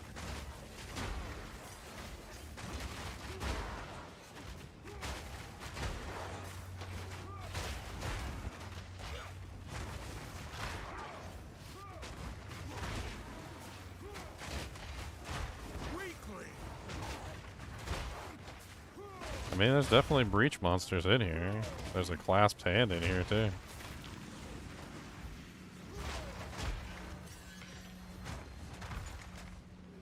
And now the ritual is over, and there are like thousands of breach monsters out here. That's weird. It was like it was reviving the breach monsters that I killed at the beginning before the breach, like, got too far. And like all the other breach monsters are still here. It actually gave me kind of like a really good head start on the breach. Just made it like, so that the breach was going for quite some time without me having to actually put any effort into keeping it going.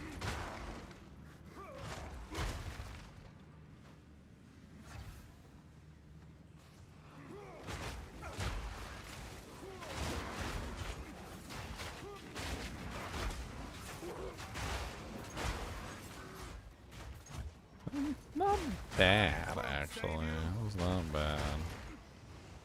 Let me go back and actually figure out what the hell dropped.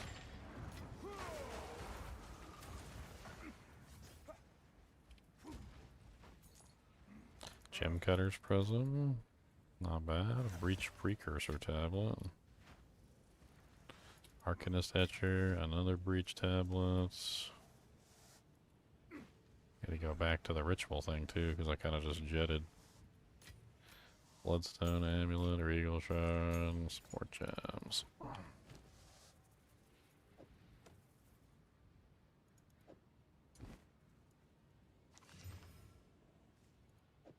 Wow, nice amulet. That rare Bloodstone turned out pretty freaking amazing. It's got 42% increased armor, 137 life, 49 spirit, 20% fire res.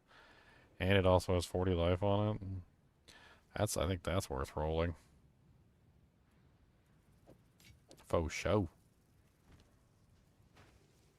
What we got in here? Nothing really all that amazing in here. Moment of Resurgence. Eh.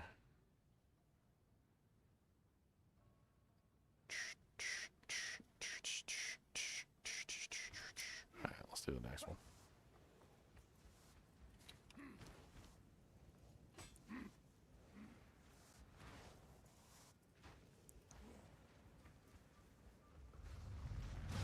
Protection!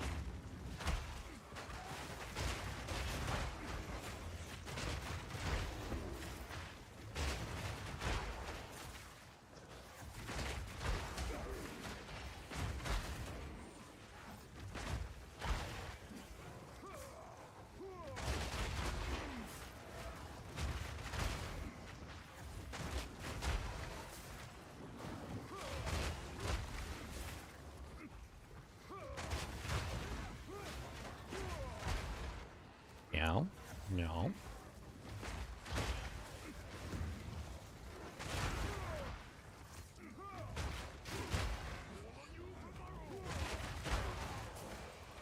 This freaking blood tornado following me around is on. It's anxiety. I have a blood tornado.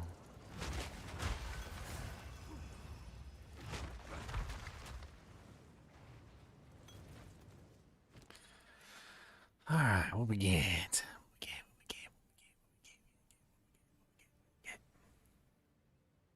Wow, that seems kind of nice. The hell? I don't know what else you would want on that, but that seems kind of OP.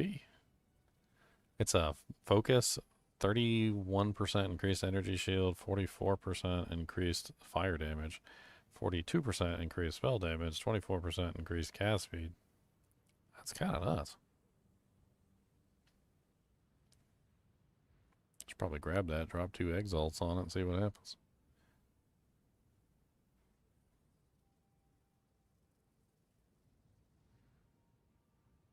Yeah, I think I'm gonna get that. It's kind of nuts.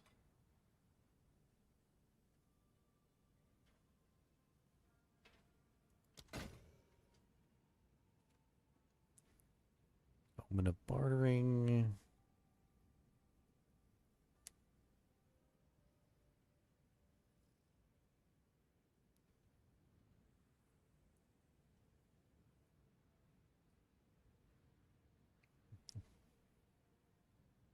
Nothing really worth putting on, like, deferment, I guess.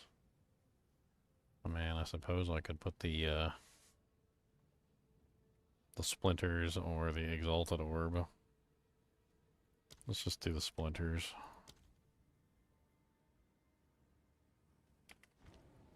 I got one more ritual remaining, apparently, anyway. I can probably defer the other item, too. Hey, a flanged mace. What are you at?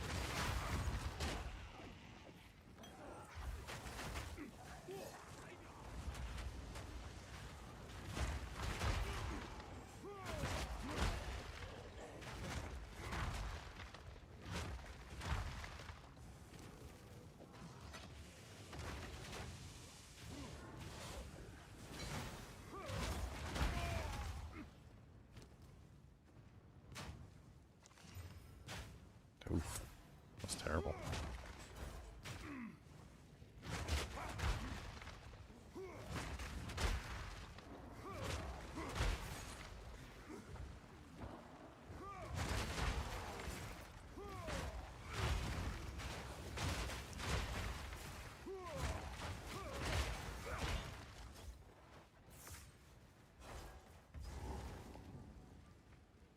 Why, hello there, Mr. Silly Pants.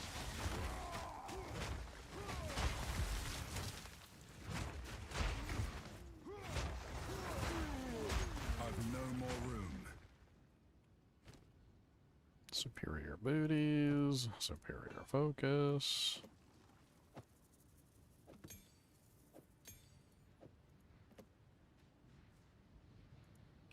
Got a gem cutter's present.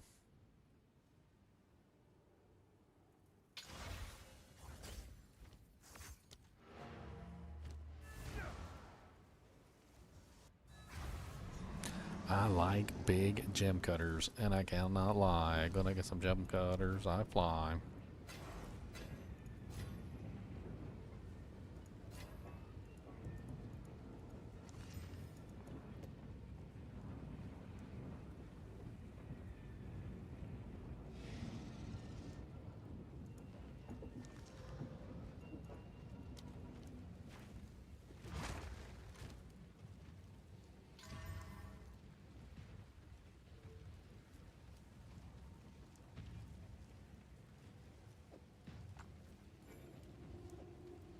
Wrong base type.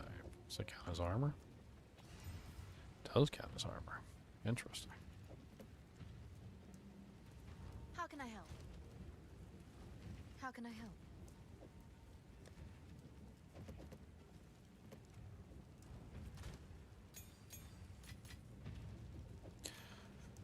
This thing's kind of crazy. I kind of want to roll this. The desecration, maybe.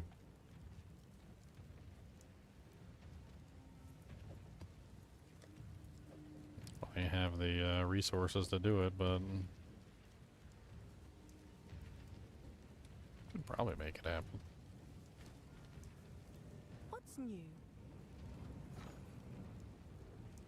So the item that I need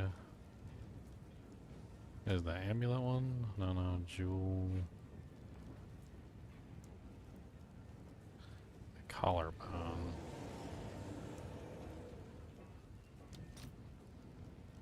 How much does it cost? 26. I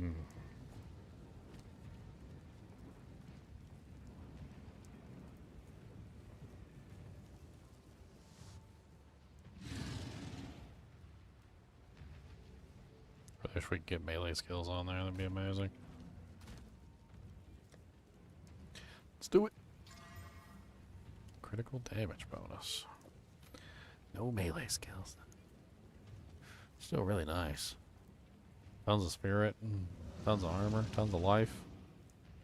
Got a resistance, dex, critical damage bonus.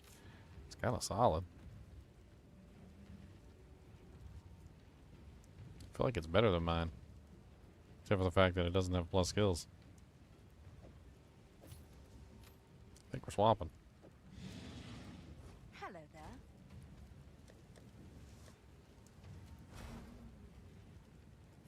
I need to put an anointment on this thing. I just don't know what anointment to use. I have some emotions already. I've got liquid envy, liquid paranoia, diluted greed, diluted ire. So I've got all the way up to green, but I don't have any of the bottom ones at all.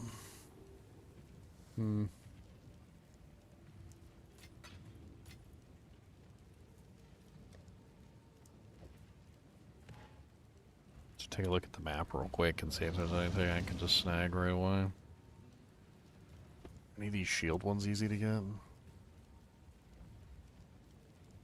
It's got a purple one on it, so probably not. That's 2 purples and a white, so that one's most likely out.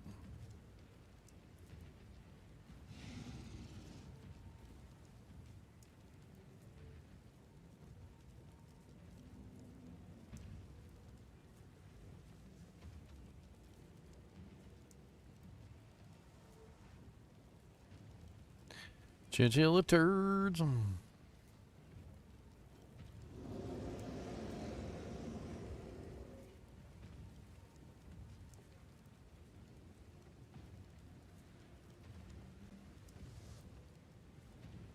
There's so many of them all over the place. I really don't know which one I would even want to snag. But it's really more along the lines of like, which one can I actually afford?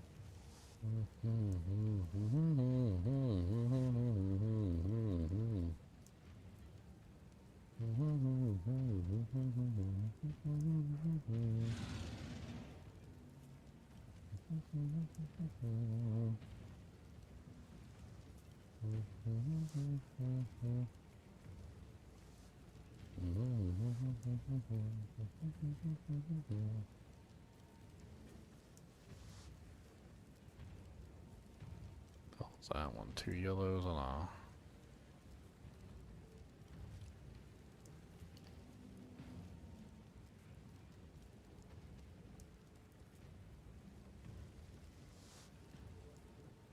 They're always so expensive. They're like, oh yeah, you can get this with an anointment, but it's gonna cost you about like your soul. Like, dang, it's just my soul. Just my soul? I don't,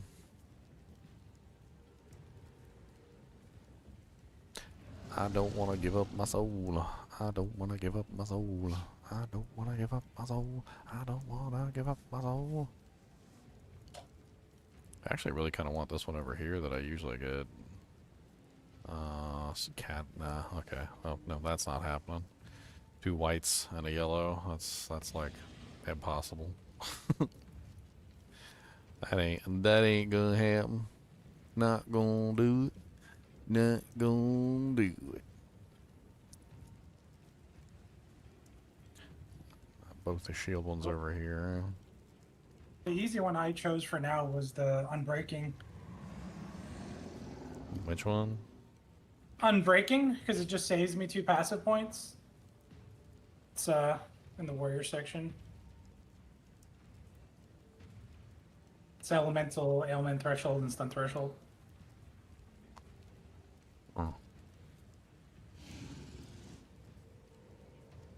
Oh, I mean that's cheap, but I don't know if I want that one. I mean that could help me survive, I guess, a little bit. That could help me survive. I'm still rocking that. I didn't go for damage. All the damage ones are expensive, and I feel like I need a nice neck to go expensive, you know? Well, I don't want to put an expensive thing on like green, a garbage. yellow? Green, yellow doesn't seem awful. 30% of armor also applies to fire damage. I like that 30% one. reduce of magnitude. Can I do That's that huge. one? Green, yellow? Yeah, I can. I got discuss 2 greens and a yellow. That's envy, paranoia, right? Yeah, that's a good one, heat proof. I want that actually. Look at this amulet I just got. This thing's kind of ridiculous.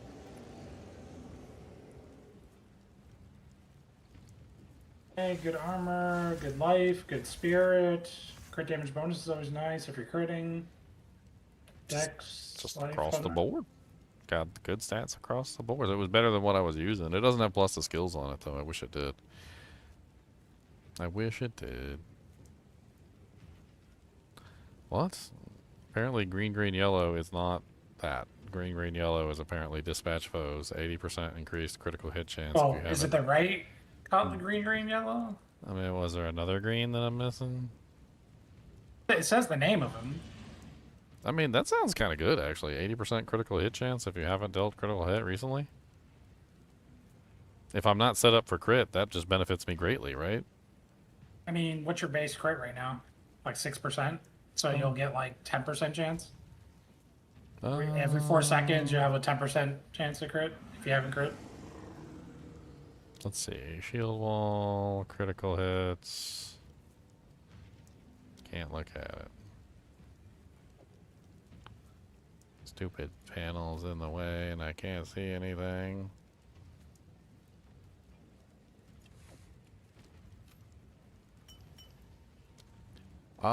Critical hits, 100%. Where's the actual percentage? Where's my crit percentage? 5? Yeah, I'll just have a base 5.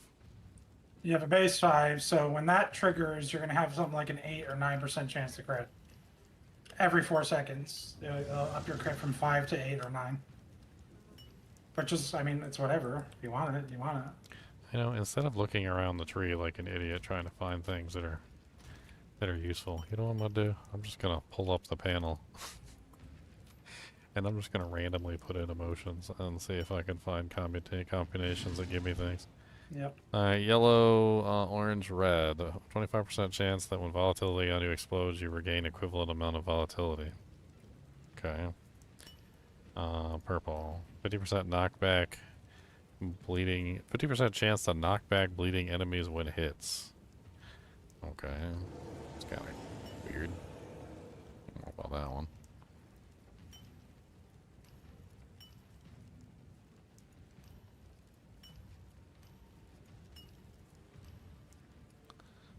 Liquid, red, green. 40% increased mana regeneration while stationary, reduced while moving. No, thank you. 50% increased evasion when on full life. Nope.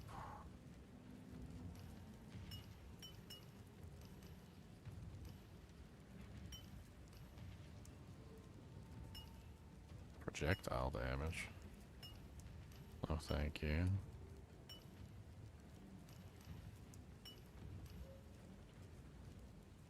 A 100% increased stun threshold for each time you've been stunned recently. Okay.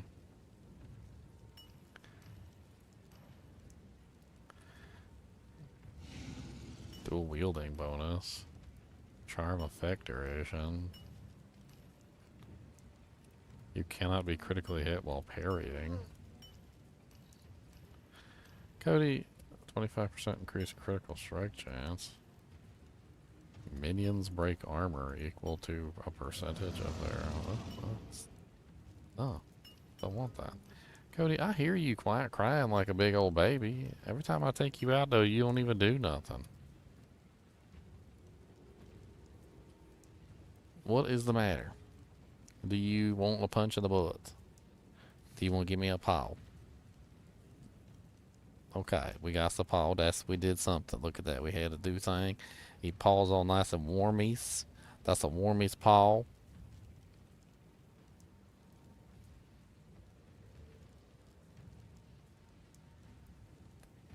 If I do this and go, nom shidai, nom shidai, nom shidai, nom shidai. Oh no!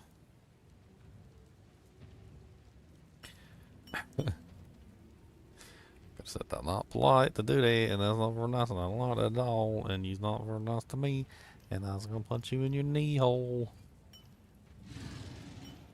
Yeah, I'll punch you in your knee hole.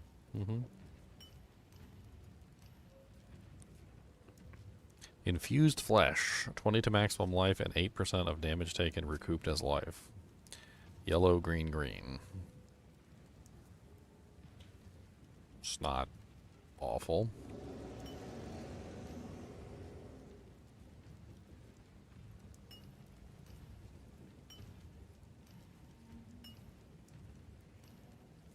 Actually, I like that. 8% recouped his life. That's actually really nice. Just free recoup. I take it. When I was trying to take his heart out, yeah. Kalima. Kalima exceed. Nom shidai. Nom shidai. Nom shidai. Nom shidai. Nom shidai. Nom shidai. Nom shidai. Kalima. Kalima. You want to fight, Mr. Kalima? You ready for Kalima? Kalima. Kalima exceeding. What's this? What's this? You got any pimpums up there for me to pop 'ems? Good, your face is looking clean.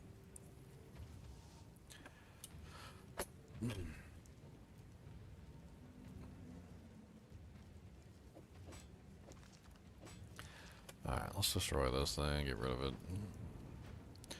I got a pretty crazy focus that I was looking at. I'm not really like set up for any of that stuff, but it seems like a crazy focus to me. And I went ahead and desecrated it. I was going to take it down and see what I can get on it. Seems kind of nuts. I mean, you see like how it's got like pretty much everything in the world on it. Cast speed, damage, spell damage. It's even got a resistance. I wonder, see what I get on it when I do a reveal. Oh wow, a lot of good options. So I've got 45% increased mana regeneration rate, 40% faster start of energy shield recharge, and then this one's a kicker: 17% fire and chaos resistance. So it would be a tri-res. I'm gonna go with the tri-res. That sounds crazy.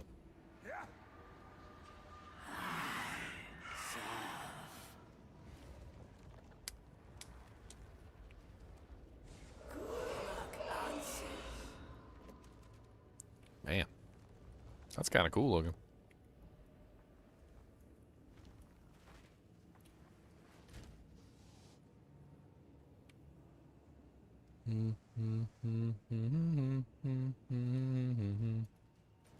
Cody Balody boy, he's a Cody Brody boy. Cody, do you gotta go Peppa Doodles? Do you gotta go Peepus? Doodles? Do you gotta? You just hear the word go. That's all you hear. Go. Do you gotta go? Cody's like, go, go. He said, don't be teasing me with the word go. He said, that's a powerful word. That's powerful. Extremely powerful indeed. Deep within the darkest dungeon of the power.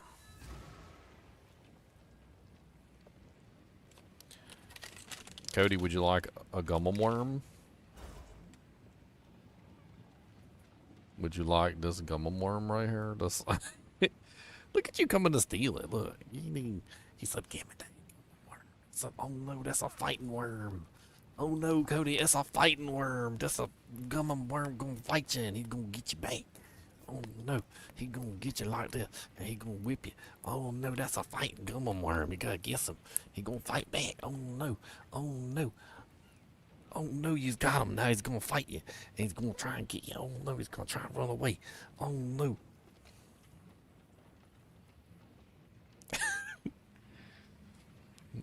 Silly boy. The fighting gummum worm.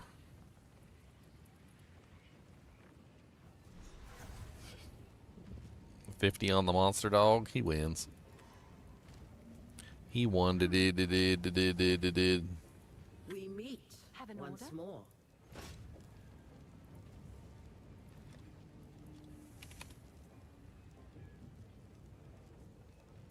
Seems like a good deal.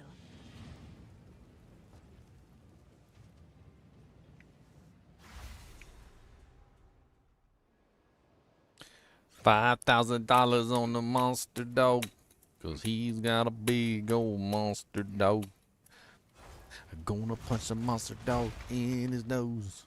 Cause he tried to steal up all of my toes. He said, "That's a lie." He said, "He ain't trying to steal no toes." He said, "Them things are stanky. Nobody wants your stanky feet."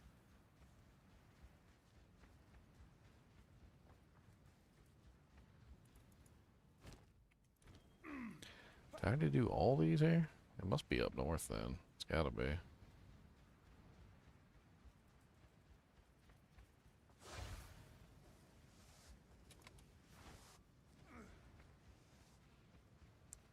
Or maybe not.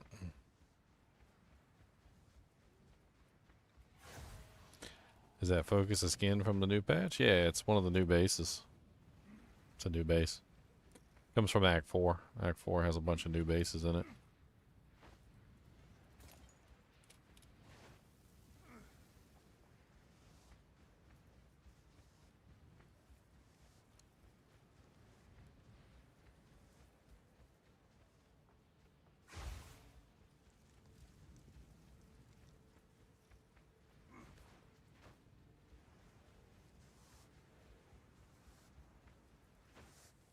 A rusted chest.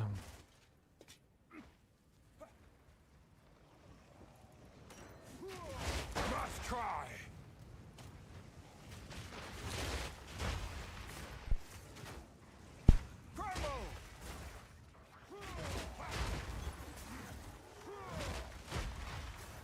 It's a shiny rusted chest.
Uncut skill gem. Alright, so we got what, 1,085 remaining?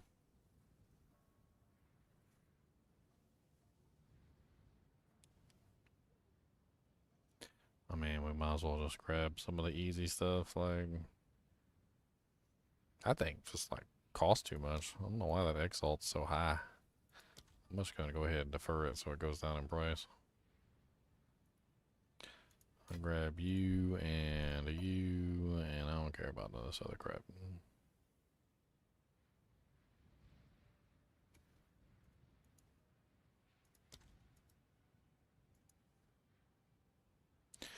Deferring failed. Insufficient tribute. What is this?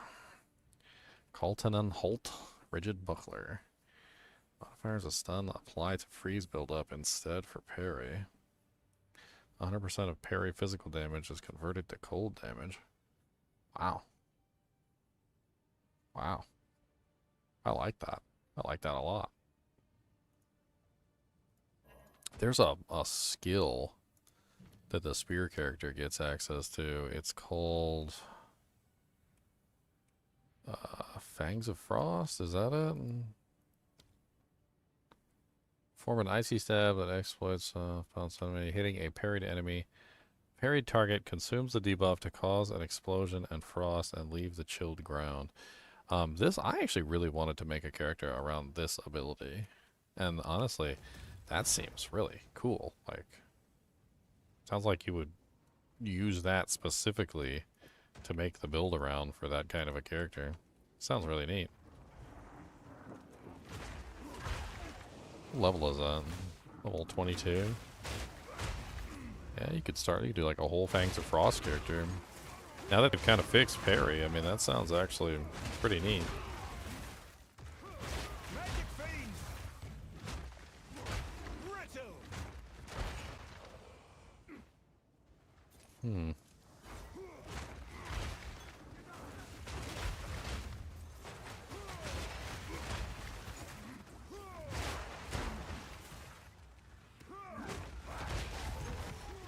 Another foe falls before me.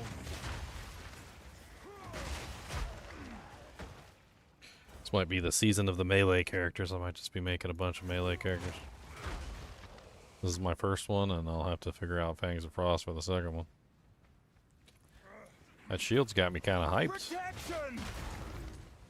Finish this character first, though, Ginger, and then we can maybe play around with some other characters.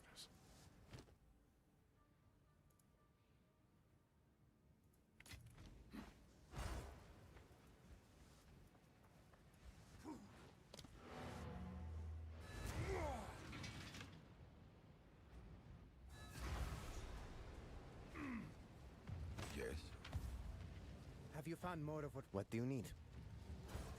If I remember correctly, the thing about Fangs of Frost was that you needed a parry response to be able to activate the special effect of the ability, and without that parry response, you really just didn't do a lot of good damage. I also don't necessarily know if, like, the actual Amazon is the right choice if I wanted to make that build. I don't know which ascendancy would be the best for a parry setup. I'd have to look and see, like, if there's any of the actual Amazon ascendancies actually have, like, a what's the term? Like a decent parry stuff in it. I gotta take a look at it, I guess.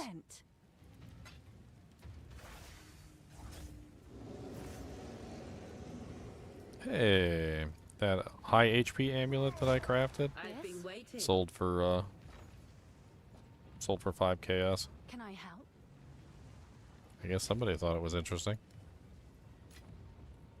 Nice. Got me some chaos. I kind of want to look real quick just as a kind of like a C2. I mean, we have the shield. I could potentially even find a better one, I guess. Technically. I mean, if that's the shield that I'm going to use on the character, I could look around for it, see if I can find an even better one. But let me take a look at the 2 Amazon ascendancies. I don't remember the Amazon ascendancies off the top of my head, or if any of them had anything to do with, like, parrying. Because, I mean, this would be a parry character. I would be developing it around parry, because Fangs of the Frost is designed to consume parry charges. Which means you have to have parry charges, otherwise you're not going to be able to do the effect. So this one, I don't see anything to do with parry in here. Here, let's just type in parry. Oh. I find it hard to believe that there's not any ascendancy. Oh, that is the Amazon. I forgot. She's not called the Amazon, is she? She's called the Huntress. She's called the Huntress. I searched for the wrong thing. That's my bad. Amazon is an ascendancy of the Huntress. Yeah, but that's not what the class is called. I was trying to pull up all the ascendancies for the Huntress, not just the Amazon ascendancy.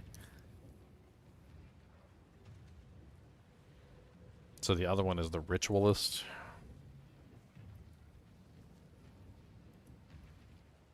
So does the Ritualist have anything for parrying in it?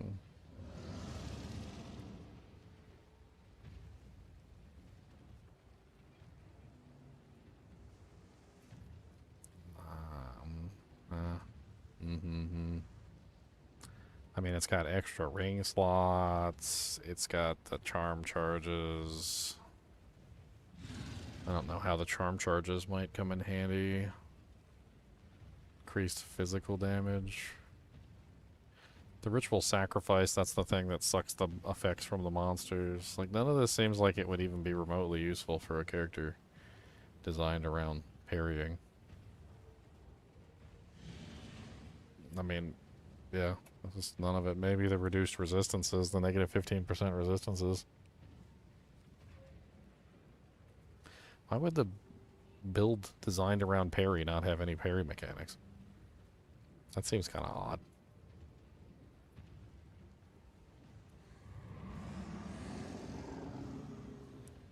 Can you still block when you have parry active, or is that, like, not possible?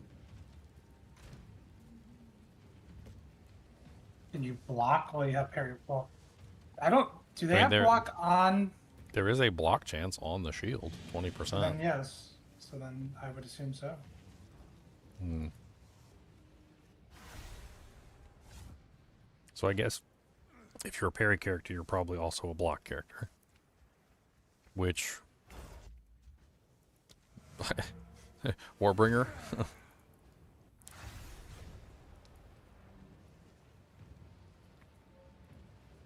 Just be a Warbringer again. Just all my characters are Warbringer this season. I'm trying to think if there's any other, like, builds that would really, like, push into it, but I can't really think of anything.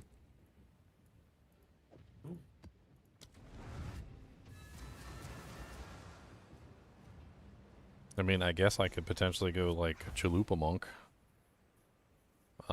Use that, like, 2-second thing. Try and build Fangs of Frost around the Chalupa Monk thing.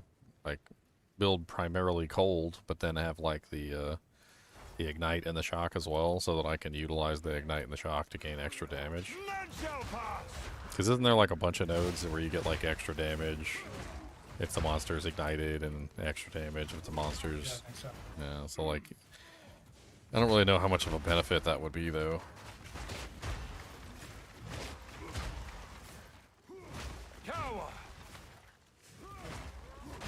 I mean, I could definitely do that character Evasion Armor. Make it a combination character, maybe. See how good the Evasion Armor is.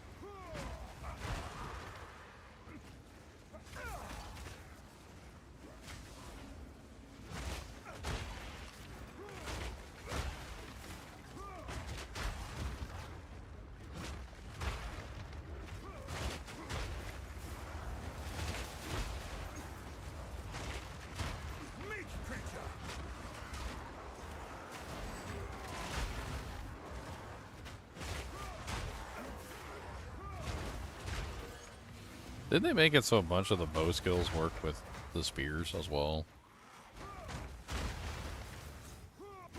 Like, I think that new ice-tipped arrow thing, doesn't that one work with spears? I think so. I think when we were going over it did. Hmm.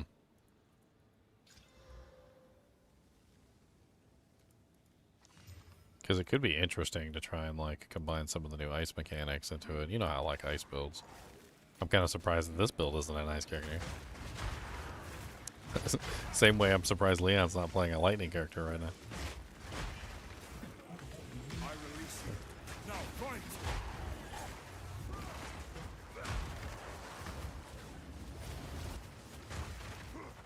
Holy Jesus, what is going on?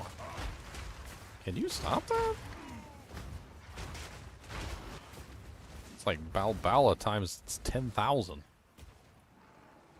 Alright, Balbala overdrive mode.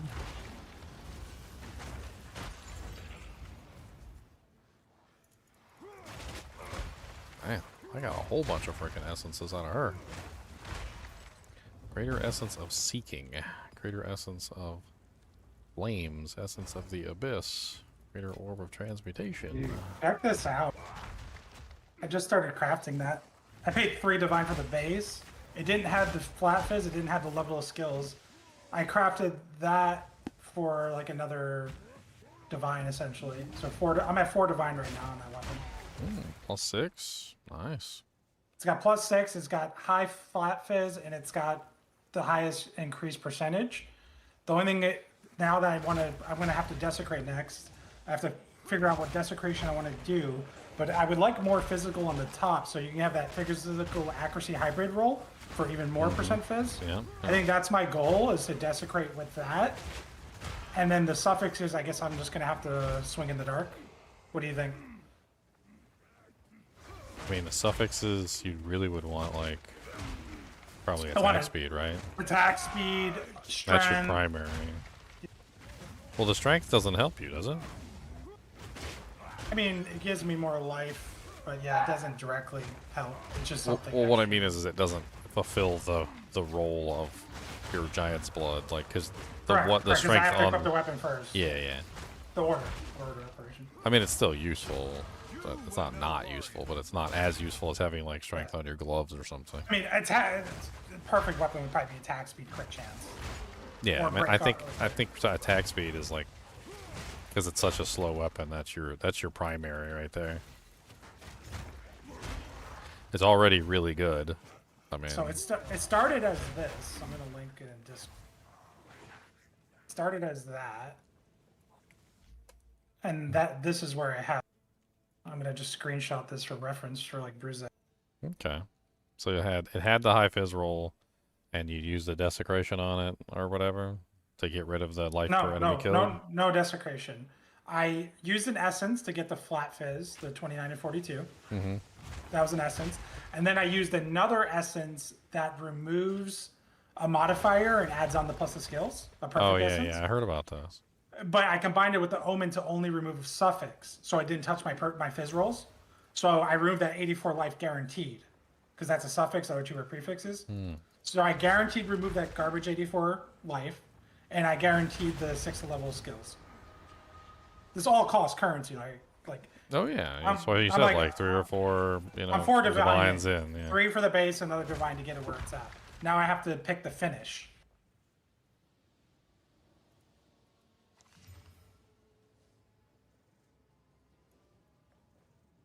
I'm level 75, Leon. I'm level 75. I can start punching stuff. I mean, beating stuff together with that shit. I can punch him. I can punch him, punch him. I can punch him, punch him. Wait, you want to try the shield, is what you're saying? Yeah, I'll punch stuff with a shield. Alright, officer swap for the Punch him, big punch him, boy. punch him, punch him, punch him, punch him. Officer swap. Punch him, punch him, punch him, punch Don't get too used to that beautiful boy. No, I'm just kidding. I'm gonna put it on my back. I'm gonna have one shield on my back. I had 0 one offers shield. for that. I got 2 shields on right now. I had that listed for 5 divine. I had 0 offers all those hours, so that's weird. I mean, maybe nobody's. People don't understand how the shield skills work. That just brought me up to 10,488 physical damage. That's not even counting the multiplier.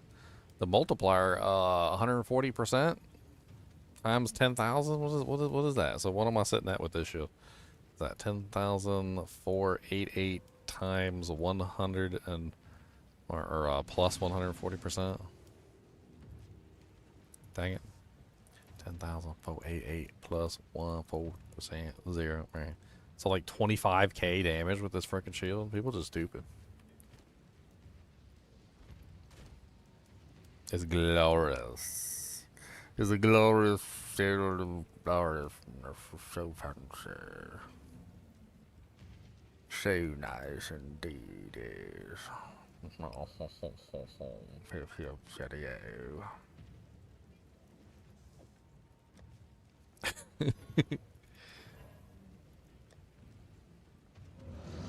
Do you know what the better jawbones and stuff do? I don't know. Because they're super expensive.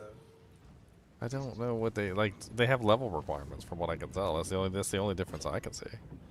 The level requirements are very specific. So like, if your item is above a certain level requirement, then you have to use those. But the minimum modified level as a minimum, so it gives you a minimum guaranteed modifier. That's why they're better. I guess minimum modifier level 40. Yeah, so it's gonna, give you better chances at higher modifiers, I guess.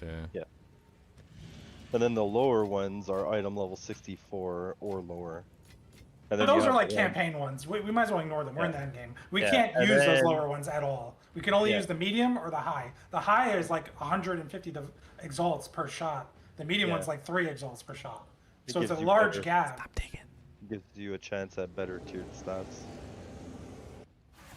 I'm trying to craft this thing, Sinners, and I'm not sure of my next step. I know I want to desecrate. I just don't know if I want to desecrate prefix or suffix, and if I want to aim for something specific. Prefix, suffix. On the mace? Yeah, I have it in a good spot so far, but now it's when this is the part I'm at now is where I'm unclear what I want. I mean, are you rolling this for yourself? Yeah, this is gonna be my mace. Yep. Oh, okay.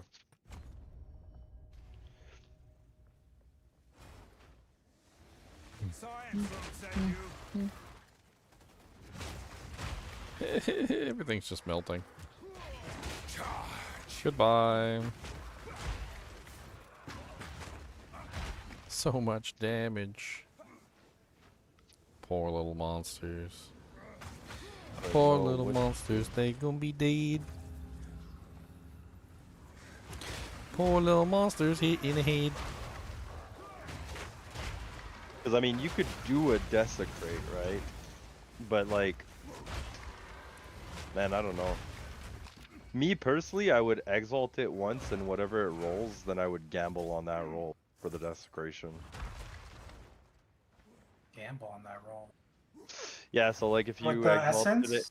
it... Yeah, so, like, if you exalted it and it gave you a suffix, then you would guarantee your desecration on a suffix and hope it gets rid of the shit roll, right? Because like right now, if you just desecrate on a suffix, you could lose your 6 tall skills. No, you can't. It's just an added. It's just a new modifier. You can't lose it. What you're saying could lose it. So the essence of the abyss will randomly take one of the modifiers on the item and replace it.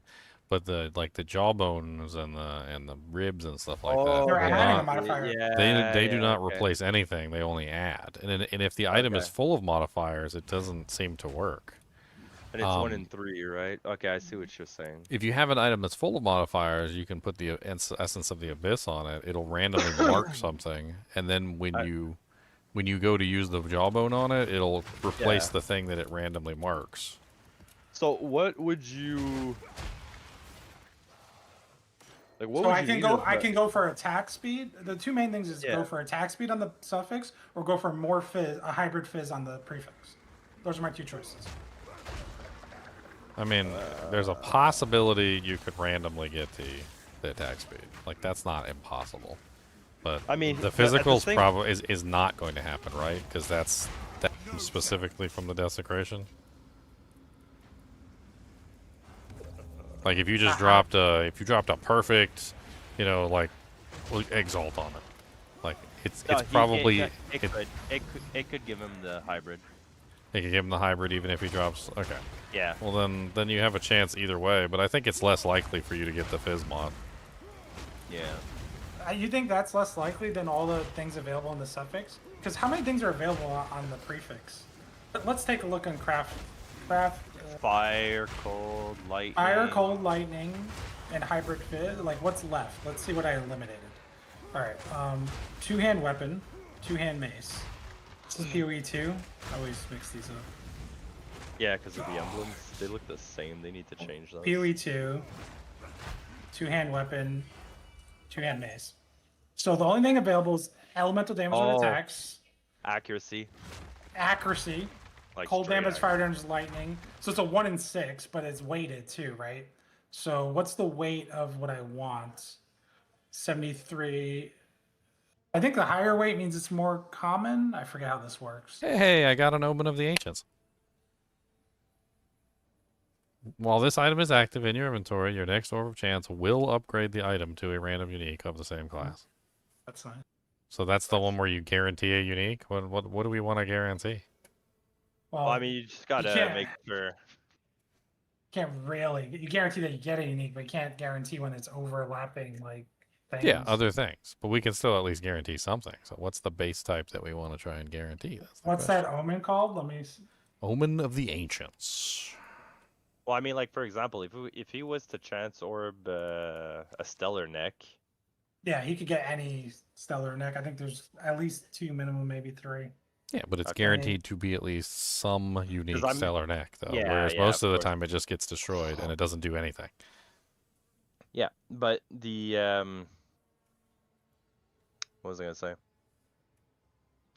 Ideally, I would probably use it on something where a unique, there would only be 1 or 2 rolls, kind of thing. So you're kind of, you know, 50-50 or 100%. Who's good at math there? No fuck. 1 + Definitely 1 not is me. Well, I'm legendary bad at math. Come on, let's go. Well, let's see if we can figure this out. So those are all the prefix options, right? So and they're weighted. This is where the weighting is what messes me up, because I could say it's a 1 in 6, but then the weighting throws that off. But then also I get 3 choices each time I unveil, and I can unveil twice. So I get 6 choices total for a 1 in 6, but it's a weighted 1 in 6. I have no clue how to do this. I need con or something. Well, it's not just a 1 in 6 though, because there's also the desecrated specific options that only show up. Which I don't know, because the link I found on PoE TV, we obviously proved was wrong, right? So I don't even know how I can check what options there are. Like, I have this one item that I literally just rolled earlier. Like, I was just playing around because I got this focus. And I was like, oh, let me just, like, roll the focus and let me see what mods I can get. And so I desecrated it, and I took it over there to mess with. And this is what I ended up with. Look at this mod that it rolled. I've never seen a resistance mod like that.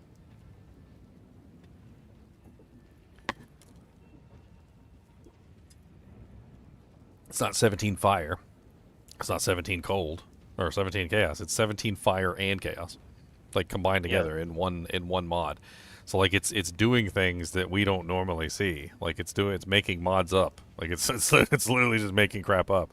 Yeah, but like I can give you one right here that I rolled on a mace. So this is one for maces that would probably roll on yours as a suffix. So that's increased Warcry cooldown recovery rate. That mod though that you rolled, the split res, that's on the list though of mods for desecration. Like, we knew that was an option. What about the Warcry cooldown recovery rate for the mace? That's on there as well. Yeah. Some of them haven't been on there though. That's what we're saying. Yes. Like, there definitely have been some that are not on the list. Well, like the armor, like the armor that he rolled with the desecration. If you type in armor, it's not on the list. So there's that one for sure. Maybe they're messing around with the list behind our back.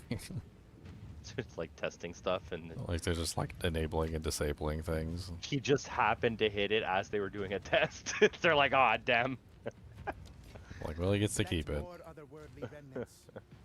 He gets to keep it. I essentially cannot fail the next step. It just will sink me into a hole of currency. Because there's an Abyss thing that guarantees the removal of a desecrated mod. So whatever I desecrate, if I don't like it, I can guarantee the removal of it and be back to where I am. I could go back to this step no matter what. It just costs 99 exalts. So it's like a divine to go back. Yep.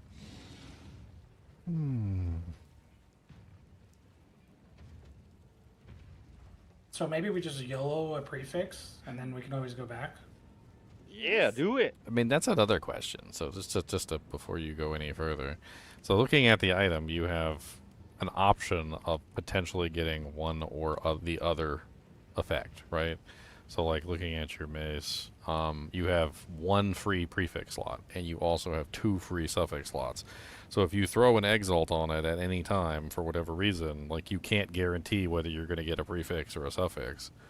I mean, would it be yeah, but would it be better to like fill the suffixes first, or like I'm not sure exactly what I'm trying to say here. Like in the future, if you need to guarantee a specific one, like for instance the desecration or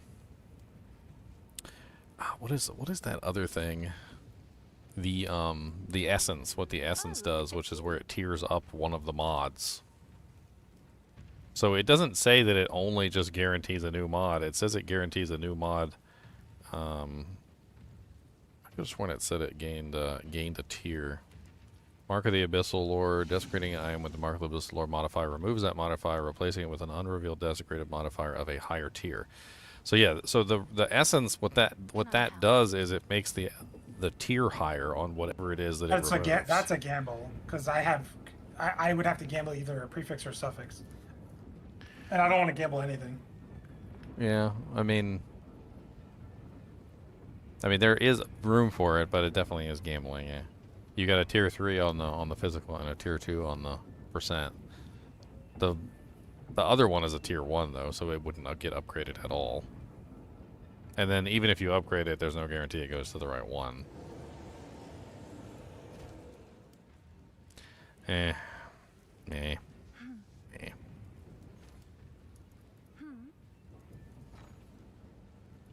A point that is no point.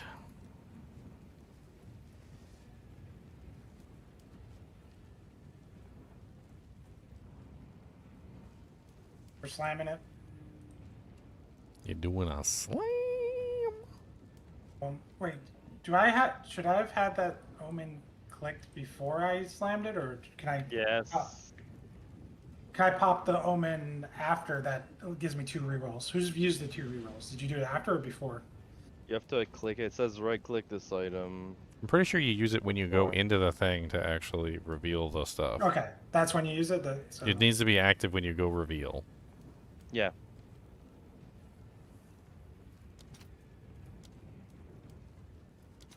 So that's like 4v4. Roll the options twice.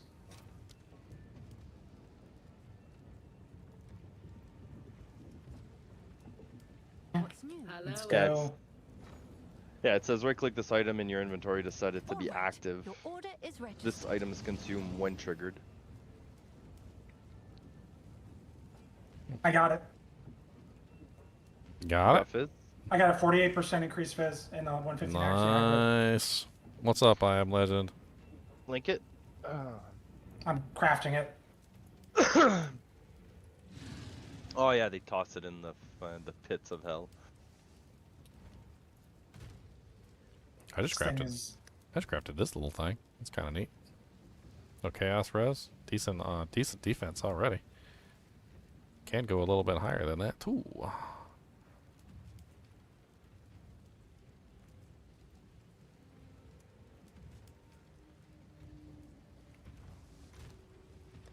Let's give it. I liked it in Discord. I'll link it in game next. That's where it's at. It is a beautiful mace with 828 top end. Plus 6 is skills. Is there any way you can try and like guarantee the suffix to be like attack speed or? I don't think there's any more guarantees at this point. At this point, it's slamming with exalts. I can slam with perfect exalts and try to get like high tier of whatever it hits, but it can hit something stupid like mana or health after kill, high tier of that. Like it can hit that. I don't think there's any way to hit attack speed or anything from this point on, like guaranteed. I can hit it randomly. You can't desecrate again? You can only desecrate once. I've been waiting. Why do I see a bunch of items on the market that are fully desecrated? Like all. Oh, there's an item that will remove every mod and put 6 desecrations and corrupt it. Okay. And that's just like swinging for the fence. Yeah. That's like taking this item and deleting it and regenerating a new one. Why would I want to delete it? This item right now this item is probably worth 10 divine as is, or maybe more. I don't know. I have 5 divine invested into it. Hold on a second. And don't let it go for any less than what you invested in it either. I want to use it. I know.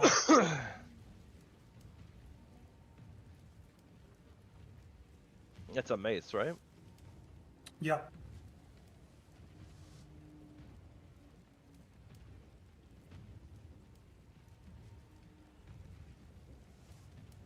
Those fizz roll can be so much higher. I'm missing like 20 flat fizz because I can divine it later. 42 out of 59. So is Astromensis still worth trying to get? I mean, it's still a useful item. I can check the price of it.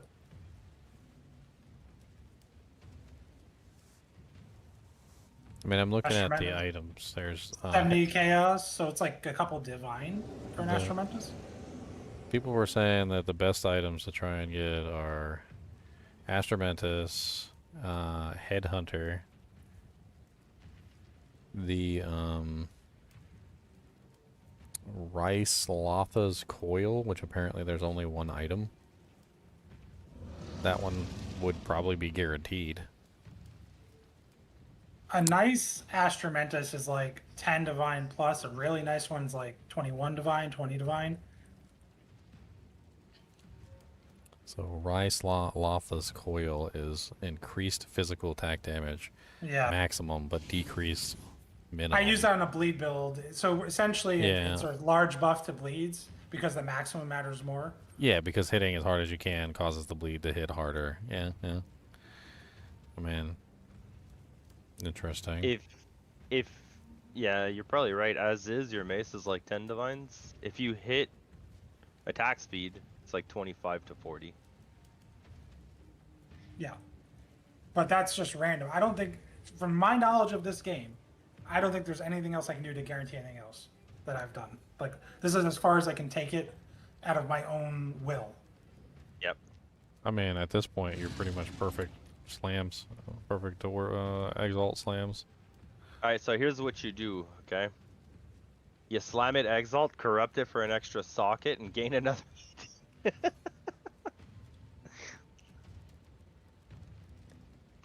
I'm not rich to start swinging that hard. Like, I'll be broke if I do that. If this fails, I'm broke. Like, I'd rather just keep it at. I'd rather get like 2 crappy suffixes and I still have a 10 divine item. Yeah. I mean, listen, if it's good and still a damage increase and it's like, you know, a damage increase for you, what are the 2 suffixes really? You know what I mean? Like, it's not going to change anything. It's still an upgrade for you. It's still better. So, I mean. But he has the Stellar Ambulance up here for an Orb of Chance. This is ridiculous. You can change the price. Yeah, I know. It's so silly, though. You can set it to what you want to pay. If you want to pay in Exalts or you want to pay in Chaos, whatever. Does it help when the item level is high on those, or no? It doesn't matter. I don't want to say in this game. I don't know for sure. Because I have a Stellar Amulet. It's item level 48 though. White. I'm looking at one right now. That's one. It's one Exalt. It's level 80. Item level 80. I'm just gonna go get it. Alright. I'm gonna try it right now. We're gonna do our first guaranteed chance orb. It'll either guarantee us a Astromentis or it'll guarantee us a Garbamentus. a Garbomentus. Alright, let's do it. Hey, I just learned something new from watching your stream. Oh yeah, what's that? I thought you had to have the Exalt on you. It could just be in your thing and it'll just pop it out of your storage. Yeah, your stash is hooked up to like pretty much everything for the most part. Okay. Do I even have an Orb of Chance? I have 7 fragments of chance. I don't have. Don't forget to right-click that item first. Oh, I do it all the time. Mess that jank up too. Like, I get excited. Yes. I got 7, so I need just 3. A couple more. I have 3. I'll meet you in the guild. Okay, in the guild, do janky. In the do jank. In the do bank.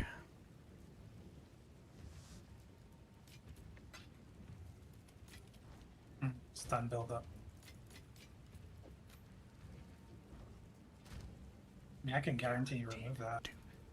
Oh, in the guild bank, yeah. Okay. I was going to the guild thing to trade with you. I'm tired, bro. Oh yeah, you just slap it in I the put guild him. station. Yeah, I put him in. Yeah, just slap them in there. Slappity I'm s- bappity bippity bappity.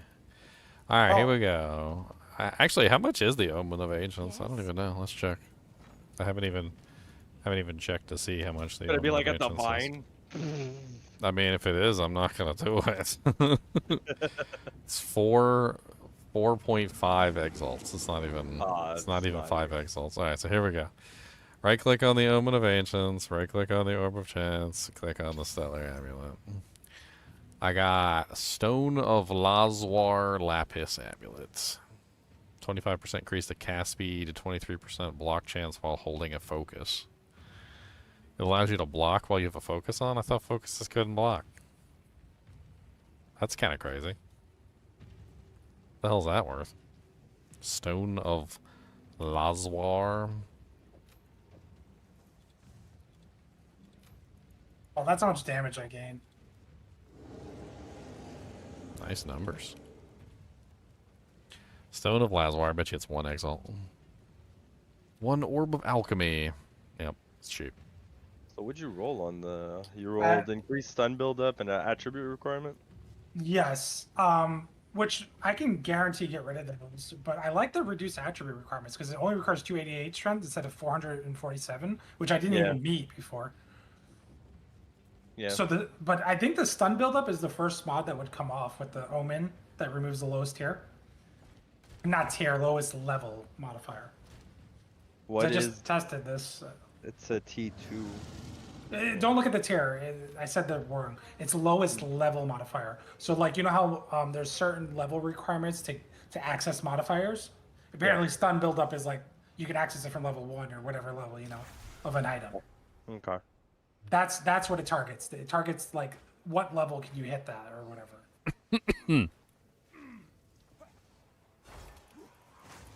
Charge. Feel my wrath. I'm literally running around with 2 shields on right now. Feel my wrath.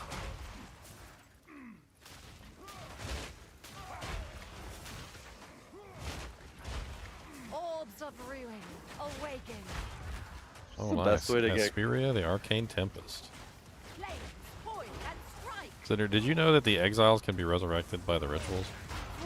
Nope. Multiple times. No, I had no idea.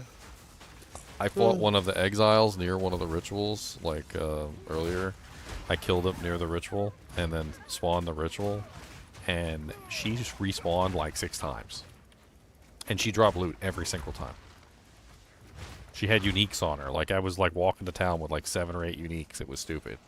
Like she had like every single time I killed her, she had 2 rings and an amulet. I was like back in town with like 12 amulets and rings and stupid stuff. Like it's dumb. I just got another one right now. I wonder if it happens again. Let's see if she gets resurrected.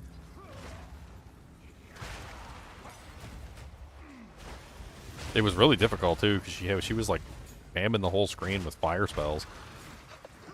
Like legitimately just spamming the entire screen with fire spells. I couldn't even like function. At one point there was literally 2 of her up at the same time. I don't even know how that works. How you have 2 of the same monster up at the same time. Like the exiles. I thought they were like unique monsters. And they had different uniques on.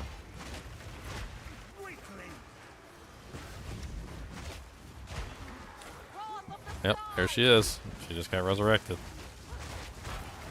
I think every time I find an exile, and if I'm on a map that's got a ritual, I think I'm just going to drag it over to the ritual like thing now. I'll just try and get her to follow me over. Is that supposed to be doing that? I don't know, but it is. Like, I had so much loot on me that one time going back to town, it took me like 4 trips. It's like that's like the same. It's almost like the same concept as what we were talking about earlier with my Abyssal maps. Yeah, this was just completely random. Like I was just playing, and she just was there right next to the ritual. Same thing happened earlier with the breach. I was playing and there was a breach right there next to the ritual, and like it seems like they might almost be deliberately interacting with the other stuff. I think it's I think it is intentional. That's what happened with me though. I was running a map and then I went to eat, came back 20 minutes later, opened my atlas, put a map in that thing again, popped it, and it like reset it. You know what I mean? Like it just. So like I didn't know it did that, but I found out. That's a lot of spirit. 83% increased spirit. The other stats on it kind of suck though. Oh, that's 2 different spirit mods. Okay. So that's not even like a high amount then. Hey Leo, do you remember how much it cost to respec completely? Well, like let's say from level 75, or. Do you respect what, your ascendancy or your whole passive tree? My whole tree. I've never done a whole tree in one shot. That's like scratching the like this character is scratched. Well, it's because I thought about leveling another character, but I'm like, I don't want to do that again. And like, I'm just gonna be playing Deadeye anyways. I don't want 2 Deadeyes.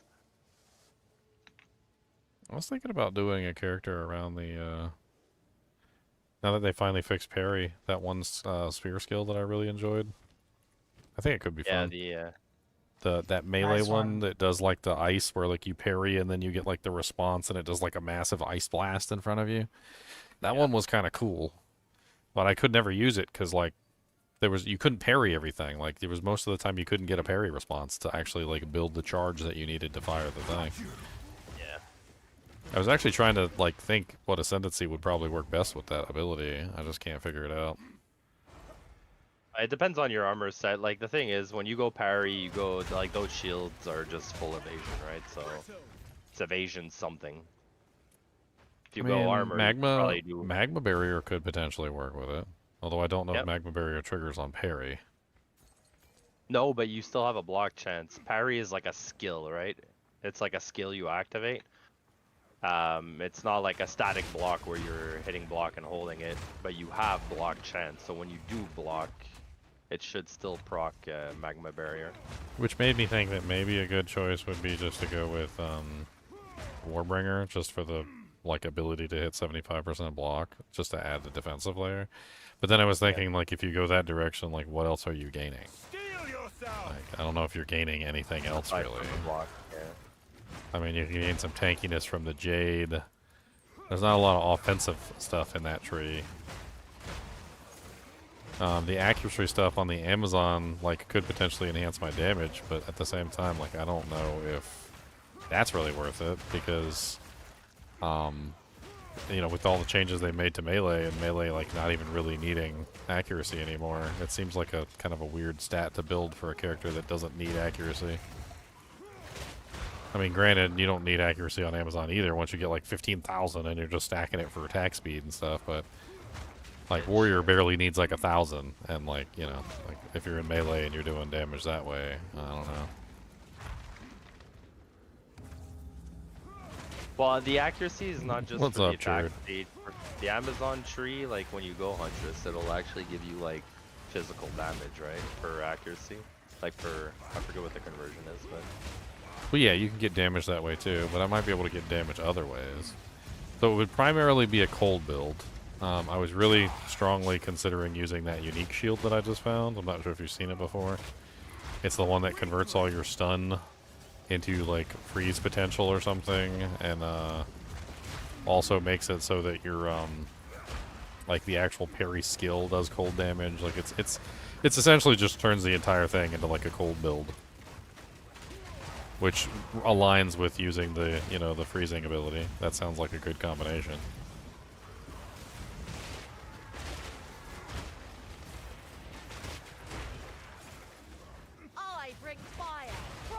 What's up, Hesperia? How's it going?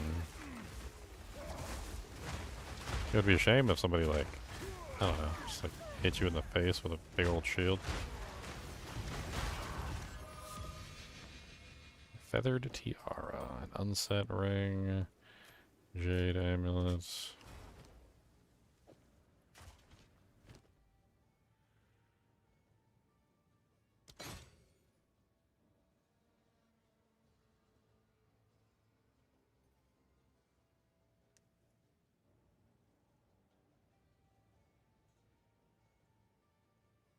Leon's off playing with his toy.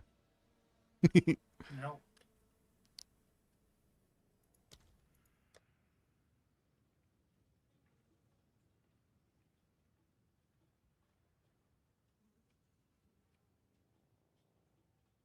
A nice toy.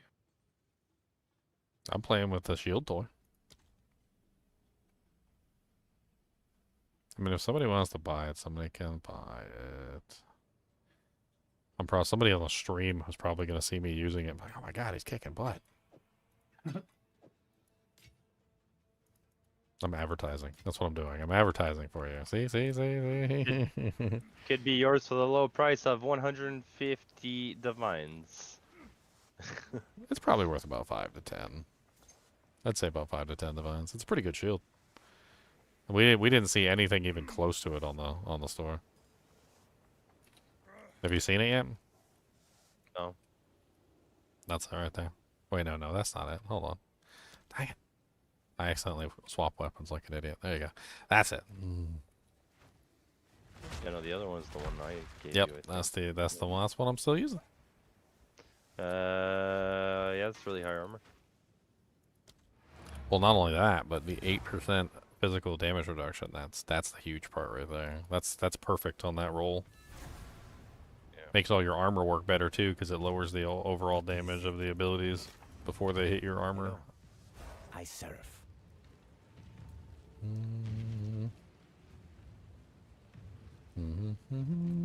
At least I think that's how it works anyway. God, I got too many rings on me. This is ridiculous. Every time I get in one of these situations where I kill a bunch of these exiles, I have like 30 freaking rings and amulets on me.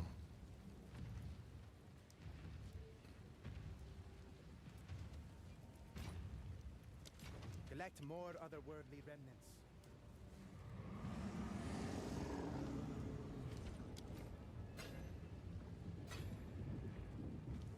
Another unique item, Mask of the Stitched Demon.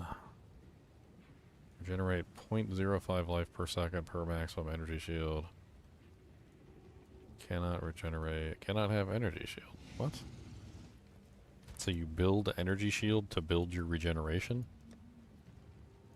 That seems really weird. How can I help?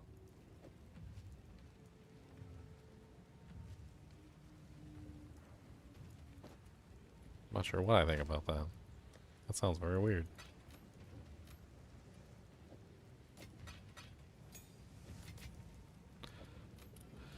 Alright, let's judge every single one of these rings and amulets. Terrible. Terrible. 6 all attributes and 28 intelligence. I guess it could come in handy if somebody was like really poor on intelligence, but other than that, it sucks. Terrible. Terrible. That's not awful. 40% increased evasion rating, intelligence, and 20% rarity. It's a solid 3-piece. Terrible. Holy lightning balls, Batman. That is a lot of lightning for a ring.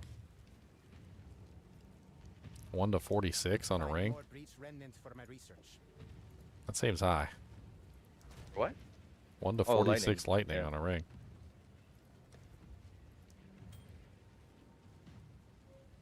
Let's put that in the stash. This one could be, this one in the stash too, in case somebody needs some intelligence or something. I think that one deserves an essence. I'm not sure what we put on it though. I definitely think that's an essence-worthy item.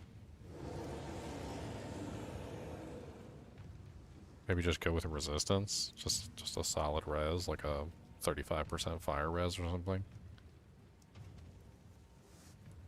Let's do that. Okay, so now it's got 35% fire res on it, 33%.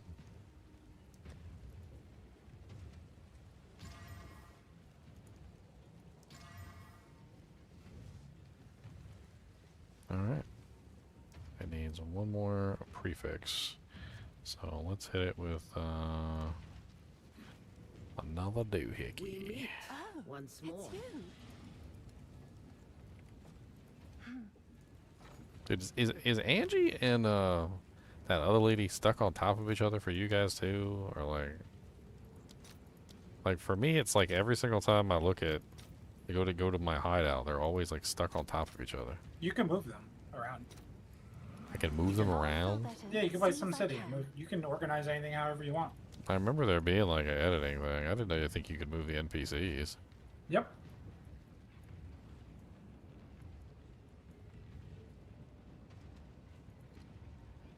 But done. Get your butt over here, Angie.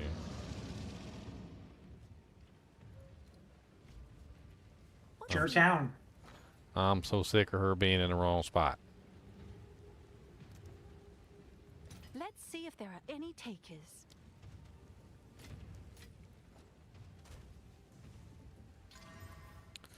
Alright, let's see. So out of all of the rings and all of the amulets that I got from all of the exiles in that run, that was the best one, I think.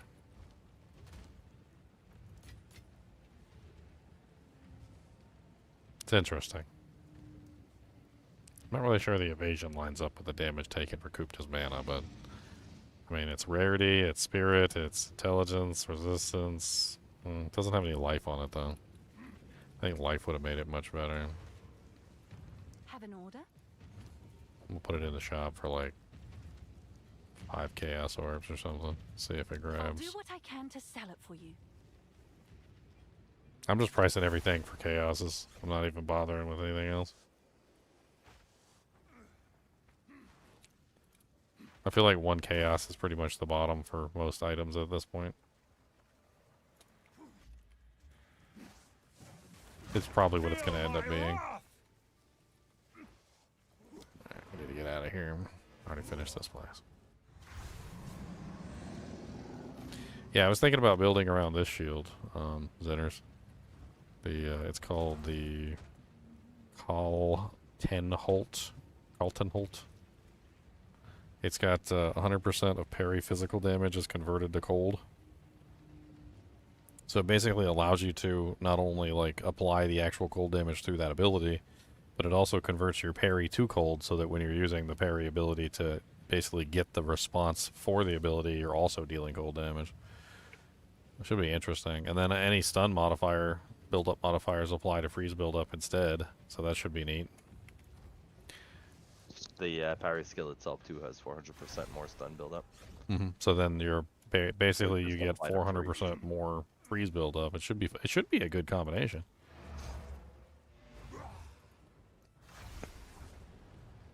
I have to see if need a map. I have to see if you can trigger magma barrier like while you're doing that too, because that would be interesting. Could add in another layer of like while you're parrying, you get like a free fire response or something.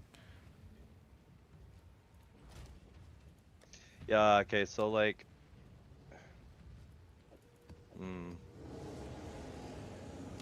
I haven't played with it since they launched that character, like, to be honest.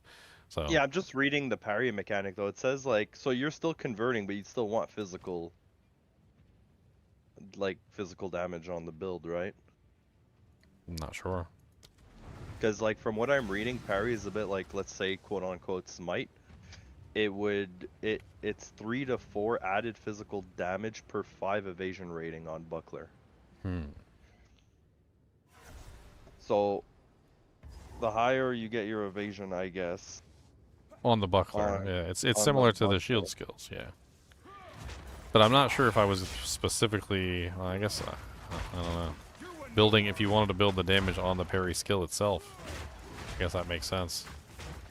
I was thinking mainly using it as a support for the what, Fangs of Frost, I think is what it's called, or Right, but Fangs of Frost converts some of your physical to cold, but also like... Yeah, so does the shield, so...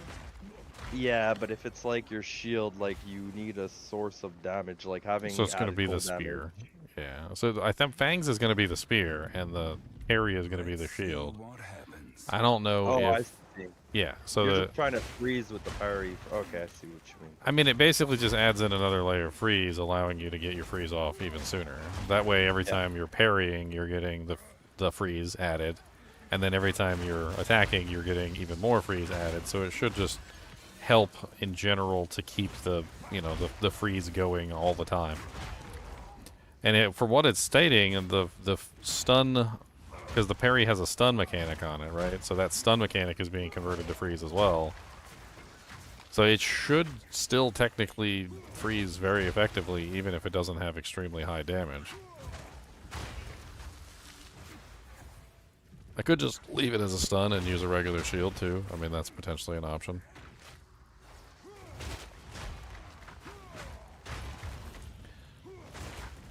Losing access to your shield is not exactly the greatest.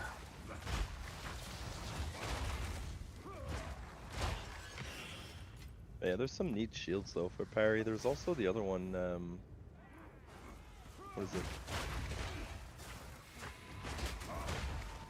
Oh well, okay, it's a parry, it's a shield that has parry, but it's 100% increased block chance against projectiles. Oh yeah. Yeah, it curses enemies with enfeeble on block.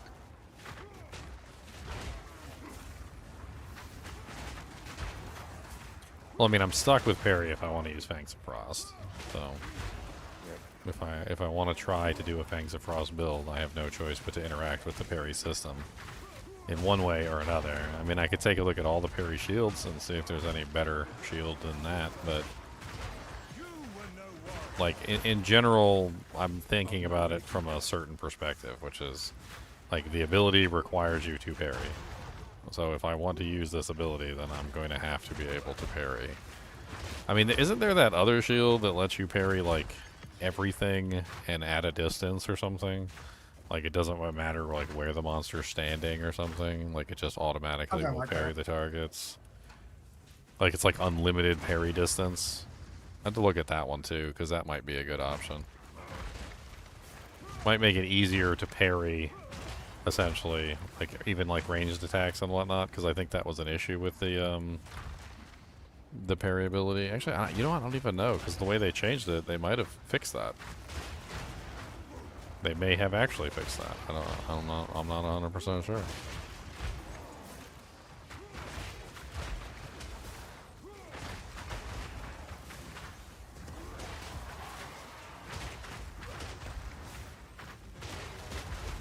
Yeah, so a full re-roll for the is, well, at my level right now, it's 280k gold. That's not bad. Yeah, except that I only have 150. Well, looks like you gotta grind and vendor stuff. Find one of the Pirate Cove maps. I don't even think, yeah, I don't even think vendoring is the way though. I just did that for one map. I was looking at the price of gear and it's like 1,000 or 1,500. The stacks you pick up is more than that. I mean, like, I don't even know what you do with Regals this season, because not only are there higher tier Regals, essences exist, and essences are just better forms of Regals. Like, way better. maps. Exactly, so then back to what we were just discussing, vendoring is worth more than a Regal, in my opinion. Gold is worth more. Than the Regal, you mean? So like vendor Regals? No. Vendoring a rare is better than disenchanting it, for what we just discussed. Oh, okay. That's what you're getting at. I get it. Hey, I got my spear, by the way. Look at this.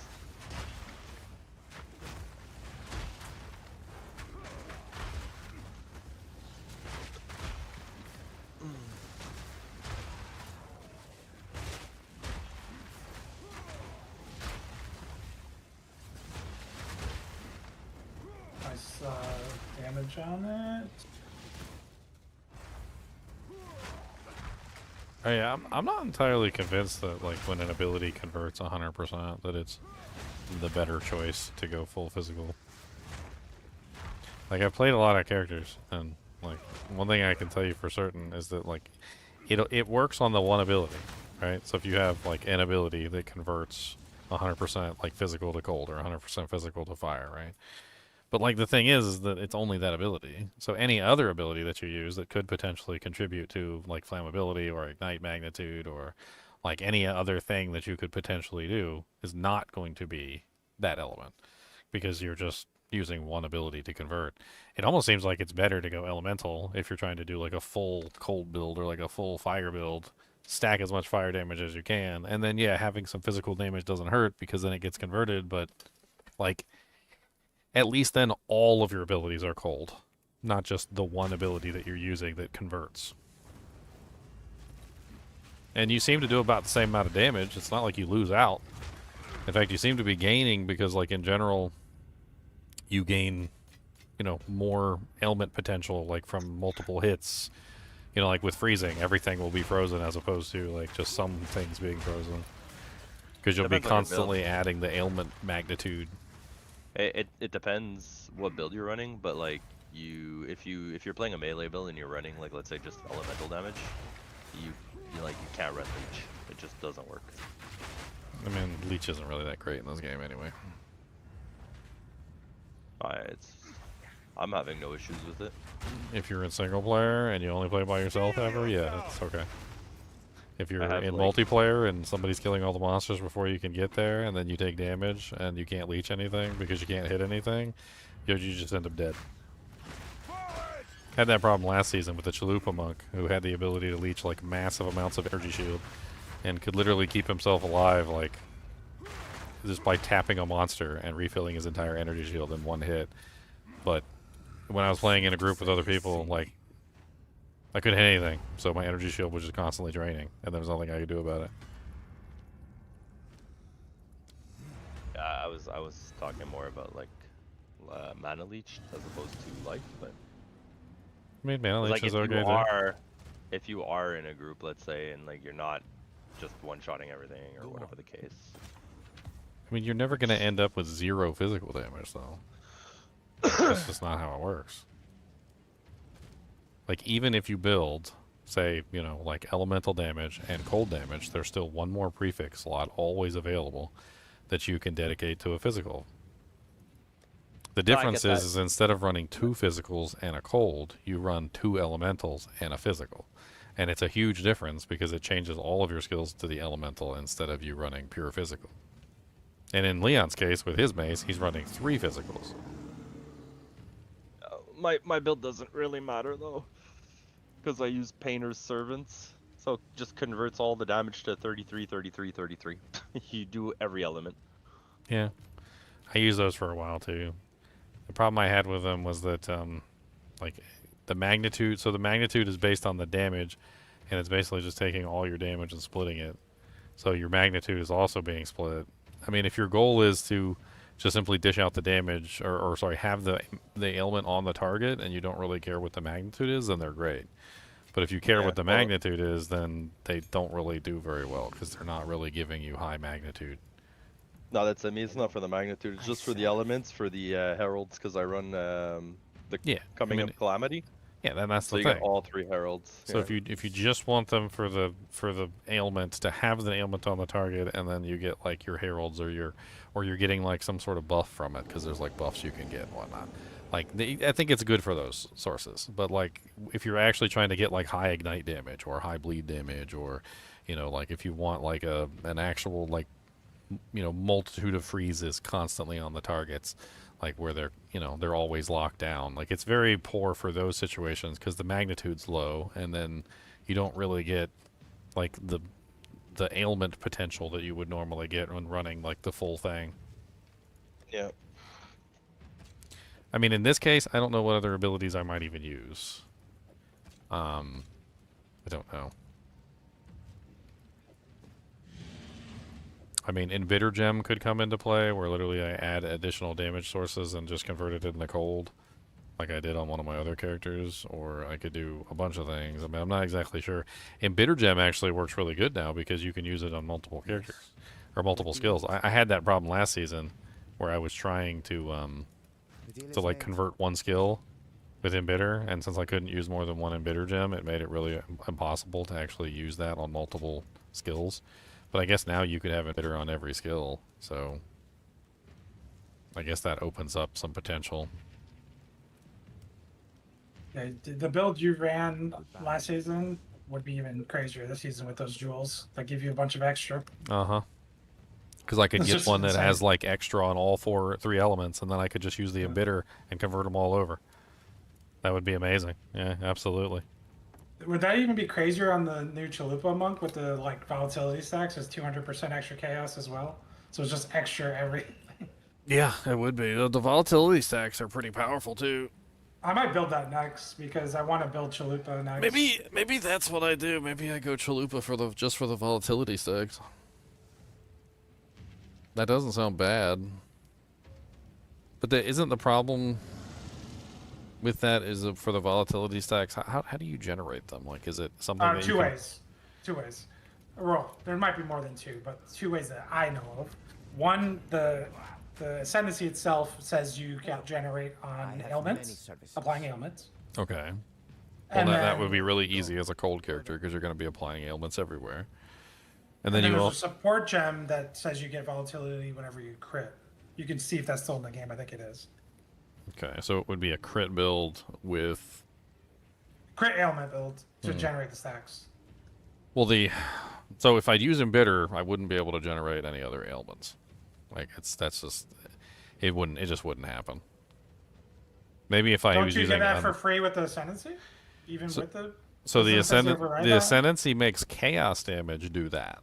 But if I'm But you using get chaos damage for free. But if I'm using the Embitter gem to convert all chaos damage into cold, now I no longer have chaos damage and I'm not getting the effect. Will it convert the volatility damage? If Or is it just outside of the skill? If it counts as gain, so from what I understand, if it counts as gain or extra, apparently these are the same thing. Anything that says gain or extra counts, and it would be converted.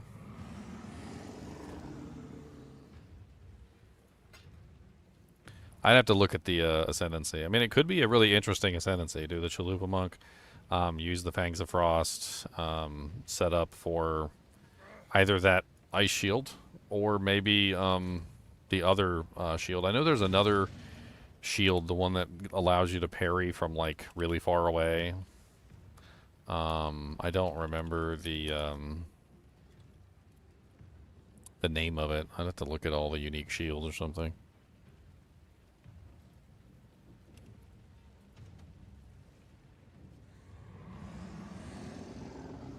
Hey guys. Yo. Hey, what's up, Devron? Finally getting around to playing this season. How's well, it been the last couple of days? It's good. It's really good. I think a lot of people are really enjoying this season, except for Rax. Why is he playing the palm thing and it's not working for him, or? He dropped the monk like after one day, and then went Sorc, and then he dropped the Sorc, and now he's going hardcore SSF. I don't know what he's doing there. He apparently Maxwell didn't have a build guide for him for anything, so he was trying to do his own builds, and they weren't really doing very well, and he was getting upset with it. Are there any good Sorc builds out there at the moment? So, from what I understand, Sorc in the end game with the gear and everything is god tier. What the people are complaining about is like infusions in the base form, like campaign level is what people are complaining about. It's like it's doing nothing, I guess, without gear. Feel like, as a league starter, I wonder if like Deadeye, Lightning Arrow, and then go into something else after.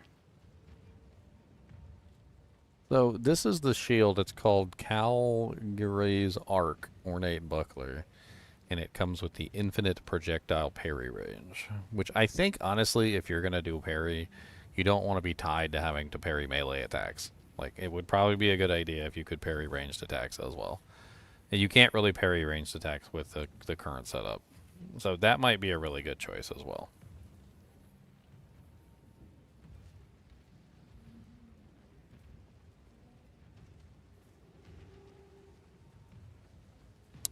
This is another interesting option. So the Silverthorn Buckler offers parry applies 10 stacks of critical weakness, which, as we just talked about, one of the ways to get the extra volatility stacks is through criticals.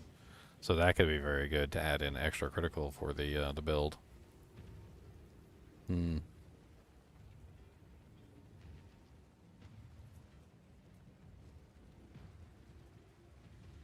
I'd have to play around with it.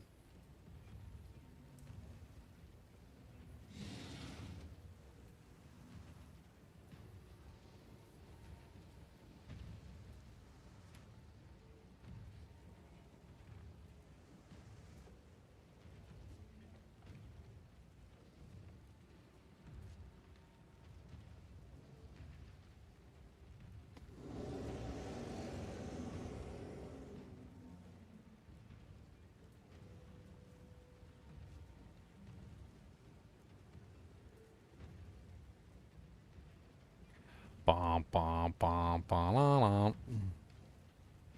Sorry, I probably totally interrupted you guys' conversation. That's fine. I'm just downloading a massive patch right now before I can get into the season. So I get excited. I'll be right back when it's done downloading. I mean, as a melee character, you need to be in melee range to deal damage. So, like, I don't see any reason why you have to have something that, like, parries projectiles. Like, I mean, it could be interesting just to go with the one that applies the cold damage. Like, that could be a better way to go about it.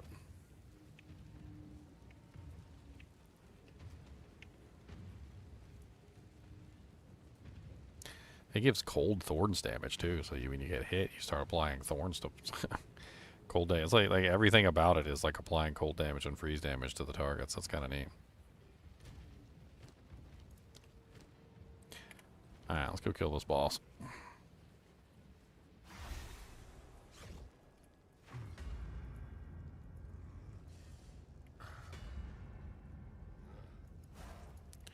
haven't fought this guy in a while. Why can I not get on the thing?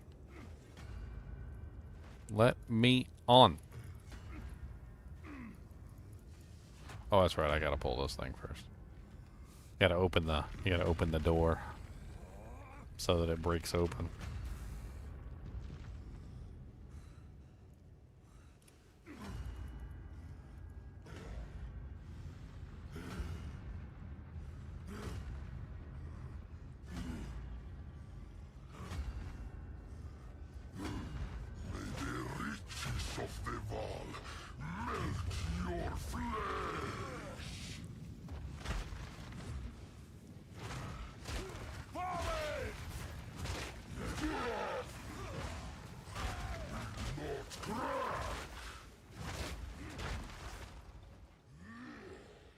You can't heal while your armor's broken, punk.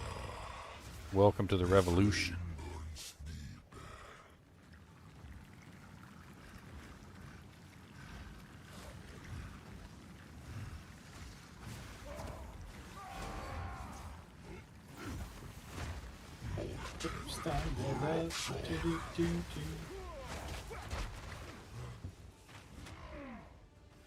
He keeps running away, little punk.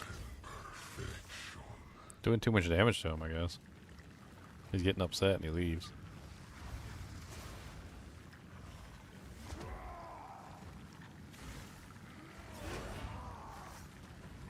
I need more time. I'm not ready. Mine to claim.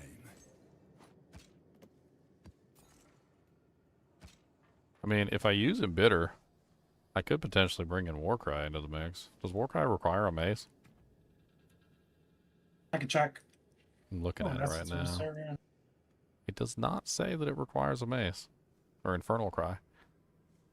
So if I used Infernal Cry to get the extra fire damage, I could convert the fire damage to cold. I mean, that's an option.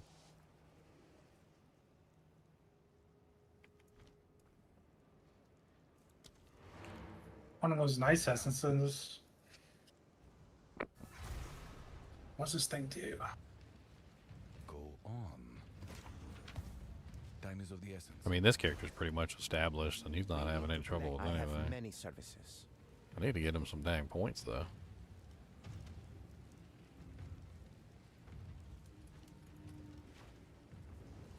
Gotta rush those nexuses and you gotta do the unique maps.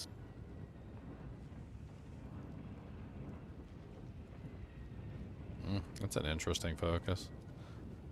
Chaos damage focus. It's kind of neat.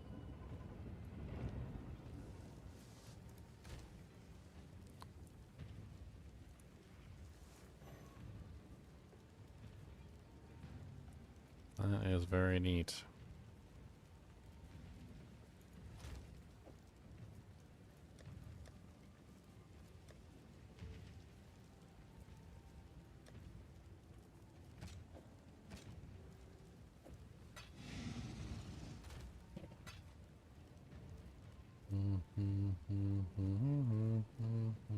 That crossbow new skill zoning too. Which Or is one? it the new what is it? To shoot the things called. I can think of the name.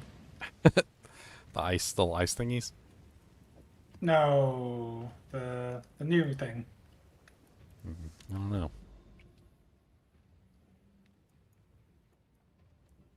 The cannons or whatever they do. It's like mortars or something. It's insane. Area is overrun by the Abyssal. Interesting.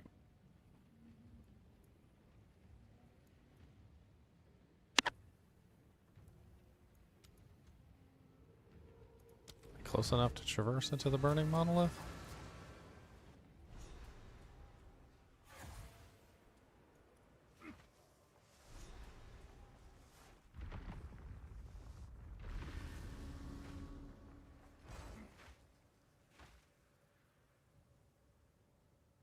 Strange symbols in many languages. Huh.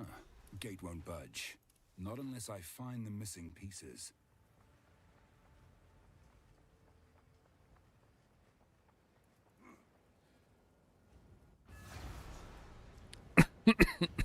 No, I didn't mean to go back through the portal. Oh my god, sometimes I just want to...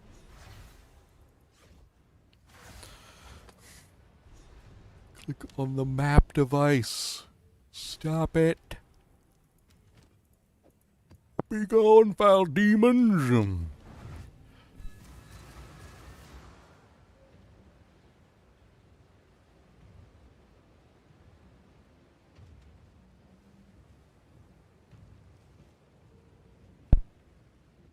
Alright, into the slick.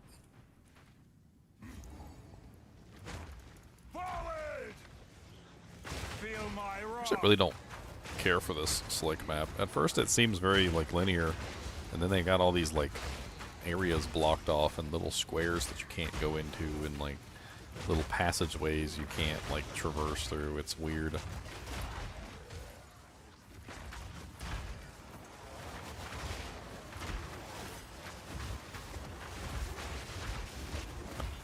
Holy crap, I can't see nothing.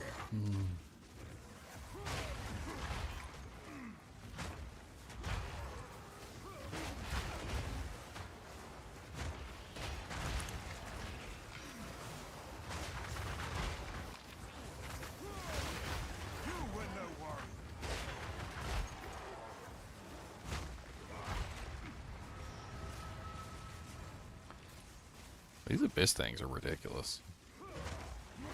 Feels like I'm back in the HellTides in Diablo 4. Or like they got like 10 million monsters coming at you all at one time.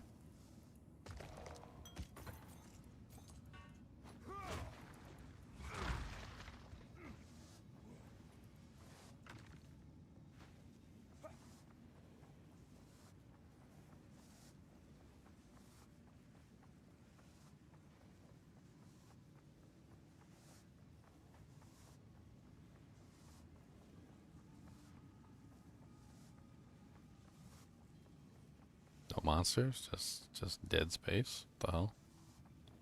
Why are there no monsters anywhere? What the hell?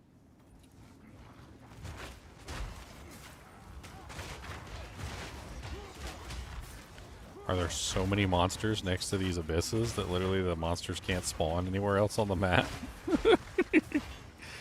I think that's literally what's happening. I'm not even joking. I think they spawn so many monsters in the the actual area where the abyss thing is that like there's no monsters on the rest of the map.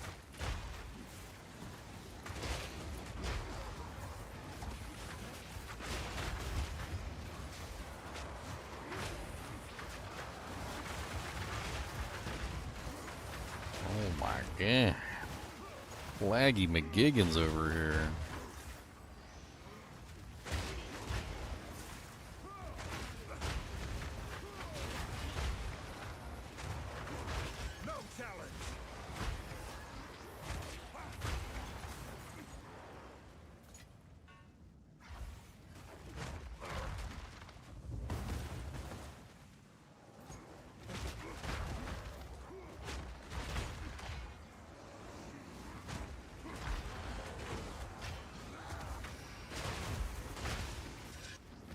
Regal Orb.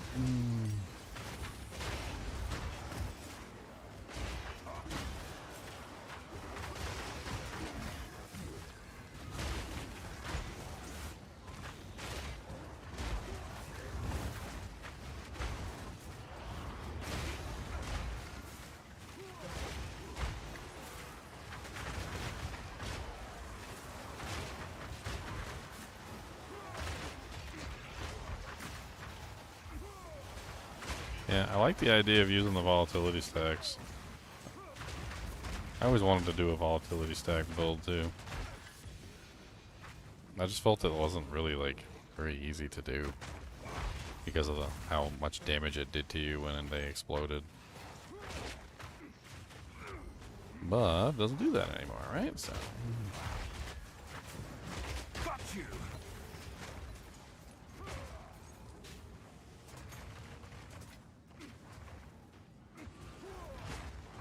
Oh my god, it's like the Legion is just never ending. Holy Jesus, that's a lot of damage.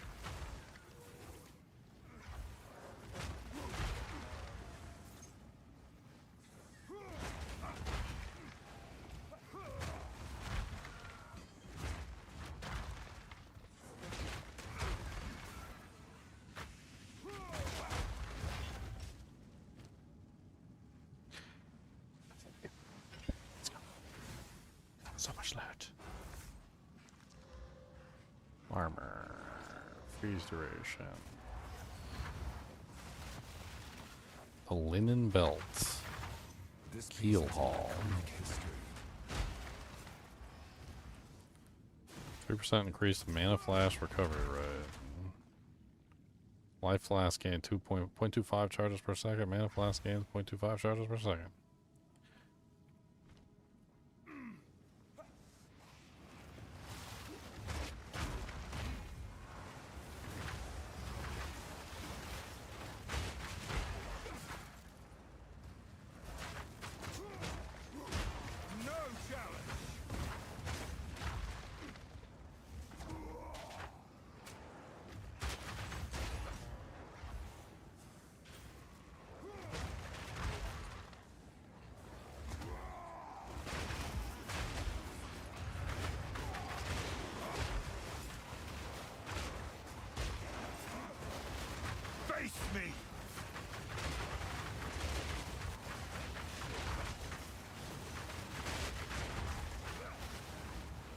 Ah, dang.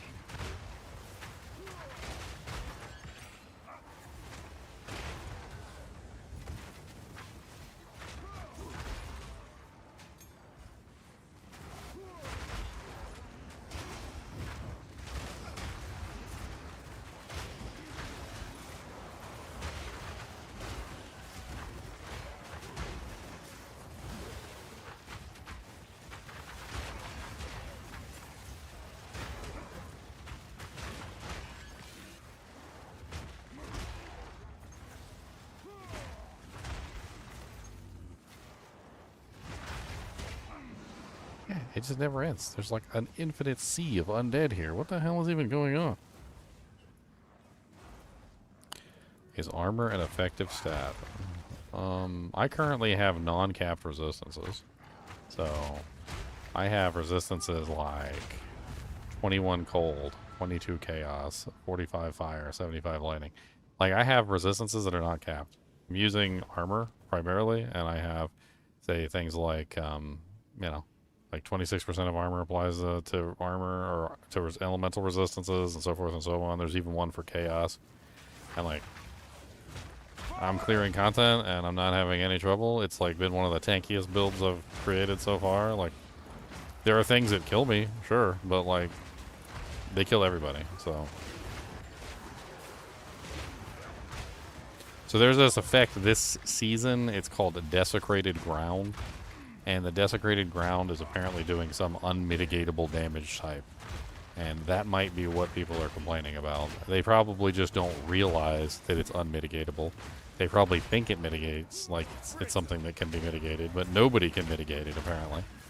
thought it was chaos at first.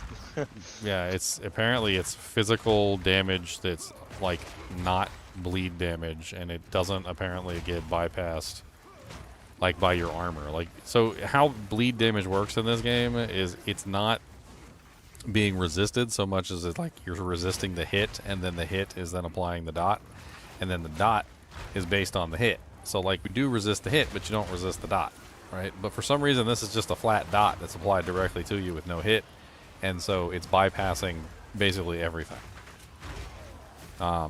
It's called Desecration, and it does like ridiculous amounts of damage. Like you just step in it for like a couple seconds and your HP pool just gets drained away to nothing. I believe this is it right here. It is very difficult to deal with because not only does Desecration completely like bypass your mitigations, but it also stops you from being able to heal or restore mana, which is just stupid.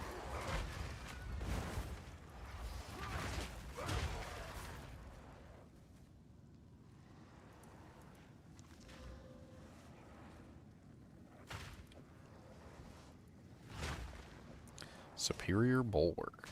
Some decent life regen. But mana. We'll take them back to delete them for blacksmith or fragments or whatever they're called.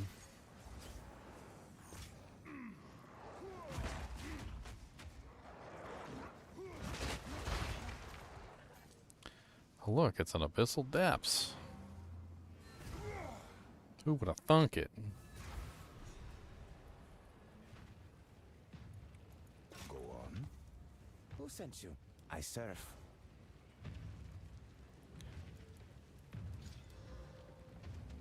Take our gold and go.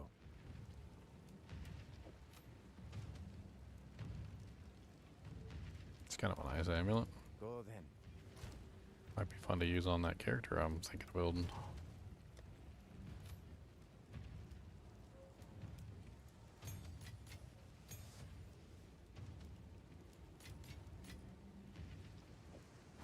Belt could be fun on a low level character too.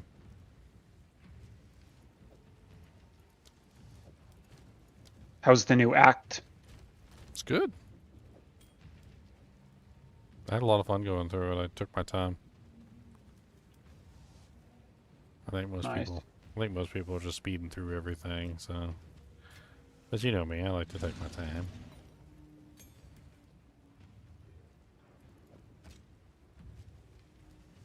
I don't see any reason why to rush through it. I really don't. Like, might as well experience it right the first time. That way you can have fun with it. The deal is made. I was experiencing getting one shot by a sand prince. Super intriguing. That was after Act 4.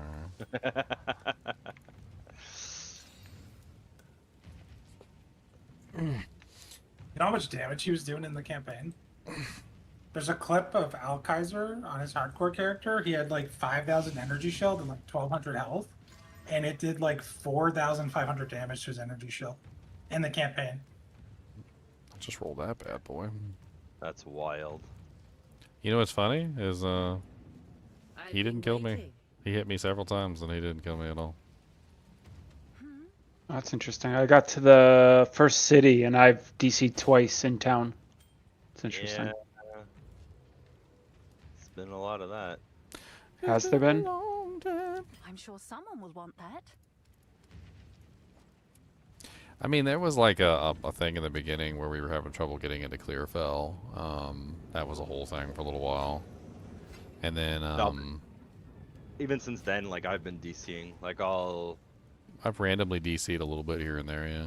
Have you found more? I have many services. Collect more other Just get booted straight to the login screen. But honestly, most of the time I hit the login button, I come back in and it's fine. Yep, same. So I don't know. Something weird on their side going on, but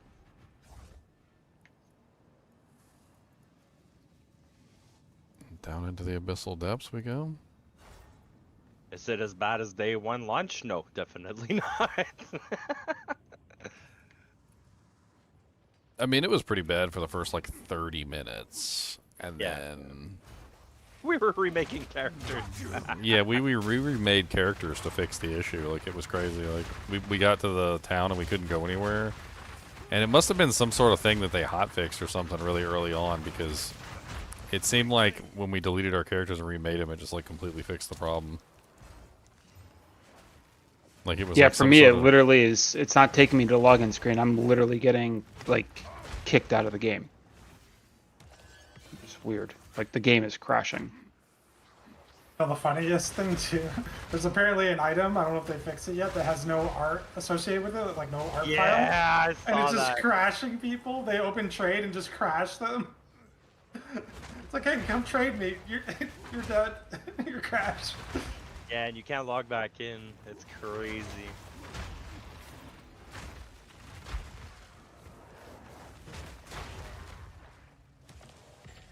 It's funny, that used to happen back in D2. Hackers would make these crazy items that were like broken, and you couldn't look at them. Like, you legitimately could not look at them. Like, if you opened up your inventory and hovered your mouse over the item at any point, like, you would just immediately crash. And people had figured out ways to like put them into the trade windows and deliberately crash people. That was the whole thing. Streamers are doing it to each other because they didn't all know about it. So they're like, hey, come check out this shield. Can't you just link it? No, you gotta see it in trade. No, you gotta come see it. Yeah, it's so good. Someone had it equipped, and then, like, I guess they crashed, and they literally could not click their character on the login screen. Forget about logging in. Like, you know how you have those choices of your character? Just switching to their character into crash. Yeah, they can't play the game. like, yeah. That's good. I won't show you the world because I'm constantly crashing.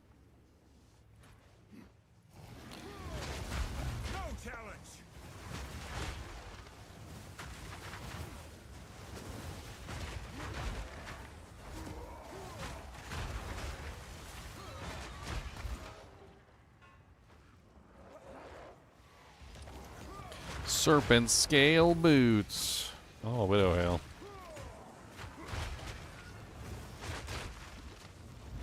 The crafting is like way better this season. Definitely. Way better. Yum. Is it? Oh yeah, yeah. I've crafted so many good items already. And No, I'm not much of a crafter. Not only is the crafting better, but also the way that they changed the currency has made it much less, you know, poopy to like use your exalts for crafting. Like you can craft on low tier stuff. It doesn't really matter. Like they give you, they literally feed you exalts like the whole campaign, so you can just sit there and just like craft and actually have fun. I mean, not that you need to craft that much now that you can like dive into the guild stash of horrors and find all the cool items in there. I don't think he got into it, but basically, yeah, the currencies now have 3 tiers. So you have base, tier 2, tier 3. And the tier 2, 3s are obviously worth a lot, but the lower currencies are kind of worth nothing, really. So Which is good. Which is good. It like incentivizes you to use them.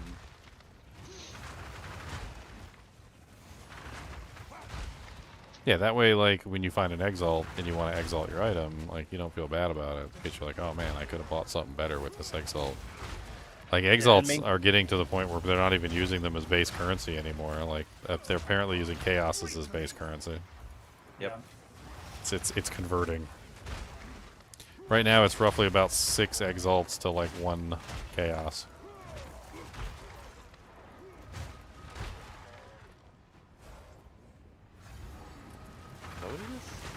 No, it's 1 to 3.5. 1 to 3.5 right now? Yeah. But it was 1 to 2.75 last night before I went to bed. So they are going up like chaoses anyways. I could have sworn it was 1 to 6 at some point. I think it's fluctuating. I think it was at one point, but yeah, it's starting to settle in because everyone's figuring out like exactly where it's got to be. Yeah, gotta snuggle in. There's 19,000 at 3.7, so I don't I don't know when it would have been 6, but like early on. Been playing, yeah, it was probably early when it came out. You mean like day 1? I mean, I've been playing since day 1. No, I know. I'm asking. I don't remember. You're asking me like really hard questions at this point. Like my brain barely 1 even plus works. 1, 12. Equals 7? What? Close. Pretty.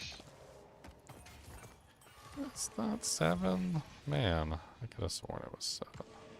Can you imagine somebody answering like that? What's 1 plus 1? Well, it's 7 minus 5. It's like, what? I mean, that's how some people answer all the time. You kidding me? That's crazy. Are you sure you want to leave this area? Yes. Stop scaring me. Who sent you? Yes? Go on. Can I help? Who sent you? That boy I said, have who many sent you? services. That was rude. That's not polite. Say, who sent you? Who sent you? The deal is made. Just leap slamming all these monsters today. Leap slam.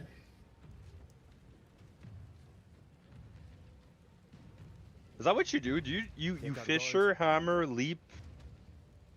No. And then, no? No. It depends. If it's a rare, like, boss, rare mob, like, something that's tough to kill, it's hammer, warcry, sunder. Okay. That's what it is. My leap is for, like, little packs and maps. And my leap generates fissures as well, which I can explode. Acceptable. Yeah. Find more priest remnants for my research. Man. That is some sexy bootage.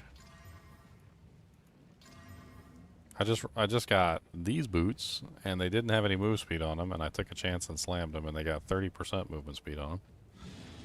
And then I got these boots, which have 2 reses and 25% movement speed. Little movement speed booties. Bitty, bitty, bitty. Well, playing a range class sometimes is. Can I help? I got proximity with desecration Someone and is bound time to warp, buy time bubble. How do you want me to kill this thing? You don't. But you also don't die because you're ranged, so you just run away. Yeah. Just run Yeah, away. but it's an abyssal vein. I want the loot. I would be dead by now, so it doesn't, like, you're already better off. I would have been in there like, I'm a melee, I'm a warrior, I'm the toughest thing.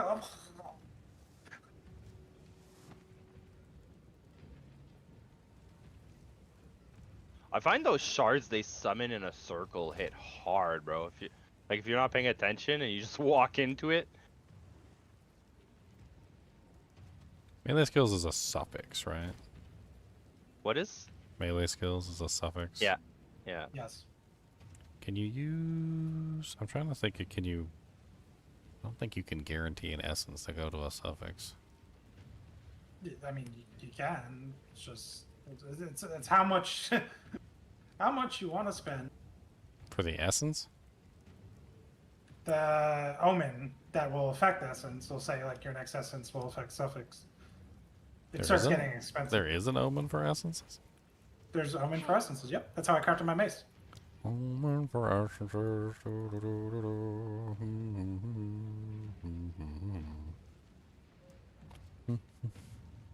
What section of the omens in? I can't remember. They're in their own section called omens, I think. Let's see a omen section. Currency, I want... What are they called? Are they called? No, not fragments. Ritual? They're ritual. Because they could, I don't know why they don't just call it omens. I mean, omens come from ritual, so whatever. Suffix.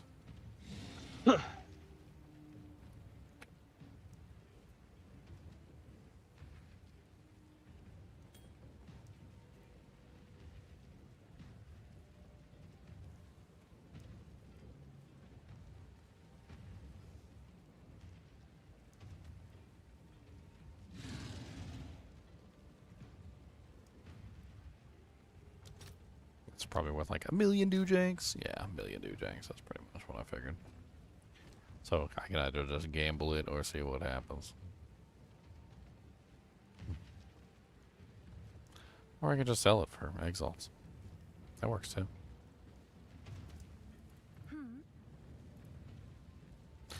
Sell it for exiles. Sell it for exiles.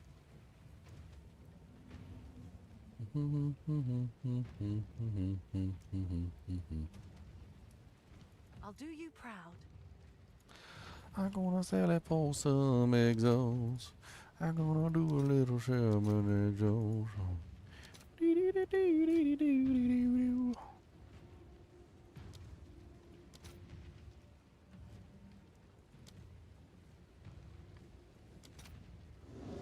She's dead. I'll post Oh, it I gotta right find the away. picture. I have a picture to show you guys. It happens every season, man. Like literally last night before I go to bed, I was just on Reddit. I was browsing and whatever. Another dude got a mirror drop and died in front of it. Yeah. And then me. It's so great, dude, seeing those pictures every season. Day 1, day 2, you just see one bozo. Parry damage. I'm putting this for Ginger in the stash. What is it? What is it? It says parry damage on a jewel. Parry damage on a jewel? Oh no.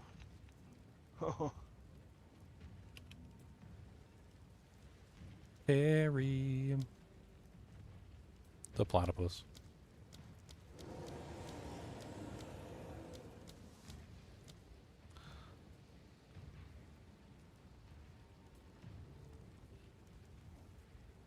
%50 increased parry to debuff magnitude. That's kind of neat. There's a debuff on it that increases the damage that the monsters take. I can't believe we don't have any spears in there at all. Would have thought we would have had some unique spears by now.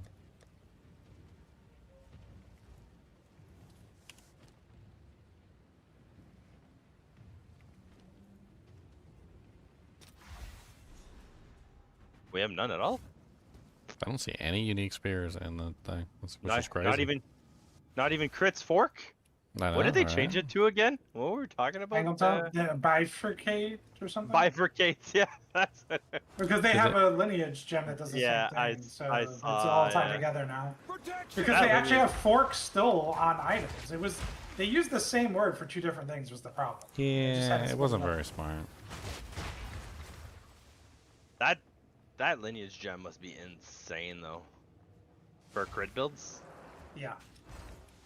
I mean, that's what the cold build is probably going to end up being, is a crit build, Yeah, because the volatility stacks are built with crit, so I'm going to have to build crit. Yeah. That's what my spear usually runs, and I'll probably try and get one of those, because it's definitely going to help.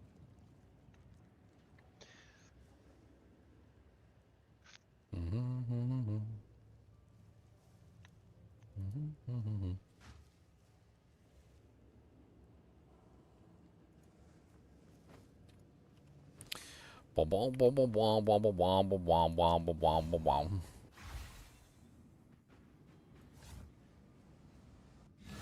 want to wish you a Christmas. I want to wish you a crispy Christmas. You crit from the bottom of... Thanks for the chat. Crit Navidad. It's you. Oh, crit Navidad. Prosperos Christmas. Oh, crit me dad. Oh no. I think I messed up. Good. You're out of it. I changed my expedition thing to have like less bombs but just one giant AoE. It just detonated the whole map. Everything spawns at the same time.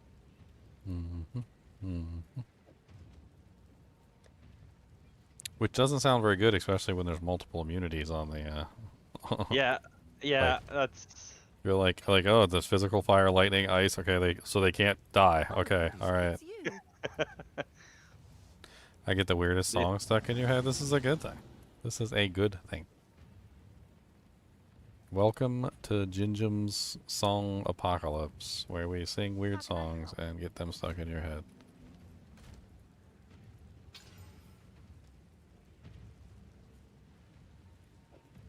And we most Rarshrellos.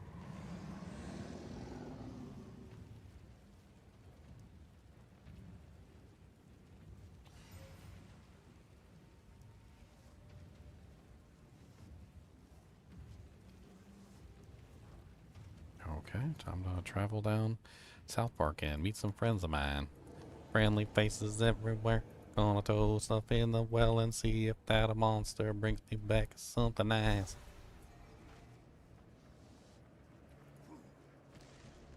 I feel like they tried mitigating ranged classes by adding so much proximity tangibility. Like it's like every map I'm getting like 2 elites like that. Oh my god, I think I just got like a crazy high armor plate. Listen, you're not allowed to complain about being ranged in this channel. Like, there's no complaining about being ranged. I'm not complaining, I'm just saying. No, there's no comments about how you're being negatively effective being a ranged Andy. No comments. They're trying to figure out a way to negate it.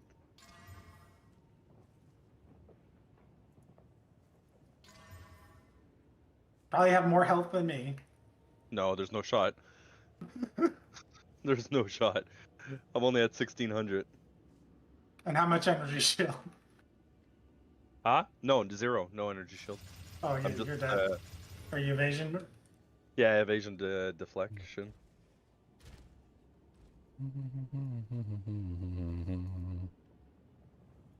Not bad. I'm at like 69% evasion. I was 73 and then I leveled.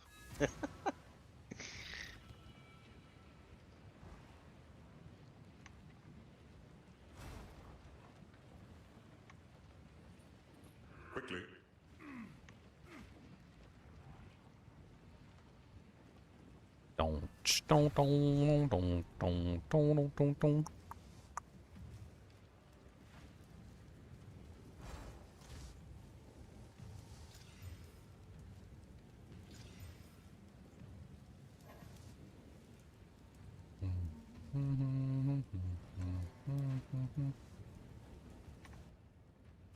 Dang it, Navali, get out the way. Yes?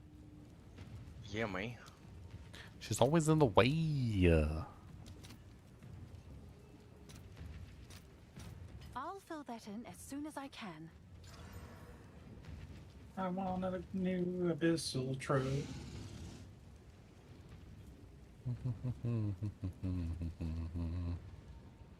Hello again.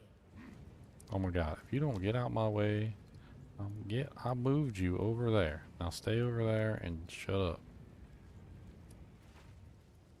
What's new? Alright, I'm gonna put this in the shop. Someone is bound to buy that. Someone is bound to buy it, huh?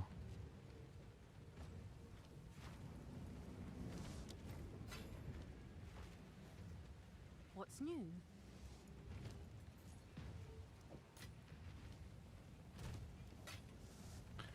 Alright, back into the slick. That abyss took me like on a big old detour. I will say that like the abyss mechanics are mildly fun, but you know when you're trying to like get somewhere on a map, you know on like your map you're trying to progress somewhere toward a like a direction, like they definitely slow the whole process down. Yep. They just plop it right in the middle too, so you have to go through it. I mean, I guess technically you could just not do it, but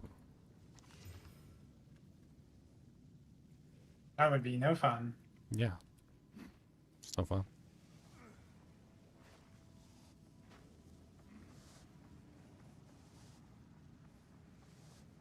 Well, I mean, with the abyss, like in this particular area, I had no choice but to go through the abyss monsters. They were stacked so thick in the hallways that I literally could not get by them. It was like trying to get through town square like on New Year's Eve in freaking like New York.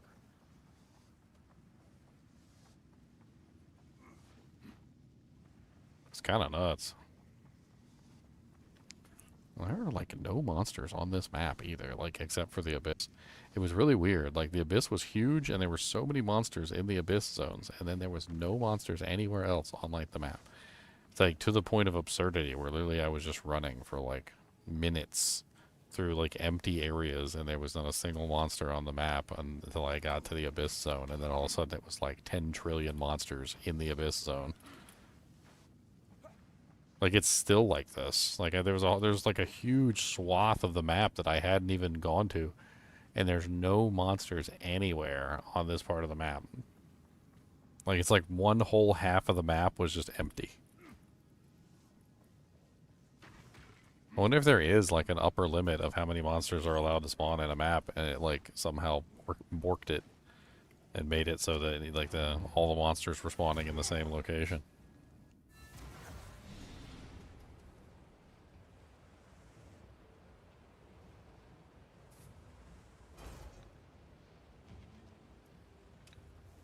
Oh, it's you. Cody, get your nose out of my armpit, weirdo.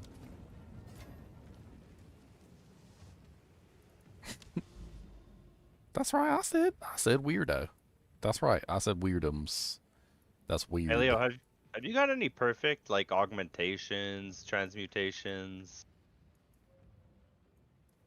Yes. Not many. Okay. I was just wondering because I'm like, man, they don't seem to drop.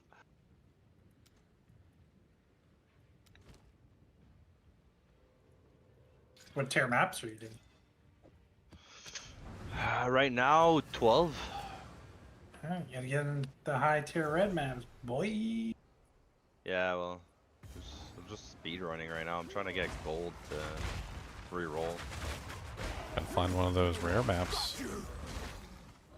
I mean, I'll probably have the gold before I find one of those, but T1 flat fizz on a one-hand mace.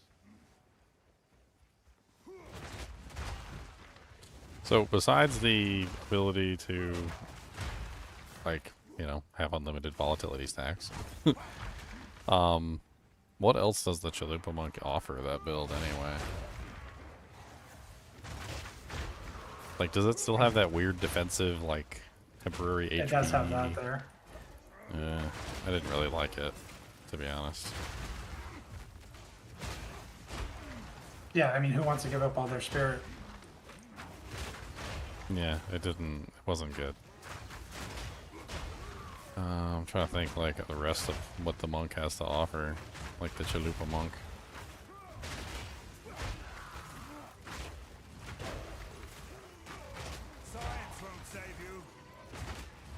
I mean, the volatility stacks is huge. I can't remember. Does it specify that it has to be physical damage, or is it any damage for the volatility stacks? I think it's just any damage, right? Turns to chaos.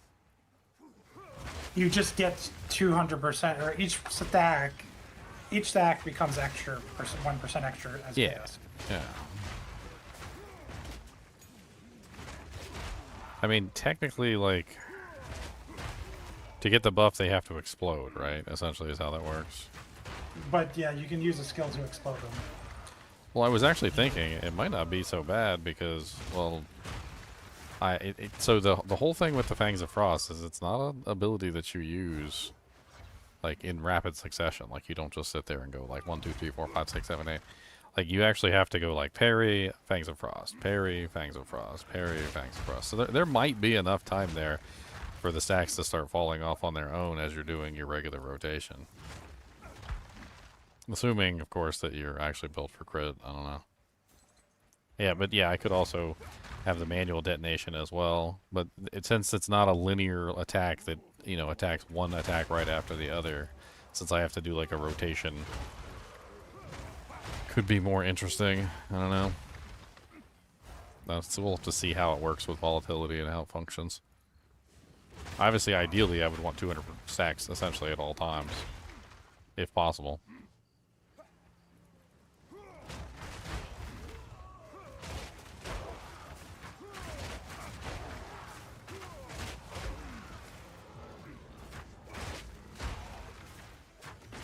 None shall pass! I think I might want to go ahead and just make the character and take a look at stuff. I can at least look at the skills and whatnot and think about equipment.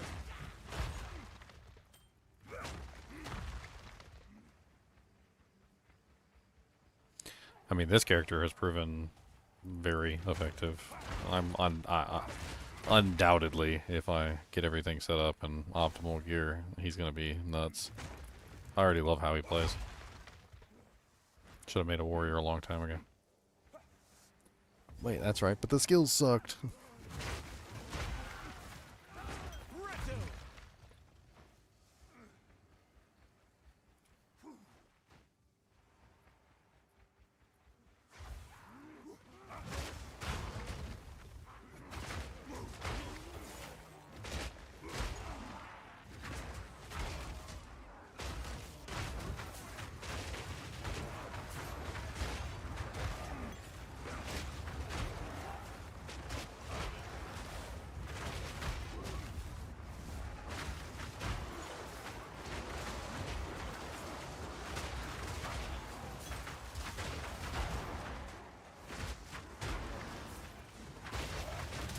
That's some lag.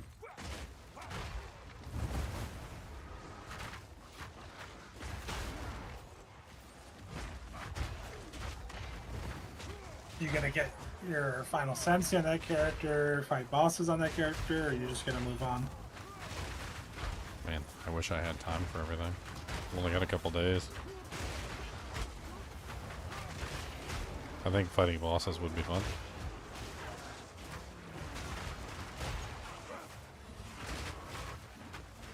I think this character can do it.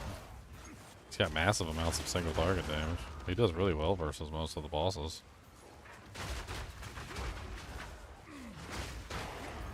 Like, just demolishes them from existence. This character's insane. Not exactly sure how much damage I'm doing per shield ability, but I think it's somewhere in the ballpark of 30,000. Maybe more, because I'm not counting in the bonus from Infernal Cry. Because I can't really see that for some reason on the board, so I don't know how much it's adding.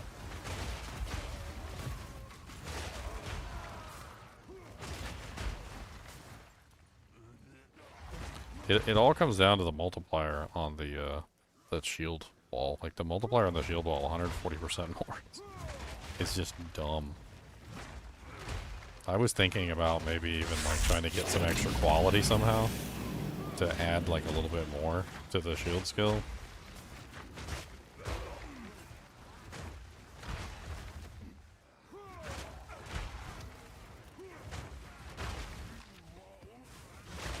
I think there's actually one of those new lineage gems actually does that. It gives you like extra quality on your gem.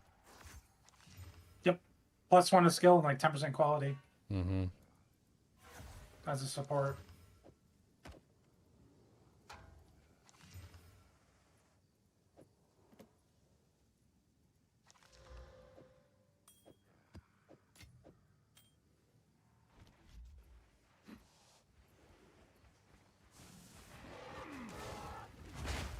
Alright, so theory crafting in my head. Overwhelming presence I think makes a lot of sense. I want to try out an armor evasion build, so I think I'm going to go armor evasion setup. The shield's evasion anyway. Like, all the parry shields are evasion, so kind of don't have a choice. Like, evasion has to be included in the mix. I could use shield charge to get around as a movement ability, but it wouldn't do any damage. So I could use it as a movement. What's up, Ruzak? The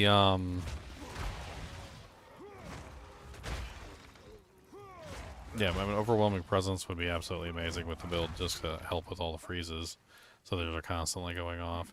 The magma barrier actually can be based off of evasion, so if I have a way to trigger magma barrier, that would be really good. What's up, Ruzak?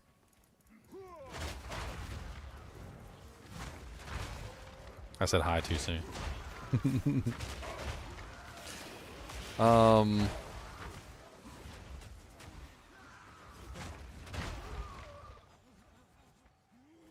I mean, it's built off of parry, which could be an issue. Like, I don't know. I have to test out.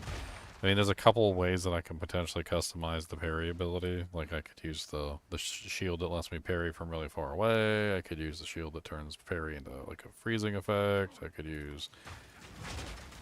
there's a couple different ones. There's the one shield that adds critical weakness stacks to the target, which could be really useful Oh, for... I cannot hear you guys. For a build. Hello? Like, if you're doing the crit build. He's got us muted. He doesn't love us. Right.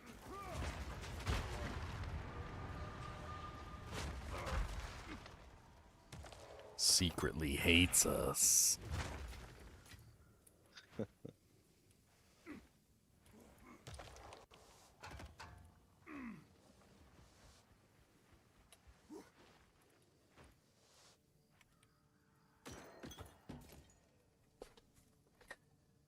Ancestor Tower Shield.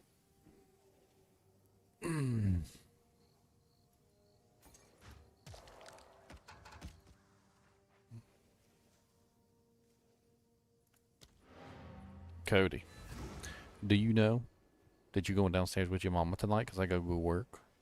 And you get to be with his mama?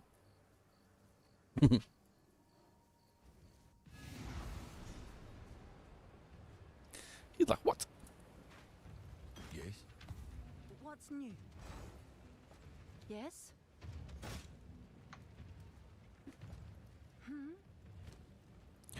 Bah. All this crap in my inventory. Crap. Ooh, ultimate life class. Doogie.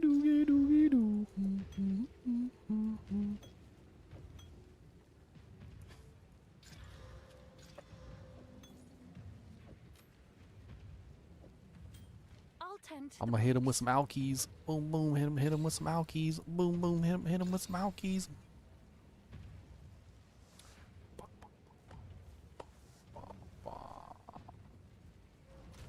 Neither one of them are terrible. Throw them in the pit. Hopefully when I make this new character, I'll have plenty of stuff to like siphon out of the stash. I'll just be over there like, really good, look at this.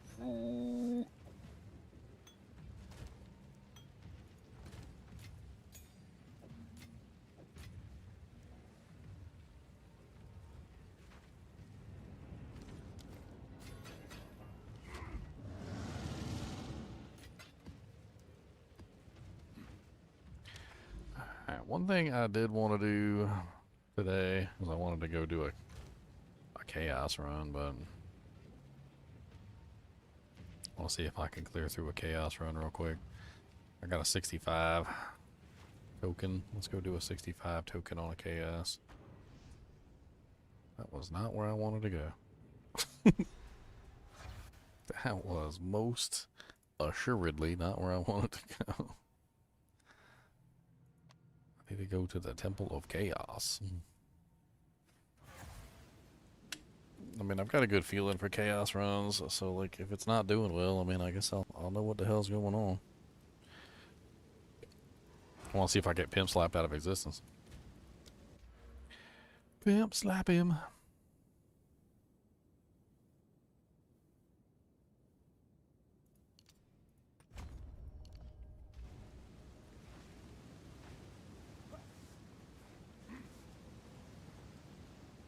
All this spirit I'm not using.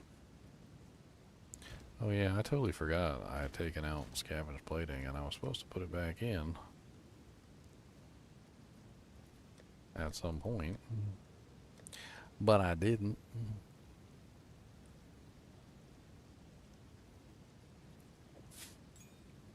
Get that extra armor going.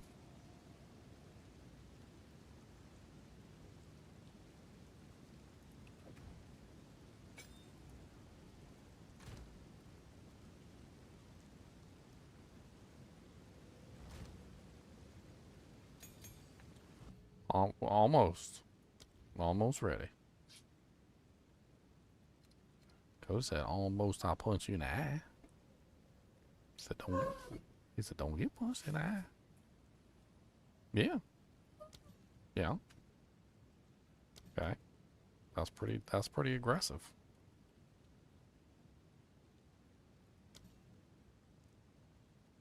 $40 spirit reservation for vitality too. Holy crap. That's a lot. Can only put one thing in there then.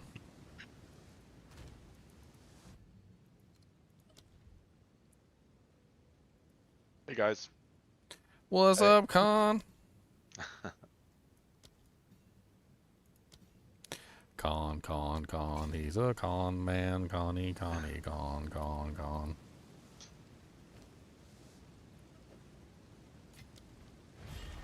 The challenger returns.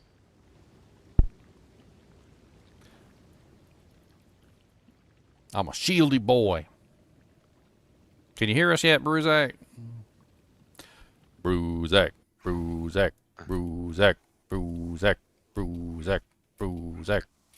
How far can you go, I wonder? They adapt to your assault. Oh, Bruzak sees it all because he watches from the darkness. Prove yourself. Like a squirrel. Protection! Shk-ding, shk-ding. Shk-ding, shk-ding. Shk-ding, shk-ding.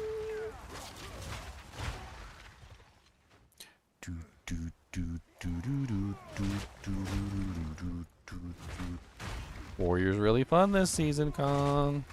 Yeah, I think that's what I'm gonna start with. It's really fun till Daddy takes the T-Bird away. Yeah, we're warrior. Yep. We went from never playing warrior to be warring Andes. They might have convinced me to play a Chalupa monk. I'm not sure. I think I debated him with that conversation. Nah, I don't know. I want to try it myself. I never gave it a shot. Yeah, just like Warrior sucked. You didn't give that a shot.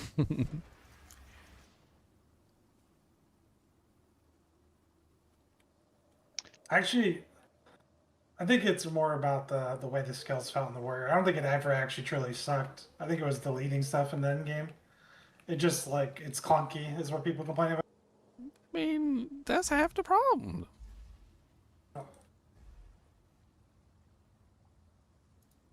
Like, if it don't feel good to play, who cares? Exactly. It was slow and clunky, and it just didn't feel good.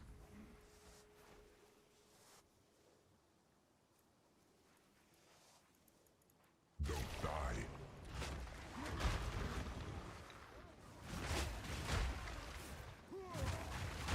That's like them people that used to be like, oh man, the TV works just fine. Like if you come up here and you hold the antenna this way, and then you like put your hand on the wall, and then you put your foot in this bucket of water, and I'm like, yeah, the picture is perfectly clear when you do that. That's amazing.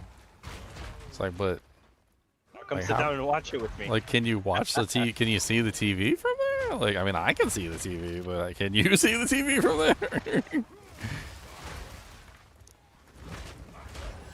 Like, I don't know if that's technically, like, I don't know, my friend. That was weird. Somehow or another, my Discord volume and system settings got turned all the way down. What's up, Bruzak? I was singing your name and everything. You ain't even here. Couldn't hear a dang thing, man. You didn't even hear the song I was about singing. 10 minutes. I was singing Bruzak, That's the song, man. Bruzak, Roby, Booby, Zach. Did you take off of work? Me? Yeah. No, unfortunately, I have to go in tonight. Why don't you call in sick? I'm covering vacation for the boss. There's no one to cover for me if I call it. No, you're the man. You're the man tonight. I'm the man this today and tomorrow night. That's it. I'm trying to theorycraft out a parry character now that they fixed parry and block. I wanna see if I can push it, but I don't know.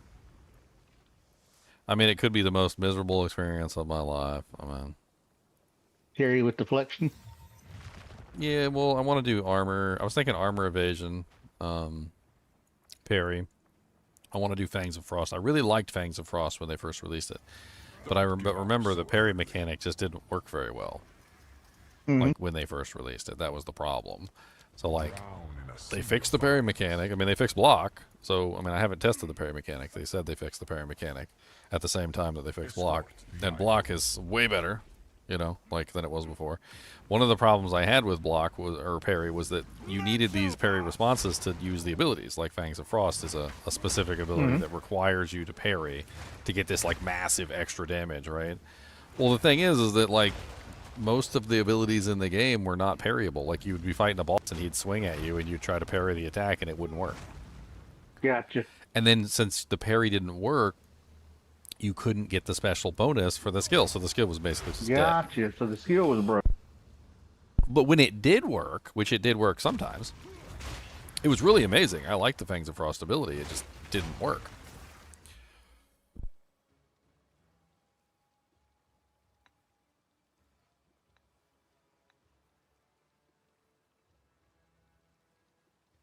Throat gets so dry all the time, talking all the time. I probably need like a special like little misty like throat spray or something like. Yeah, they make some like a throat moisturizer. Probably got something. Throat moisturizer. Never heard of it. It's not water. Yeah, I mean sometimes you need more than that. I can't imagine. Well, the problem is that like so you can drink water and you can moisturize your throat, but you can't drink water and moisturize your voice. So like your voice box is in a separate compartment than your tummy box.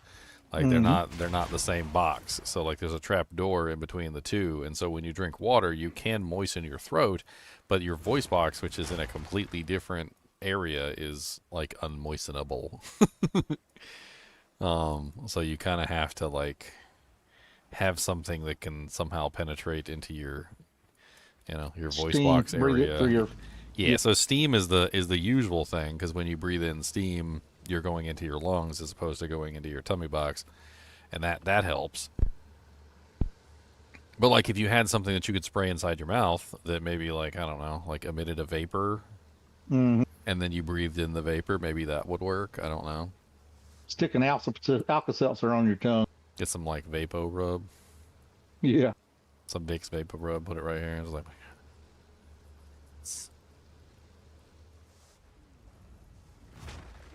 it's funny, I remember one time when I was really sick, my mom came in with that like Vicks Vapor Rub, and she like rubbed it all over my stomach or something, or like my chest, like up here, like on the top side. And I remember waking up in the middle of the night and I was like high as a kite. I don't know what the hell was going on. Like I was seeing spots and like little hallucinations and stuff. I was like, oh my god, like what the hell is this? Vicks Vapor Rub.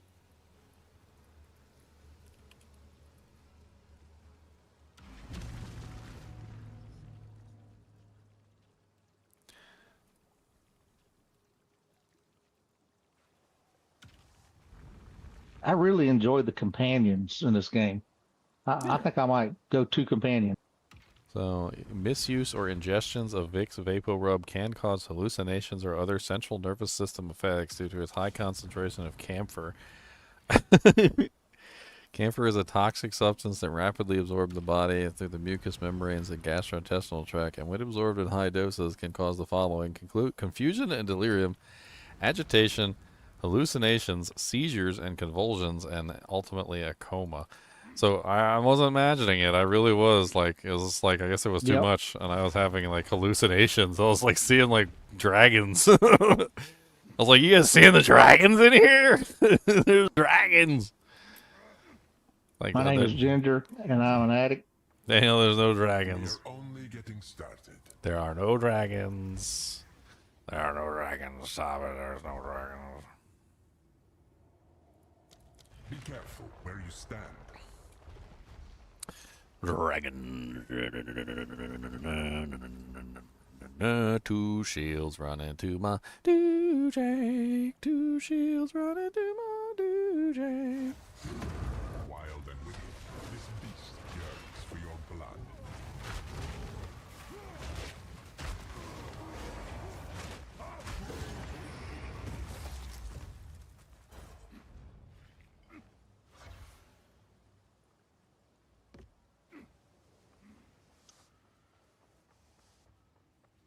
Ads are broken on Twitch.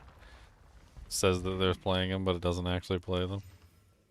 A win is a win, my friend. A win is a win.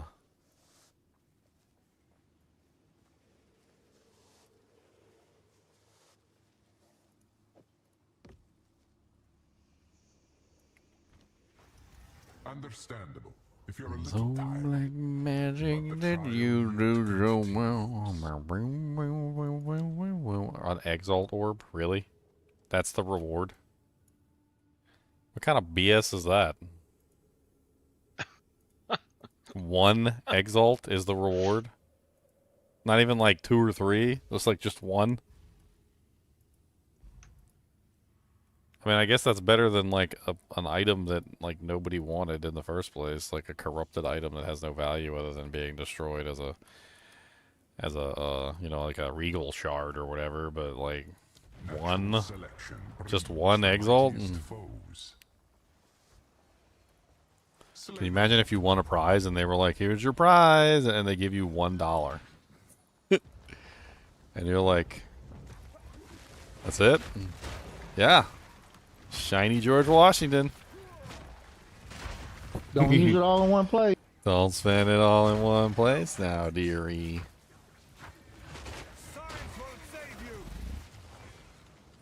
Like, wait a minute, it's just a George Washington.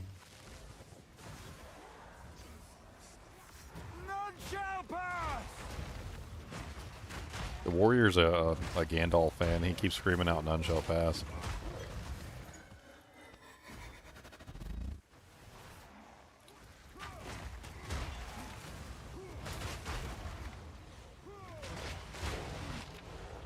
All these plus skills have created a mana issue that they're supposed to fix this for melee.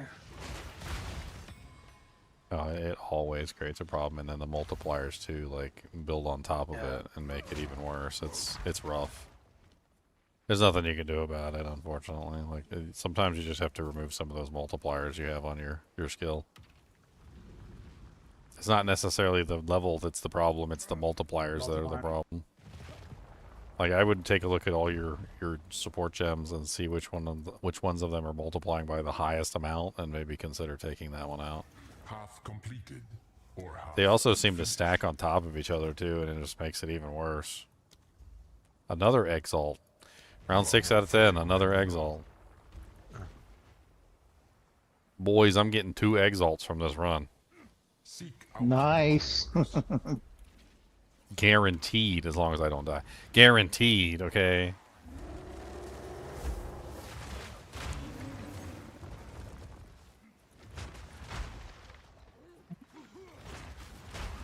Okay.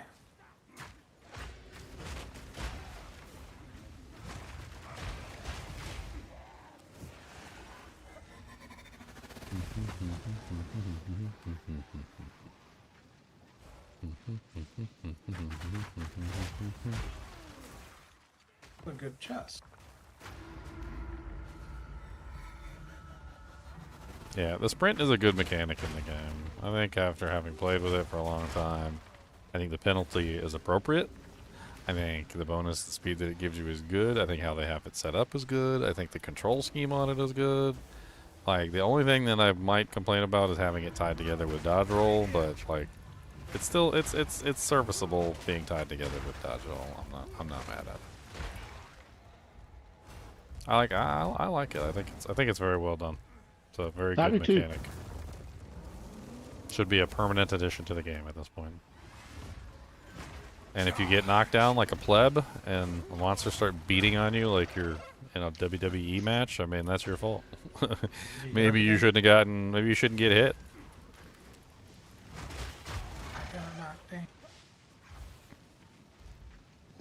I got knocked down, and then I got knocked down again, and the monsters punched me in the nards.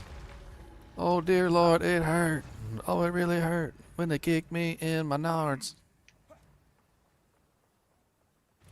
It's crazy too, because like the monsters like rotational axis of their like waist changes when you're on the ground, and so it literally looks like there's like a bunch of monsters like looking at the ground, just like beating the crap out of you.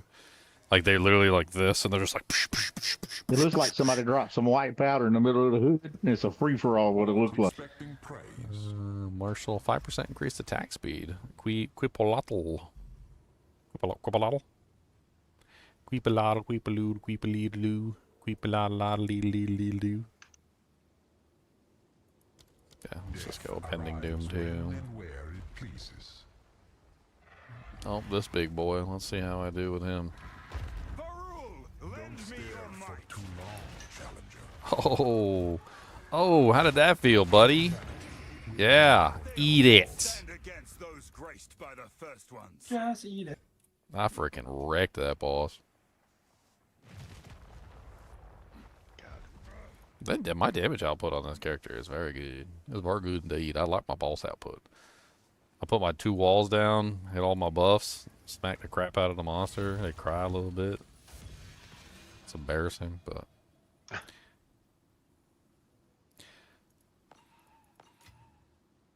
I've no more room. It's embarrassing.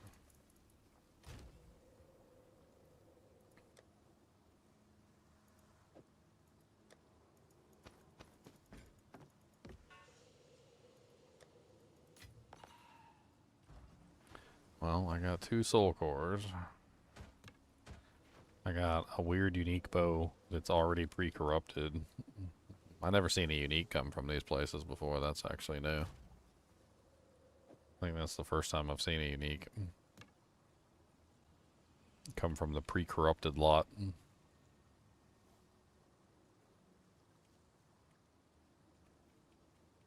That's kind of cool. I mean, it's corrupted, but it got 14 mana gained when you block.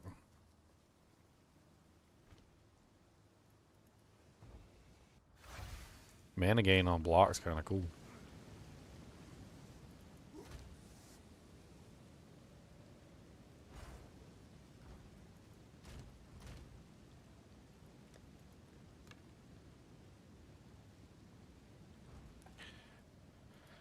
All right. I think that's about all the time I have for today. Might as well like take the little bit of time I have left to make my new character. Let's do it.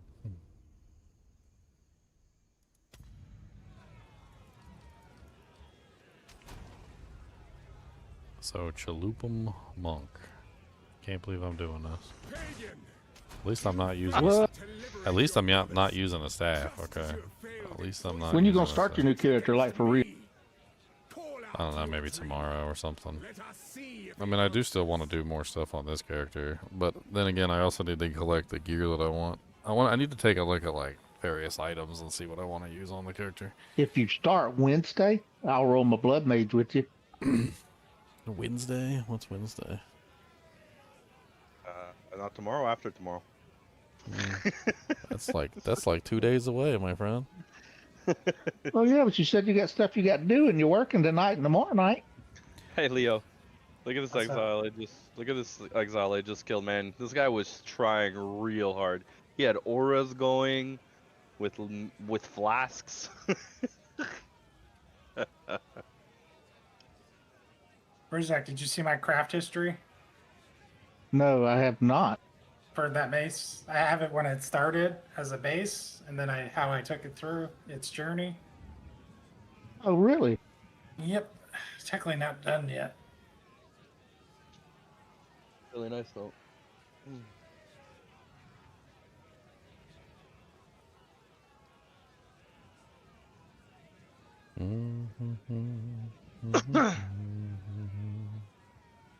Always out on armor or scraps. I gotta buy a bunch of these scraps.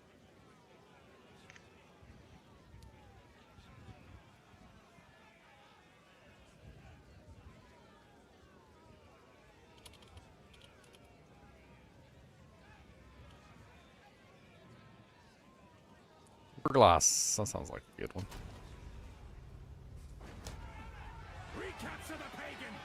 I mean, honestly, the monk will be infinitely better if I'm just not using the quarterstaff skills.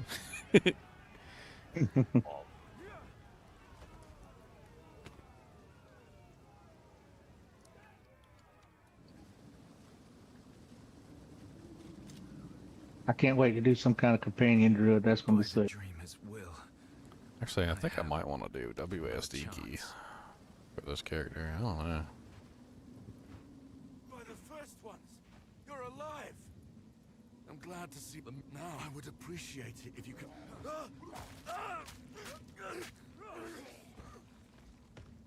Oh look, it's a quarterstaff. I don't want a quarterstaff. Rest now. I will see about this miller.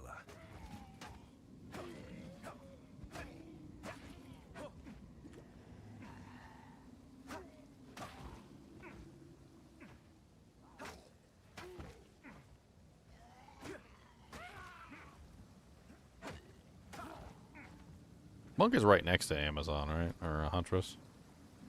They start in pretty much the same place. A little bit above, yeah. It's like So I should be able to still get access to all the parry nodes and whatnot that are like nearby. Oh, yeah. I think building into the parry debuff is probably a really good idea. There's actually a shield that I was also considering, because there's a bunch of parry shields. It might even be a good idea to have multiple parry shields. Who knows? It has like a thing that gives you like a 50% magnitude increase for the parry debuff, which seems pretty powerful. Anything that usually affects the monster taking more damage from your attack is usually very, very powerful.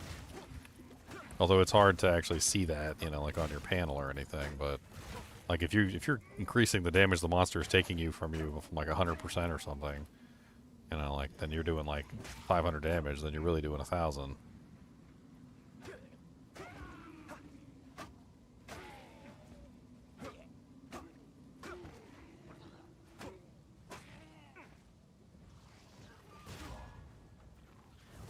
Oh no, I was running. Freaking quill rat got me.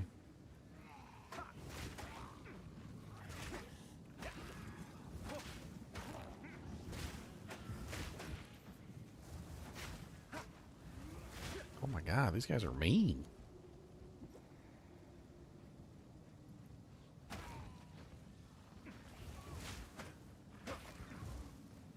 Stupid porcupine crabs. Your mom's a porcupine crab. Up all day.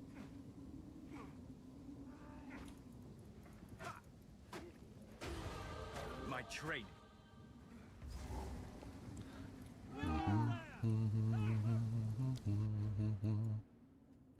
Alright, so what's the easiest way to get out of Monkland? That's the question. The monk tree is kind of poopy. I mean, there's critical strike damage bonus right there, which we're going to be building crit, so that's probably a good idea. There's also recover 3% life on maximum kill. That sounds good. So I think what we do is go here for the skill speed. Come up here, grab the crit, grab this 8% attack and cast speed, and then we can loop around the life leech stuff. Well, actually, there's also, I forgot about that. The gain 5% of extra damage is cold and the frost buildup over here on this side.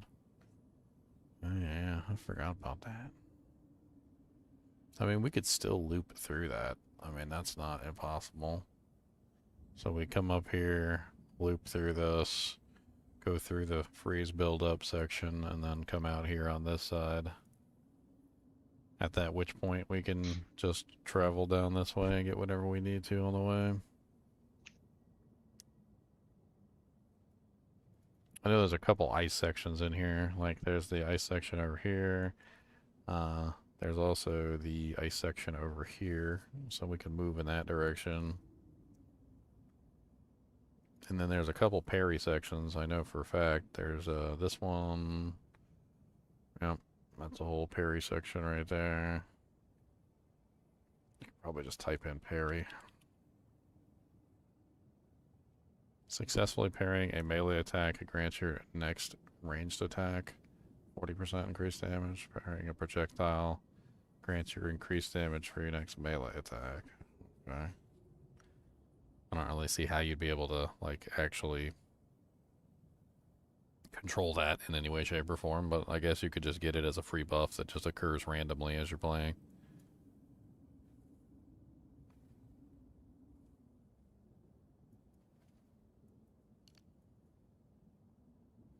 That shield might be absolutely crazy for freezing things. Like, there's Parry has a 25% increased stun buildup, and all the stun buildup gets converted to freeze.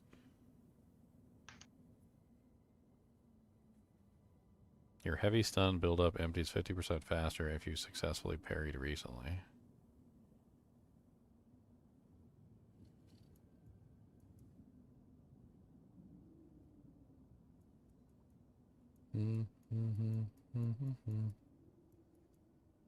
Man, that's everything that's on the board.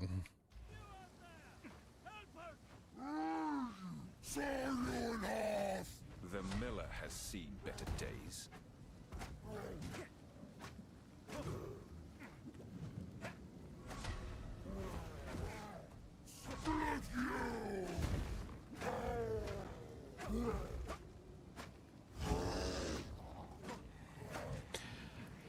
I was thinking about Tangle Tongue too. Like, Tangle Tongue could be a good choice, especially early on. What's it do? It's the one that has like the crit stuff on it. Oh yeah. I mean, what I'm planning on doing is I'm planning on using the volatility stacks that they set up, and like one of the easiest ways to build stacks is with crit. So Tangle Tongue kind of makes sense from that perspective because it's all designed around crit.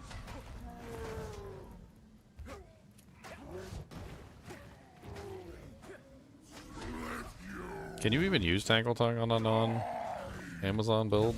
Or is it just like completely not enough damage? But they didn't use it on Amazon. That was the point. Oh, okay. So because it was giving crit. Amazon has crit built into Ascendancy. They were using it on Deadeye because Deadeye needed the crit, right? Ah, okay. How Renly's the name. Smith. Now, if you could channel your go well. Amazon was getting the accuracy weapons. Welcome to the camp. All this. I fear this land. These are just some odds. Yep. Oh, I like this. I was actually thinking of making like a bow Amazon. Yeah. This season because like of the accuracy rolls on the bow. If you get like flat accuracy hybrid. Stay safe. With the new well, with the accuracy, what's it called? Not essence, rune or whatever. Yeah, you can easily hit like 1,000 accuracy on your weapon. It's got a nice sheen to it. Sure, I'll take it off your hands. 1,000 accuracy. Does seem kind of crazy.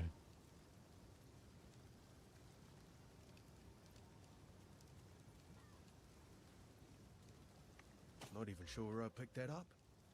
Sure, I'll take it off your hands. So like you can kind of craft it like Leo did too, right? Because there is like you would go like +6 projectiles for the suffix. You try and get like the highest accuracy roll you can. Deal. Not even sure where I picked that up. You're welcome.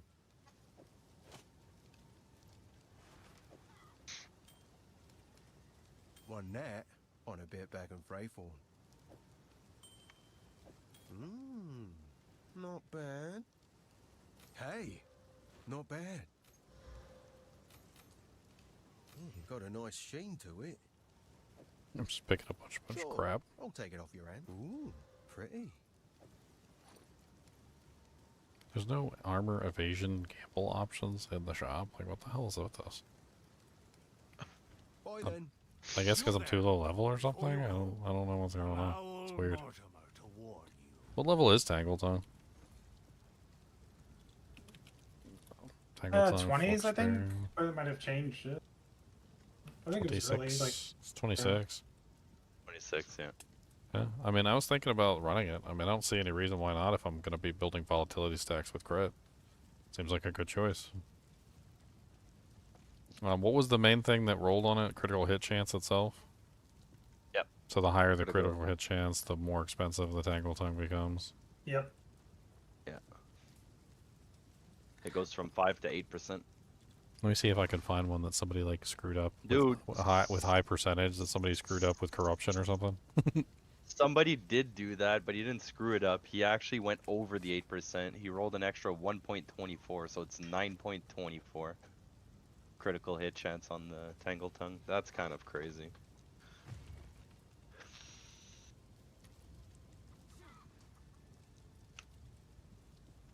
So here's one right here. Somebody has for 5 exalts. It's not corrupted. It's got 12.41%. Is that terrible? Or like?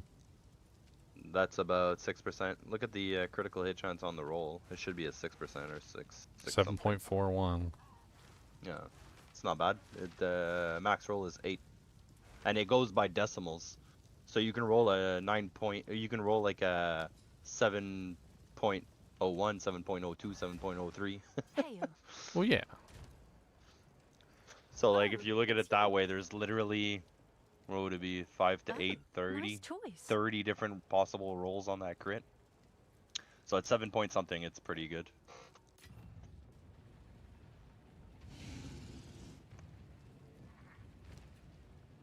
Alright, so I have a Tangle Tongue. Dude, a Tangle Tongue corrupted with extra crit is divines. Like 3, 5, 6, 8. Still a good weapon. It was appropriately nerfed, and it's still good. Like, that's how you nerf something. You don't just make it not existent. No, I get that. I get that. I just nice. mean like having like that extra like crit on it is insane to like for the price point. Hail. So I was able to get a companion that cast 3 frost bombs, which puts element exposure on everything before I lightning kill it. Frost bombs are really nice. I love frost bombs. Frost bombs might be in my future as well. How did you manage to do It's a that? spider pit, man. It's so sick. I mean, it's so amazing. It actually puts 4 down. What is that, a companion? Yeah, it's a spider. From one of the new areas, he casts 4 frost bombs like every few seconds. It's insane. Oh, He's basically a walking curse. You'll have to show me where he is, because I'm going to need that Yes, for this sir. build. It's crazy good. Definitely going to need that. I think I'm gonna take Ginger's like the whole ice tipped arrow thing. I might try making one of those with a bow on an Amazon with high accuracy. I want to see what that looks like. I've got some Ready your decent bow bows if or you want for spear. leveling. What was that, Ginger? It says I got ready your this- bow or spear. Well, so Yeah, that's why I yeah. was looking at it. I thought I could maybe include it into the build. I don't know how good it is. I haven't actually played around with it. I mean, I don't know, like, hardly nothing about it, but I would assume that, like, it would work its way into some kind of a freezing build pretty easily. Oh, it's got a cooldown on it. Huh. Coda said, So you can't really use it as a primary skill.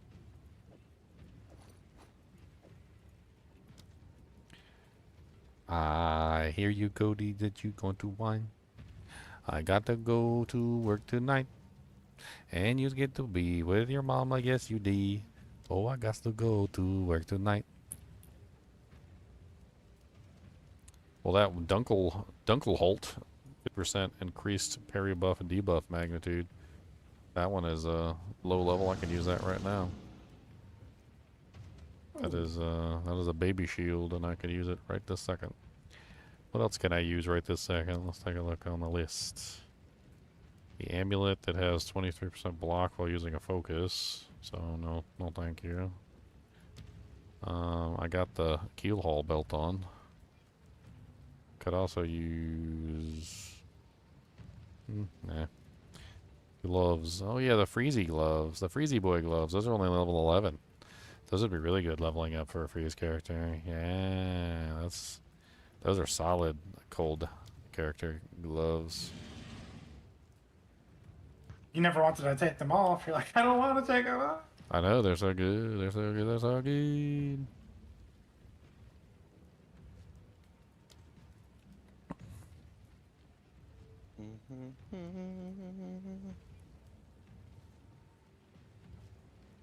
Well, Cody is a monster dog. Oh yes, him is a monster dog. But he's not a monster in his heart. He's just a monster when he farts. Isn't that right? He said, well, maybe I was always a monster and I didn't know that I was a monster at any time. Could be a monster forever.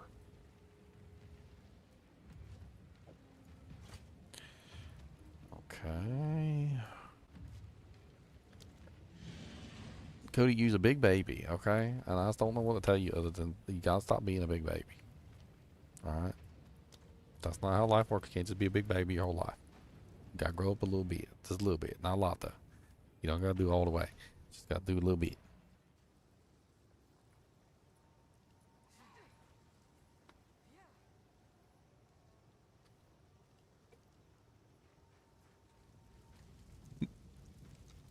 Hello. Take a punt. You know you want to.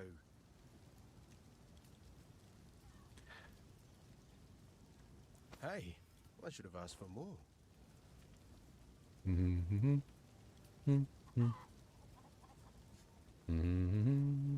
a nice sheen to it. You know what's hilarious? Like when you pre-ordered the game or whatever, the cosmetics they gave you, like we haven't been able to use one of them at all because it's a sword. They're working on it, okay? They're working on it, alright?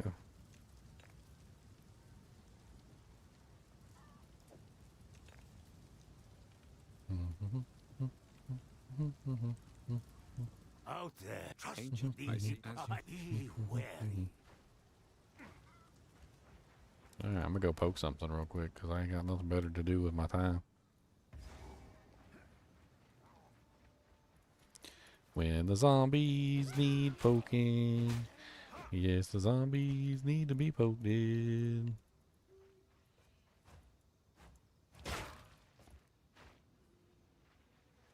Dang, how much damage does parry do? Quite a bit, actually. I was messing around with it while we were talking about it before, and I'm like, oh, this hits pretty hard. Yeah, it'll be, if I use that one shield, it'll be full cold damage. Feels like you're actually smiting with it. I mean, you gotta, like, get hit, but...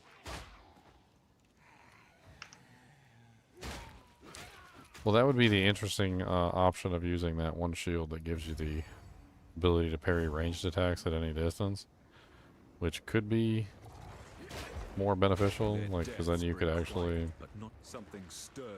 Yeah, hold parry and just block from any range. Yeah. Well, block, counter. Can you hold it down? I don't think you can hold it down, can you? I tried. I lasted 5 seconds till something hit me. Well, stun threshold would definitely be useful. I think that's something that I'll definitely have to build. Like, when I take specific modifiers, it'll definitely be stun threshold. I think magma barrier is a must, too. Like, it just goes along with parry. There's no reason not to take it.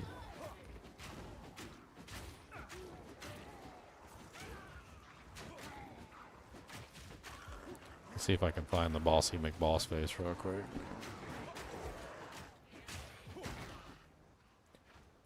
I don't know why. I really enjoy melee characters.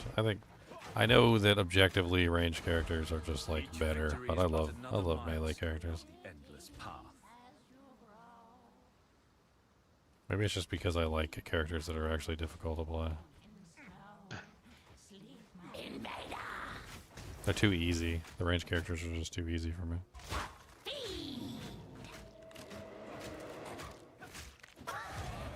Man, I just like bodied that witch. Oh my god. I don't know if she's gonna be alright. She might not recover from that one. That was a little much.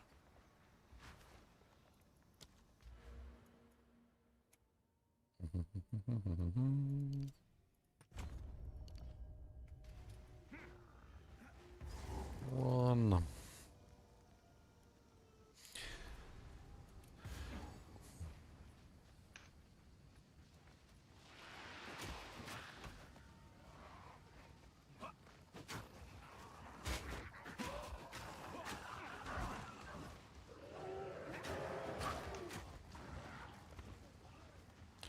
The sprint mechanic has probably made all the speedrunners like juice their pants. It adds a skill mechanic to going fast. Don't get hit, bro. Hey, this is one build that that Zinner can't avoid using a shield on. No, I'm gonna run parry without a shield. I'd like to see you do that. I would love to see you do parry without a shield. Let's go. I use my weapon. Gotta play spear and twirl it around.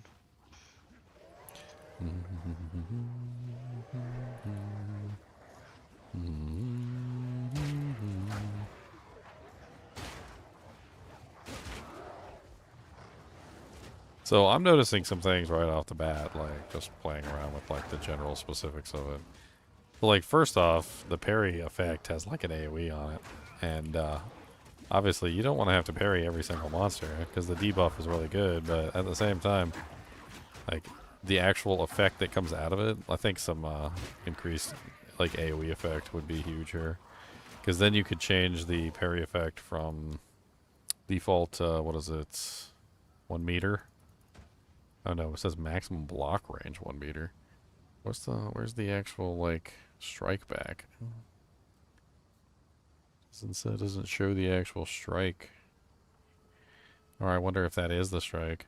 Well, if you increase the you know, like the thickness of that ability, you could potentially hit more targets, and so the debuff would apply to more monsters.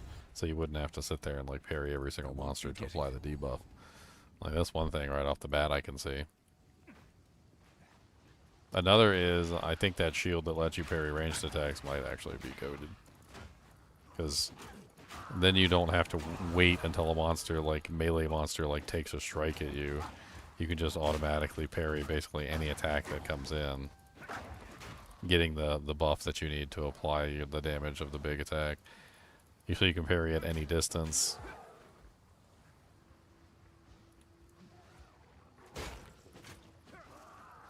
There definitely is like a reactive weighting to it. Let's see if I can look up anything about like the parry mechanic too, because like I know you get like little charges that you can use. I'm curious if there's any way you can set it up where you get like more than one charge, or maybe like there's a chance to not burn the charge when you use an ability. That would be really handy. I don't know. Definitely mess around with it.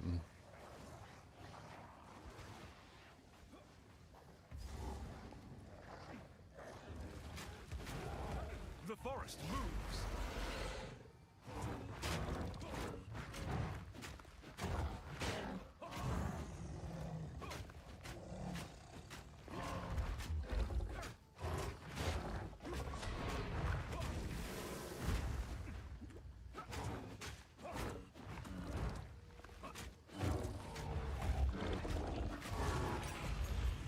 I best not tarry if the trees here behave like that. You best not tarry if the trees behave like that. Evil demon trees.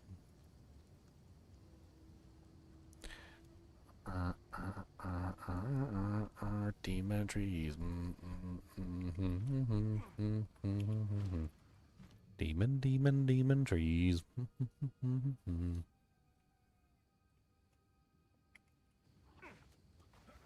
Cody, quit digging. You gotta quit digging. No digging. That's right, no digging. Creature.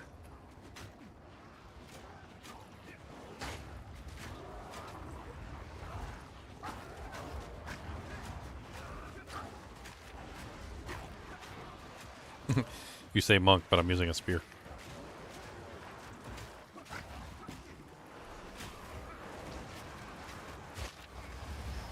Lightning or chaos monk? Cold. Icy, frosty, cold. Only cold.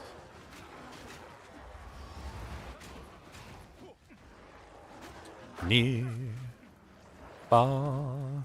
My cold will go far. I will be in your gas tank.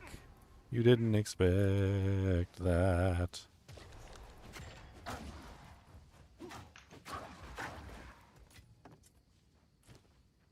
Cody, what are you doing? Is you being a goodest? Yeah, that is cold. That's the entire point.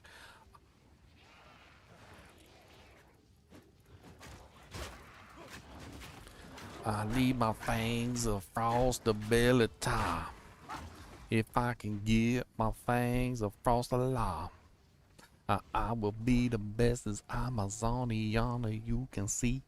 But I won't be an Amazon, I'll be just me. A remnant of the old magic. There is a battle friendly.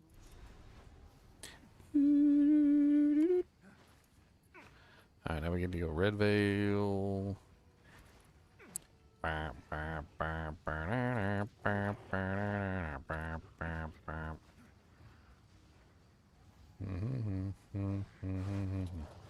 Cody, your butt really stinks. I don't know what to tell you, thanks.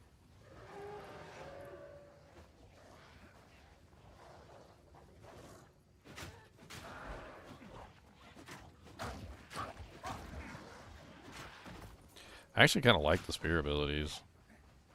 The mace abilities were really a disappointment, but the spear abilities, like, I like a lot of them. Like, I think they all have their like specific usefulnesses. I like that there's like throw and melee versions of both.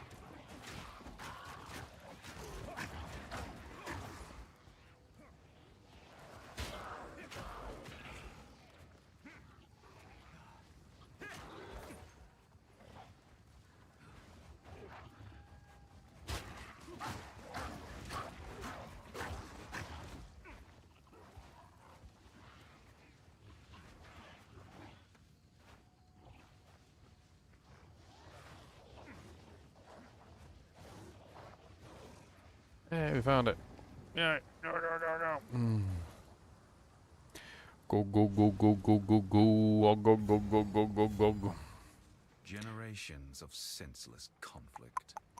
And for what? Go, go, go, go, go, go, go, go, go, go, go, go, go.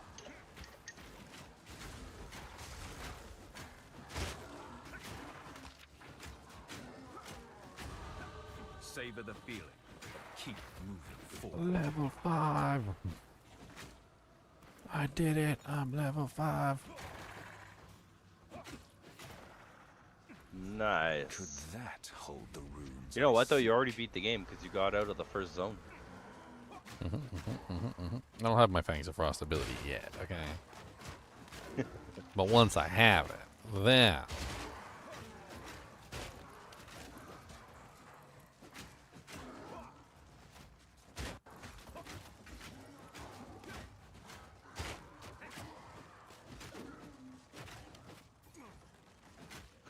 You got level 5, Mom. Can't believe it.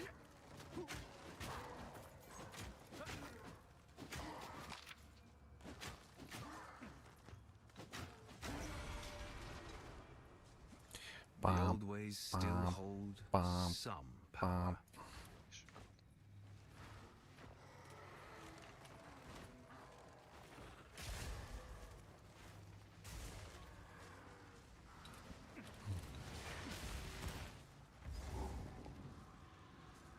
The Obelisk of Rust.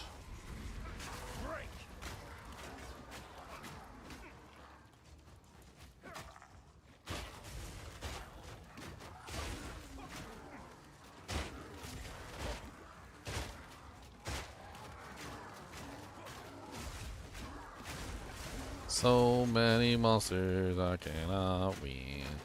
So many monsters I step them in the shin. That probably really hurt. Stab somebody in the shin.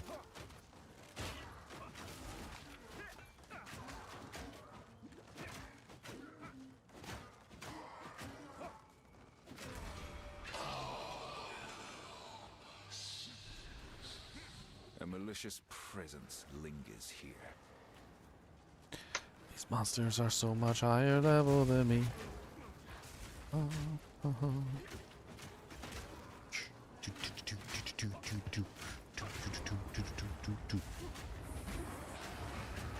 So how does the tangle tongue work? It pretty much like you want like 100% crit.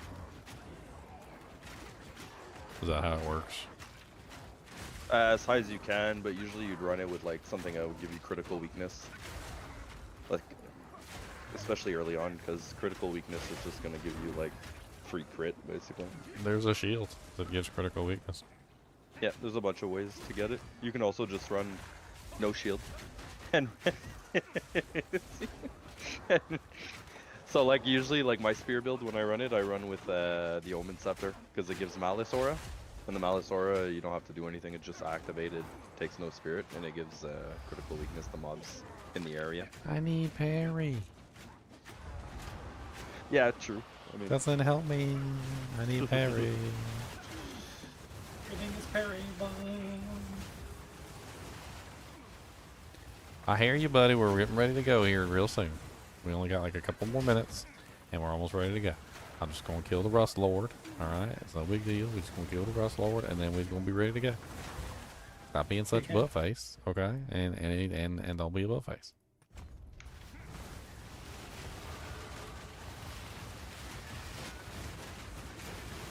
Oh my dear Lord Jesus, the Abyss at level 5 is too much for my poor little level 5 character. Like, stop machine gun chaining shots into my face. I can't handle that, alright? My little baby character can't handle all these machine gun blasts. What even is this?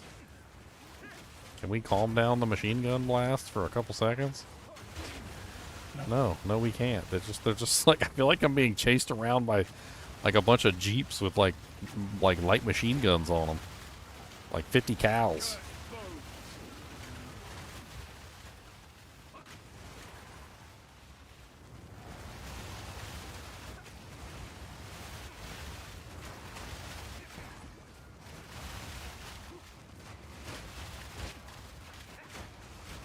Oh my god. Finally. Freaking 50 cal shooting machine gun manta rays.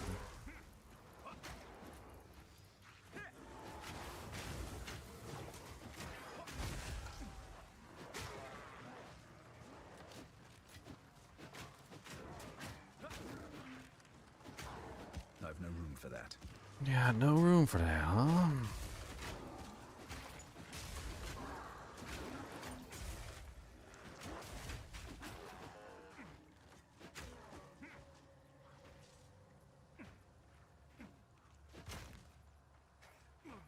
Is that it? Like, so there's a whole lot.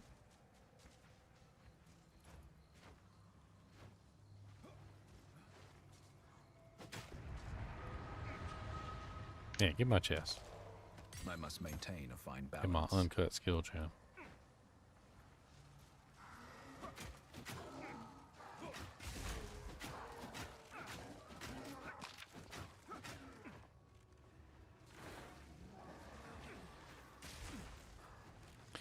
Alright, where's the Rust Lord at?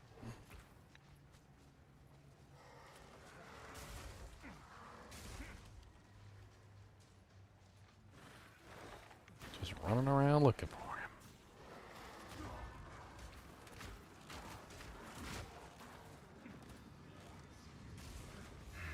Just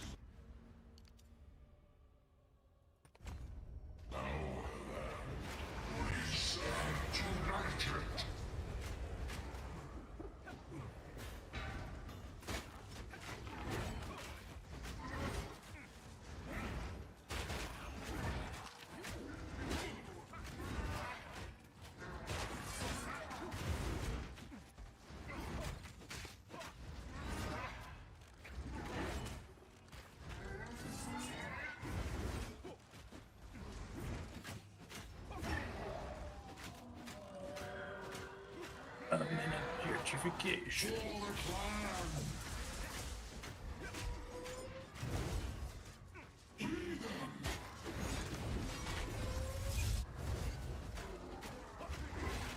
Yeah, I'm definitely gonna need stun threshold on this build for sure.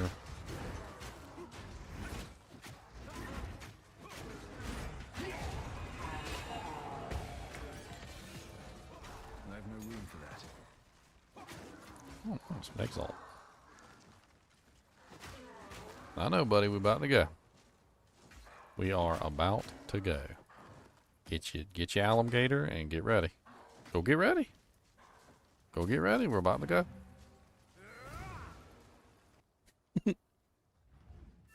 Yeah, pack up his toys.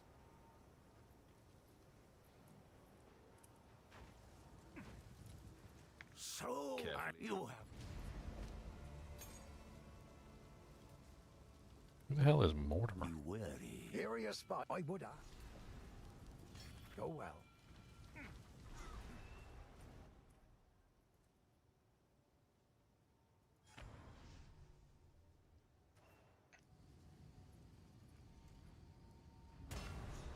Good.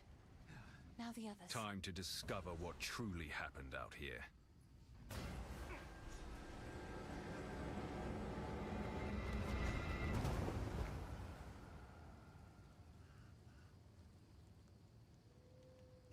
He's unconscious.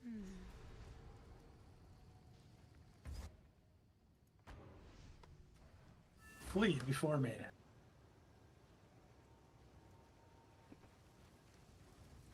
The wound.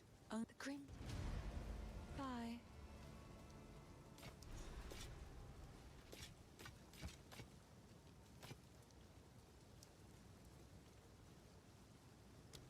Stay safe if you can. Stay safe if you can. Did we actually get like a doojank so I can make a doojank? Do I get a doojank? Level 3? I got a level 3 skill gem. Can we make it? Yeah. Oh, Fangs of Frost just sucking back at. Oh, I can do it. Fangs of Frost. Fangs of Frost. Radioactive Fangs of Frost. Mm-hmm. Mm-hmm. Mm-hmm. Mm-hmm. Mm-hmm. Mm-hmm. I gotta test it out at least before I leave. Alright, when I get down here and sing so I can go. If the face spirit.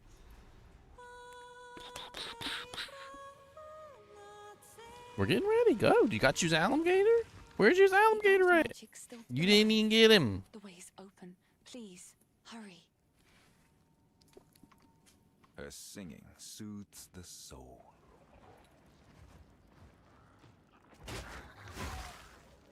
Yeah.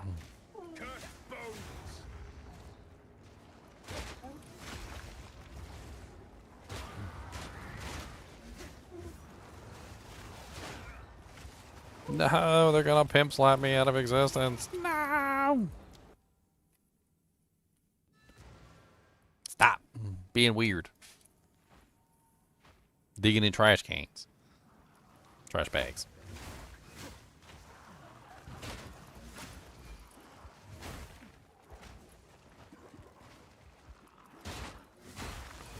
Oh yeah, that's right. I remember how this works now. So you apply the debuff to the target. And when the debuff is applied to the target... Oh yeah, I like that. I remember how good that was. That was good. Yeah, I'm definitely going to need some stun threshold though. Like, holy crap. You don't like being stunned? Like a little boy? Well, you earn stun threshold whenever you use the parry, so like you're constantly building up stun threshold. Like you're gonna have to. I'll have to have a lot of it. All right, guys. I'll catch you tomorrow. All right, buddy. Have a good night, buddy. All right, guys and gals. It's been fun. It's been 9.5 hours. I gotta head off to work. As always, be sure to hit that like button and subscribe button if you enjoy the content, and keep watching.